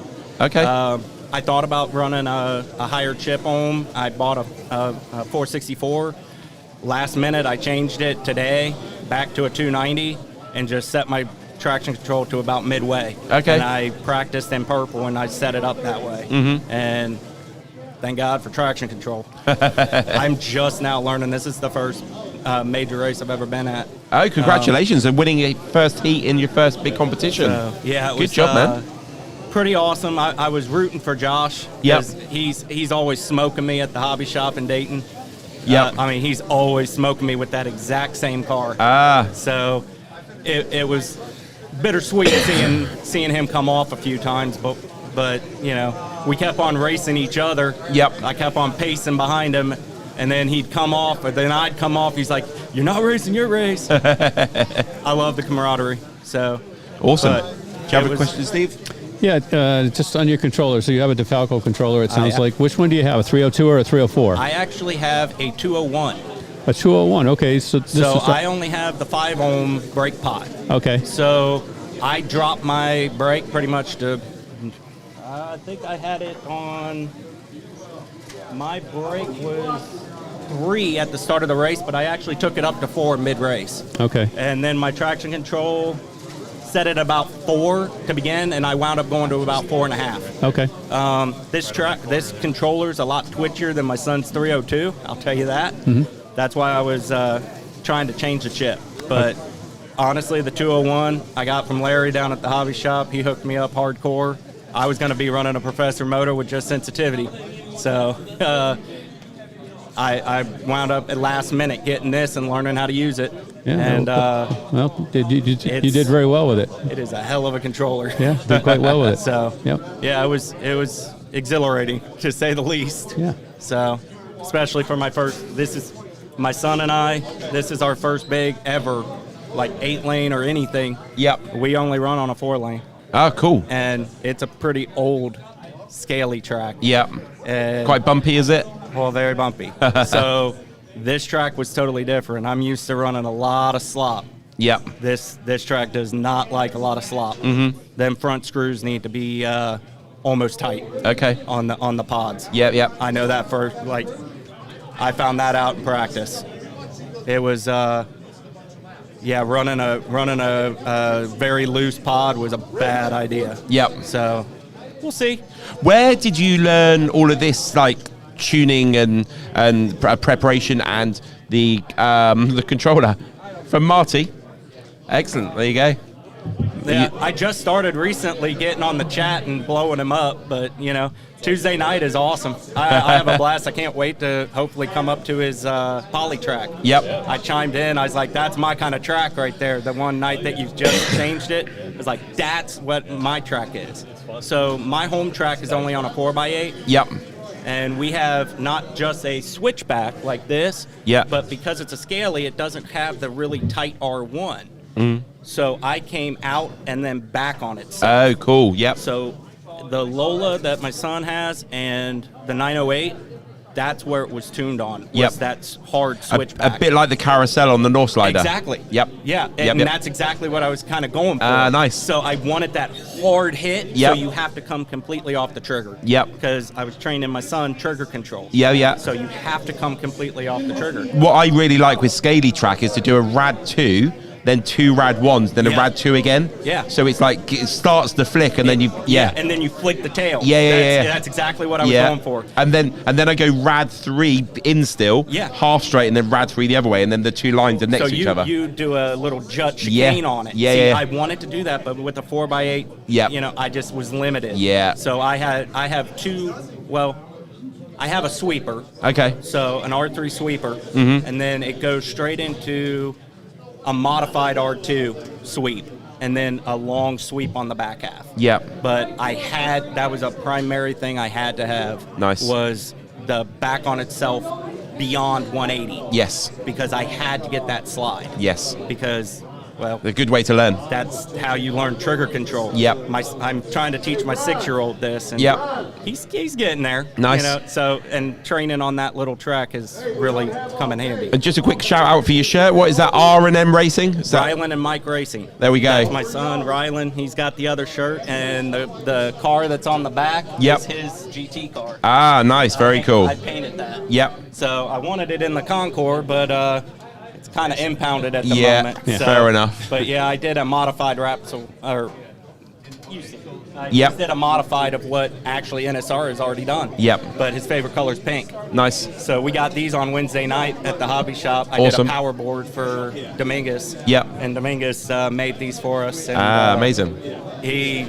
I don't know how he did it, to be honest. I don't know how. If you look at this picture, I've never seen screen print like this. Yeah, cool. Yeah. Cool. And I figured if I told my family, look for pink, we'd be the only ones wearing pink. You haven't been missed on it. We can see your son on the screen right here because of the pink up there, top there. Yeah. Yep, absolutely. Yeah. Well, thank you very much for chatting to us. Well done for your heat win. Thoroughly Go and appreciate enjoy it. that with your son. Yeah. And we'll keep an eye out for you in the GT race. Yeah. Well, I was proud of this. I was the only Z4 running. Okay. I'm not the only Z4. Oh, Somebody okay. had a fallout on their car and it had a loaner given to them. And I So was like, the original Z4. yeah. I have the 1991, or not 1991, the 2019 model, Okay, yep. Z4 in the Tester Silver. Okay. And I hand painted all the little marks on it. I hand painted it. Yep. It's not as fast. That's why clearly I was not in the higher main event, but I was proud because the guy at the hobby shop in Louisville just happened to have this on the bottom of the shelf. Yeah. Sold it to me because I go there frequently Yep. from out of Cincinnati, work, and he was a really great guy. Cool. He at the last minute, he's like, "You're going to the Nationals, aren't you?" I'm like, "Well, yeah, but I don't know if I'm racing GT." Yeah. And he's like, "Would $50 get you to race in GT?" And I'm like, "You'll sell this to me for $50." He's like, "Yeah, absolutely." He's just, I want a picture of it on the track. Nice. So which hobby shop is this? This is it's actually the hobby shop. It's, In which town? Louisville, Kentucky. Okay. It's they predominantly have like Carrera track Okay. down there. Yep. But they're mainly a modeling and airplane type hobby store down there. Yep. And he's awesome. Awesome. He said that he used to come up to Cincy Slots. Yep. Shout out to them. I don't get to come down there. I'll see you next month. Legends. I'm coming for you. Legends my favorite car. So that's my son and I's favorite car. I'm Nice. coming. We'll see you. So, but yeah, it was a great event. Hopefully everything keeps running smooth on GT track. I hear had a few troubles. So We'll get through them. Slot car racing, eh?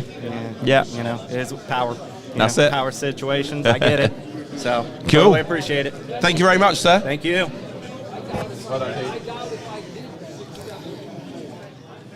Cool, that was our heat winner in the classic class. Loads of information there. And like he said, get yourself over to Marty. He's got a back catalogue of videos where he's learned his tuning, he's learned about controllers, all that sort of stuff. And I'm sure if it wasn't the information from Marty, it was people in the chat that directed him to where he needed to go for the information he needed. Right. But you know, one thing I took away from that too is, yes, he's leveraging this information that's available, right? He's like a sponge. And he's come up the learning curve very, very quickly. Obviously, right? He's obviously got some skill there. Yeah. But he we were talking earlier. He's dialed in his controller. He's figured out. He's tuned the car for a specific lane, a specific type of curve and stuff like that. And he's worked with the controller to make it as efficient as he possibly can, right? He's doing all the right things. Absolutely, and he's got his son and his even younger son involved as well. So yeah. A couple of generations in the hobby to carry on, which is great as well. Yeah. Good, so we are waiting for the next classic race to start up. The GT race is just having a few things they're just sorting out, but they'll be back up and running shortly. I'm going to take a very quick break. I don't know if this is a good time if you two guys want to have a quick break as well. If you want to stay and carry on chatting, it's up to you. Yep, take a break. Yeah, we'll be back in probably 5-10 minutes. We'll just we'll leave the mics on atmosphere, but you'll know when we're back. You'll better hear these voices.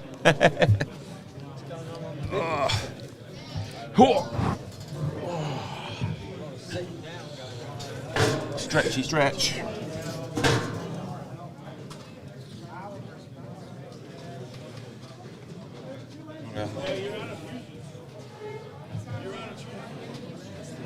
Good.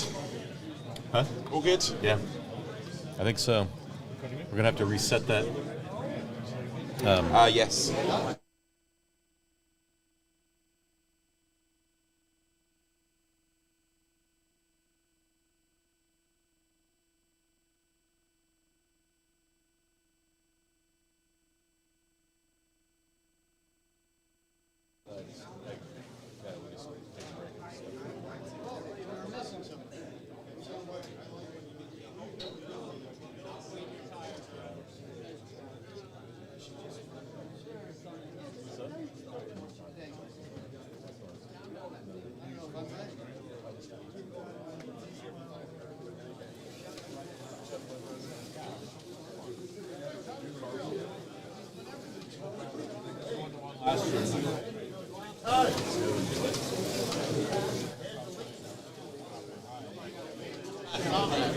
Well, not at the beginning, I was getting buried in the basement.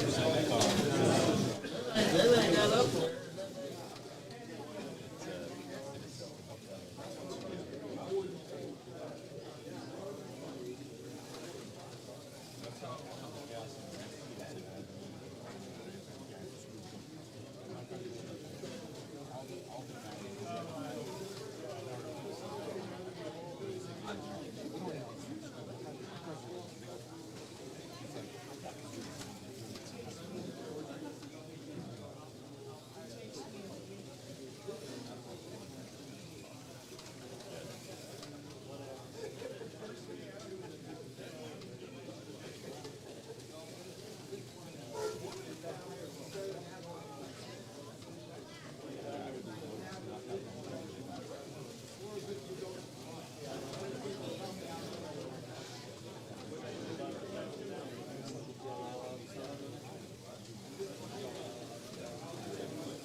gotta know where everybody is.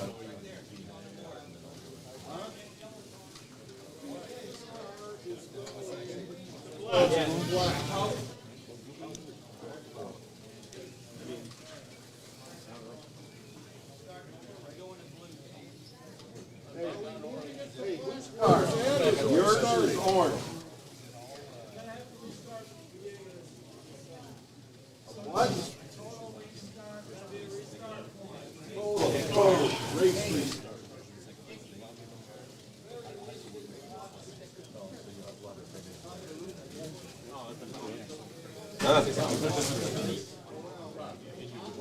Cheetos. That's cheese that goes crunch. One of my favorite things to watch.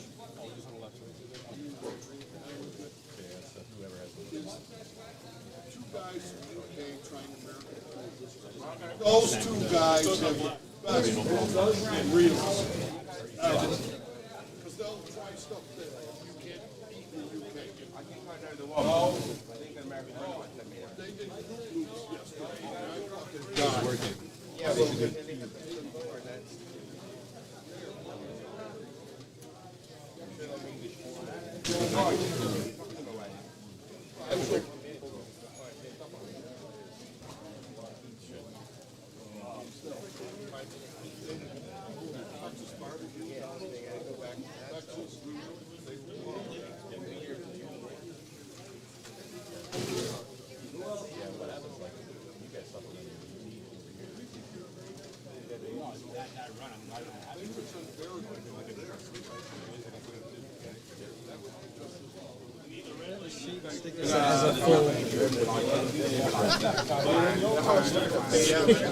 You know he's going to come off.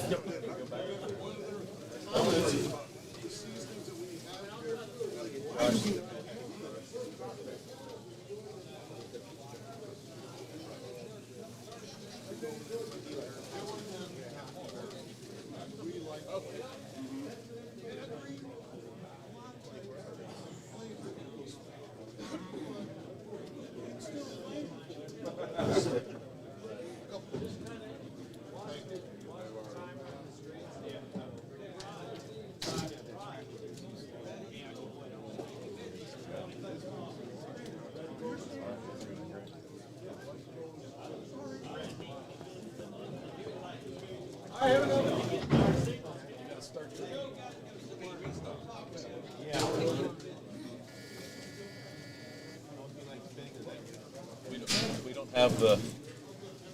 They didn't refresh the. Video Ninja. They started the app and they have to reshare that.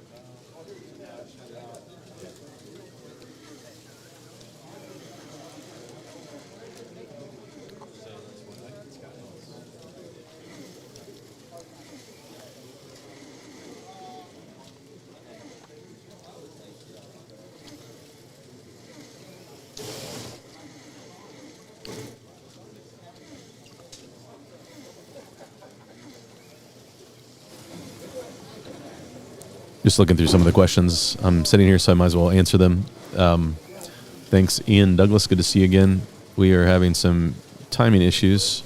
They had to restart this heat, and when they restarted the heat, we lost the share of the leaderboard, so we don't have the ability to throw the GT class leaderboard up at the moment. But I will get that when we at the end of this next heat. So we'll get that back up and running so that you can actually see the leaderboard.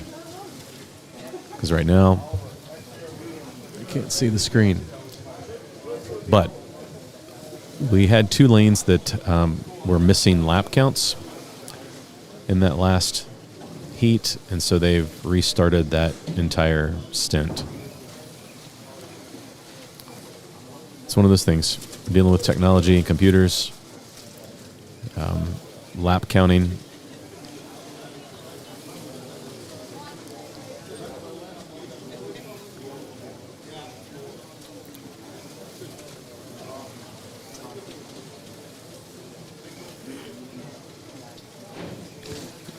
Tom, I don't think we have anybody from Florida in. Actually, I think we Doug, do. it's a one-day event, so we will be here until it's over. And so Tom is right. Probably overnight. I think we do have at least one racer from Florida. So I'm off to bed. Tony, thanks for tuning in all day, man. We appreciate you. Be safe. Am I good? Yep, you're good. Okay. So we have 124 people watching. Thanks for tuning in. That's incredible. Got one thumbs down. Not sure what happened there. Hopefully that was an accident, but maybe. There's always one. There's always one in every crowd, and that's okay. I get them every week. So if you don't get at least one thumbs down, you're doing it wrong. I think so. That's what I have to tell myself so I don't cry. Right. Just curl up in the fetal position. Don't take it personally. Yeah, you can't. Don't take it personally. How are you holding up today, Marty? Ernest, thanks, man. We're doing great. I think we're holding up all right. It has been a long day, but it's been a fun day. I mean, anytime you get a chance to race slot cars, we haven't heard complaints or people whining or crying around. They've really been enjoying it. We've heard lots of laughs and great attitudes from the driver's stands, and I think that's all we can hope for. Yeah, we had everybody seemed to enjoy the barbecue.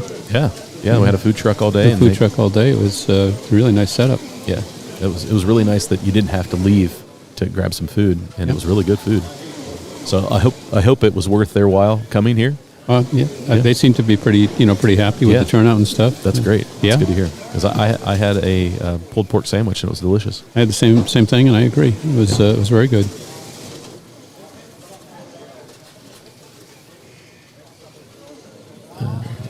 Let's see, the days of I had 1 million laps, so doesn't work anymore. Darn counters. Yeah, we like to keep track of our laps. Good to have some distance now. I picked up a bug that just from Western Nats. Oh, yeah. Ed got sick after the Nationals. Any opportunity for a narrower 6-lane track next year that focuses a bit more on and elongated the layout for more defined corners and straights? Also hope you're staying hydrated. Oh, thanks. Ian, I don't know. I think with almost 70 racers, I think going to a smaller track is probably not an option. I mean, as it continues to grow each year, it continues to bring growing pains, and so we went to 2 tracks, but that's quite the monumental task of building 2 tracks in one day, and having a one-day event. What we might be able to do is we might be able to expand this track, this layout, the 8-lane layout a little bit. Yeah. So that we can have the more defined corners like Ian mentioned, and still accommodate a large number of racers. Right. Yeah, I mean, because we do have some space to spread out these tracks a little bit more, and so it's a big room. Yeah. So, it comes down to owning enough track to expand it. Yeah, it's a lot of plastic out there. It is a lot of plastic. Somebody asked, how much would a layout this size cost? And it's not inexpensive. No. For 8 lanes and borders and the electronics, power and the wiring, all of that adds up pretty quick.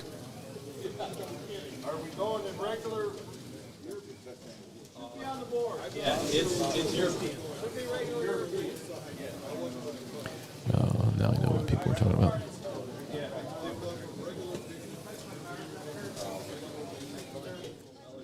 When someone said that the audio was going in and out earlier in the day, it's because on the mic that's closest, that's pretty sensitive, I've got a noise gate on it. So when we get real quiet, it will quiet the room noise. So that's what you're hearing.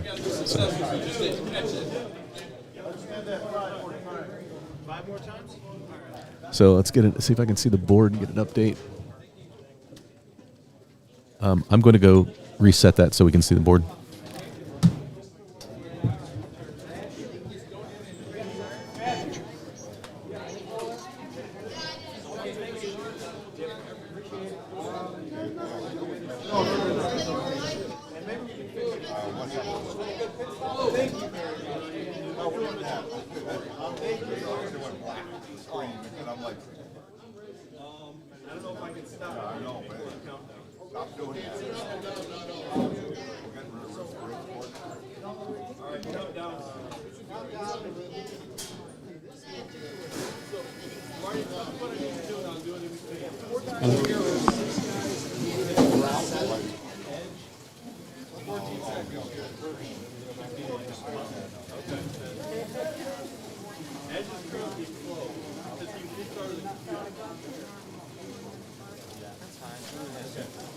We'll have a minute and a half. In 4.5 minutes.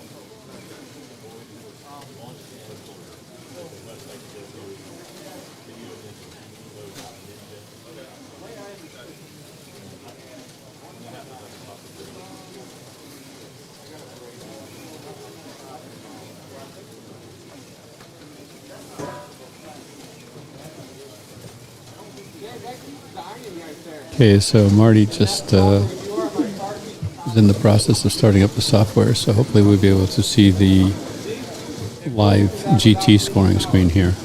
Yeah, right now Dickie Pearson is still in the lead. He's got 50 laps, followed by Phil at 48, Rich Bicek 49, Dusty at 49. So we have most of the field at 49 laps. So it's a very tight race. Daniel Ortiz, 50 laps. Larry, 50. Andy, 48. And Andrew Shin, 46. We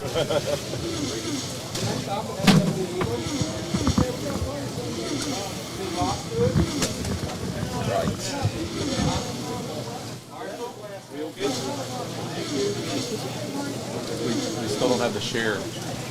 Hey. So, Corey and I going to. Want me to stand here? Well, that work? Let me see.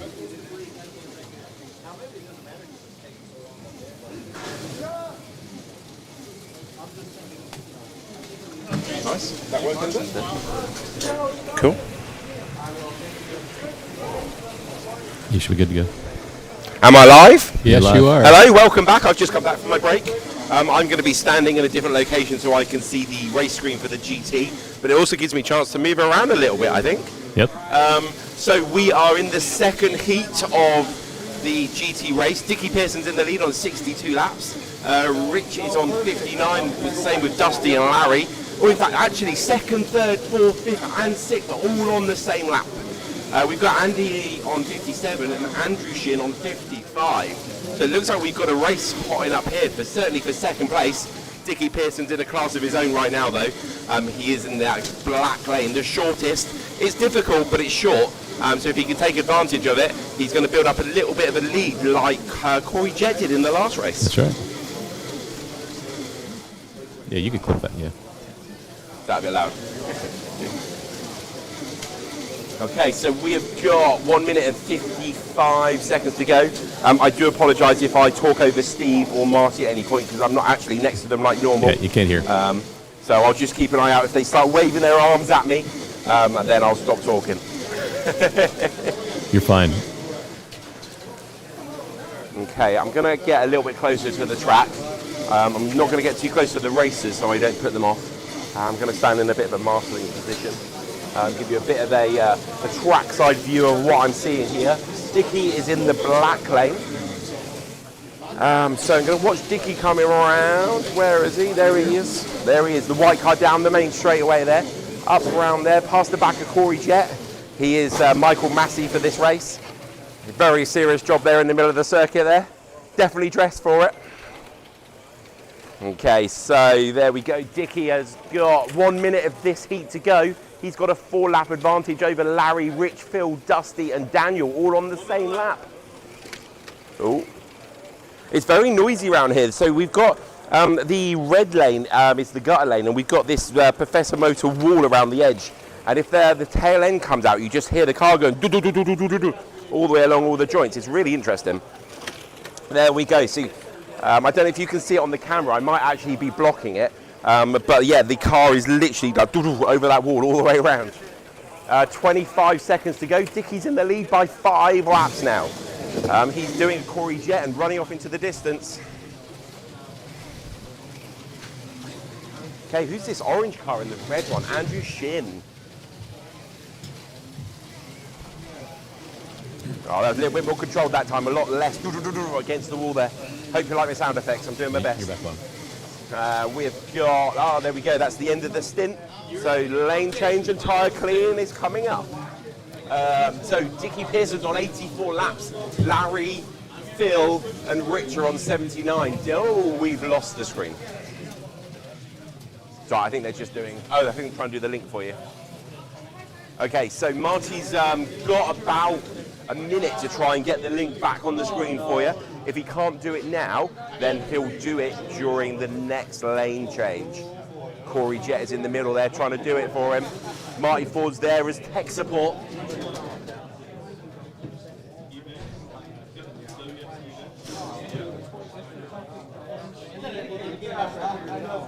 Hello, Steve. Wait a second. So we've got some action on the classic track. I'm going to come and sit down briefly. Yes. So Let's just turn my mic off. So I'm not talking into two, because I think that's when you get echo. Right, so the just an update here on the classic race. In sixth place, we've got Mike Grigsby with 90 laps. I've got Scott Carlson on 98 laps in fifth place.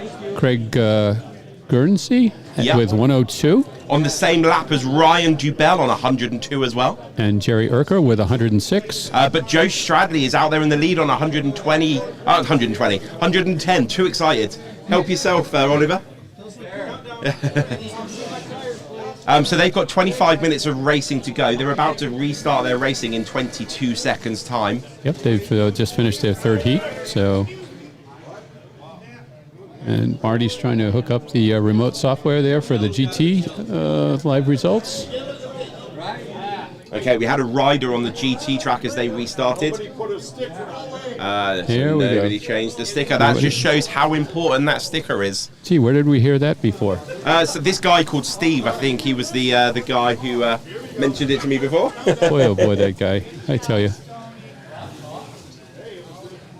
Very easy to miss though. I think very it'd easy. be quite stressful in this situation. Yeah. So very easily done, I think. Yep. When you race, do you tend to have? Are they allowed to have their own pit people, or is it just the marshals that are doing the cleaning and the stickers? I'm not sure how they've got this. I think they may just have the marshals doing the cleaning in this event here. But like when we race the endurance race, we'll have a marshal, and then we'll have somebody like in the pits. And the pit person at the end of the race, at the end of the heat, will generally run out and change. They're responsible for changing the lane sticker. And moving it to the proper lane. Cool.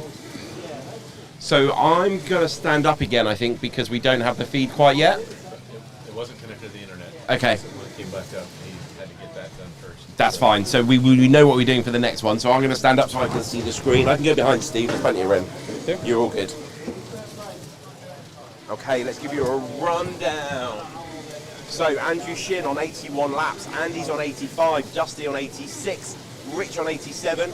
Then we've got Daniel and Phil on 88. Larry is on 90, but Dickie still has a 4.5 lap lead. Larry's done a 6.8 in this go. Dickie's done a 6.920. Remember, we're looking for 321 laps to take the lead of the 2025 Eastern NSR Championships. Currently, Corey is leading on the GT circuit. And Mike Dubell is leading on the Classic at the moment. 3 minutes and 15 seconds of this segment to go. Dickie is just going to cross line, 100 laps there for Dickie. We've got Larry 4.5 laps behind him in that purple lane. Let me get up nice and close again. Okay, so we've got Dickie in the yellow lane. That is the third from the inside. So if you can see the circuit, the inside is the black, Dickie's 3 in, the yellow one, just coming past me now, this white car. So that's Dickie in the lead. Second place is Larry. He's in the purple lane, just going up the straightaway now. The blue car behind Corey Jett right now, just about to pass me. There's our second place driver. Oh, we've had a crash up the top end there. Okay, we had a rider on black, but it was cleared very quickly. Expert marshal in here. Everyone's very experienced.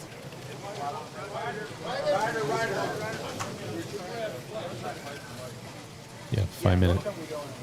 Okay, we had Ryder on black again there.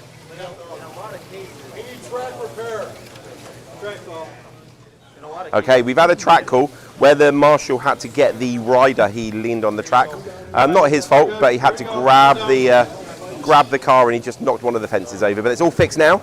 Just like in Formula One, they have a virtual safety car to fix the barriers. Good job, sir.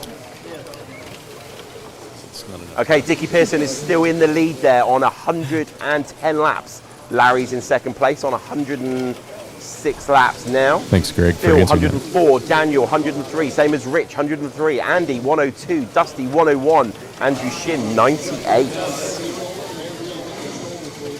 Okay, we've got 1 minute and 40 seconds to go there. Just going to come back over, see if Steve's got any update on the classic track. Yeah, here's a quick update.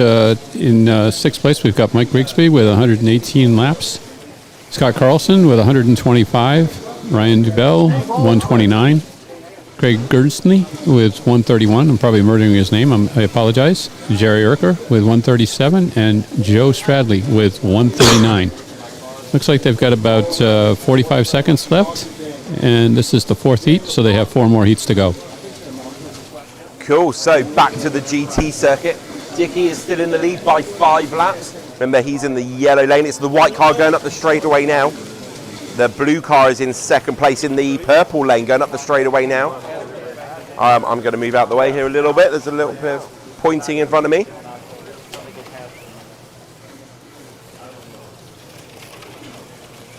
Okay. Okay, Steve Olsman had a quick look at Daniel Oates' car in that black lane. Okay, we've got 30 seconds of this heat to go. I will find out from Steve Olsman in a minute what was possibly wrong with the car that he had a look at in that black lane. Dusty is still commanding the lead there. Ooh, green and orange, both off. I think one took out the other. Without slow motion replay, they will never know for sure. Last 10 seconds of the heat. And Dickie going to cross the line for one more lap before the clock goes off. He does. Okay, so quick roundup. Got Andrew Shin in 8th place on 111 laps. Dusty Ford in 7th on 114. Daniel Ortiz 116. And the screen has gone. What was possibly wrong with that car that you looked at there, Steve? The diffusers on the Corvettes are getting loose. Getting loose, yeah. Mhm. Because this outside lane, they're hitting the guardrail. Okay. And they're knocking them loose. But Daniels was fine. He just thought something was wrong. What's the ruling if it falls out or loose? Well, you have to only work on the cars under green. Okay. So it's got to be while the track is live. Okay. And so if it falls out, can you leave it out or do you have to replace it? No, you can take it out. Okay. Yeah. Cool. Is it an advantage to take it out, lighter? Sure. Is that what we call bending the rules? Maybe, but I mean, I think people would rather not have to deal with tearing it out. Yeah. So fair enough. It works its way through. Great. Thank you very much for that. Right on. Oh, are we about to go again? I think we might have the information back shortly. I'm just going to go have a look at the GT circuit, the classic circuit whilst I'm here. Just get yourself a little bit of a close-up. They've just started their 5th heat. Let's give you some close-up action here. I'm going to put this back on my chest. Okay, so our race leader at the moment is Joe Stradley, 148 laps. Jerry Urker, 146. Craig Guernsey, 141. Ryan Dubell, 139. Scott Carlson, 134. Mike Grisby, 129. So our leader is in the green lane. So if you can see me at all, the green lane is 3 in from me. I will point it out as it passes me, the race leader. There we go. It's this white car with the 2 blue stripes. Just going around the top of the circuit now into the main straightaway. And it's going to pass me again as we go down the front there. Second place is in the black lane. That's the furthest one away from me. So it's this very cool American flag car on the inside lane here. He's in second place there. He has got 2 laps to try and catch up with Joe. So we're just going to keep an eye on that as we go along. Okay, I'm going to come back to the booth because I think we have all the information we need now. Let's have a look. Are we good? We are. Nice. Back. I'll come and sit down. Thank you, Steve.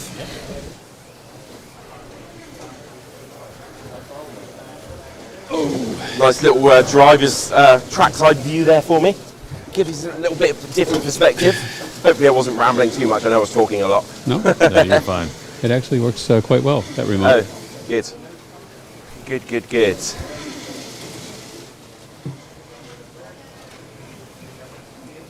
Okay, so we're just getting the feed back up for the GT circuit so you can all see it. I think it might be there already, actually. There we go. Dickie Pearson is in a commanding lead, but there are still 24 minutes of the race to go. Right. I got it. They're in there currently in the... Larry's in second, Rich is in third, and he's in fourth. They're currently in their fourth heat, GT heat.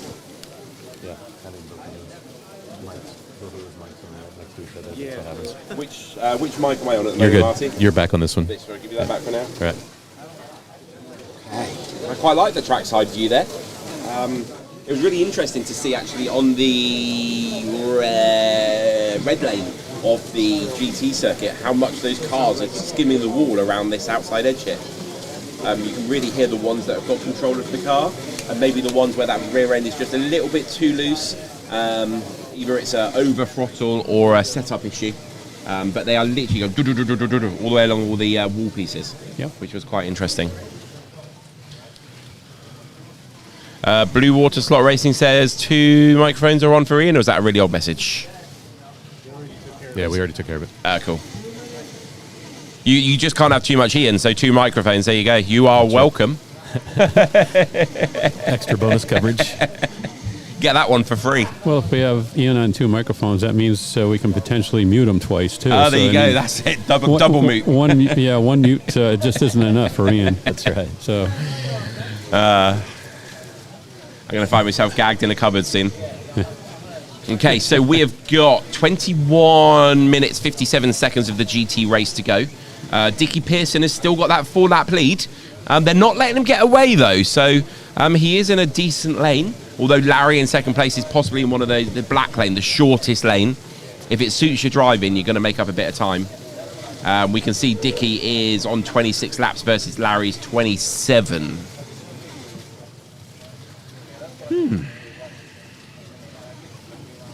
Yeah, Larry's got a good rhythm going in that black lane there. He's down in the 6.9s, his fast lap, and he's consistently running 7.2s.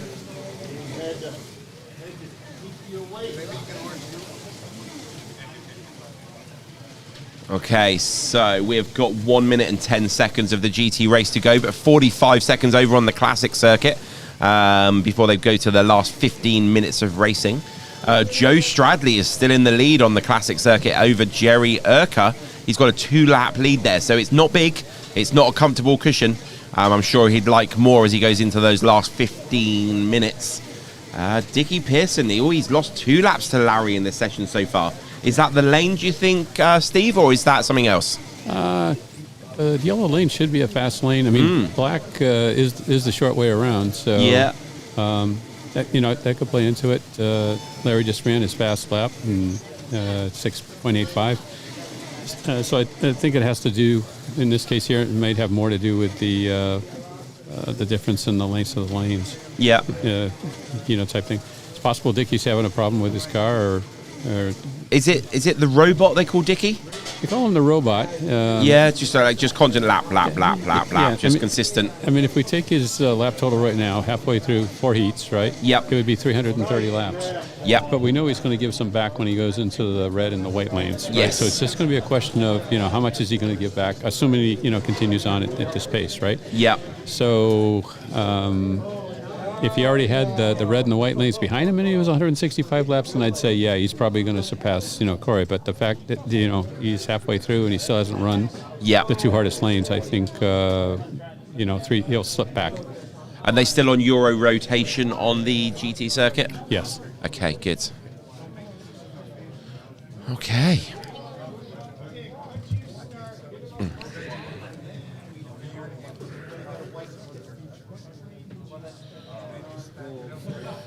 So Tim Jack, sorry. Go on. No, Tim said, how does it go again in the red lane? Or red line? It goes. That's it. There you go. You're welcome, Tim. Jack Gabbett says dragging the border wall trashes your car side. Yeah. Although Robin's racing, it's like war damage, I suppose. It's quite cool. But what we've discovered in the GT class, the cars are long enough. That Corvette has that that bumper, which is actually an air dam in the back, and it will catch this fence. And if you hit it too hard, it'll. I in practice, my orange C8, I ripped that off or up against the tire, and I actually just had to quit practicing with it because it was damaged. Yeah. So, yeah, you got to be careful. That's why you got to keep the rears behind the guide. Absolutely. Are there anything in the rules that say about putting a guide on the back of the car as well as the front? Yeah. Does it say that in the rules? It doesn't say it explicitly, but it does say, it has to be a stock. Yeah. It has to be configuration. Stock configuration, stock parts, stock location. So isn't the rule, though, if it's not in the rules, you're not breaking the rules? No. Okay. No. It's worth a try. It's worth a try. If you have to ask, Yeah, when I come back next year and just beat everybody by 100 laps, you'll know why. Yeah, 3 guides. Yeah, 3 guides. One in the front, one in the middle, and one in the rear. Yeah. That's funny. Okay, so we are into the second half of the GT race. Dickie Pearson is in the white lane, so still not a good lane. So he's going to have to hold on to this lead from Larry. Hopefully he's got some better lanes coming up. Where are our stickers? Have they been stolen again? Yeah, they've been stolen again. Oh, you're joking me. That's fine. So you're killing me, Smalls. Well, we know Dickie's going somewhere else after the white. That's all we know. If I'd done my research, I would have them written down in front of me, so it's probably my fault. I'll take that. So, Dickie Pearson, 177 laps, exactly 2 laps ahead of Larry. Oh, looks like we had a rider there on the GT circuit, but Rob, the expert marshal, got it, sorted it out straight away. More to do. I think Steve might be off to get with some stickers. He's the man. He's got the connections.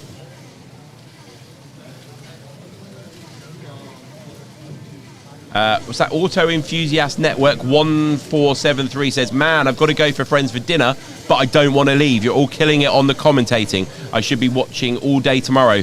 I'm sorry to burst your bubble, but we're only here today, I'm afraid. Yep. But you can rewatch. Although it's live, you can rewatch. That's right. So get yourself on, subscribe to Two Lines channel so you can find the race tomorrow to rewatch. What was your name? Okay, so we have got 2.5 minutes of this current heat. Dickie has still got a 2-lap lead. Is it exactly 2? Let's find out. Oh, it's less than 2. It's about 1 3/4 there, Dickie. Dickie is dropping back a little bit. Oh, so Dickie's got to go from the white to the red. He is going through some serious pain right now. He is then going to move to the green after that to possibly finish.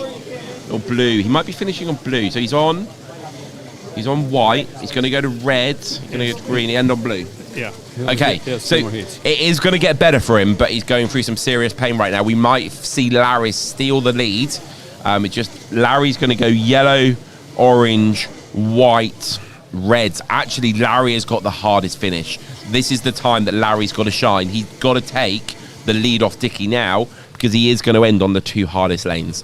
So he needs to get the lead and get a little bit up the road from Dickie Pearson. So Dickie Pearson, I think, from my evaluation, my experience, I think he's in the strongest position right now. Yeah, it's going to be close. And I wouldn't be surprised if Larry, passes him here while Dickie's running in the white and the red lanes. Yes. But to your point, Ian, I think once Larry rotates into the white and red, Dickie will be in the easier lanes. So, yes. He should be able to make it back up. But it's going to be close. I know of Dickie a little bit. I know he's got plenty of experience to know that's what's happening right now. Yeah. Do you know much about Larry? I don't know much about Larry, but I can tell you, Dickie is definitely, he's racing that lane. He's focused on his car. Yeah. He's not even concerned about Larry or any of the other 7 racers. Awesome. Again, unless they come up on him or something like that. But, yep. But he's just hyper focused on the white lane at the moment. I've seen him race in Italy in the dark with no lights, so yeah, he is a robot. Yeah. You got an important question here. Oh, so Silent Tim. Ian, did you just confirm live on air that you're going to be racing next year? Yeah, side by side with you, Tim. Haha, unlucky. You can try and trip me up, Tim, but I'm just going to bring you down with me. Ian, suggest a Smoky Yannick rear glide flag. Is that a thing? I've not heard of that. No, but I mean, Smokey Unique is famous for for cheating. Yeah. I see. With NASCAR and racing in general. It's a reference. It's a reference to. Okay. Yeah, I'm getting one of those glides. Thanks for the info. Yeah. It's on the shot. It's in my basket. It's on my shopping list. We'll just Google it right now. Yeah. I think Slot Invasion make them actually. Slightly mad slot car. Ian Racing. How we'd missed that statement. How did we miss that statement?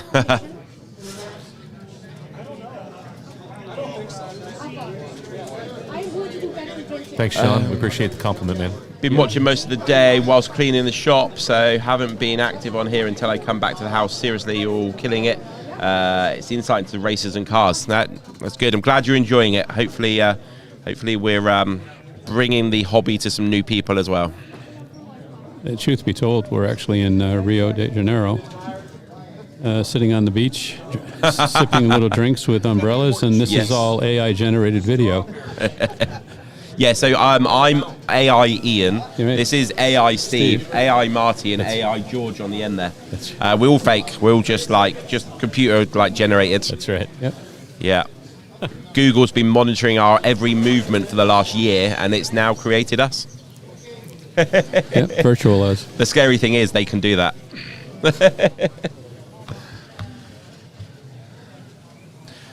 Okay, so in the GT, they're getting ready to run heat number 6. Yes. Of 8. So they're just moving the cars here and putting new stickers on them, and we'll resume racing here very shortly. So we've got the young Andrew Shin in the black lane. He is only 2 laps behind Dusty Ford, so Dusty has got a target on his back. So can Andrew Shin find some time to take Dusty Ford downtown? Dickie Pearson in this red lane. Let's see how Dickie manages this red lane. Let's keep an eye on his lap times compared to Larry. 9.5 already for Dickie. That's not 6.9. That's the other way around. 9 Yeah. point, yeah. That was not good. No. 8.2 from Dickie versus 7.3. What is it? Amazon World Service predicts that there's going to be an overtake opportunity in 3 laps' time. Yeah, they're together on they're the on track. the same lap. Yep. There's about a second, a lap difference, 9/10 of a second lap difference. Together, So, though, on the line. yeah. So side by side, but a lap apart. Yeah. Yes. So Dickie can see his competitor now. Yeah. So Larry could very well pull out 3-4 lap lead here. Yeah, that last lap, Dickie 10.9, I think it was 8.3 versus 7.3. Yeah. It's going to happen in the next couple of minutes. Right. So Dickie Pearson, when he crosses the line next, I will let you know. I'm here, Dave. Don't worry. I'm right next to him. And Dickie crosses the line. Larry crosses the line. Now, literally less than 2 seconds in it. Larry is about to take... There we go. He takes the lead of this race from the robot, Dickie Pearson. Dickie's wife, thank you very much for the Dunkin' Donuts yesterday. That pink strawberry ring was awesome. Okay, what's happening over in the classic race? So Joe does have a 4.5 lap lead. He has stretched that out. He's only got 7.5 minutes of racing to go. So can Jerry find another gear to catch back up with Joe? We've got Craig Guernsey in 3rd place, 2.33. Ryan Dubell, 2.23.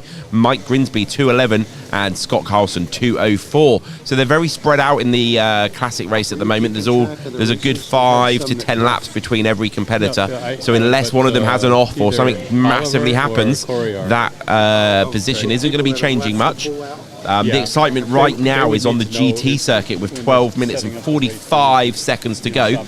Larry and Dickie are on the same lap, but Larry stole the lead from Dickie, but he does need to get up the road. If you've only just joined us, although Larry's in the lead, he's got the 2 hardest lanes to finish, where Dickie's coming out of that pain right now. the next couple of lanes are going to be much easier for him.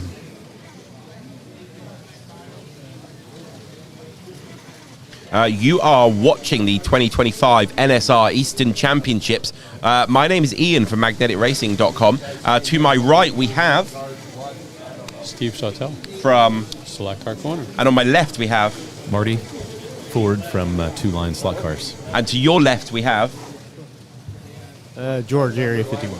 And 3HBD, I'm sorry. There we go. We are the team bringing the race to you at the moment. If you've got any questions for anybody, let us know. We're trying to keep you up to date with 2 races at the same time. Hopefully we're doing a good job. We were initially planning on trying to focus on one, but I think we're doing an okay job doing both so far. I think we are. Yeah. I think so too. I think I've had some feedback from the chat and texting directly that it's been difficult for them to follow both. Okay. But now that we're getting closer to those last 2 heats, from the top folks on GT, I think that's where we're focused on. So okay, sounds good. We'll try and be extra clear when we're talking about the classic versus the GT as well. Yeah, we've been good. It's just, I think mentally it's tough for everybody to keep up with. So absolutely. They should be on this side of the microphone. They should. Okay, so Larry now has a 2-lap lead over Dicky, coming into the last minute of this heat. And then we're going to be moving lanes for the last 10 minutes. The battle in the midfield is pretty tight. Rich and Andy are pretty much on the same lap there on 233. And they're only a couple of laps behind Dicky. Yeah. So we might find this is a classic example as we come into these last couple of heats, everybody sort of like spreads out and then they come back in together again. A bit like the American football. It gets narrow at one end, they come apart in the middle, and as you get to the other end, they all come back together again. Yeah, it's going to be a close finish. For sure. It should. The top 4. Corey's Jets total of 3-2-1 is definitely under threat here. He is the race director though, so he could just like delete a few laps whilst he's sat there. Hopefully nobody will notice. That's why he took that job. Okay, so we've got a minute and a half before they carry on for the last 10 minutes of the GT race. Right, they'll be starting heat number 7 of 8. So while they're doing that, just a little controller talk here. Yes, go for it. Probably 15 years ago when we had our Difalco controllers and stuff like that, and we were doing the endurance racing, everybody pretty much, it was just a 1-finger trigger. Yes. Trigger, right? Yes. And we started in the early days of 3D printing. We made up some very crude 2-finger triggers. So clip-on ones. Right, clip-on. Yep. And I was one of the people that did that, and I used to take a lot of crap from the other racers, hey, real slot car racers, right? And but it's interesting, over time, like Jim Difalco, for example, and others, they pretty much all offer a 2-finger trigger option. And you see more and more racers that are, that are adopting the 2-finger trigger. So, yep. I know the True Speed comes as a single or a double, and it is a slide-on. It's been very much designed in the manufacturing process, and you get both, so you're both covered. Yep. Are there any controllers where it's more than 2, like 3 or 4, like the whole? Not that I'm aware of. I've never seen one, that your whole, all your fingers. I'm not sure how well that would work, but. The other thing, and I haven't seen it too much here. I've seen a couple of racers, but there's a tendency to squeeze the trigger too hard. Okay. And when you start squeezing the trigger too hard, on these longer events, what happens is your fingers and your hand start cramping up. Your wrist starts cramping up, and when that starts happening, you're going to start losing control of your controller. Right, and it's just a matter of time before you just don't have the reaction and the reflexes and stuff. So and the dexterity, it's going to catch up with you, and it's you're going to de-slot, you're going to slow down, you're going to be stopped, and look on the track calls and stuff. You'll see drivers shaking their hands, trying to get the feeling back in their hands and their fingers. That they're. There's a good chance that they're just gripping it way too tight, the trigger. I thought if you squeezed it enough, you got 102% power. Well, there is some, there is something to be said for that. Was it Spinal Tap that when you go to 11, they have Yeah. the little video there, Yeah. right? When you turn the volume up to 11. Yep. Same thing with a slot car controller, Exactly. right? You just have to have the controls that go to 11, right? And it just gives you that little extra. That's it. That's right. So, yeah. But it's the same in those things, like darts. Darts has become very, very popular in the UK. From Luke Littler. I don't know if you've heard about it over here in the States. Young lad, like destroying the whole world of darts. Like it's absolutely amazing. But darts, it's that finesse. It's like being really loose with your hand. It's not like holding on really tight and then like throwing it like an axe. It's that very snapping it. yeah, and it's the same thing. Yep. Most things are the same. Yeah. I actually find it with writing as well. Like these days where you don't write so much because of phones, when I do pick up a pen, I find myself holding it so tight, my fingers get a bit achy. So yeah. Yeah, that was when you use the keyboard all the time. Yeah, that's you it. just- Tap, tap, tap, tap, tap. Yeah, you don't use those muscles. I watch races, how they race quite a lot, and I asked about, like, if you watch this guy on the end here, all four of his fingers there are moving sometimes. Yeah. So I just wondered whether there was a controller out there that maybe gives that support, or whether it's just two fingers following the other two. I'm sure somebody's, like I said, somebody's probably 3D printed. I'm not aware of a controller that comes that way out of the box, but I mean, I haven't, I don't claim to have seen every controller either. The other thing, that's kind of interesting to watch is how people hold the controllers. Yep. Some people just hold it with one hand. Some people hold it with two hands. And then two-handed, there's different grips and stuff. So yeah. But at the end of the day, you want to make sure it's comfortable and you want to relax. And like you said, all kidding aside, squeezing the trigger, once you're on that last band. Yes, squeezing it harder isn't going to magically a new band's going to it's going to appear, right? So yeah. So if anything, you might end up breaking the pivot point or wearing it out quicker. And they're surprisingly, I'm sure people have done that, but they're surprisingly robust. They take quite a bit of pressure. We do events in the UK, and we have a set of wireless True Speed. They're really nice controllers. And sometimes, like, you've got these people and they don't know what slot car racing is. They have a go, they get angry, and they slam one of my controllers on the table. And I'm like, oh my God, it's one of my True Speeds. Yeah. I wish I'd got my, just scare electric controllers out, because that hurt. Yeah, right. That's where you have a little, pull them aside and you have a little discussion with them. Yeah. Literally. Yeah. All right, good. so Let's get back to the racing on the GT circuit. Yeah. So Larry is 2.5 laps ahead of Dickie, but Rich is on the same lap as Dickie now as well. So Rich has been making some moves in that black lane. Yep. We've got Andrew Shin in 8th place, 248. Dusty Ford in 7th, 250. Mm-hmm. And let's see. Phil Basildou. Yep. In 6th place with 254. Daniel Ortiz in 5th place with 258. But super close for the 2nd place. We've got Dickie on 266, Rich on 266, and Andy on 264, just crossing line for 265. And Larry is maintaining his lead despite being in the white lane, which again is a tough lane. So he could very well hang on and win. It's just going to depend on how well he does in if we remember Corey Jett, he lost 4.5 lap advantage in that red lane to his nearest competitor, didn't he? Right. So at the moment, Larry is only 2 laps ahead of Dickie and Rich. So maybe it's not going to be enough, unless he's better at the red lane than Corey. Yeah, I think either Larry or Dickie, they're going to have to finish this strong at around 282 laps if they're going to have any chance at Corey's 321. Yeah. So we've got an exciting last 5 minutes coming up on this GT circuit. If you need a drink and you're thirsty, go get it right now, because the next 5 minutes is going to be good on the GT circuit. And the classic the vintage class just finished up. So Cool. So we're just going to run down the classic results. So in 6th place, we've got Scott Carlson on 248 laps. In 5th place, we have Mike Grigsby with 262 laps. In 4th place, Ryan Dubell in 270 laps. And Craig Gersney, and I think you do this on purpose. I get this guy every time. I can't pronounce his name, with 288 laps. Just 2 laps up the road was Jerry Urker on 290. And at the top of the heat here is Joe Stradley with 302 laps. That's a massive 12-lap win in the classic heat that just finished on our left track over here. Now, did he take the overall lead or the provisional lead? 302, he did. 302. So Joe Stradley is currently leading the classic class of the 2025 NSR Eastern Championships. Can we get him on the microphone? Can George maybe go and find him if he knows who he is? I don't know.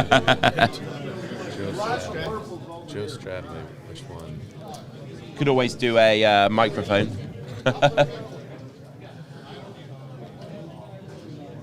Thank you, George. Okay, so like I said, we've got 5 minutes in the GT race to go. Right. We're going to try and have a quick chat with Joe before we then focus on the GT race. Hey, Joe Stradley, can you come up here, please? To the table here, we're broadcasting. Joe Stradley, thank you. There we go. Hopefully he's on his way. Okay, so in the GT race, there are 3 laps between the top 4. So any of these top 4, Andy, Dickie, Rich, or Larry, could take the honours from Corey. Although it's going to be a stretch, isn't it? It's going to be a stretch. Yeah. Larry would need to run 40 laps. I'm not saying it's impossible, but yeah, that'd be quite a challenge. We'll see if he's up to it. Yeah. He needs 40 to tie. He would need 41 to move ahead. Yeah, I think Corey Jett's in a strong place here because, yes. Yeah, Rich just did 41 laps in his last heat. So but he needs 42. He needs 42, yep. Dickie needs 43. So, yeah, it's going to be close. It's going to be close. We'll have to see what happens here.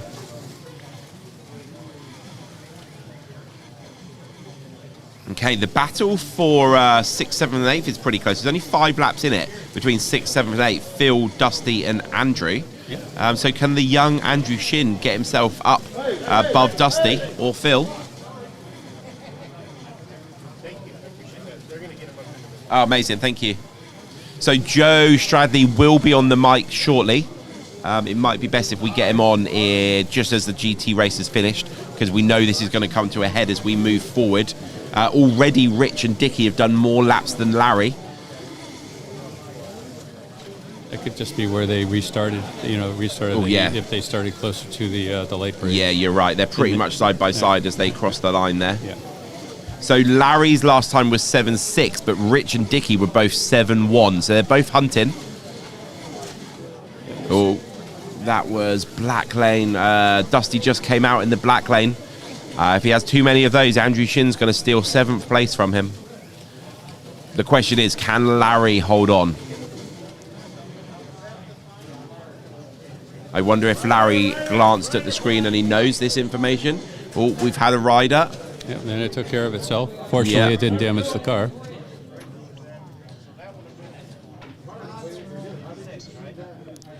Okay. Yeah, you're going to restart. 3 minutes and 30 seconds to go. Right. So Rich has taken the lead. Larry has dropped down to 2nd place. Yep.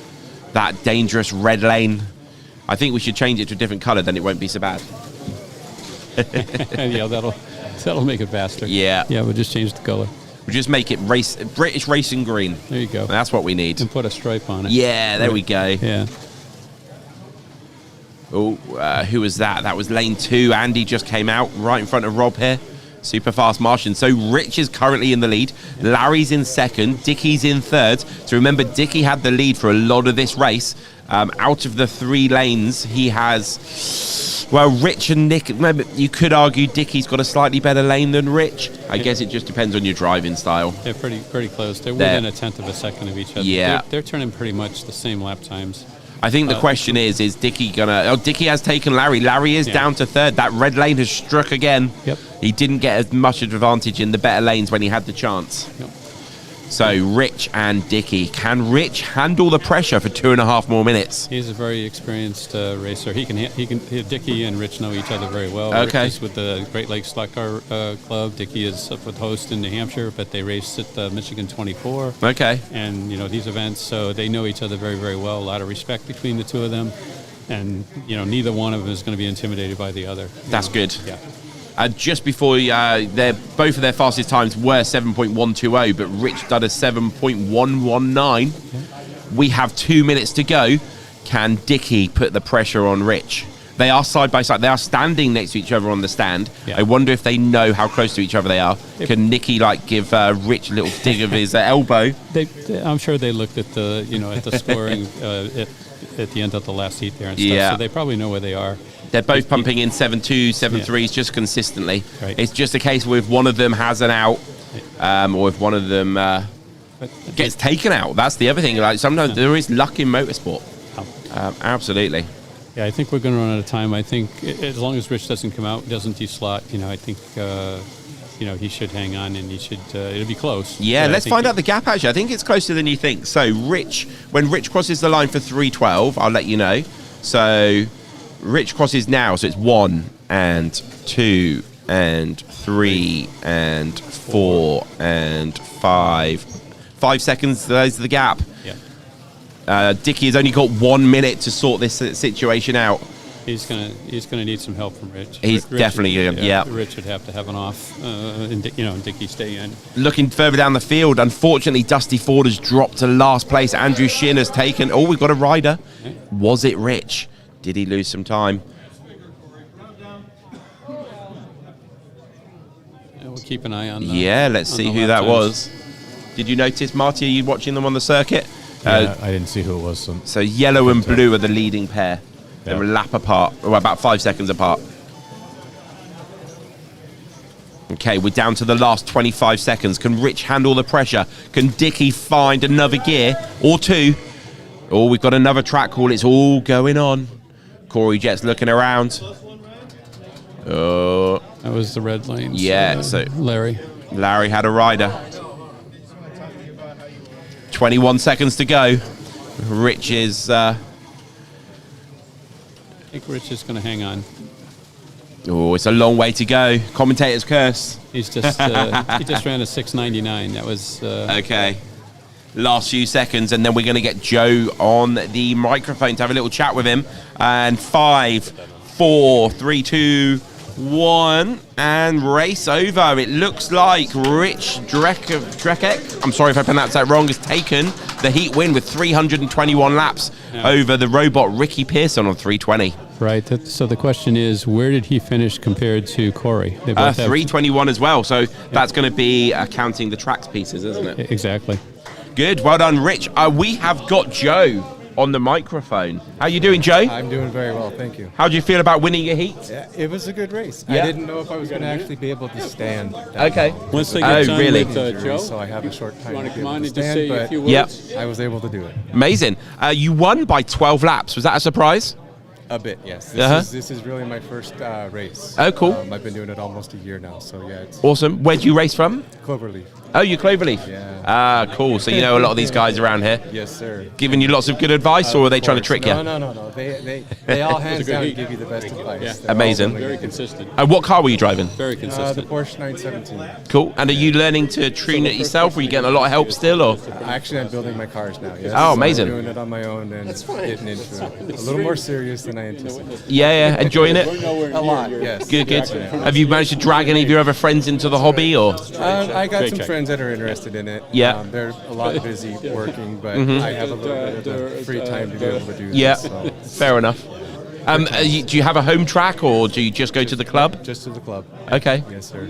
Cool. So Cloverleaf, is it wood track, is it? Wood tracks, yes, sir. Awesome. So how did you find the plastic compared to the wood? And have you had much experience of plastic? No, this is the second plastic, and I really like the plastic. Okay.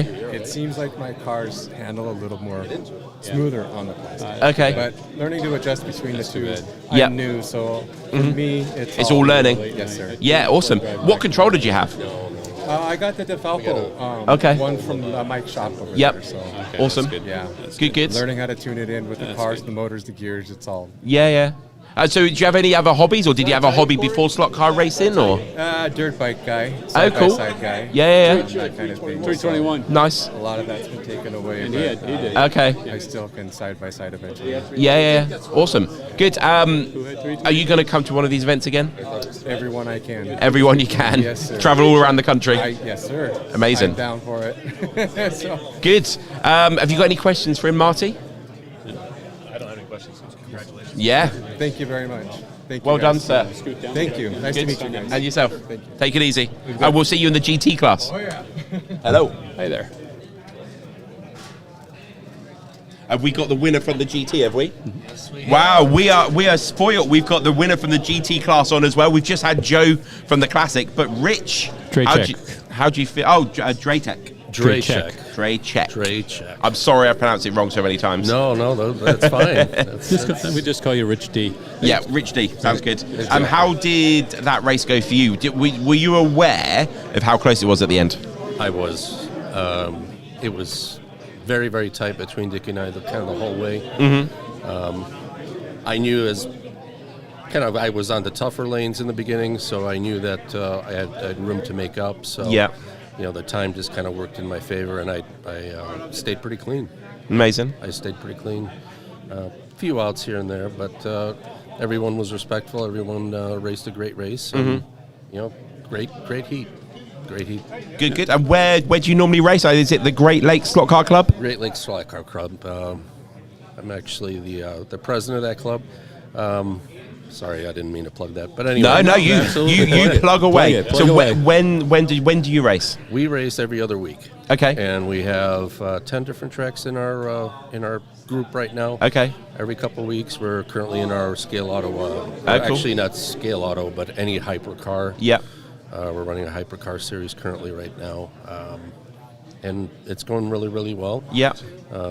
Really good turnout. Good. I'm having a home race in a couple of weeks nice. at my house, big Christmas race that I always put on every year. Good. And I'll just very quickly explain to the people watching. There's two types of clubs really. You get the club where there's a track somewhere and they always go to the same track. And it does seem there's lots of clubs in the US where it's a load of home tracks and you cycle through them. So is that the type of track like club you are? That is correct. So we have a good. We were mostly a wood track, but now we're getting a good smattering of some Carrera track in there as well. So we've got 2 or 3 tracks that are coming online that are going to be plastic tracks. Cool. Do you think that helps prepare you for all of these different bigger races? You're driving on lots of different surfaces all the time, or do you think it's a disadvantage? I can't really tell you what prepares me for this because it's all about the car setup, obviously. Yep. But I'm running a hard motor mount. Everyone else is running soft. You know what I mean? So it, there was really a great setup and everything, but I don't get to practice often enough on for a plastic track to really be prepared for this. Yeah. That's good. You got a question, Steve? I do. I have just a couple questions, Rich. So again, congratulations. Thank you. And we've known Rich for quite some time. We met him, obviously through Slot Car Racing, through probably the Michigan 24 is the first time I think we met you, right? Absolutely. So a couple of questions for you, Rich. The first would be, what was your strategy? Everybody, the red lane seems to be the toughest lane out there. So what was your strategy, or do you feel that one of the other lanes was more difficult?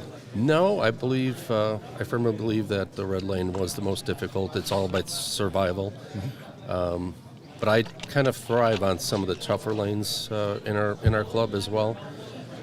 I kind of learned to pick out the nuances a little bit, where to gain a little bit extra speed. But orange was a little tough because I think someone had their wires crossed up initially. And my car was really, it wasn't up to speed in that first orange heat. Okay. I was actually 2/10 slower in my than my qualifier on the orange lane. So it was kind of weird. But then my car just picked up speed. The tires came in. I put a fresh set of tires on, not before the race, but this weekend because I didn't come prior year. So. Tires kind of broke in a little bit, and that helped out quite a bit. All right. And one last question, Rich. Tell us what type of a controller you're using, and tell us, how do you have that set up? I tend to be very aggressive with my setups on my sensitivity is really dialed up pretty high. I've got one dip switch in on my third eye controller. Not a lot of brake. I've kind of learned that, through racing with you guys and coming here to Michigan, that I dial off a lot more brake than I do at home with some of our home tracks. That seems to be the quickest way around. And kind of between the being kind of aggressive with the throttle and then making sure the car was straight and letting it coast through the turns, that kind of made my day. Yeah, so it's kind of interesting. Rich is not the first person that we've interviewed. It's mentioned keeping the car straight, right? We've heard that from several of the heat winners and stuff. So for those of you out there that are learning the craft and learning how to race the slot cars and get better, this is good advice, right? Don't overdrive the car, right? Just I had Andy Shin next to me for a couple heats, and I kept on telling him, run your race, because he was getting frustrated. He'd come up, try to keep up with me and start fishtailing, and I said, just back off a little bit, and you'll do some nice laps. Yeah, and it's interesting because we had talked about that too. Where somebody will come up that's faster, and somebody will say, hey, he's faster than I am. I can go. All I have to do is go a little faster, and I can run lap times like him. And it doesn't always work that way. No, or the the advantage I like to take of is some guys, when you get on their tail, they start to get a little nervous. You know what I mean? So, and then tend to overdrive the car, and that's where I kind of pick my points as well. Yeah. Yeah. So I'm sorry I'm not beating my own drum here, but no, it's good. But this is all good fun. It's I'm having a lot of fun this weekend, and that's what it was all about. Yeah. So one more, probably the most important question: if somebody wants to come and race at your club, how do they find you? How do they get involved? All right, Great Lakes Slot Car Club. GreatLakesSlotCarClub.com, and we also have a Facebook page. So just look us up on the Great Lakes Facebook page. Good. And do you have club cars or controllers that you can lend, or if somebody's that new? So this is where we're kind of interesting more than the regular club. Everywhere we go, the track owners have their own controllers. Okay. So you actually use those controllers. Okay. Which actually kind of puts us a little bit at a disadvantage here when we come to these races because, a lot of times we're not used to even our own controllers that we don't use but once a year. Yep. Okay. So, so you really have to kind of, learn a little bit and, how I've learned is just be aggressive with the throttle at home and be really late on the brake and that's kind of how I've learned to kind of my driving style. Yeah. Which is completely counterintuitive to letting the car coast through the turns and like you have to race here, but this is all fun. Awesome. So it's really easy for somebody brand new to come along to your club. There's B controllers. I'm sure you've got cars to lend people. Oh, we have cars that, amazing. I have more than enough cars to sell. Everybody in the club does. Yeah. Yep. And once they do become a part of our club, I mean, we tend to take care of those guys and make sure that we don't press them out too much. Yeah. Especially with controllers. It's an investment. Some of them really is an investment. So when the controllers at the house, that's all good too.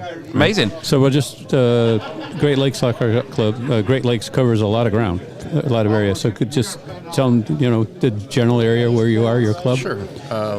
We have a couple tracks that are near the Wisconsin border, all the way down to the Joliet, Plainfield area, and then out west. I'm not sure if I'm the furthest west in Winfield, Illinois. So we're kind of within a 40-mile radius of Chicago. Chicago, okay. So that's kind of generally where all our tracks are. All right, great. Thank you so much, Rich, for joining us, and congratulations. That was a great heat. Thank you very much, guys. Yes, Thank you for your time. Go and celebrate your win with your friends. I will. Thank you. Thank you very much, sir.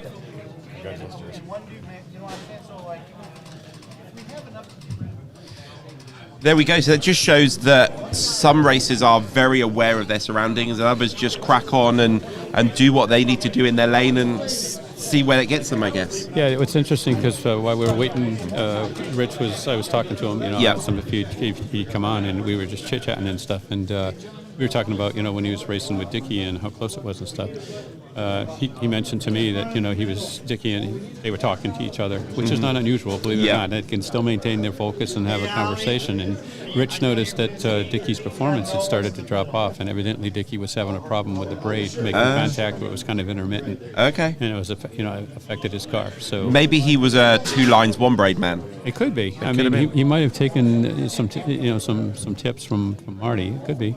Absolutely. He's probably watching Marty the stream, where Marty's probably already got a how-to video. And Yeah. On He's what? I coining missed it. So Dickie was having a few problems with his braid, so we thought he maybe have been doing the 2-line 1 braid method. Yeah, he went to the school of So just the school of hard knocks. Just so you know, I've already talked to Bob, and we're going to introduce a new product at Slot Car Corner. Instead of a pair of braids, we're just going to have just one. A package of 1 braid. And it's just going to be for you, Marty. I appreciate that. Yep.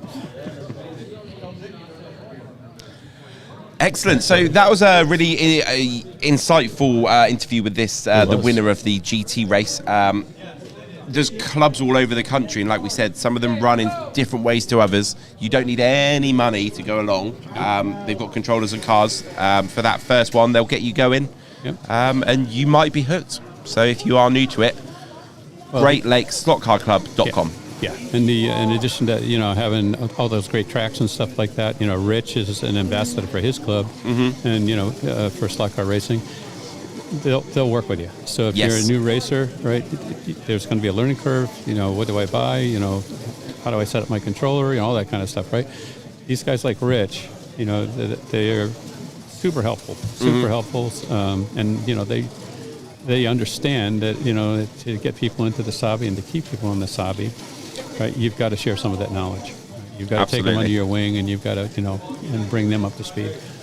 So we have got some serious names on the track now. We've just started the next GT race. We're just going to run through them. So if we start in 8th place, they're only a minute into racing, so Paul Brotz is in 8th. And we got Mike Shanks in 7th place. Steve Schirilla in 6th place. Josh Reed in 5th. George Kazakis in 3rd. He moved up. From Josh Boutot, now in 4th place.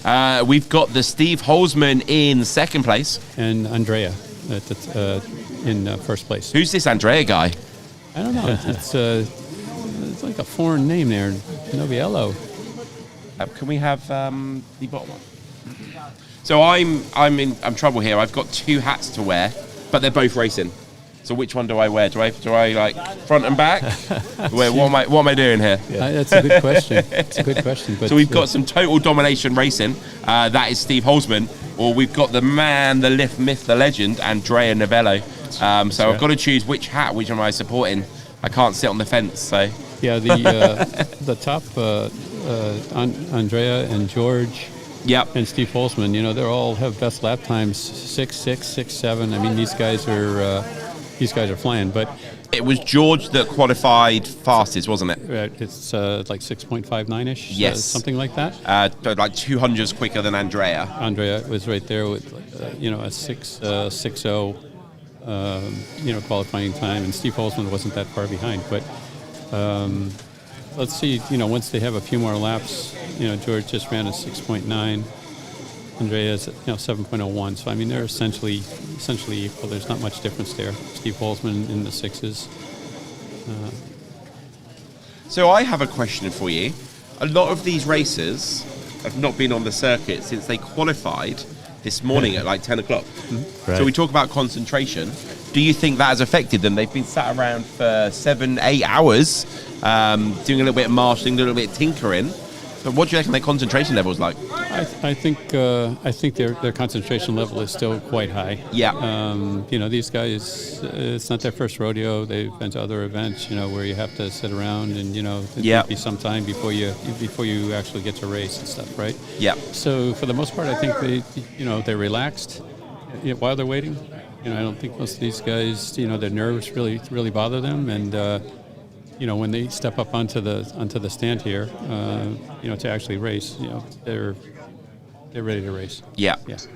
Do you think a couple of hours before, or even an hour before, they think about like top level sportsmen their intake? Do they eat a banana? I know that's quite a common one. Do you think they thought about that intake in this hour leading up to the race to get that concentration to the top level? Yeah, I'm sure they do. They probably want to make sure they're hydrated. Different people have different regimens, different diets and stuff like that. But they want to make sure they go to the bathroom. Little basic things, right? Before the heat starts. So everybody has their own little routine. And hydrate to concentrate, as they say. Hydrate to concentrate. Yeah. Did we find out whether Rich's 321 was more than Corey Jett's 321 in track pieces? We didn't find that out, but we might be able to. We've got Oliver next to us there, but he looks let me busy. Let me see if I can find that. So Steve's going to go off and use his influence to find out the information we need to know. I say, so Andrea is in the lead on 33 laps. Steve Holzman is on 33 as well. So, no, different, yeah. So, yeah, Andrea is leading the race by, let's have a look. So Andrea crosses the line. Oh, so Andrea's exactly a lap ahead of George. Steve's on the same lap. Josh is on the same lap. Mike's only one lap behind those three. Josh, Steve, and Paul. They're all within 6 laps of the leader as we come to the last 30 seconds of the first heat. Fastest lap is Andrea, 6.640. You made a good point asking about, they've been sitting around a long time, and I think this first heat, we've seen some of that. Okay. There have been more outs in this first heat and a couple of riders already. That kind of surprised me. But I think you're right. I mean, they'll settle them really fast. But, it's hard to sit there all day waiting and waiting. Yeah. And so, but that's what makes these guys the best, Yes. They'll be quick to recover. Okay, so end of the first heat, we have Paul Brotz in 8th on 34 laps, Steve Schriller on 37 laps in 7th, Josh Reed, 6th place, 38, Mike Shanks, 39 laps, Josh Boothout, 40 laps, George Kazakis, 41, Steve Holzman, 41, and Andrea, 42 laps after 5 minutes. We have Steve back, and I believe he has the information we need. Right, so the question was, we thought that both Corey and Rich Dragic were on 321 laps. It turns out that Corey was actually at 322.4. Okay. And Rich was at 321.19. So the 0.4, the track is divided into sections so that we can record where the car's finished. So Corey finished in section 4 with 322 laps, and Rich was in section 19, 21 laps. So Corey is still the leader in the clubhouse. There we go. So we're looking at these 8 people that are on the circuit now to try and beat that total. Andrea did do 42 laps, so that is definitely on schedule. We worked out they needed 40.125 on average. So the top 3 are on course to knock Corey Jett off the top there. Interesting.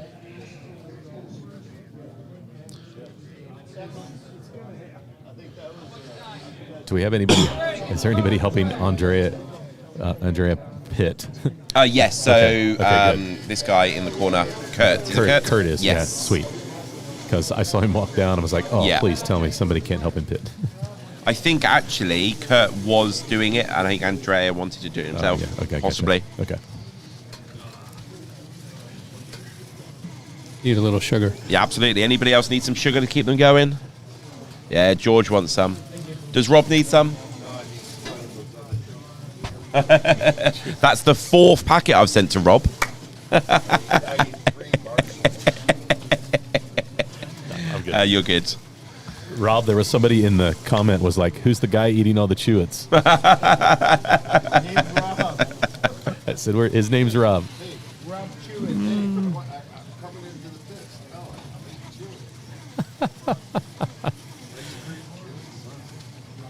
Tell Kurt that Ray Lego said hello. Ray, thanks for tuning in. Kurt, Ray Lego says hello. Concentrate.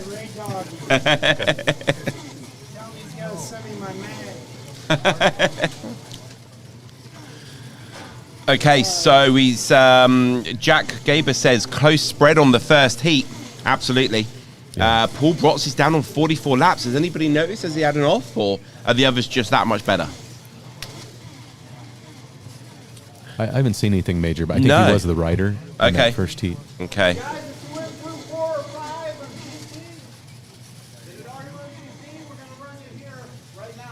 That's me. Oh, looks like Marty might be leaving the booth. I'm going to miss the... Just like Elvis leaving the building? Yep, Marty's left the building. Marty's left Guys, the building. I leave it in capable hands. Yeah. I'm gonna throw George back here just to give you some help. Absolutely. On the cameras, so thanks. Good luck, George. Good luck, George. George? Yeah, because he's coming in for the buttons. Oh, we got to get. Good luck, Marty. We got to wish George good luck. Yeah, good luck to Marty. He's going to be racing. So. Yeah. Okay, so Andrea is exactly 2 laps ahead of Steve Holzman now. Is he putting his foot down now, putting a marker down, saying, "Come and catch me, guys"? Steve Holzman is exactly 2 laps behind him. Are they side by side on the circuit? Yes. Yeah. Purple and yellow. Where are we? So purple is on second to inside. Is the orangey car. Yellow is the purple car. So yeah, there's only about a short straightaway in it, and 2 laps. Yeah. George Kazakis is on the same lap as Steve Holzman by the looks of things as well, in the orange lane. Yeah, to give you some idea of just how the level that these guys race at. Last year when Andrea was here, he competed in both classes. Mm-hmm. I don't remember which class was which as far as this, but I know one class he had 0 offs. Okay. 8 heats, 5 minutes, 40 minutes in total. And the other class he had 1 off. Okay. So in 80 minutes of racing, he had 1 off. That's incredible. Right? And so, keep it in the slot, make laps, and obviously he's very fast. The thing is, you say that, and he's also done a 6.2 second lap as well. I mean, like 3 tenths quicker than our qualifying time, and he's in race mode. Yes. I mean, he's burning up the track. Yeah, literally. Yeah. Those quick slicks are smoking. Yep. and Andrea's in another zip code right now. Yes. For all those in the UK, a different postcode. Yeah, different postcode. Yeah. Yep. Royal Mail. Yep, that's it. Yeah, Royal Mail. Okay, so we have got a minute left of this second heat of the main GT. I guess you could call it a final, I suppose, could you? It's for all intents and purposes, it probably is the final. It's the race where we're most likely going to get the winner from. And the podium. Yes. So, I mean, right now, Andrea, Steve, and George, it's still early. We're still only in the second heat, but they're certainly the provisional favorites at this point. So Andrea started on blue. Yep. He's now in purple. He's then going to go black. Yep. Black goes to yellow. So it goes like this? Yes. Oh, okay. Yep. So Andrea is going to, the second to last 2 stints are going to be in the hardest lanes, and then he'll finish on green. Right, so I'll make a prediction. He won't run the same lap times in red that he's running right now in purple, some of these other lanes. Definitely not. But I bet you the gap between his lap times in red and lap times in the other lanes is going to be less than what most racers. Yes. You're not going to see that same drop off. He's still going to be quick. And it's anything like last year, where you're going to see the biggest difference is on those really tight corners. Right, he is just a master at getting into those corners, through those corners, and around those corners, and he just keeps up that momentum, and he just keeps going. It's amazing to watch.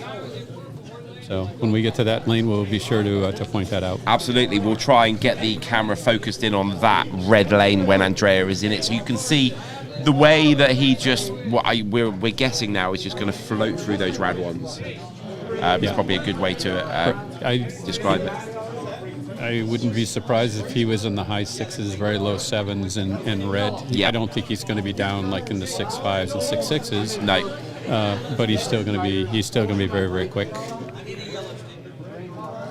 If you were racing, would you want to be the slowest in the fastest group, or would you like to be the fastest in the second fastest group?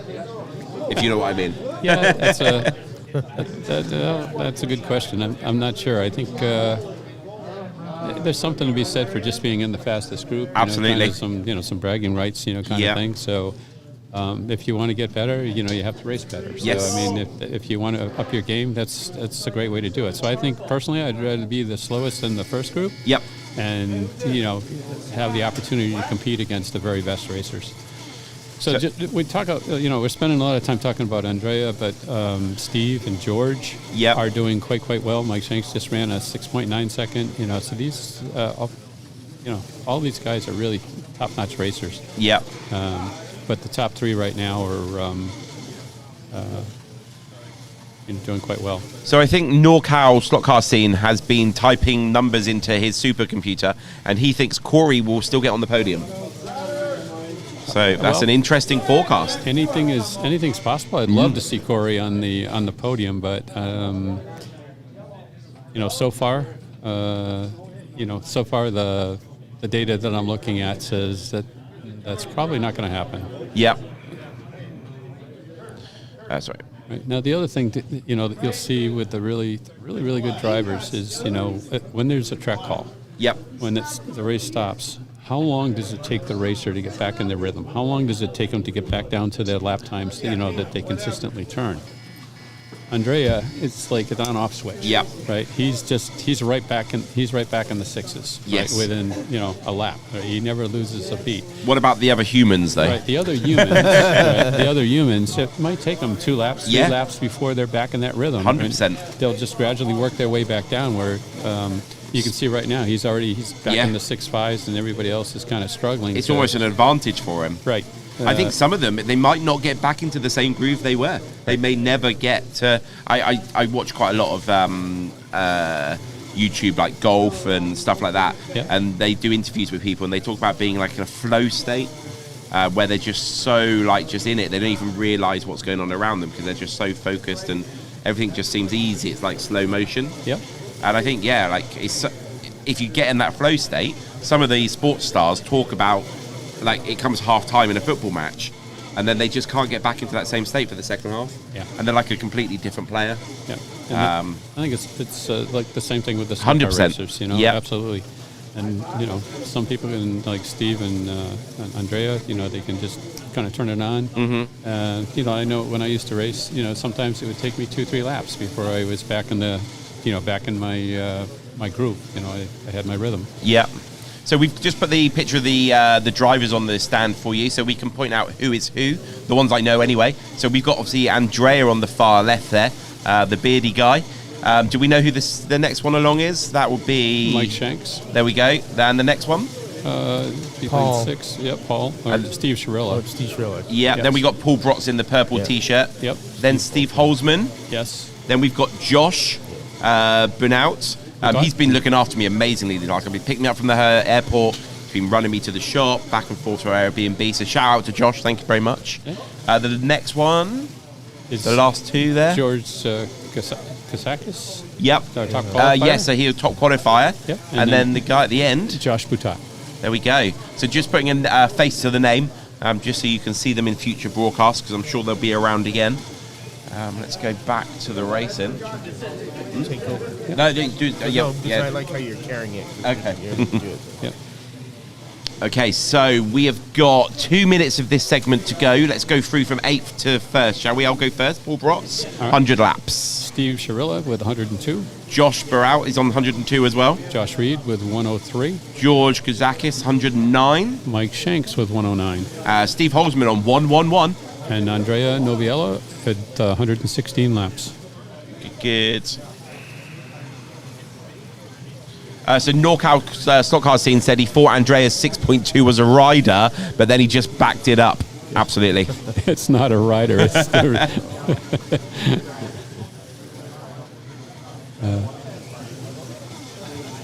Clearview Hobby says, good luck to the cave.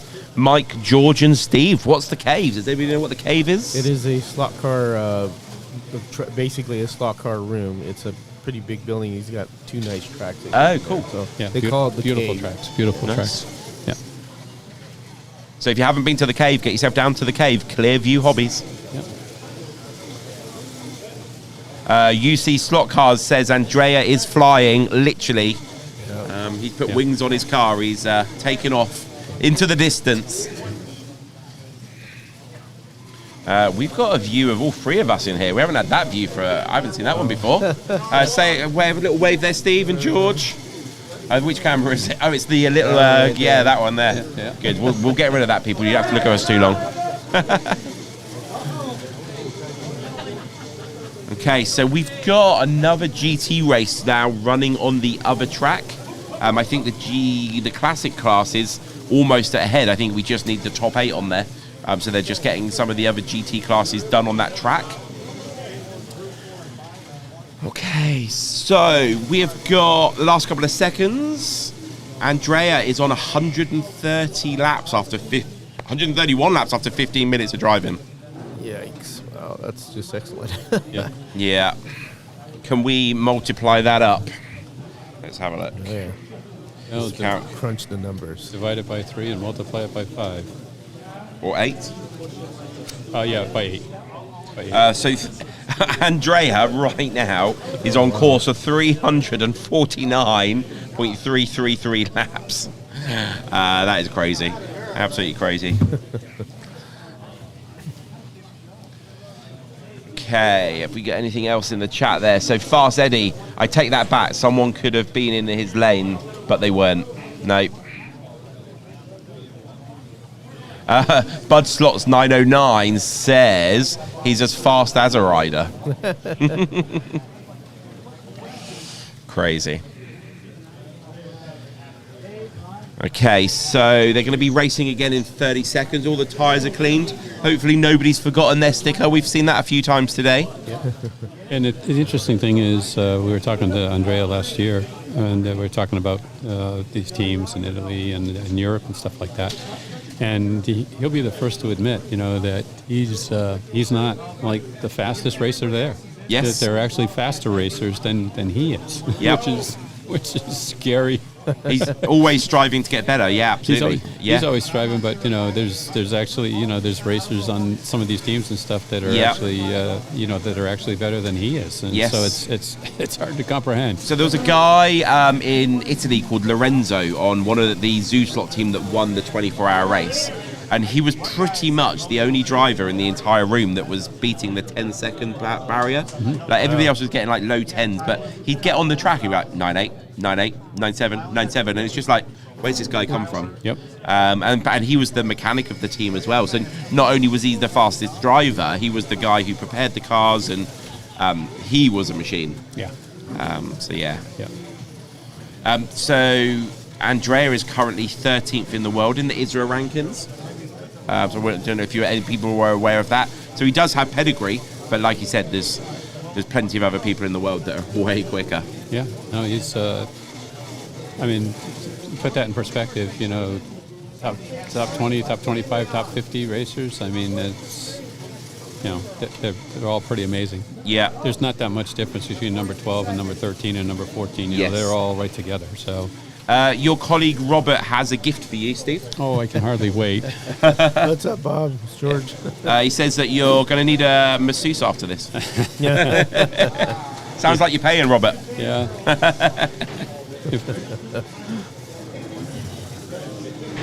Bob Scott. Hello, Bob Scott, the track maker.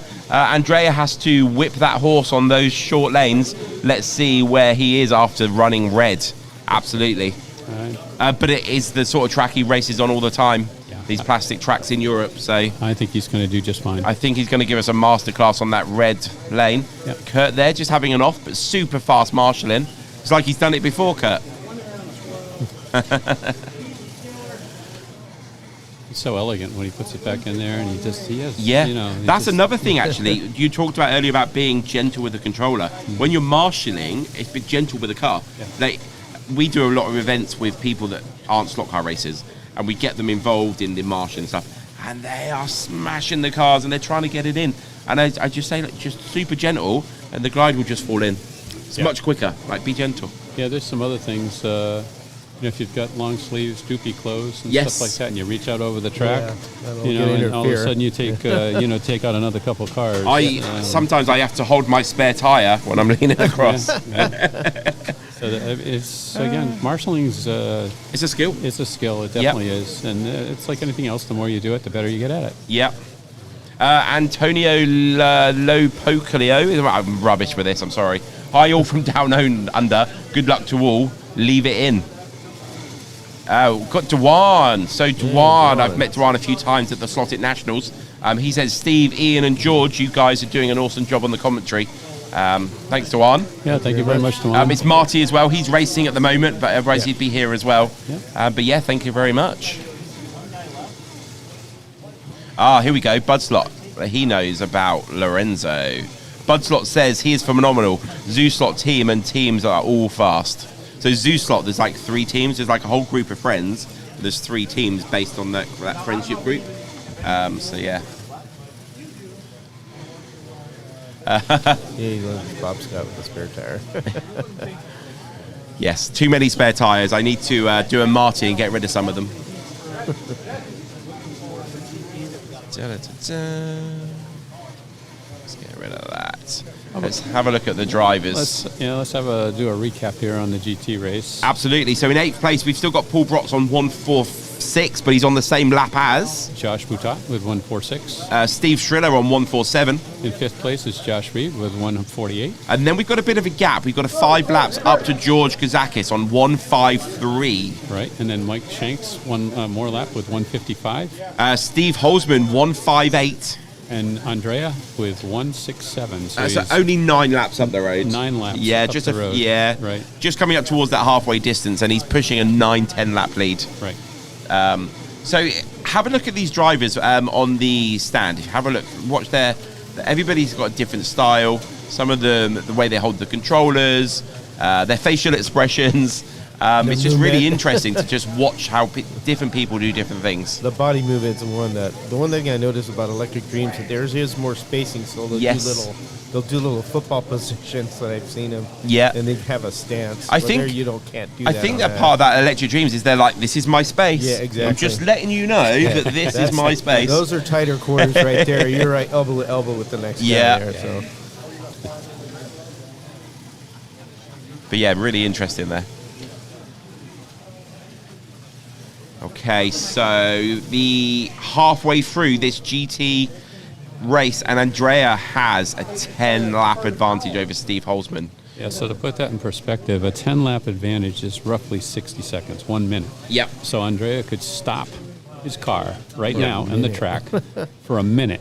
Yeah. It would take a minute for the second-place guy to catch up with him. That's how far ahead he is after 4 heats. It's crazy. Yeah. And then he'd come back, get those 10 laps back again, and win the race. Just a machine. Yeah. So the battles we want to be watching for, it's really close for the bottom half. We've got 2 laps between 5th and 8th, so that could swap around at any point. Yep. And then for second place, there's only 4-5 laps in it between Steve, Mike, and George. Yep, they're having a good race. Very good. Having a good race. And like you said, Josh, Steve, Paul, and Josh, they're all within 2 laps of each other. So depending on the rotation, depending on how they do in the second half, that could change. Yep. Clearview Hobbies says Mike Shanks is sneaking up on the leader. Yeah, Steve Holzman's got a looking over his back. Steve Holzman is into the red lane, so it looks like Mike Shanks is going to have a little bit of an advantage, and he might be able to steal that second place now.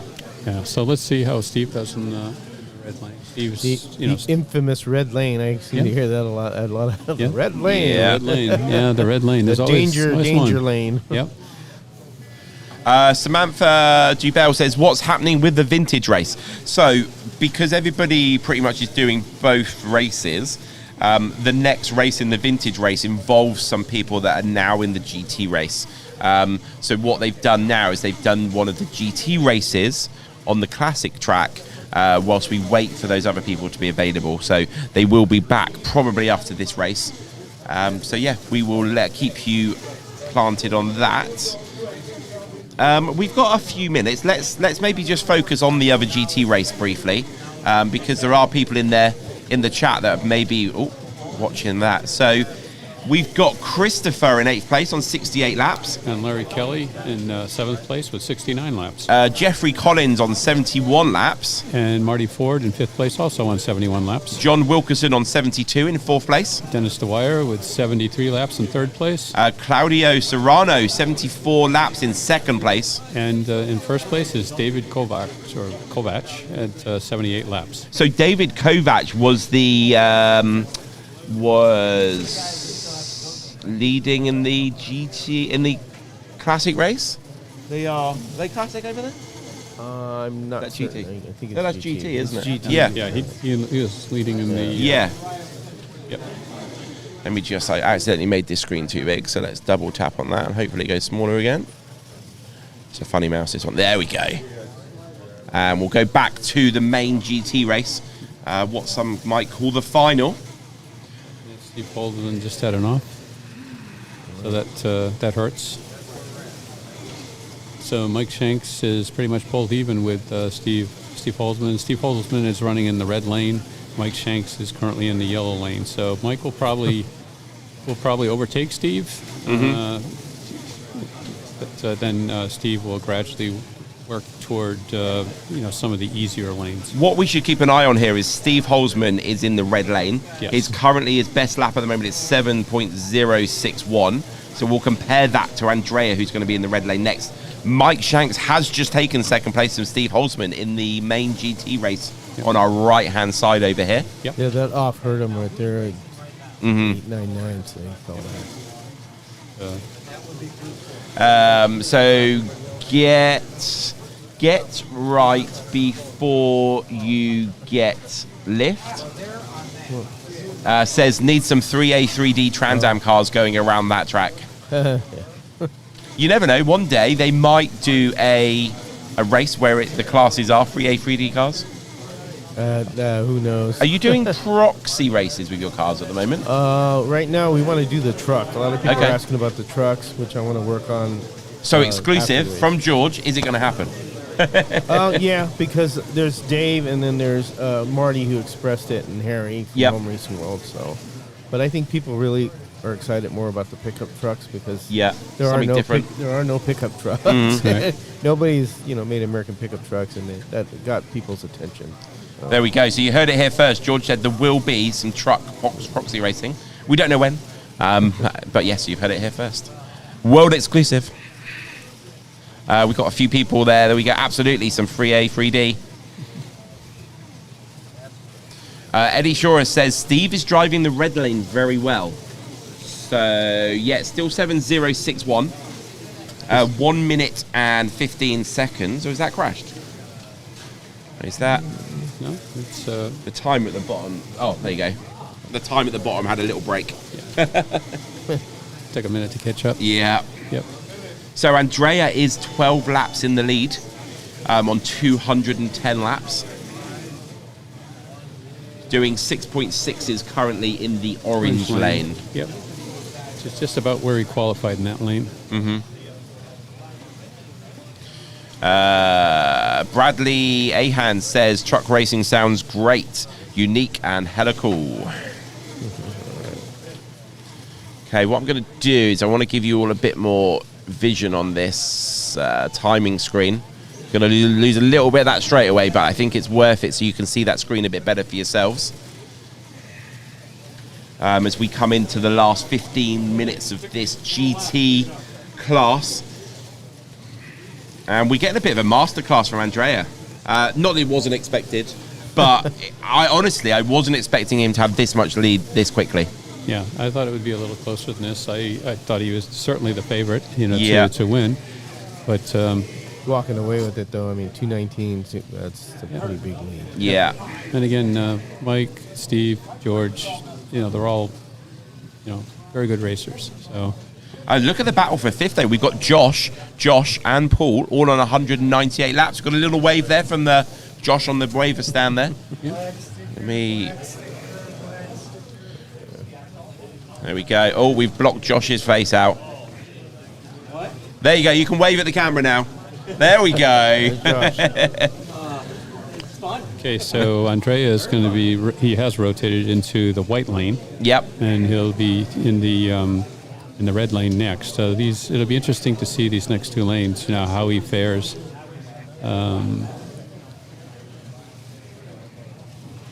I suspect he'll probably still be able to get down into the high sixes in the white lane. Yep. The red lane, I'm not sure. If he does, hats off to him. Who was just in the white lane? Yeah. Who's in red right now? It would be Steve Shirilla. Oh, Steve Shirilla. So Steve Shirilla managed a 7.6. He is at the back of the field though, so maybe not quite a benchmark to be looking at so much for Andrea, but certainly he's going to be beating 7.6. Yeah. So we got Steve Holzman and George, 204 versus 203 laps. Steve Holzman on that last heat was 7.061. George was 6.7. And the racing is back underway, so we'll get rid of our mugs off the screen. We don't need to be seeing that more than we need to. Let's give you that big race screen. There we go.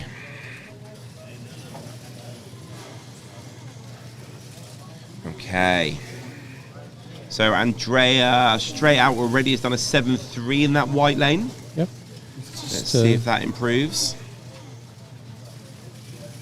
7.2. Is this going to be a 7.1, 7.0, 6.9, 6.8? You can go down. Going to slowly decrease. Yeah.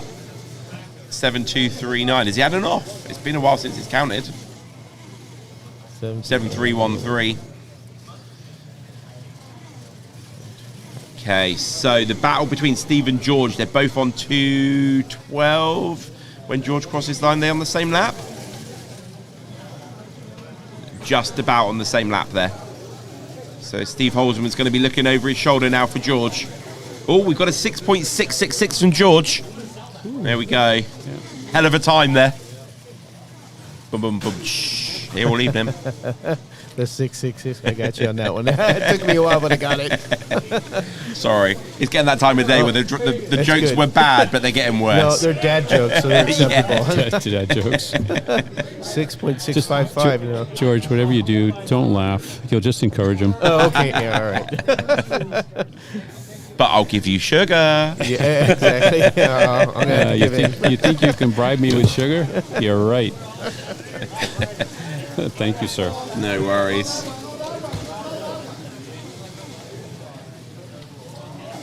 Okay, so Steve Striller has got to the 200 mark. Josh Reed, 211, same as Paul Brotz.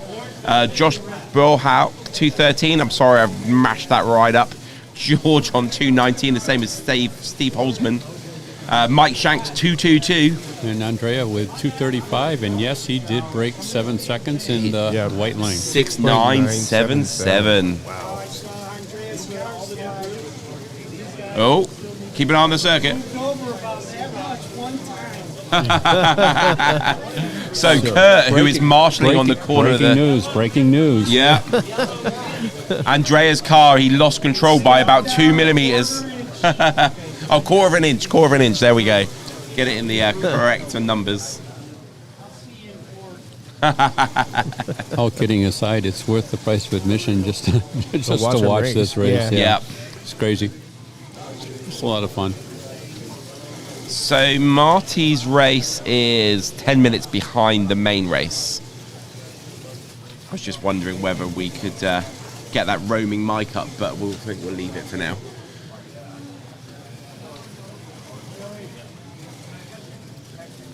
Okay. I'm watching that car, and it's so consistent around the corner and how it snakes through everything. I'm just looking at it. It's that's crazy.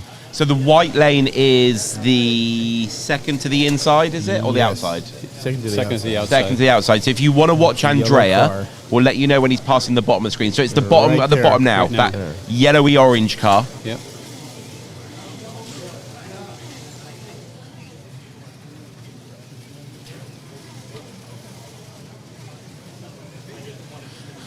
Robert Bianchi says you've got hairy Josh and non-hairy Josh side by side. Yeah, my partner in crime. I don't appreciate good humor. That's kind of an inside joke. As he do the dad jokes like I do. Oh my God. If you don't laugh, you'll cry. I don't want to admit this, but I will. They are. Most of them are actually quite funny. Okay. Did you hear that, Robert? Did you hear that? I just don't want to admit it. That's all. It pains me to admit it. You can clip and record that, so you can play it back to him tomorrow. I do have a good dad joke. It's clean. Let's go. So it's, what do you call a Batman that leaves church early?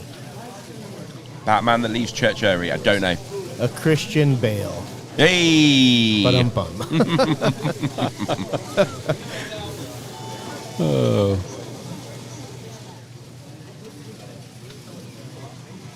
Okay, so the last 21 seconds of this heat before we go into the last 10 minutes of racing. And we're going to get the masterclass of Andrea in the red lane.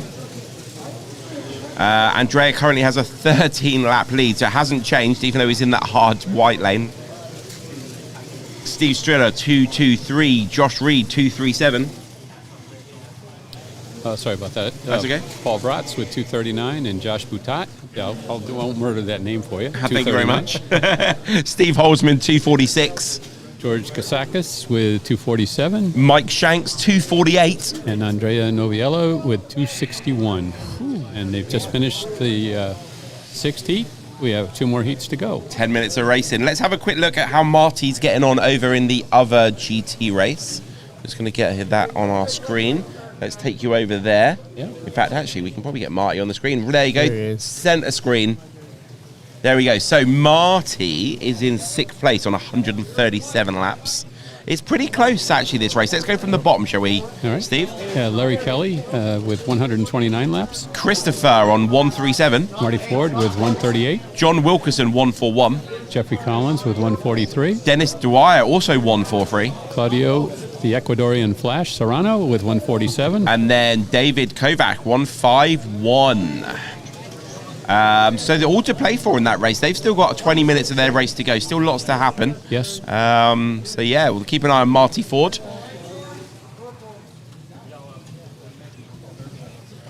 Let's bring that one back up over here. Let's get that on the screen. Oh, what's that advert thing? So it says, Andrea is so smooth. Timing is impeccable, and he rarely goofs. There you go. Yeah, that's about right. Clearview Hobbies. George is coming back. Yes, he is. He's in 3rd place. Yeah. So Steve Holzman is down to 4th. So the main GT race to our right has restarted. We're going to keep an eye on Andrea's time. He's already done. Oh no, that's from the last one. Or was it? Yeah.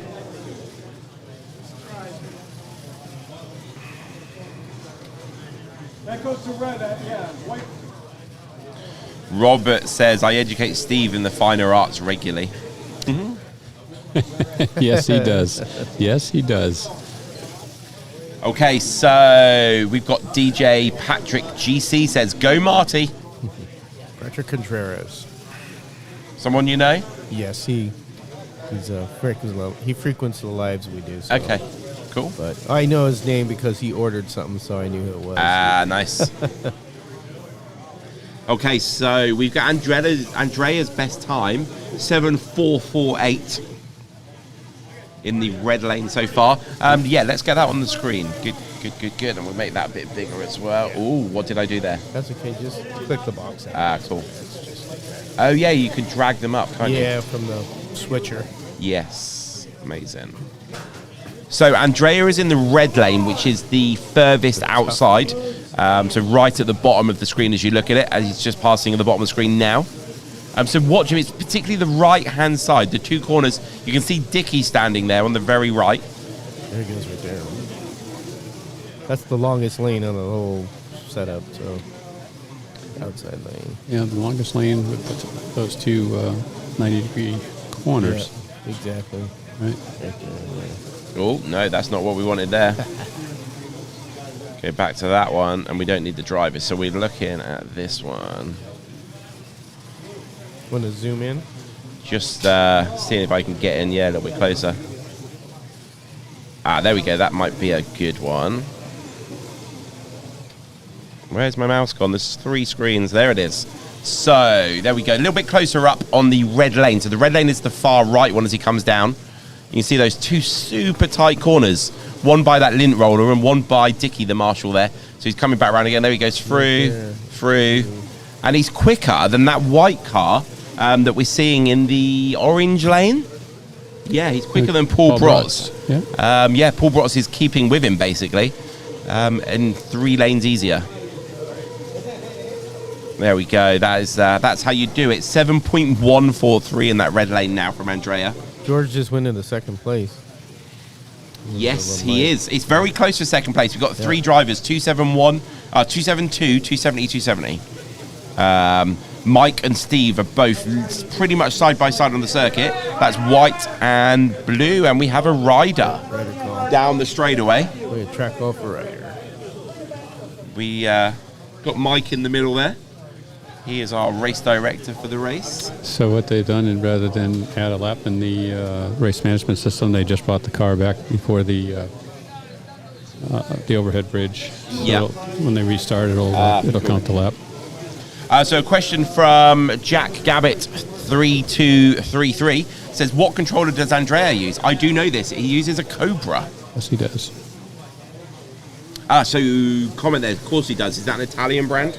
For the people that don't know? I'm not sure if it's an Italian brand or not. That Okay. is, it's same controller I believe that he had last year. Yes. He had a Cobra last year. So, yeah. Cool. There we go. Messina Vince says, how is Marty doing in his race? Marty is still in 6th place. He's got 2 lap cushion behind him and 2 laps to John Wilkinson in front of him. They've still got 17 minutes of racing to go. So once the GT race on the right is finished in about 7 minutes time, we will focus on Marty's race. Just want to keep it nice and simple for you right now. Let's maybe show you a different view. Let's get rid of that comment.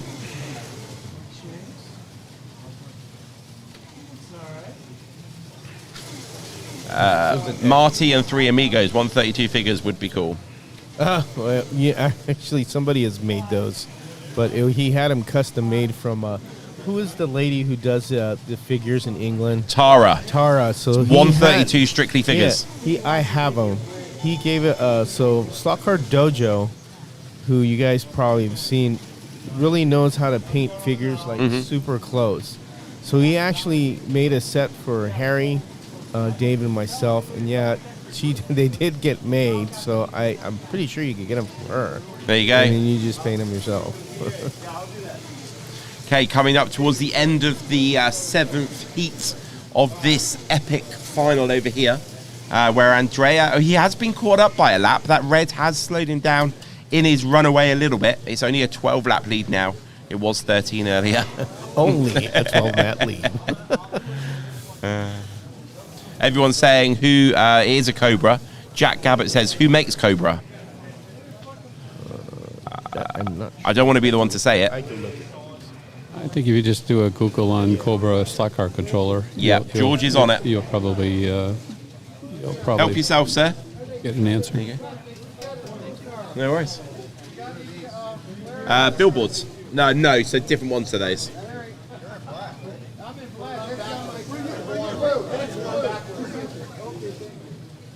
Okay, so we have got 5 minutes of this race to go. So the action is between George, Steve, and Mike for 2nd, and then Paul and Josh and Josh. The 2 Joshes and Paul are in a race for 5th. So those are the 2 battles we're going to keep an eye on. Andrea only needs 22 laps to take the lead of the 2025 NSR Eastern Championships, which is being presented currently by Ian from magneticracing.com. All your scenery and accessory needs. Also, to my right, Slot Car Corner. So Steve from Slot Car Corner. I almost said it right. Slot Car Corner. I'm gonna sleep well tonight. We're gonna get you a little cue card. Either that, or you can just lip sync it, and we'll pre-record it. Sounds good. Okay. So for the Cobra controller, it says right here, used to be based in Kansas City, but then they moved things to China. I've got a feeling, I'm not 100% sure, but I think you can't get them anymore. Oh, possibly. You know what? I'm looking at the wrong thing. What the heck? I might be wrong, but I've got this feeling, or maybe they're handmade, and maybe they actually make like small batches, and I think it might be hard to get one. Does that sound about right? I don't know. I haven't been following the Cobra. I knew that Andrea had one, but I never really looked into availability or. Yeah, I don't know. I can't find. It kept bringing up the Cobra CB. Okay. Which I know what the Cobra CB is. They put them in tractors, Okay. So I came out all wrong. Sorry, guys, but I'm still looking. There you go. There, Eddie Shore says, I believe they are custom made to order. There we go. For Fast Eddie. Yes, that is right, Ian. Woo! There is some useful information in there eventually. We found it in a filing cabinet right in the back of the brain. Okay, so with 4 minutes of this final to go, let's keep an eye on these two battles for 2nd and 5th. At the moment, we've got George. He is on 298. He's keeping Steve Holzman behind him right now, just about to get to the 300 lap mark. All right, I think Steve will probably stay on the podium. Mike is in the red lane. Mike Shanks in 4th place, and Steve is currently clicking off laps 6.8, 6.9, and Mike is clicking off laps around 7.5 seconds, 7.6 seconds in the red lane. Do you think Hairy Josh has got half a chance of getting Mike's 4th place? 5 laps, I think it's going to be a little bit too much. He's certainly in a faster lane, the yellow lane, Josh Boutot, but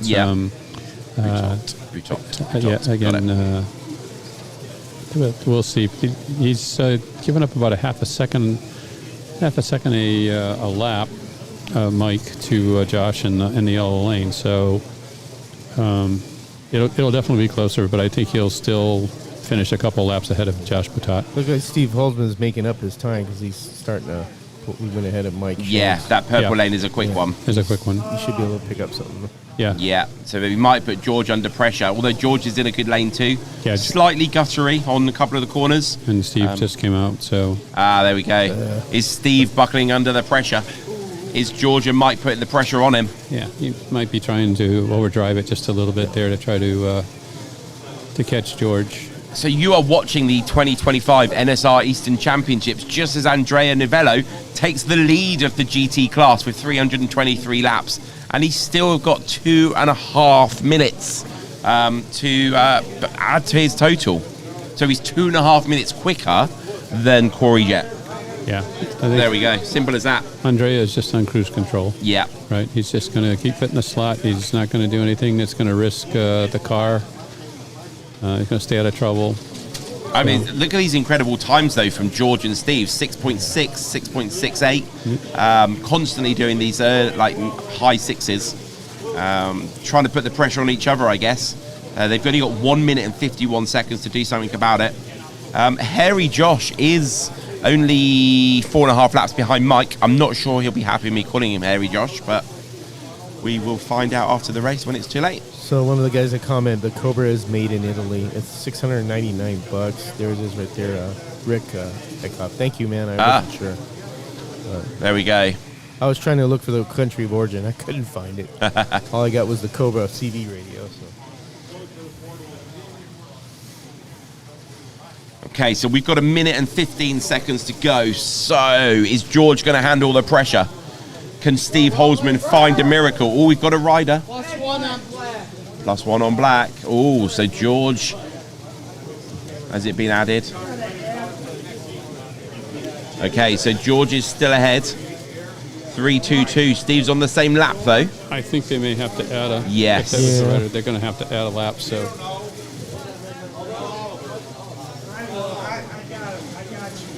Okay, so Kurt has got it sorted. So we think George might need a lap adding on the end because of the rider. Yes, that has been confirmed by the marshals. So if Steve Holzman gets in front of him, he needs to get another lap up the road. He's only got 30 seconds to do it, though.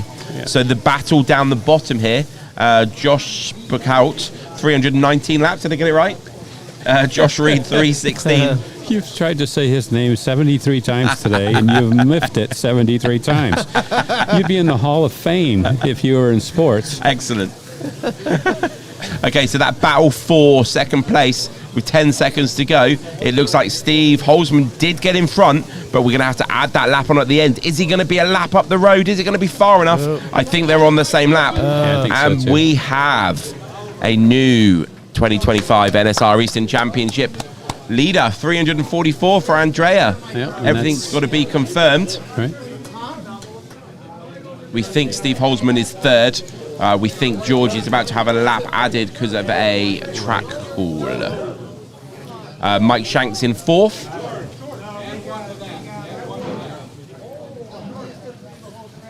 Has Andrea run off the other way? Pretty much. He knew that we were looking. Oh, he's still up there, actually. Good job, Josh. Yeah, Andrea's gone off the other side. We will get to speak to Andrea again. He is going to be showing the hypercar at some point, so we'll chat to him then. But yeah, 344 laps.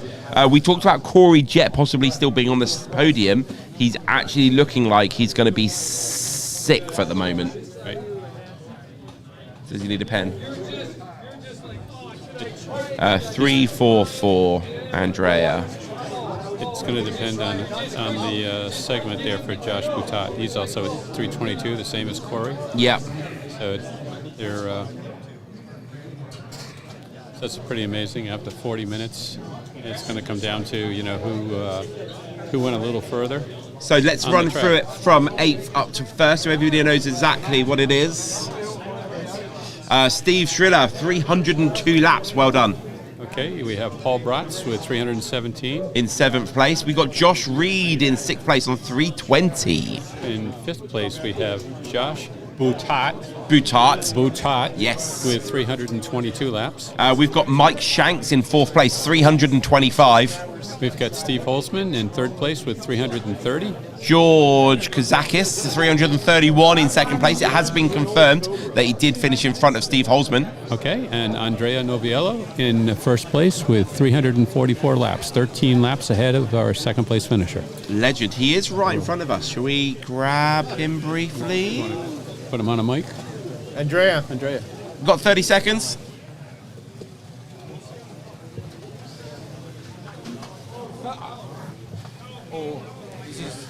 Too much professional. Andrea, what a performance. You just ran away with it from the very first minute. Thank you. Were you happy with your race? Yeah. Yeah? Was okay. It was okay? Yeah. Could it have been better? Yeah. Okay. I did some mistake. A couple of times going out.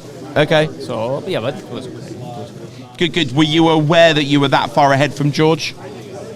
Yeah, I saw the laps. Yeah, I took a bit of advantage in the first lanes when I was on the black side. Yeah. Yeah, I had a good pace there, but in the other kind of the part of the track, I was not that faster. But yeah, it was okay. It was okay. Good. Absolute masterclass. How did you find the red lane with your GT car? Shitty.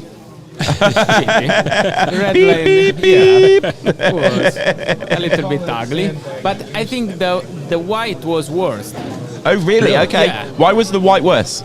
I think the white was the worst one. Okay. The red was just more complicated because of the tight corner, and when you was missing current energy, it was a little bit complicated to go full power in that area and then have the power again. Yep. So it was a bit strange. But yeah, for me the worst one was the white. Is that because it's not quite so sharp, so you know you're not going to almost be slowing down as much? It's harder to judge the amount, or? Yeah, I just tried to do my best while driving in that area, but yeah, in red it was like a little bit tricky because of the too tight corner. But I tried to just manage and go out of that. Amazing. Any questions, Steve? Yeah, congratulations, Andrea. Thank you, Steve. Thank you. Just a question. Could you just share with our viewers what color chassis plate did you use? I can go pick up the car and show it. That would be great. Yeah, wait. It's just over there, so he'll be back any second. Right, so this is... okay. This is... we talked about this a little bit earlier, Andrea being an ambassador for the NSR brand and for stock car racing in general, and this is an example where he's very, very open. He'll share, exactly what his setup is and stuff, and he'll take the body off for us right now, and our viewers can see, they can basically see his setup, right? And again, I'll predict you're going to look at it and you're going to say, because it just looks like, pretty much a stock car. Right? Here he comes. He's picked up his car. He's coming round. Come on round. You can sit on our sheep cushion. Okay, so tell us about the chassis and the pod. I think that's what we want to know. So yeah, it's all black. So it's the classic configuration that I used to run on the plastic track. So basically it's black chassis, black motor support, so that allows me to have a little bit of more grip compared to the red one.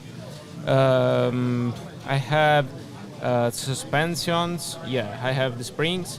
There's the medium one, if I'm not wrong, yeah, medium one. What else? Yeah, as always, I have the wheels, the front wheels completely up. I don't know if we can see in camera. Yeah, it's just zooming in on your car. If you want to hold, it's this camera here. Okay. So, yeah, I have, as you can see maybe here, yeah, they are under the chassis. Okay, I think in this way you can see. So the front wheels are under the chassis, so it's all the way up. I've heard you've said that the front wheels are so unimportant they might as well be square. Yeah, they can be round and square. I don't care. It's just that I have to put it for the rules. Yep. So they are here just for bringing me around the circuit. So is it as simple as raising those wheels and then that's going to give you your tripod car, or there are other very important things to go with that? No, those are not even trued. Those are really the stock one. So you found those on the floor in the factory, those ones? Yeah, those are the super thin that the thinnest that we made, the 5200. I put it on the rims and put the axle as up as I can. Yep. So yeah, that's it. I have no spacer under the guide. Okay. Guide is the screwed one, long. So just that question going for the wheels up. Yeah. Do people need to do anything different with the back wheels? Because if you have a back wheel come off the ground, that's really bad, isn't it? Yeah. So how do you stop the back wheel coming off the ground if your front wheels are in the wheel arches like that? Basically, I have put all the way up, so I have no screws on the top of the chassis. I have only on the back, on the bottom of the chassis. So as you can see, I have no big play, no big backlash. It's as tight as I can. They're free to rotate, but yeah, they are all the way up. Okay. There is a spacers. How loose do you have your body? How much body float do you have? Body is quite loose in the front. Yep. As you can see here, and a little bit less in the rear. Yeah, a little bit less. Okay. And I always use both smaller head screws for the body to have a good movement on the body. But in this case, I was using a bigger head screw, so like the standard ones. Okay. While on the front, I have the reduced head. This allows me to have a little bit of more grip in the rear. So what else? Yeah, basically that's it. This is pretty much as we do the racing cars named Reparto Corsa. Okay, yeah. This is the new line that we introduced from a couple of months. Yep. And basically that use the setup that I'm running. Okay. Because it's the one that I always run on plastic track. Yep. Black medium springs, metric screws. It's already super thin tires. It's already everything on that. So we tried to make a difference with the wooden truck and plastic truck setups on that kind of line. Okay. So yeah, plastic truck. It's already everything set like I have in my car. So maybe that can make a little bit life easier for every guys. So let's imagine we've got somebody watching. They've taken all the notes of how to set up your car. Okay. But they're still a second a lap slower than you. What else are you doing differently with your hand, your controller, to go with the car to be so dominant? Oh, well, I just try to adapt my driving to every problem that I have. Okay. I think this is the key when you are driving at the top of the level. You can see many times in the important races, somebody is faster, somebody is slower, just in a couple of tenths or way less. But especially in that case, doesn't mean every time that the winning has the fastest car. Probably is also about adapting the driving to the features of, Yep. of the cars, both Okay. the good one and the worst one. So if somebody, let's say, for example, they're going around the corner and the tail end is constantly coming out, Mhm. what would you do differently? You've got the car perfect. What would you do differently with your driving style to stop that? Well, that is the case when I set up the car for myself. Yep. I always, when I try the good cars from the other guys, Yep. sometimes I always find the other cars are a little bit more grippy and more easy in the entering of the corner. Okay. This is about how I set up my own cars. Okay. I like to brake a lot. I like to brake. I like to brake a lot in the entry Yep. of the corner, and every time it's a little bit tricky because it's like edgy. Mhm. I'd say. I mean, it's like slippery in the Yep. rear when I'm entering into the corner. So I just try to manage that kind of phase. I know Yep. where my car is better. Yep. I know where it's not. So where I know I have some problems, I just try to keep it on the straight, to don't go out, and to keep the pace on. So would you say the exit of the corner is more important than the entrance? For how I drive, Yep. yeah. Okay. But this is just for how I drive. Yes, and everybody's different, absolutely. 99% of the case, the car must be easy. Yep. So the entry is very important Mhm. because it can happen that you make a slightly mistake, especially on the red or on the black. So Yep. yeah, it's pretty important to set a very easy car. Okay. But I just try. I mean, for me, it's challenging and it's funny for me to have Yep. it as fast as I can, Mhm. and then I have to manage it. Steve, any questions? Yeah, just Sorry, a I've been question. hogging it. when you're up there on the driver's stand, Andrea, are you just focused like it's a one-lane track? Are you just focused on your lane and not so much the other drivers, unless obviously they're coming up on you, you're coming up on them? You know, how do you stay focused? You know, for 40 minutes of racing. Normally, except some rare exception, I just keep focused on my race. I don't care about what the others are doing. I don't care if they are having problems, if they're fast, if they're slow. I try to do my own best. Then, obviously, if I'm, I don't know, a lot of laps ahead, obviously I try to don't make stupid things. But yeah, I just keep focused on my race. I try to have a good pace. And what I learned over the races is when I start to lose the concentration, when I start to feel tired, I prefer to go up like 1/10, being slower with pace or two, instead of going up. So I take some breath for a couple of laps, being slower for a couple of 10, and then go pushing again. Okay. So yeah, keeping the pace, having the feeling, for me is the most important things. Okay, and on track calls, we noted that, you know, some racers, it takes them several laps to get their rhythm going again. You seem to be able to just turn it right back on. You know, the time it goes green, within a lap or so, you're right back on your pace. There, I think there is where you win or lose races, especially if when it's really side-by-side race. Every time you have a track call, every time you have a starting lane, it's very important to find the good pace immediately. Immediately. Because if you take a couple of laps to go faster, you will lose a lot of time. Way more than pushing like stupid and making good time. Making laps. And honestly, I wasn't feeling very confident in the beginning of the lane, especially in the part with less power. I was struggling a little bit, so I had to move every time my controller and trying to adapt it. Okay. I've got another question if we've got time.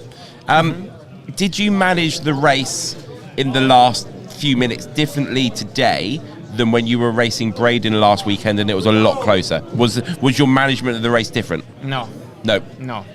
So it wouldn't matter if the car is a meter behind you Yeah. or 10 laps? In this case, yeah. Okay, so like Steve was saying, you're racing your own lane. It's like no one else is there. Yeah. Okay.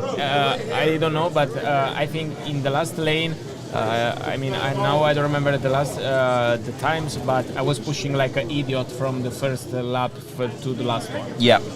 If I was maybe winning by 2 laps, maybe it would have been different. Mhm. Maybe I would have managed a little bit more. Yep. But when I saw that I was slow on the red side, I was aware that the other guys could have been picking up on me.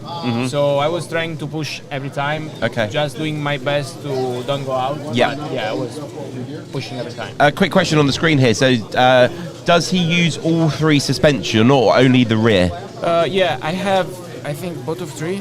Yeah, both of 3. And normally I completely tied the front.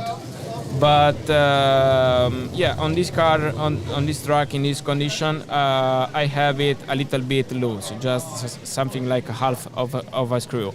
But normally I completely tied it. Quick question there from Joe Selinski. Could I ask Andrea if he's planning on doing the 1972 Acuri Bonnier Lola T280 Le Mans car, #7 and 8? Yeah, maybe he has the magic sphere. Yeah. Or he can see the future. But it's already on the schedule for the 2026. Ah, there you go, Joe. 2026. Yeah, yes, you've got it. Get them pre-ordered. Okay. Get them on that plane to America, to your house ASAP. Awesome. Do you have any more questions, Steve? No more questions. Grazie mille. Thank you. Thank you. Yes, amazing. Thank you very much for your time. Very generous. Hopefully we're going to see a bit more close racing from the other class. We will probably see you when we get the hypercar out. Okay. If that's coming out soon. I think later we'll make a couple of laps on. Perfect. On the track. I don't want to promise or to make any expectation. Yeah. Because it's just a prototype that I have here, but I will try to break the lap record. Excellent. So 6 we saw you do some 6.2, so that's what we're looking for. Okay. Doable? We can try. Excellent. Thank you very much for your time, Andrea, Thank and you. well done on the win. Yep. Thank you. Thank you. Thank you. Wow, we've been super lucky with Andrea's time today. Second time on the mic. Really insightful. Hopefully, Joe Selinski is going to be a happy man, I think. Like he said, he's got that magical sphere. So, yeah. I got to record those, but yeah, I haven't changed it. Go ahead and grab them. Yeah, that was great. There's a lot going on here and stuff, and for Andrea to take 10 or 15 minutes and just share with our viewers. Yes. Some setup tips.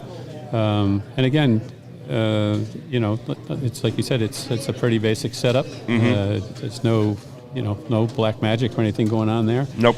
And like you said, it's about adapting. It's about, because every time you put a car on the track, even if you don't do anything from one day to the next, it can feel different. Yeah. So it's about adapting, like you said, like learning what does what with your controller, whether it's the buttons, whether it's your finger on the trigger. And like in real racing, the exit to a corner is often more important because it then gives you the speed all the way down the next straight. So there's no point barreling into a corner, wobbling all over the place, thinking I got ahead of my competitor, because they just come out faster than you, don't they? Yeah, they do. So it's a race management, loads of learning there from Andrea. So no, some really good tips. Yes. We were talking about some of this earlier, where he is just racing his race. Yes. Right. He's not. Doesn't matter, like you said, if somebody's a meter behind him or if he's got a 13-lap race, he's still racing the same race. He also, mentioned that the restarts, right, are critical. The restart's absolutely critical, right? If you're going to, at this level, if you're going to compete and you're going to be successful, right, you've got to be able to get right back on that pace. Right? Yep. It can't take you 2, 3, 5 laps to get back on pace. You got to, and that's something you can practice, right? Yes. That's something that is, as racers, that if not at Andrea's level, that's something that we could work on, when we're racing in our basements or, with clubs and stuff like that, right? Like you said, it's practical practice as well, isn't it? I play golf. Not very well, but I understand that when you're on a driving range, there's no point in hitting 50 drivers because that's not real practice. When you're on a golf course, you do driver, iron, putt, or driver, iron, chip, putt. So it's a good way to practice is do a driver, do an iron, do a chip, do a driver, do an iron, because you have to adapt very quickly back to the driver, back to the chip. And it's the same thing here. When you're practicing, just come to a stop. You might be in the groove of your life, stop for 10 seconds, go again. Yeah. Just practical practice. Yeah, and if you have a race management system, you have somebody that can help you out, right, to a track off, right? Yeah. And then random ones as well, so you don't know it's coming. Run some laps, find out what your pace is and stuff, right? Yep. have them, push the track all button, right, and then practice. Can you get back on that pace within a lap? Yeah. Right? And if you can, you're probably going to be in a good place when you're Absolutely. racing. Yep. Plus, the great advantage is that he offers the car already set up, basically. Yeah. He just said that right there, just Yeah. by the Reposado one, if I said that correctly on it, and just do a few adjustments in your hand. Yeah. Yeah, the Ricardo course. Ricardo course. Cars there and stuff. Like you said, basically they're set up just like he described, to us. Almost box ready. Yep. So that's almost ready to run. Almost ready to run. Yeah. Just add driver. Yeah. Yeah, Just right. add driver. It's just that little important piece. Yep. Joe Zielinski says, thanks, Steve and Ian. Great interview. Oh, sorry. Yeah, UC Slot Car says, George, what is QKM? Yeah, actually, it's the shirt. So this is the guys. It's OKM. Ah, You yes. Can't see it. So Daniel Ortiz is part of the OKM along with Marty. So the O is for Ohio, the K is for Kentucky, and the M is for Michigan because of the 3 states that they come from. So it's the racing group. They gave me this shirt as a gift, so I wore it today. Right, we've been chatting about Andrea and stuff for ages. I've just noticed that the other GT race finished, and we've got somebody very important on the podium. So should we run through the top 6 of the other GT race over here, Steve? Yep. Let's in 8th place we have Larry Kelly with 277 laps. Christopher 281. In Dennis DeWire with 287. We got John Wilkerson 288. Claudio Serrano with 292. And on the bottom step of the podium of this race was Marty Ford 293. Yeah, he came back. He was down in 6th place at Yes, one he point. was. Jeffrey Collins in 2nd place with 303 laps. And David Kovac 306. All right, so congratulations. I don't know how to switch the widgets, and I don't want to. I don't know. Okay. Sorry. It's Marty in here. Yeah. I don't know if it's through this arrow or not, but that's all right. We'll have 73 windows open by the time Marty gets back. Yeah, exactly. That's it. Right? Yeah. So on our right-hand side, we have... Is that a GT race going on? Yes, it is. Okay, so again, this is they did some GT racing over here. Yeah. But this is the GT track. So now we have the bottom half of the qualifying order. Yep. They're racing the GT cars on the track on the right, the GT track. Okay. And now the top half of the qualifiers are going to move to the classic track, and they'll be racing their classic cars. So we'll see the likes of Andrea and stuff racing again shortly in the classics. Right. On the left-hand side. It'll be interesting to see if Andrea, I haven't looked in his pits to see what he's racing, but if he's going to race either a 908 or a Lola. He did say when I spoke to him off mic, I said, how was the classic car in practice? He goes, I haven't practiced with it. There's no point. So I've only got one to choose from. So yeah. He's refreshing. Yes. He's very, he doesn't beat around the bush. I mean, he just well, it's funny. He's they're square. I run them. I know. Yeah. They could it's be like, square. okay, it's not important. It's not important. We yeah. always look at the front axle and tires. Oh, you got to make sure you get that right. And he's like, nah. Stick him up in the wheel arch. Get rid of him. Yeah. They're not even trued. So Bruce Jupp is in 8th place on 50 laps next to us. And we have Matthew Carlson with 60 laps in 7th place. Matt Goodnight on 61 laps. Ross Klofsky with 63 laps. David Whitmore, 63 as well. Greg Kevorkian with 65 laps. In 2nd place, Warren Scott, 66. And Barry Shin in 1st place with 66 laps. So some close race in the top 3 are just a lap apart. Yes. So you'll recognize these names because these guys have all been doing the classic earlier. Now they're doing their GT class. Exactly. So you will recognize names from earlier on in the day. Right. Any questions? Compliment. Did you say... I don't understand. I think it's meant to say Marty One-Braid was third. Yes, Marty One-Braid came third. Eddie Shore says, gentlemen, thank you for the great coverage. Until we meet again, ... Are you off, Eddie? So here's what we're going to do. We're going to play a little prank on Marty. Okay. All right. So, but you got to viewers and stuff. Play along. You can play along. So we're going to go ahead and we're going to create a Slot Car Corner product. It's going to be a single braid. We'll give it a skew. We'll give it. We'll put it in blister packs, the whole 9 yards, and we're going to send Marty about a dozen of these. Nice. All the blister packs, so he can share them with the viewers on the two-line slot cards his stream. So you can act surprised when he sees it. That'd be a good one. Yeah, we'll have some fun. This is a tough crowd. Yeah. It's a tough, yeah. Are they buy one, get one free, or? Yeah, buy one, get one free, exactly. Yeah. Okay, so UC Slot Car says, rules here in Australia, front wheels must have contact with the setup plates. Yeah. Interesting. So we have all these races in all the different parts of the world, and everybody has different rules. Are there any bodies, or are there any chats about standardizing a lot of this stuff? Steve? Sorry, was that a bad question? Am I opening a can of worms? No. There are so many proxies and so many things. Everybody has a rule for something different in their proxy. It's some people go way to the hilt with just one little half a millimeter on your body. They can get really carried away. So I'm not at liberty to go into any great detail, but I'll just say that there is potentially something in the works. Okay. Scale Car Racer says, hi Ian and all. It was nice meeting you last weekend at Electric Dreams. This is Marcus. Great coverage. Hi, Marcus. How you doing? Thanks for watching. Yes. Thanks to all our viewers for watching. How many viewers do we have right now? We've got 141 likes, but I will have a look. Got a lot of great comments throughout the event. Yeah, a lot of good questions too. Yeah, good questions, and yeah. We have 122 people watching at the moment. Wow. Thank you very much for joining us this evening, wherever you are in the world. Actually, let's give us a roll call. Whereabouts in the world are you? What time is it? And yeah, that will do. Where are you and what time is it? Because this stream's been going on for 10 hours and 23 minutes, just so you know. I've got a little bit of a numb bum. I'm sure you wanted to know that. I'm right there with you. Yeah. I feel like I'm one with the chair. There we go. There's the viewers at there. 119. 119. That's 151 likes. That's pretty impressive.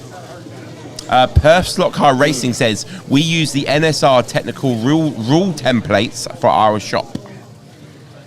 X-Head Rasta 1799 says, that would be awesome, Steve. Silent Tim says, UK 1:47 a.m. That is commitment, Silent Tim. Round in the red lane. UC Slot Cars, Australia, 12:47 p.m. We've got Southern Ohio for Head Rasta. Slightly Mad Slot Cars says Australia, 12 o'clock. We've got Scale Car Racer, 5:47 in California. Yep, San Jose. I used to live around there. I used to live in Gilroy. Looks like we had a Vancouver. See Dave Gurley's still there. Utah, 1847. Greg Goof, Mississippi. Oh, they're coming in here. Yeah. Don't want to miss any. So we've got Chico, Northern California. Yep, so that. Chico. They're going faster than I can say. Carolina. North Carolina. Life in the Mitten, Michigan. The hubby is currently racing. Fort Worth, Texas. We will get back to the racing any second. Thank you for answering our call. Madison, is that Winston? No, Wisconsin. Wisconsin, close. 7:48 Central Summertime, is that? Yep, Spencerport, New York. Yes, Spencerport, New York, Wisconsin. New Hampshire. Bob is working in the New Hampshire store, packing orders. Thank you, Bob. Slot Car Misfit of all scales says, Ian, tell Steve hi. Steve says hi back. Hi back. Canada, Scott for 8:48. Ecuador, we got some Ecuadorian fans. Yeah. There we go. Silent Tim says, you know I'm committed, Mr. Weir. Da-da-da-da-da-da. Okay, let's get to the racing. So let's have a look. We've got 25 minutes left on the GT race to our right.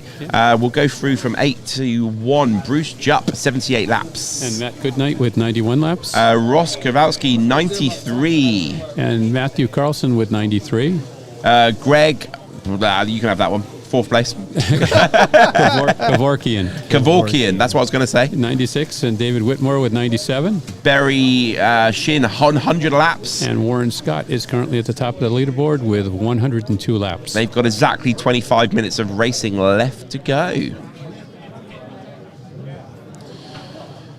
Someone's in San Diego, 5:49. Somebody says, as long as the rules are available and constantly enforced, does it really matter?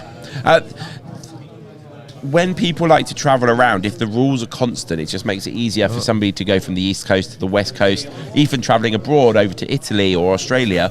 It just makes it a little bit easier for people to travel, I guess. Well, now I've been discovered. This is my wife. Slot car widow here supporting my hubby. And she does. I love the woman very much. And like I said, I thought she was crazy when we bought the house that we recently had. She says, you could put 2 slot car tracks in it. I said, really? So she really is. She really supports a lot. And she sees a lot of things that come in. So she's happy to help. There you go. Shotgun Dave says, hi, DD as well. Oh, comments coming in thick and fast here. Real fast. Our hobby is doing great. I think next year is going to be an epic turnout. Jordan K, your dad did great. Oh, that was Dickie. Yeah, Dickie. Yep. Yeah. John Albright says, Slot Gun Dave. Yes, sir. Martini time. Shaken, not stirred. Slot car widow. It's hammer time. Yeah. Of course, with John, it's 24/7 hammer time. Yeah, no kidding. It's the form board. But without him, it would be impossible to manage John the really, page. he really polices stuff that I don't see either in Harry, and it's like, oh, I didn't know that, and he keeps it up, and he likes the page because it's really a unique page. It's dedicated just to slot car stuff and discussion, nothing of any sort, any other subject. So he takes care of it. Get it right before get lift, says DD. Thanks for sharing your husband.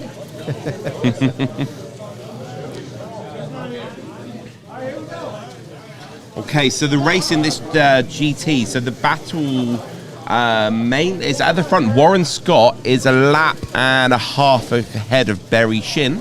Yeah, Barry's currently in the red lane, so he's in the tough lane. He's going to rotate or back out to some of the easier lanes. Warren is currently in the black lane. He'll rotate down to yellow, to orange, to white, and finish up in red. No, I think he'll finish in white. But anyway, he's going to be going toward the harder lanes, and Barry is going to be going toward the easier lanes. So I wouldn't be surprised to see Barry catch back out. I think this guy.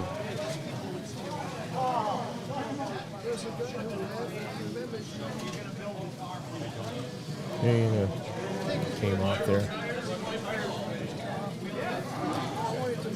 Okay, so looks like Matt Goodnight had a 25-second lap over on the GT track over on the right. Is he having issues? Well, he's got an 8-lap total there, so something's up.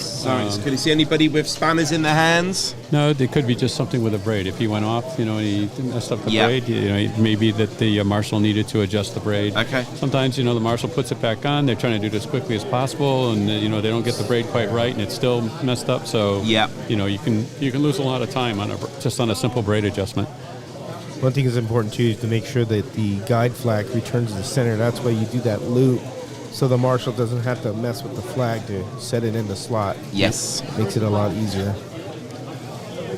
Yeah, we try our best when we're marshalling to get it back in as quickly as possible, but your help with the car setup does make a big difference. Bless you, Steve. Thank you. Excuse me. That's interesting how he said that Andrea said that the white lane was the tougher one. Yeah. And not the red one. Not the red one, no. Yeah. Well, I think because the red is so extreme, you've got to virtually come down to an almost stop. Where the white one, it's still really sharp, but you can probably keep quite a bit more momentum. And I think it's hard to get a slot car to go from like 100% speed down to 20 compared to 100 down to 5. I think that's a harder judgment call. Yeah. I think that's basically what he was suggesting. Yep. I thought it was also interesting, and it's not surprising. He's a competitor, right? Yes. He likes to compete. he was disappointed a little bit, where he made a couple of mistakes. Yes. Right? And he's like, what could you have done better, that sort of thing. And, so in his mind, he knew, he could recall, that, hey, I made a couple of slip-ups here. I could have been even better, type thing. So.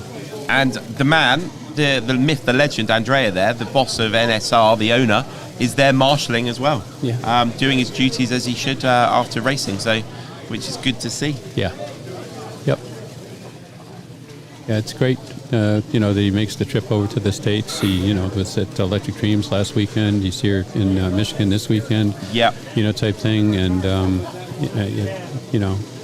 customers really appreciate that. And even if you're not a customer, you look at what's going on here and stuff, and if you've never owned an NSR car, right, they're a whole different animal than, say, SK Electrics or Carrera or something like that. They,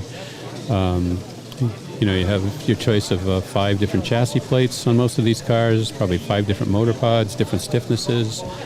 So tons of combinations. If you like to tune things, if you like to tweak things, work with things.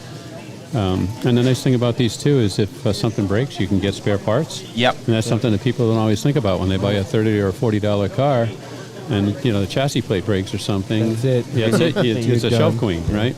Here you can get these spare parts. Yes. Right, and they're readily available. And you experiment with gear ratios. There's just so many things you can do with these cars. And again, like you said, the one that he offers, it's already set up. Set up, yeah. What more can you ask for? Yep. There we go.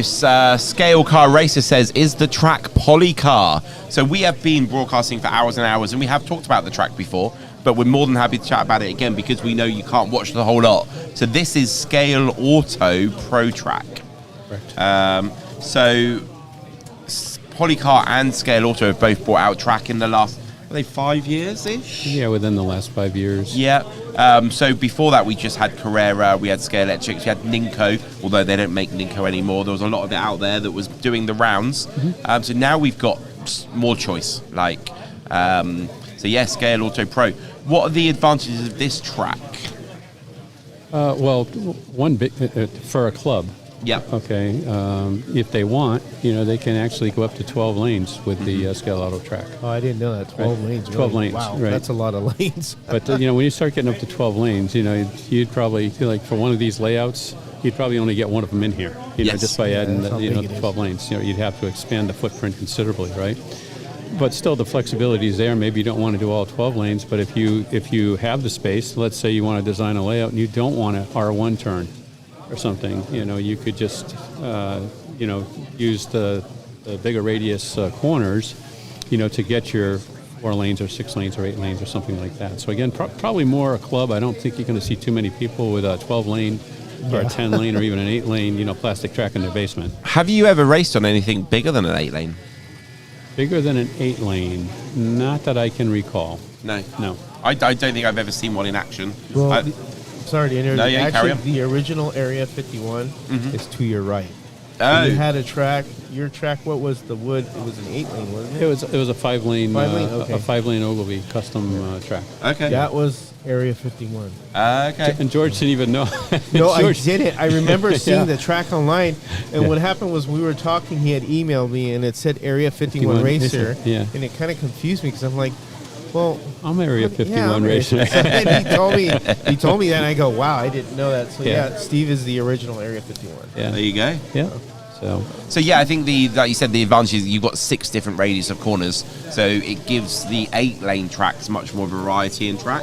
Yeah. I guess before with Ninko, if you had an 8 lane track, the corners were always the same. If you're on the inside, it's always the same. On the outside, it's always the same. With this, you can vary, as we have done. We've got radius 1 into radius 6. And then on another corner, we've got radius 2 into a radius 6. Yep.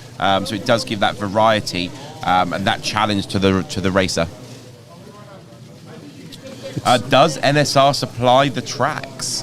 So no, NSR don't have any plans for producing track.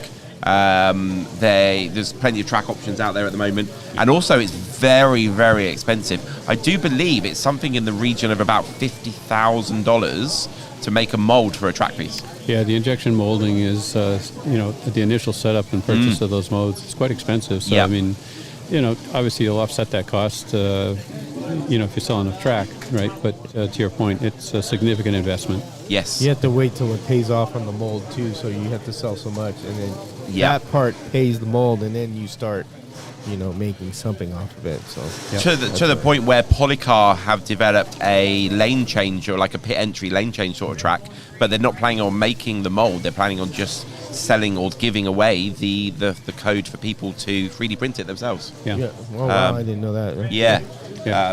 Because the need for it within the slot car world is so small, they'll never make their money back on the mold. Yeah. So they're just going to put the file out there. Once they've developed it to a point, they'll sell like all the kit for all the movement of the arms and everything for you to put in your 3D printed track yourself. Yeah, I think you're going to see more and more the 3D printing. I mean, and George obviously has built a nice little business around that with the Three Amigos. And as you get these larger format printers, right, with the larger print beds and stuff, now, you could print like 6-inch straights and some relatively, radius 1, radius 2 type corners. But as these bigger printers are available and stuff, I'm sure people that are probably already out there, STL files and stuff, where you can print your own track sections. Well, next year I've noticed. So Daniel Ortiz has it's like a little caddy carry where he puts 3 cards in it. So I've talked to him about us making a file, and hopefully next year we'll have something like that we could bring to give away, because it'd be cool because it's a nice little caddy to carry to the track. Yep. So that they have their lint roller, and because I asked them, you want something flat? They go, no, we'd rather have it at an angle because you could stack more, and it's a smaller profile. So it's good feedback from people, and I think it'd be a great thing to help out and give away next year. All right. So we've got some concourse results. We do know the number of the car that won the concourse, but we got to find out who actually owns this car. Yes. And as soon as we're able to track down the owner, then we'll go ahead and announce the winner of that. And Velocity Slot Racing, Greg Kessler, has donated a prize for the concourse winner. So let's go back and just do a quick recap here, Ian, Yes. on the GT track here. So they've got just over 15 minutes of racing to go. Bruce Jupp is on 132 laps in 8th place. And Matt Goodnight is 151 laps. Matthew Carlson, 152 laps in 6th. And Ross Klofsky is 157 laps in 5th. In 4th place, we've got Greg Kevorkian. There you go. You did it, Ian. 160 laps. Man. All right. You're turning into an American now. Right. David Whitmore in 3rd place with 162 laps. Barry Shin, 164. And Warren Scott in 1st place with 168 laps. There we go. Yep. So just 1 second.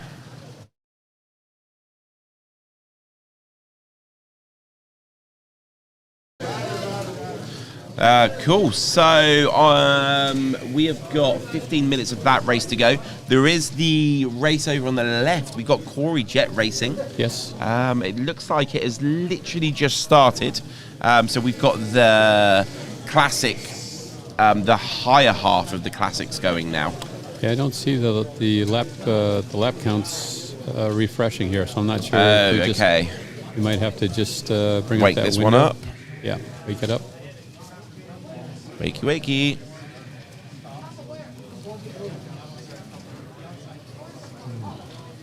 Okay, so let's just see if that's going to wake up. There we go. No. Marty is marshalling on that one at the moment. Maybe the computer that is transmitting has gone to sleep. So we'll find out when Marty gets back on that one. Right.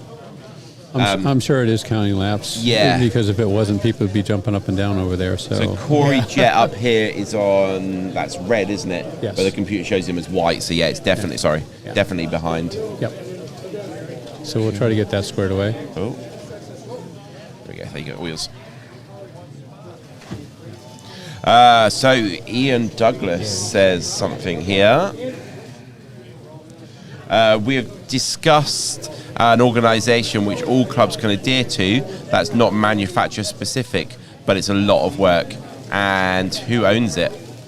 Absolutely, it is definitely a lot of work. And it also, it's commitment from every side of every group that's involved as well, I suppose, isn't it? Yeah. It's almost, starting layers of politics, which we don't want, really. No. Well, conceptually, I think if you were to approach, different clubs, within the states and stuff, for example, and, you pitch this idea of, of an organization and some common rules and stuff like that, I think conceptually they would agree with you. Yes. Most of them would agree with you, right? But then the challenge, to Ian's point, becomes, so when is everybody else going to adapt our rules, right? And everybody's got that mindset. Right? Yep. So yeah, we're all on board. We're all for this. Having a common set of rules, as long as everybody else adopts our rules, right? And that's not unique to stock car racing. That's just any time you try to standardize anything, it can be a real challenge. The home racing world has been doing that proxy. I don't know if you know, for over 20 years now, and it's always been consistently the same. And it's all about consistency. If you keep it consistent. I mean, if you do a rule change or add a motor change, you just, adjust it, but keep the base of it consistent. Yeah. Which is all really with home racing world. It's about the modeling, and Harry consistently says that you make a beautiful model. I mean, as long as it goes around the track, you're good. I mean, it doesn't have to win. If it looks the part, it is the part. Yeah. Yeah. So Ian's point is well taken. It's it would be a lot of work, and it would definitely be a challenge, but. You need to teach me how to speak American. Well, there's different parts of America that have accents, just like in England. You have people that from the north, they say yins, and then people in the south, they say y'all. And then you have the Wisconsins that have that. I want a tuna fish sandwich. They have that. It's all different. Yeah.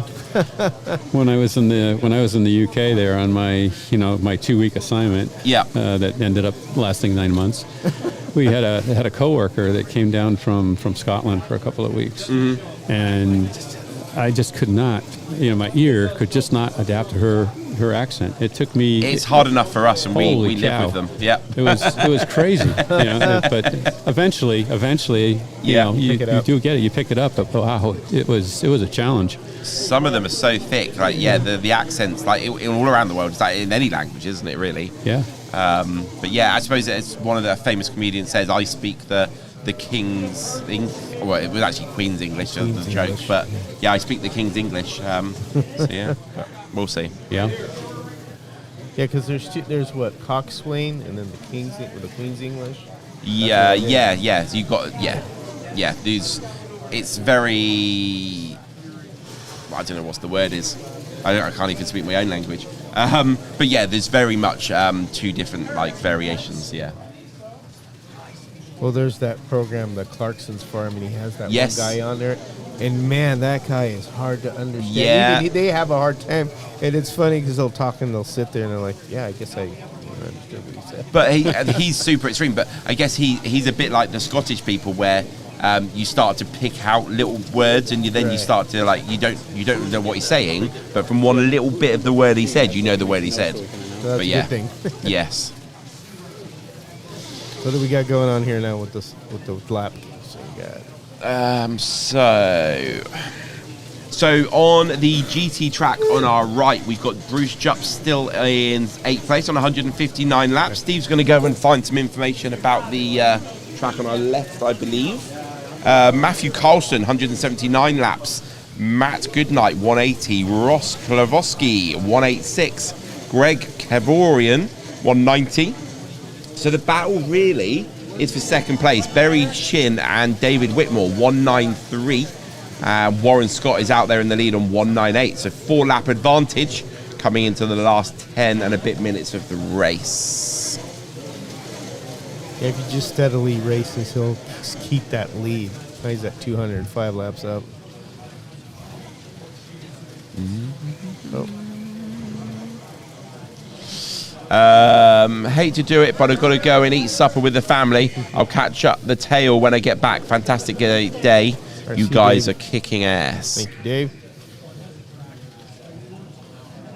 Knockhouse, Knockhouse scene. Harry's theory and mine are 180 degrees apart, but neither of us are right or wrong. Just different ways to enjoy the hobby/sport. Yeah, versatility. Everybody has a different way of doing things. Yes. That's what's nice about soccer hobby. There's so many. It's like a big onion. There's so many layers of it. As long as the layers don't make me cry. Yeah. There you go.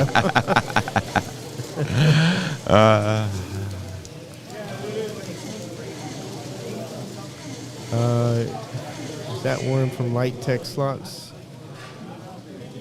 Depends what camera view we were at. I don't know. Warren is here. Brooklynese? Yeah, saw it. Brooklynese. Yes, it is Warren. Warren. Yes, Warren Scott, yes. Oh, that's what it is. It's ahead. Okay, so...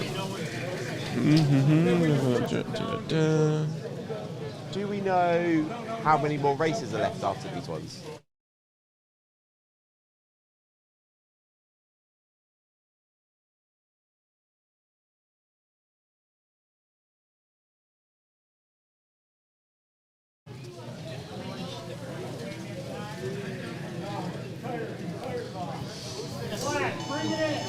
Okay, so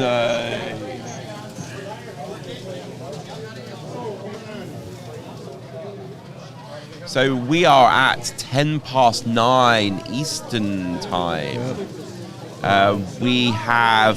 We've got the winner of the GT class. That final was a little while ago. We're building up to the final in the classic cast. Oh, it's not a final, but we're going to call it a final. The race with the 8 most likely people to win it. Hopefully when Marty gets back, we can get the race screen sorted so we can give you a bit more information on what's going on that. Oh yeah, it's a switcher. Let's have a quick look at that. We have Steve back.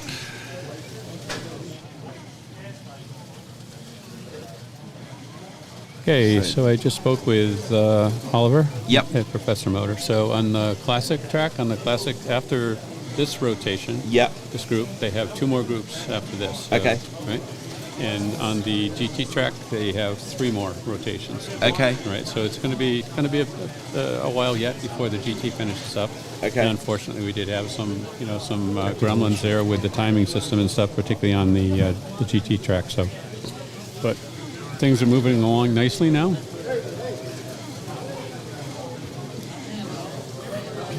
Yeah, probably. I'm just thinking out loud. So it's 7.5 minutes. It's 5-minute heats plus a minute and a half between. So 6.5 minutes times 8. So you're looking at about an hour per group. So probably about 11:30. So it's going to be a late night. We're going to be here. 12:30 maybe. Yeah, until by the time they do the awards and all that sort of stuff. Yes. And but we'll be here. We'll be on the air. Yep. Right to the end. We're all in. We're all in. Exactly. And we're working on getting some information about the concourse. The concourse winner. I'm going to just scoot over and see if we've got an update on that. Yeah, no problem at all. Norkhouse. So John Albright says, mutual respect. The beauty of the hobby is there is room in a pool for everyone. And then Norkhouse Karstine says, John Albright, 100%. As much as I hate Burger King, we can all have it our way. You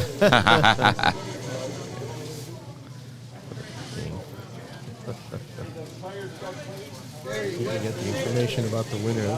So when I showed this car, the reason why I'm going to explain why I picked this car. Let's show it. Oh, okay. So this is the concourse winner of the paint job. Now, what really sets this car off are the wheels. Okay. Because a lot of people don't really pay attention to the wheels, but those wheels really match this car, and the paint scheme is really nice. And when I looked at them all, when I stopped at this one really attracted my attention because of that. But this is a really beautiful looking car, how they painted it. So this is our concourse winner for just great, just custom painting and attention to detail modeling. So very nice one. And at this point, we don't know who the winner is. We're going to find that out, though. And while we work on that, we wanted to share that Maybe you can share this. This is a prize for the concourse winner. This is donated by, you can just show Velocity Slot. Yeah. Velocity Racing. Velocity Racing. So this is Greg Kessler, and what Greg is donated. Velocity Slot is Slot Racing is donated. Is a brushless motor set up here with their. It's probably a DOE slot motor and ESC board, along with their 3D printed mount. So basically, the way their mounting system works for these brushless motors is you have like a short can motor, so it'll fit into a standard motor pod. Yep. Right. The case, the motor mounts inside of that. Type thing. So it just secures it in place. So it's a clever little solution. And they've run this for at least the last 2 Michigan 24s with this setup. And 2 years ago, they came in second place in the Michigan 24, and last year they won with the brushless motor setup. So this motor is kind of like the RC motors where they have a speed controller. So this is the speed controller, and this is the brushless motor. So it's a really cool. So there's the casing for it. So it's your standard can, your standard like scale electric sort of size. Little can there, and then the tiny little chip. It's right there. Yeah, and the motor's tiny as well. Yeah, like the brushless motor. It's it's smaller than a Chewit. Right. But they have there you go. I wouldn't need it though. Right. Compared to basically that's probably, I'm guessing, a DOE slot, a 2,000 kV. Yes. Motor. Okay, so as a general rule of thumb, people ask, well, what is that? How many RPMs is that? So if you take in this case, it's 2,000, multiply it by 12 for 12 volts, it would be roughly equivalent to a 24,000 RPM motor. All right. It's got far more torque. For anybody that hasn't tried one of these brushless motors, they're very torquey, and it has most of them have great brakes. So, but anyway, this is donated. We want to thank Velocity Slot and Greg for donating this. And just as soon as we find the owner of this car, we'll present them their prize. So, have you looked at the racing name on the side of this concourse winning car, Steve? Yeah, there's a decal that I recognize. Yeah, the ones you see on the back of SUVs and stuff, mainly pickup trucks here in America. Yeah. It's, JP Racing. JP Racing. Yeah. It's a Cloverleaf Racing symbol on the front. Yeah. So we can narrow it down. We'll find them. We'll find them. Andy. If not, then I'm having the Velocity Slot racing parts. They've been taxed. Anybody know whose car this is? That's your car? Oh, come on over. Jerry's car. When you're done marshalling. That's Jerry. I didn't know that was his car. Yeah. Oh, boy. Nice car, Jerry. I like it. Okay, so the good news is Yep. we know who the winner is. The bad news is he's currently marshalling. And you know what? Look at his T-shirt. We should have known. Of course. I didn't see that. There you go. I realized that till now. I put 2 and 2 together. Yep. Got the same as his car, so that's really cool. John Albright says, beautiful Speed Racer color theme. Now you got to sing the song, John. It's going to be in your head now. Oh, just as I clicked it. Great livery. DJ Patrick Contreras. Speaking of room in the pool, I may have to get my toes wet with brushless and toss the old school pants. Yeah. So we've got 5 minutes and 50 seconds left of the GT race to my right. Bruce Jupp has just reached 200 laps in 8th place. Matt Goodnight's on 220 laps. Matthew Carlson, 226. Ross Kolorowski, 229. Greg Clevorian, 231. Berry Shin, 239. The same as Warren Scott. Oh, just as the time finished, I believe. Oh, no, it was just a very brief track haul. So David Whitmore and Berry Shin both on 241 laps. So Warren Scott has dropped from the lead, but he is in the red lane. He's going to be coming out of that red lane for the final stint. So hopefully he hasn't lost too much time in that red lane and he can make it back in the last 5 minutes.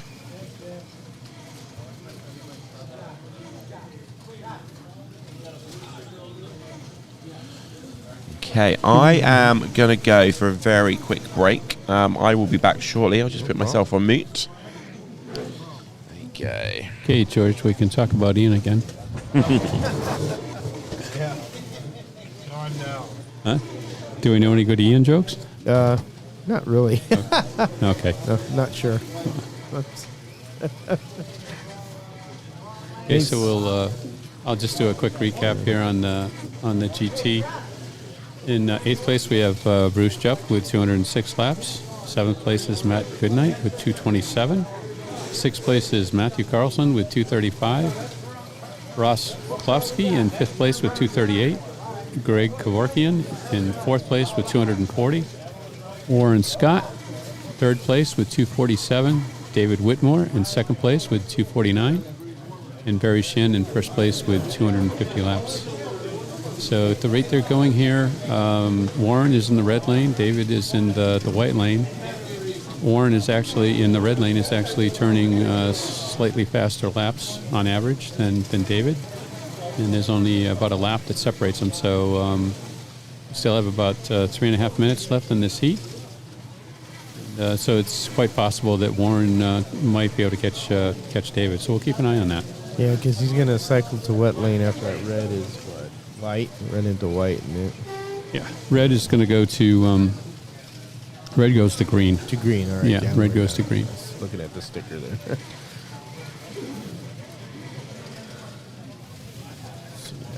Comments? Yeah, hopefully we'll get Marty back over here and we can get the updates, the screen to update on the classic race there. Yeah, he's still marshaling. Is he?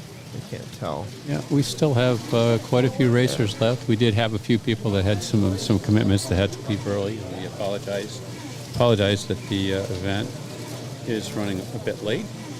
We want to make sure that anybody who wants to stay and race and see this to the end, that they're able to do that.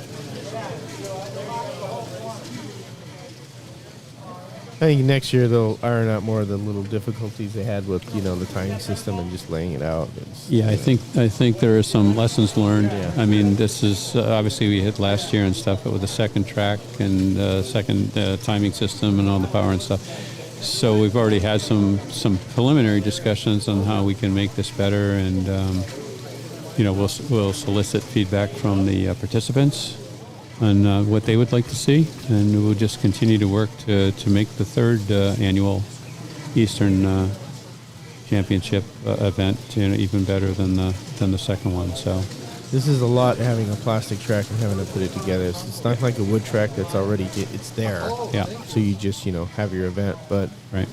Having a plastic track keeps it very competitive because you don't know what you're gonna. It's not like a home field advantage when you're always running on the same track. So right. It can be altered. So it's a good thing. It's just a lot of logistics. I got to bring all the tables in. I helped with that. Got to bring all the foam, which they did this year. And then what they did was each of the boxes had the turn names on it because they already had the layout what they wanted. And so we got turn 5, which was that squiggly area there, the S. So we had to put 2 pieces together or 2 sections because there's duplicate tracks. So that, you do it upside down, and then other people were doing like the hairpin, the straight, the angle. So when you have groups doing that, it goes together fairly fast. Yeah. But when you lay it on the table and then you start with the electrical and then the timing system, that takes a lot more time because you have to put taps on, one end of the track because you don't want a power loss. So you have to run the taps, and then, you have to set up the timing system. Then you have to set up the computer, and then you have to get the TV to make sure it's hooking up to HDMI, which we were having trouble with. And then you got to find the clicker. Yep. To turn on the TV.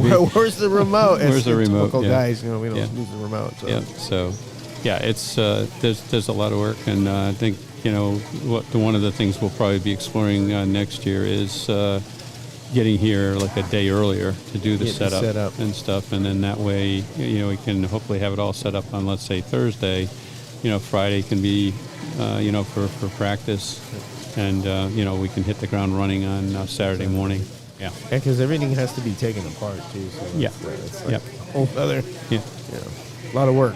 Yeah, that's I think for tomorrow. So. Yep. Yep. Looks like that one just ended there, the GT race. Yeah. So that, Yep, that was the end of that heat.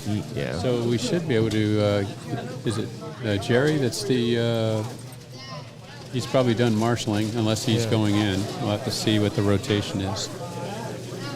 But get the cars out there. yeah.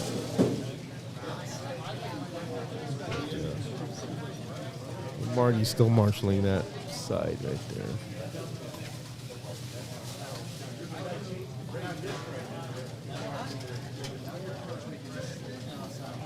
So this is what the last heat of this one, or is there how many more heats are like? I can't remember what you said. Like 3 more? Or? They have 2 more complete rotations to do on the Classic, and they have 3 complete rotations to finish up on the GT.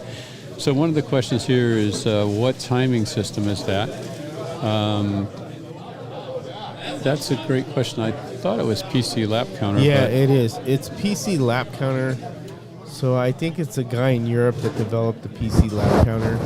So I had it early on, but I didn't really like it for my setup. I mean, there's so many programs out there now, just a typical TrackMate. But PC lap counter, you could use fidgets on this. You could program fidgets, scan things. It's more. It's kind of Coca-Cola. There you go. It's more of a elaborate program, and you could wire a box to, obviously do a track call and do all kinds of fancy stuff. But yeah, Right. PC lap counter. So we need to start a pool for how many more times Ian butchers names. Yeah. Heck, you're absolutely right. Could probably retire. Absolutely. Right? Yep. Yeah. You still on mute or? No, we're good. No, he's not on mute. He's okay. So it looks like we had a result on the GT track on the right over here. We did. We've announced that. They just finished that heat. So we've lost the feed to the other track, but I did just take a photo. They have got 15 minutes to go. At the moment, we've got Bob Roberts on 176 laps in 7th place. Paul Coppin in 6th, 179 laps. Rob Hall, 181 laps in 5th. Dan, 191 laps in 4th. Corey Jett, 3rd place, 192. Looks like it's going to be a close finish. Larry Kopp, 193. But in the lead, Kurt, 194. So the top 4 all within 3 laps. Some close racing. Yes.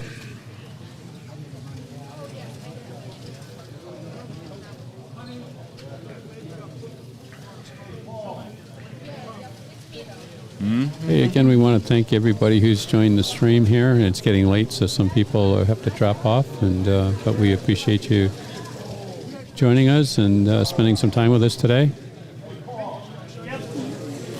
Yeah, I know we've improved a lot from last year. I know I wasn't here last year, but there was just the one camera. And It's just a single camera, and this year's we have a few more cameras. Yeah, quite a few. And it was really jittery because I think what it was really they were hooked up to the wrong modem, because there's 3 different modems here, and they had 3 different names. And the modem you want is the one that provides you the most upload speed, and I think they were on one that was a very low speed. So that's why I think they had a lot of that. The manager was real nice here and went to get the password for the Wi-Fi, and he explained, "Hey, go to this one." Because I explained we're doing a stream with cameras. He says, "Well, go to this particular one because that's going to give you the most bang for your buck for streaming." So he was really helpful. Yeah, it seems like we have, to your point, George, much better bandwidth on that particular modem on that particular Wi-Fi network, type thing, and we haven't given out that password to anybody else. So I mean, it's just for the stream, made a big difference. Big difference. Keep people's phones off. Yeah. So, Hello, Herman James. I did have a cherry Slurpee earlier. Josh was awesome at going and getting it for me. Yeah, so that's several. Good. Yes. No, I did not race. I was really busy with trying to help set up and, do this stuff and help out the guys. So maybe next year. Jack Gabber says, Ian, how long are you going to be over on this side of the pond? Are you announcing for any other races? No, I am flying home Sunday in the afternoon, 3 o'clock-ish. So, yeah. Just a quick in and out. Is that a direct flight, or are you going to have to make a stop? Little American Eagle back to Chicago, and then from Chicago back to Heathrow. Okay. So. Well, it's a good thing that the government's back open. You don't have to worry about we got delays, air traffic controllers and they're all stuff. back. Yeah. So. There you go. And we thank you for coming out, man. That is a hell of a haul, dude. From another country, we really thank you for coming down and doing something like this. No worries, man. We did 2 races. That's fantastic. I really enjoy it. It's just really fun. So I'm happy to be able to share this event with everybody. It's been good. Nice to meet lots of people like yourself. I've only ever seen you online, and and Marty, and loads of people. You see them online, and you don't really get to know people until you meet them, do you? So it's been cool. Yeah. Made lots of new friends, and Steve as well. Lots of new friends and Steve. I'm bleeding. I'm bleeding where the knife just got stuck in my back. See, I told you I can't speak English. I can't. My grammar is awful. Even when I talk, I can't talk properly. Oh, okay. Now I see. Now I see what this is like. There we go. Yeah. Now I see what's going on here. You're just jealous because Marty's going to get his own product with one braid, and you're not going to get one. I know. Yeah. That's it. Yeah. Sad times. Sad times indeed. Sad times indeed. So, where do you fly into when you fly into the UK? Heathrow. Okay. So Heathrow is about 50 minutes from my house. All right. So very lucky to live so close to probably the biggest airport in Europe. So yeah. Is that the largest one in Europe? Pretty much. Heathrow? Or? Yeah, Heathrow. Yeah. Yep. Cool. And then we've got Gatwick as well. That's just over an hour away. Gatwick's quite a big one as well. So yeah, from both of those airports, you can fly anywhere in the world pretty much. So. Yeah. Yeah, True very lucky. International. I was telling Ian that I when I was over there, I signed up for a pool car for the company I was over there with and stuff. And I had a fleet of cars, and I said, "Look, I want the smallest car you got, right? Because the roads are generally tighter and stuff, right?" So I'm working late. It's like 10 o'clock at night, and I stop at the desk, the security desk, and he gives me the keys and stuff. And I'm out there, and I'm in the car park, trying to find the car, and I can't find it. So I came back to the desk and said, "Hey, can you help me find this car?" And I'm thinking it's going to be like a little Fiat or something, that you can put under your arm and take off, right? So we go out into the car park, and he helps me find my car. I've got a Volvo 944 station wagon. It was a tank. But I drove that for like 6 months. You get used to it. You get used to it. Yeah. Now I want to say something. We always recognize veterans. Steve is a veteran, so I want to thank him for his service. But I do like the story that you tell when what you said. You joined, and only thing you got to say that because that is like hilarious. You told me that. Why you joined the Navy and because Oh, I joined the Navy to see the world. Yes. Yeah. So that when the Navy, one of their advertising slogans here is join the Navy to see the world, right? I joined the Navy to see the world, and I got stationed 45 minutes from home. That's hilarious. I live in Connecticut, and at the time, and I got stationed at not the sub base, but across the river from the sub base and to make matters worse, I got stationed on a sub tender, which basically just stays tied up alongside the pier, and the subs come to the tender, right? I mean, we went out a couple of times, but it was like Port of Call, New London, Connecticut. It's like, oh, whoopee doopie. I have a grandson, so he's still in the Navy, so he was on. I think it's the only submarine not named after a state. It was the Henry M. Jackson. I think it's named after a senator. So he was trained in the missiles. So very high-tech, top-secret stuff. He has a high clearance. Don't talk about it, then. Yeah, all right. We might get attacked right now by a drone. Right. So, he went on the sub, and the submarine, the concerns of oxygen, they have a special candle that they light to not, to help with oxygenation, I guess, because they're in the tube. Well, it comes out he's allergic to that. Oh, jeez. And so they had to remove him from the sub and put him in another area. But it was hard to do because he has all the knowledge of what, the systems of the submarine. So they had to relocate him. But I just found that very weird that, he got a rash from, the candles they use for You think they might test him, before they put him through all this training and stuff like that, right? Who would think that would be that? But I right. thought that was kind of like, wow. It's Well, it's interesting because when I had my physical when I went into the Navy, I didn't know I was colorblind. And they show you all the circles with the dots and stuff with the different colors. And I'm seeing numbers that are not the numbers you're supposed to be seeing if you have regular color vision. So I found out I was red-green colorblind. I've just got a question. Did you say you've got a grandson in the Navy? Yeah. How old is George? How old is George? Because honestly, not being flattering at all, I would have said. How old do you think I am? Mid to late 40s at a push. I'm 57 years old. You are not 57 years old. Yes, I was born May 28th in 1968. Wow. I was born in an Army hospital when my father was in Vietnam. And I make this joke, don't take it the wrong way. I was delivered by a Ho. On my birth certificate, it says Captain Ho. Nice. H-O was the delivery doctor in the Letterman Hospital in the Presidio. 57? Yeah. You had an easy paper round. Yeah. You're doing well. I have 2 kids. Dee Dee has 3. So her kids had, kids of their own. So it's still considered my grandson. And then she has another one. There's 2 great grandkids. Wow. So that's how that plays in. Then I have my own kids. Well, we call them all our own. I have my own children, and they have their own children. My son has 4 kids, and my daughter has 2. So. Oh. That's a lot of Christmas presents. Yeah. Birthday presents. Exactly. Yeah. Look at this camera. Everybody looking. That's not the sight of a 57-year-old man, is it? Good genetics. My father is like in his 80s, and there's very little of the salt and pepper. But when you grow a beard, there is gray. Yeah. Yeah. So I mean, it's that's crazy. One of those things. Doug's got way more gray hair than you, and he's like 42. My daughter gives me 42. A hard time. Thanks, Dad. They card me all the time. Okay, you shouldn't complain. Later on, you're going to appreciate it. So. Yeah, good genes. There you go. There we go. Unbelievable.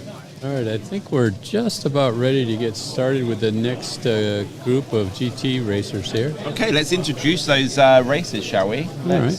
So in the red lane 1, we have Craig Jensen. In the white lane, we've got Joe Herrera. In the yellow lane, we have Scott Duthie. In the orange lane, we've got Kyle Moreira. I'm gonna get this. Murray, yeah, that's pretty good. Good. Blue lane, John Allard. In the yellow lane, we've got Mac Hoyt. In the purple lane, we have Chris. Just a generic Chris. And in the black lane, we've got Charles Cochran. There you go. See, so if you guys have any Spanish names, you just pass them on to me. Okay. I don't think there's many, but I can help you out there. I've got a good, I don't know, George, did I ever share my Spanish for medical personnel story? No, you haven't told me that one. I'll have to share that one with you sometime. Steve's got a lot of great stories. Oh, yeah, he told the one about going to Vancouver with the toilet seat. So yeah. They're just very entertaining, and this is all from the slot car world. I don't. That's exactly right. If it wasn't for slot cars, I would have never would have had to buy a padded toilet seat and try to smuggle it over the Canadian border. There you go. Right. But I was just telling George also that we go up and go through a different custom station once, and we were going up to race slot cars with some friends in Quebec City. And we were going across, and you stop, and it's like the Wizard of Oz guy slides the window open. What do you want? Where are you going? So they got the questions, all the same stuff as it's meant to before, the weapons of mass destruction, and alcohol, and and that stuff, right? And he goes, "What's the purpose of your visit?" So he said, "We're going to be racing slot cars with our friends." And he goes, "Stock cars?" And we're like, no, slot cars, right? Stock cars? And this went back and forth, it was like a Laurel and Hardy skit or something, right? So he finally leans out the window and he goes, "Where's your trailer?"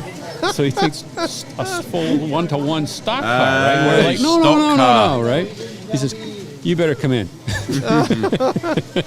So we showed him, show him the little cars. All right, you're okay.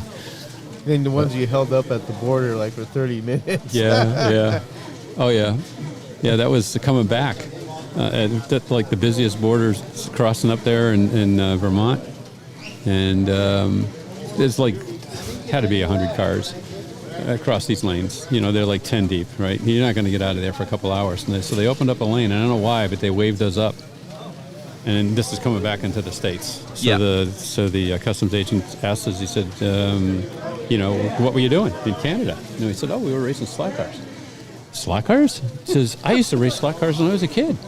He said, what kind of cars? He said, blah, blah, blah, right? And he says, can I look at your slot cars? And it's like, is this a trick question? You're a customs agent. You can have the car torn down to every nut and bolt if you want to. You don't need to ask my permission, right?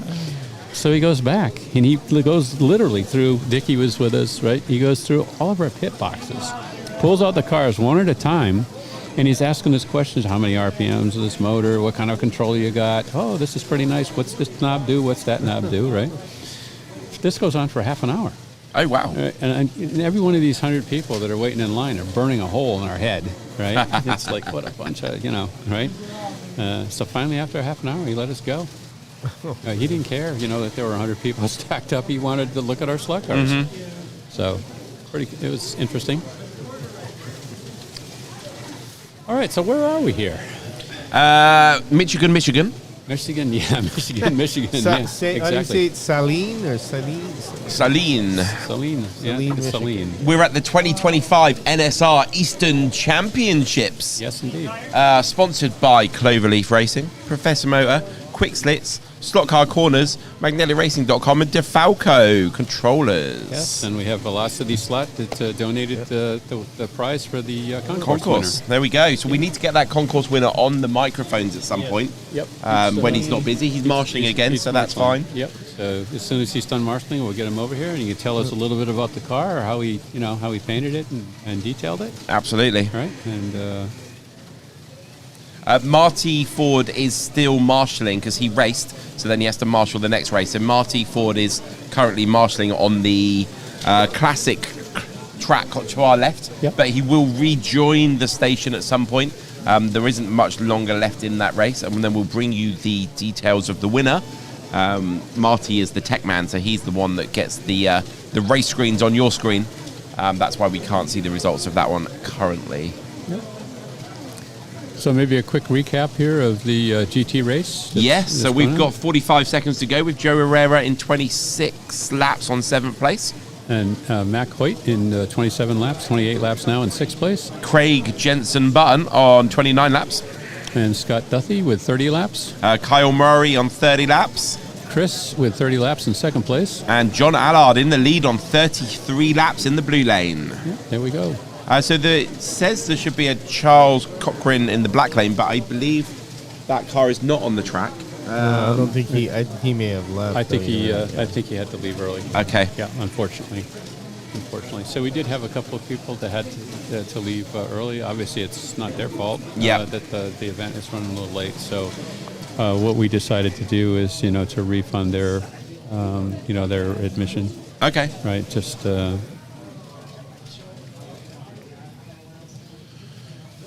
There we go. So end of that first phase in this GT race to our right-hand side. All the marshals are changing the stickers, cleaning the tyres.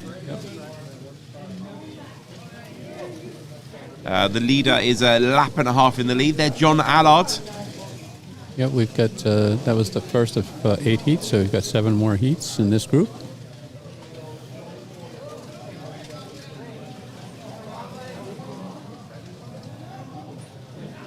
Preparing everything, cleaning tires. Is this the last heat of this one now? On the left-hand side, yes. But on the right, this is... the first of 8. First of 8. Yeah, so they've just done the first of 8. I think they have one more complete rotation over there, and I think they're done. And over here, I think they have at least 2 more rotations. 2 more rotations. So, yeah.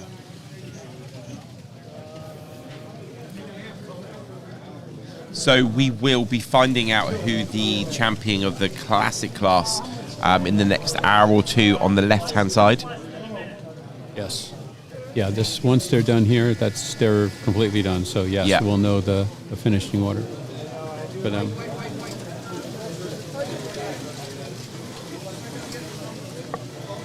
I've got to have a Chewit.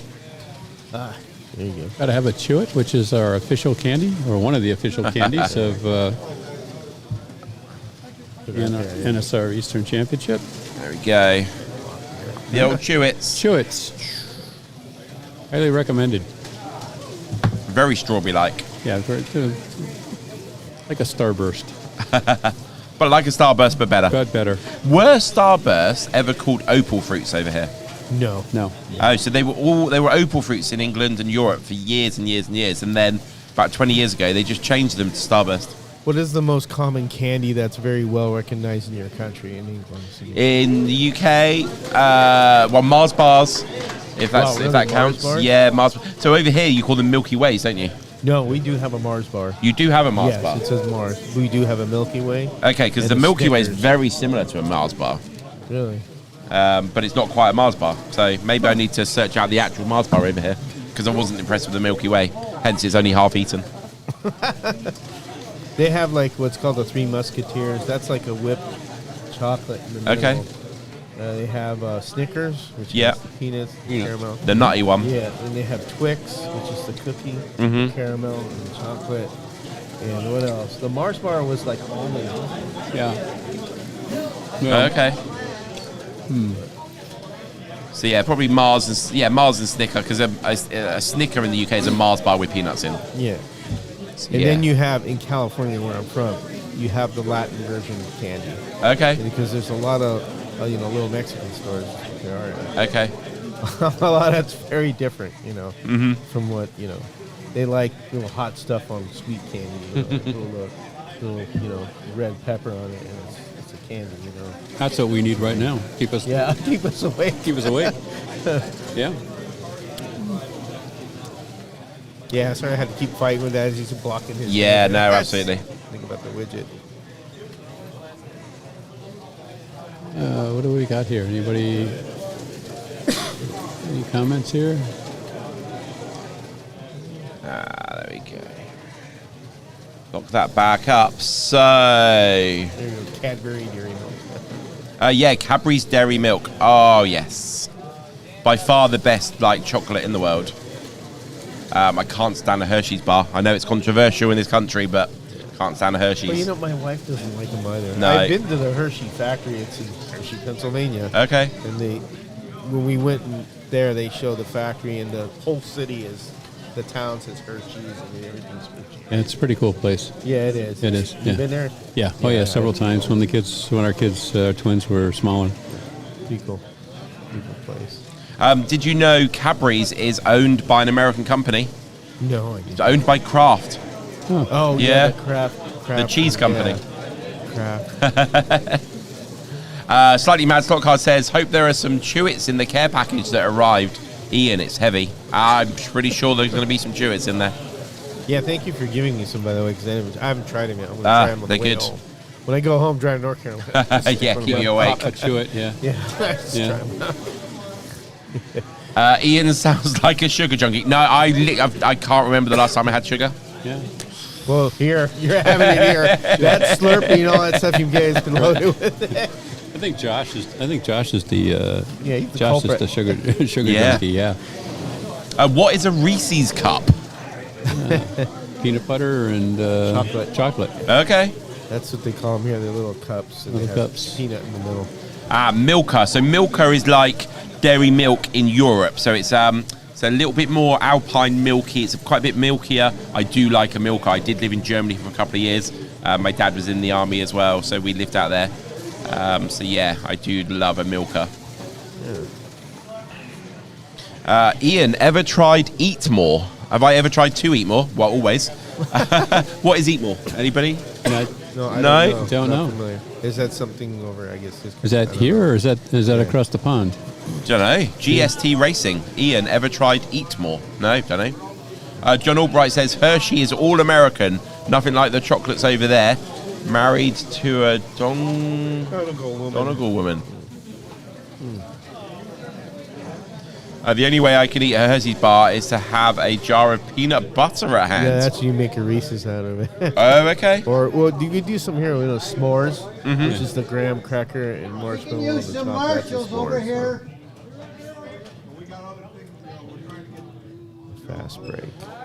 Okay, so the second heat of this GT race on the right has just finished. Joe Herrera is in 7th place with 64 laps. Chris is in 6th place with 66 laps. Craig Jensen, 67 laps. Matt Coit with 68 laps in 4th place. In joint second, we got Kyle and John on 70 laps. And in 1st place, we have Scott Duthie with 72 laps. 30 minutes of racing left in this race. So Kyle Maury will be in the red lane. He'll be in the hardest lane, and Matt Coit will be in the white lane. Although Andrea felt that the white lane was actually harder than the red lane, which is kind of interesting. Andrea's not human, so his opinion doesn't count really. Yeah.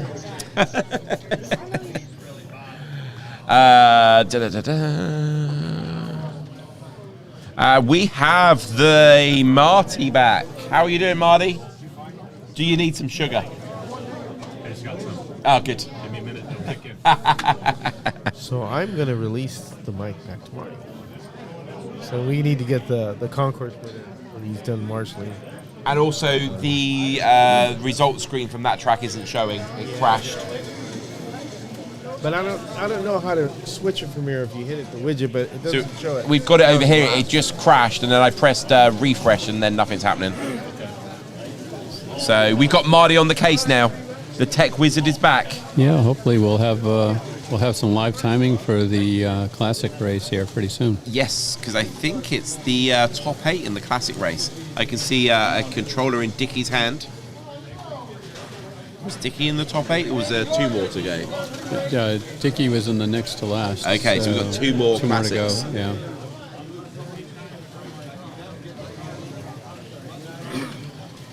Let's get that screen back.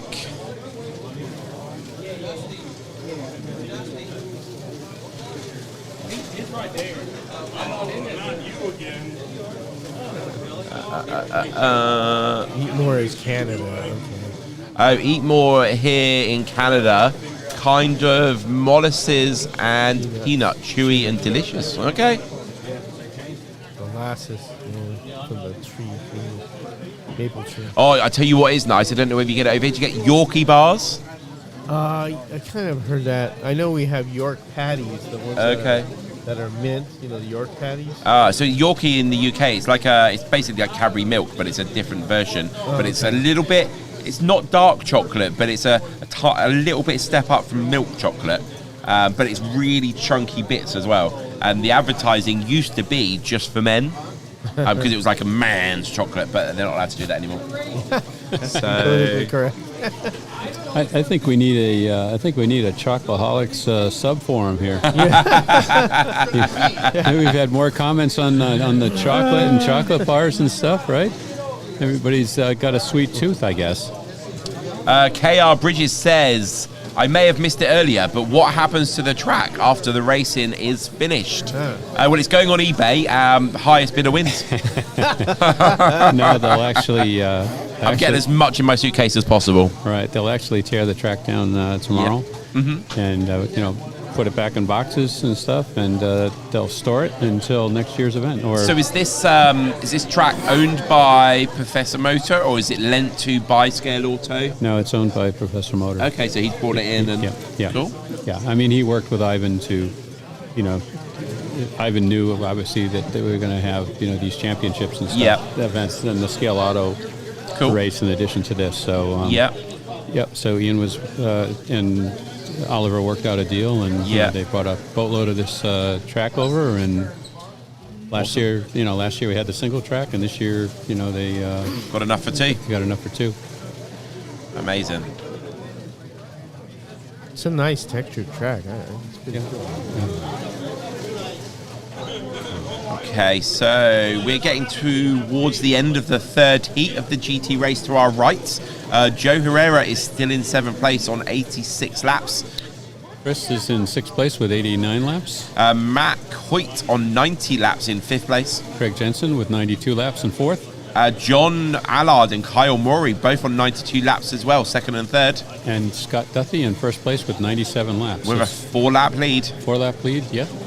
And, Kyle in 2nd place is in the red lane, so he's probably going to lose a little ground to Scott.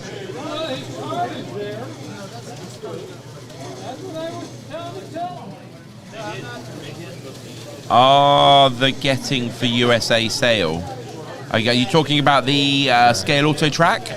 Can you buy Scale Auto Track from our sponsors? I suspect you can. You get it from Oliver at Professor Motor. Hit the play. The challenge with track, it doesn't matter whether it's Polycar or Scale Auto. Yeah, it's very, very expensive, the transportation. Yes. Right. So it's it really only makes sense if you're going to bring in like a container. Okay. Of the track or track sets or something. Yep. But if you just want to bring it in, at one set at a time or something like that, the shipping cost is quite prohibitive. Okay. I'm sure there's a tariff on it too, so if it's made in Europe, it's like 15% tariff. Yeah.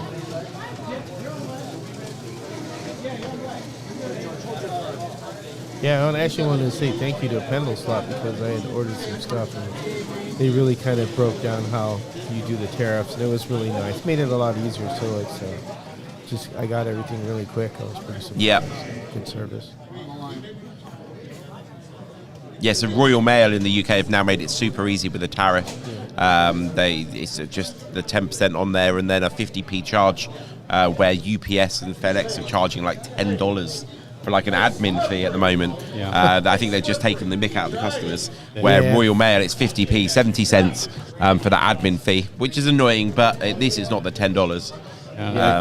For the carriers, obviously there's the tariff. They collect the tariff on behalf of the U.S. government, but then they have their brokerage fees and they have line item fees, and it's like you said, they just they're nickel and diming you to death. But it's all an automated system. Like, there's no need for them to be charging that much. Once they've set it up, there's obviously that little setup fee and the keeping it running. But there's $10. Yeah, it's almost what's the word? Criminal. Yeah, in a way. Well, anyway. All right, I'm gonna let Marty take over. Thanks, guys. I'm gonna walk about. Yep. Catch you soon, George. Alrighty. Take care, George. We're still coming back to you if you've got any Spanish names, though. Yeah.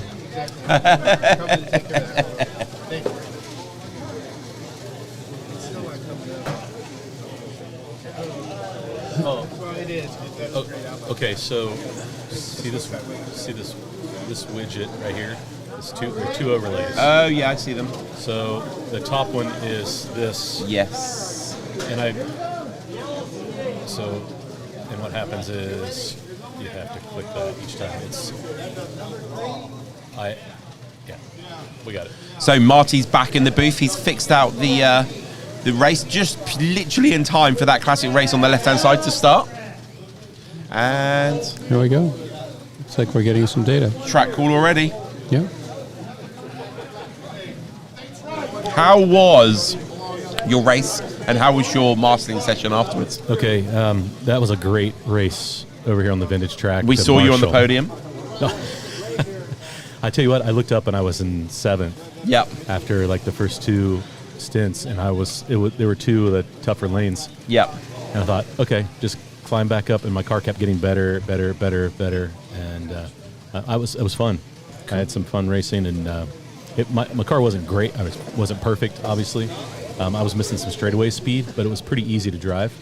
Had some outs where you try to just get racy with somebody or overdrive, and after a couple laps, I settled in, and it was fun. Yeah. So that's it. I love the vintage class. Those cars are just a joy to drive. Mm-hmm. Sidewinder, they're pretty smooth, very easy to drive, I think.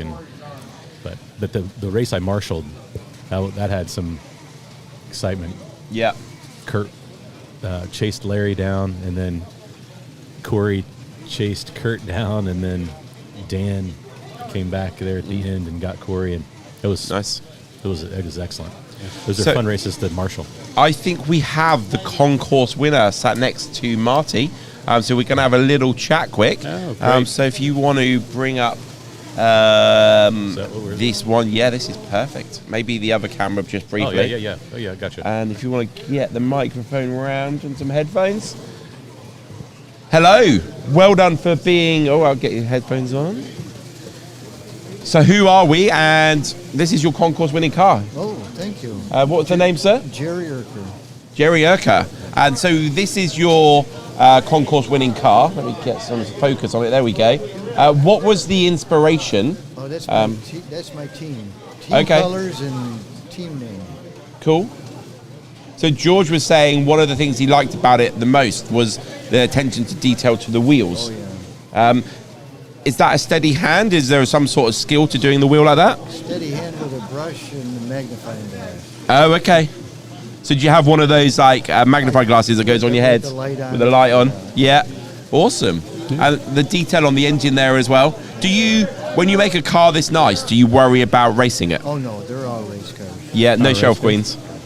Tell us a little bit about how you prepared the body for the paint and how you painted it and decaled it and stuff. Tell us about the process that you go through to do that. So I go through and we get rid of all the flash, round things off a little bit, right where the chassis is and the body come together. The posts, you've got to sand those, round those off. I don't sand the bodies usually. I just prime them and paint them with a lacquer.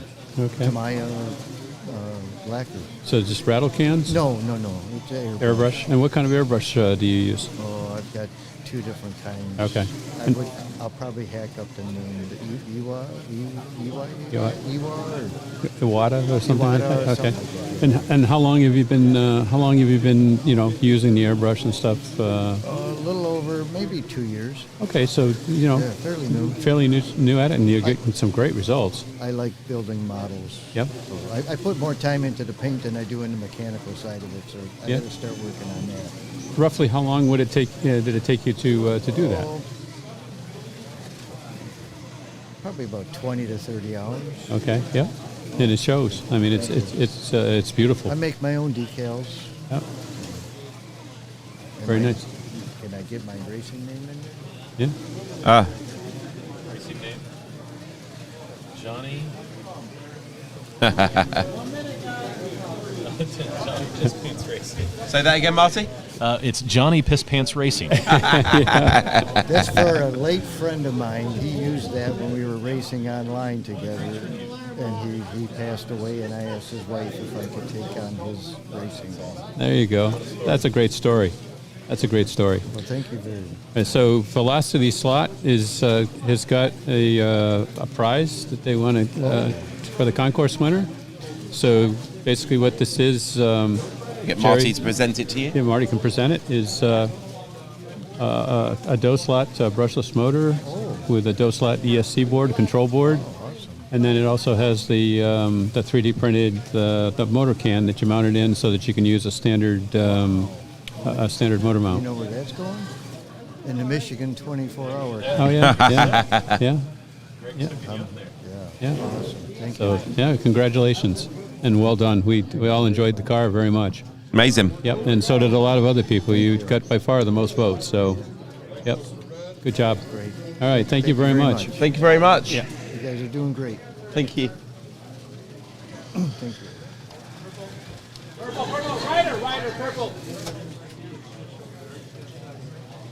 Okay, that was the concourse winner for the 2025 NSR Eastern Championships. I do, every time I do one of these events and I see people racing their concourse cars, and I just like quince every time they crash or whatnot. Like Jason Comodino has won a couple of times over at Electric Dreams, and Beautiful cars. Beautiful cars. Jason does an amazing job. Yeah, and then you do a bit of marshing, you see a little chip on it, you're like, oh no. Yeah. But they're there to be raced, aren't they? So. And that's the first thing that Jason would say. And yeah, that's what Jerry said too, Yeah. right? Yeah. Yeah. So he's, it's He clearly enjoys it. I mean, you have to, if you're going to spend 20 or 30 hours doing something like that, right? Beautiful. You have to have a passion for it. Yeah, I really appreciate the modeling. It's one of the things when I first got into the hobby that I didn't even realize went on. I thought you just bought cars that had liveries on them. It was great. Okay. And then as I started racing with some of the guys like Greg Kessler and Josh and Steve Holzman,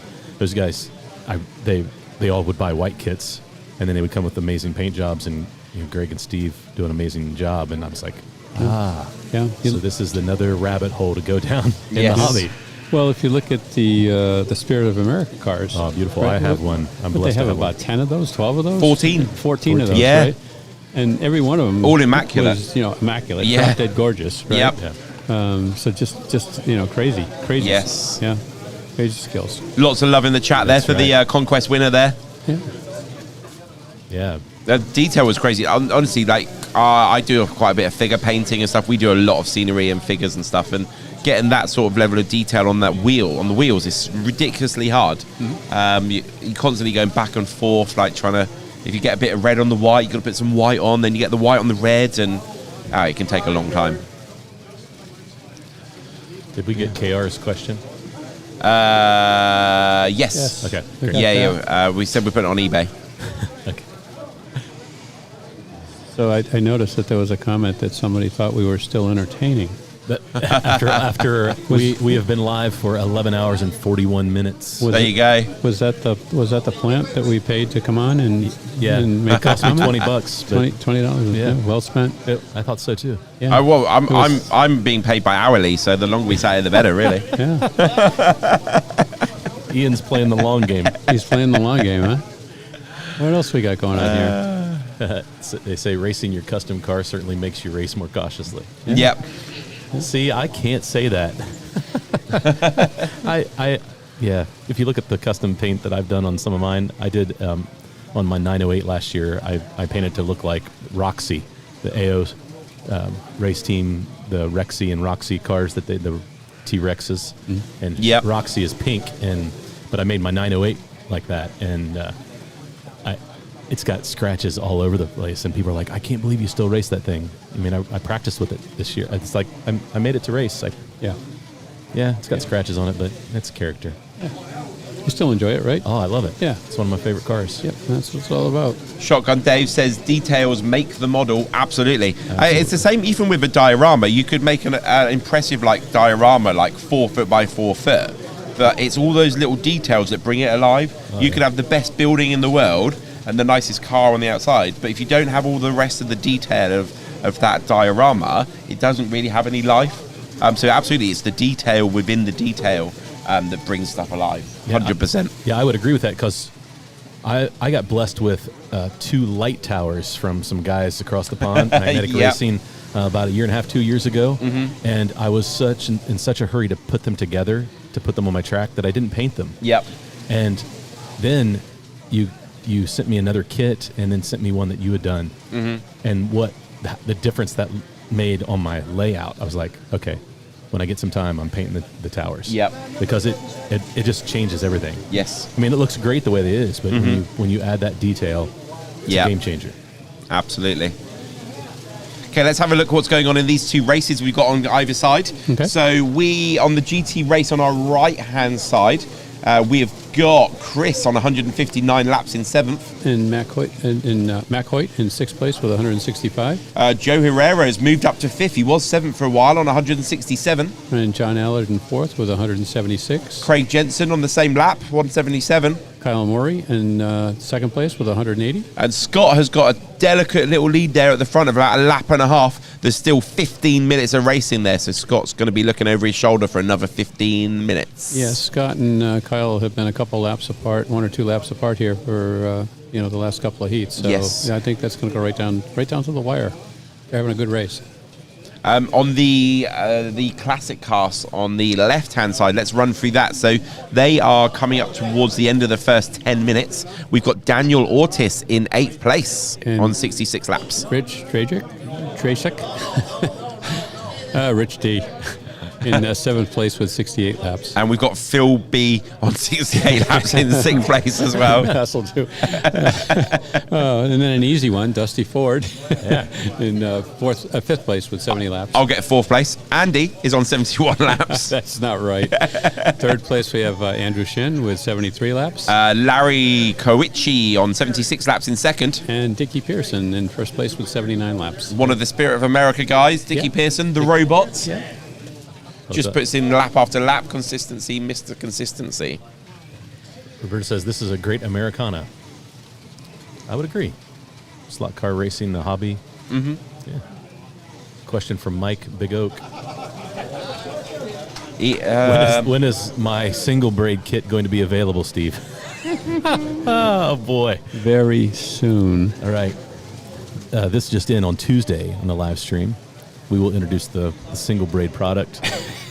Partnership collaboration with Slot Car Corner. Yeah. 2-line slot cars. Right. You guys. Yeah. Well, then we have the racing version of that, which is an empty package, no braids. It's just a guide. It's going to have a 2 lines logo on it, rest assured. So Jack Gabbett 3233 says, Ian, please tell me, is there a home machine that can be used for MDF cutting to achieve similar results to magnetic racing? I mean, it's a laser cutter at the end of the day. You do get them from the little tiny hobby versions where you put bits of wood in not much bigger than an A4 piece of paper, all the way up to the big industrial ones that we've got in our unit back in England. So there are varying levels. You've just got to be very careful. You've got to make sure the extraction is right.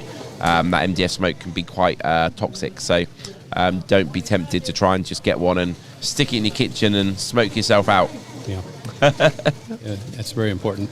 You know, when you start working with the lasers and stuff like that, yes, you got to have the right ventilation and filtration. Filtration, eyewear, and just as cool as it is to watch the laser machine going, it's like it just like damage your eyes forever. So just shut the lid, press that go button, and don't look at it.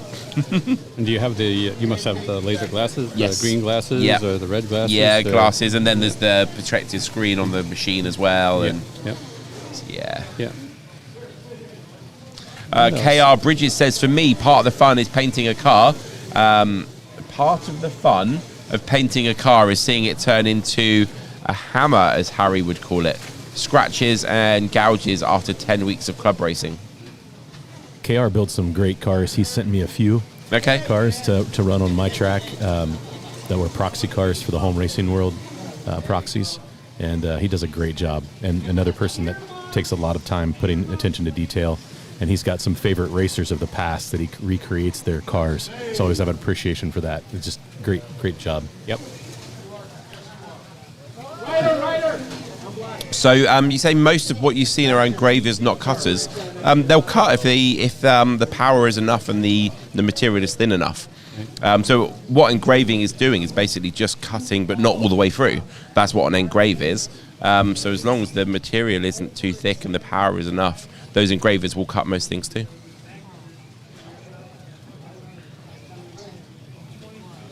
So just as a reference, Ian, when your kits, like the towers that Marty was talking about and so on, what type of laser would you need for that? How powerful would that have to be to cut through that kind of material? Well, if you've got a really low power, you just make the laser move slower. Okay. So if you go too slow with a flammable material like wood, though, that's when you'll then have fires, and you've got to have all your... It's got to be the right speed. So probably 50 watt is probably the minimum you're probably looking at for a hobby one. That's quite slow. The ones we use are 130. We've got 150. So it depends on your application, really. Okay. But we generally cut mostly, we use 3 thicknesses of MDF, 1, 2 and 3 mil are our main things. But we have put 18 mil MDF through the machine as well. And again, you just have to run a little bit slower because it's thicker. That's it. You have your glasses on as well, ready to, if the little head blows air, to blow the debris away to help the fire not start. and it also helps to blow the fire out if it starts. But if it's a really thick material, you're moving that laser head so slowly, you've got to stand there and just be ready to put the fire out. I gotcha. So, gotcha. Now, is that something where if you had an even more powerful laser, if you had a 500-watt laser or something, absolutely, then you could yes. just zip right along? Yeah, totally. Okay. Yeah, I mean, 500 watt is massively industrial grade. Yeah. So when are you getting one? If I get a 500 watt one, I'll be shooting the planes out the sky with it as well. There you go. There you go. Yeah. That sounds good. Yep. I could see you just cutting out a part or something on the laser cutting table, and it goes through the table, through the floor, your whole... We don't have a second floor anymore. Saying that, actually, so it all works on mirrors. You've got your laser tube at the back, and then you've got a series of mirrors that brings the laser round to the head and onto the wood. And when you get a new machine, or when you give it a full clean or a service, sometimes you've got to realign those. There was this one time we hadn't had the business long, we hadn't had the laser machine long, and I was lining up these mirrors, and I pressed, there's like a pulse button, so you can see if you're lining it up and the way you do it. And I'm like, it didn't even touch my bit of paper. And then I looked behind me, and it'd gone past me and hit my my swivel chair. Oh, jeez. That's how far out it was. It was like, it wouldn't have hurt me. It would be like, I don't know, a mosquito bite at the most. Okay. It's because it's not focused until it gets to that lens at the end. It's not focused at all. So you probably wouldn't even feel it. But there was just this little tiny hole in the in my swivel chair behind me. Wow. So yeah, you've got to be very careful with these things. They are dangerous things. It was like James Bond, Goldfinger or something, right? Yeah, that's it. Yeah. Okay, what do we got going here? Why don't we do a little rundown on the Classic first? Yes. And give them an update on the GT. So in 8th place, we've got Phil B on 105 laps. Daniel Ortiz with 107 laps. Rich D on 108 laps in 6th. Dusty Ford in 113 laps in 5th place. So 4th, 3rd, and 2nd, all on 115 laps. 4th place, Larry Karavicky. Yeah, and Dickey's having a great heat. He's at 124 laps. He's currently got a 9-lap lead, leading the pack here. He's still got 25 minutes of racing. So we did see Dickie Pearson earlier. He had a commanding lead for a while, didn't he? Yeah. In the GT class. So hopefully he's learned from that and he doesn't ease off or. Right, and we were talking about the differences between the GT and the classic cars before, and if you look at Dickey's his lap time there, 6:94. I mean, yes, there were a lot of GT cars that never dipped into the below 7 seconds. So absolutely, that's pretty impressive. Yes. Yeah.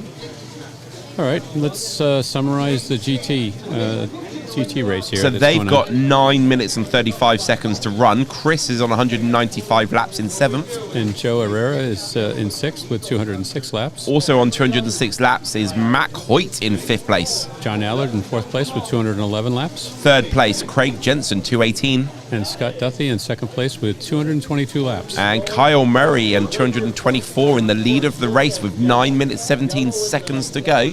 Yep, so Kyle was able to catch Scott, which we thought he might because Scott was running in the tougher lanes, the red lane and now the white lane. Yeah.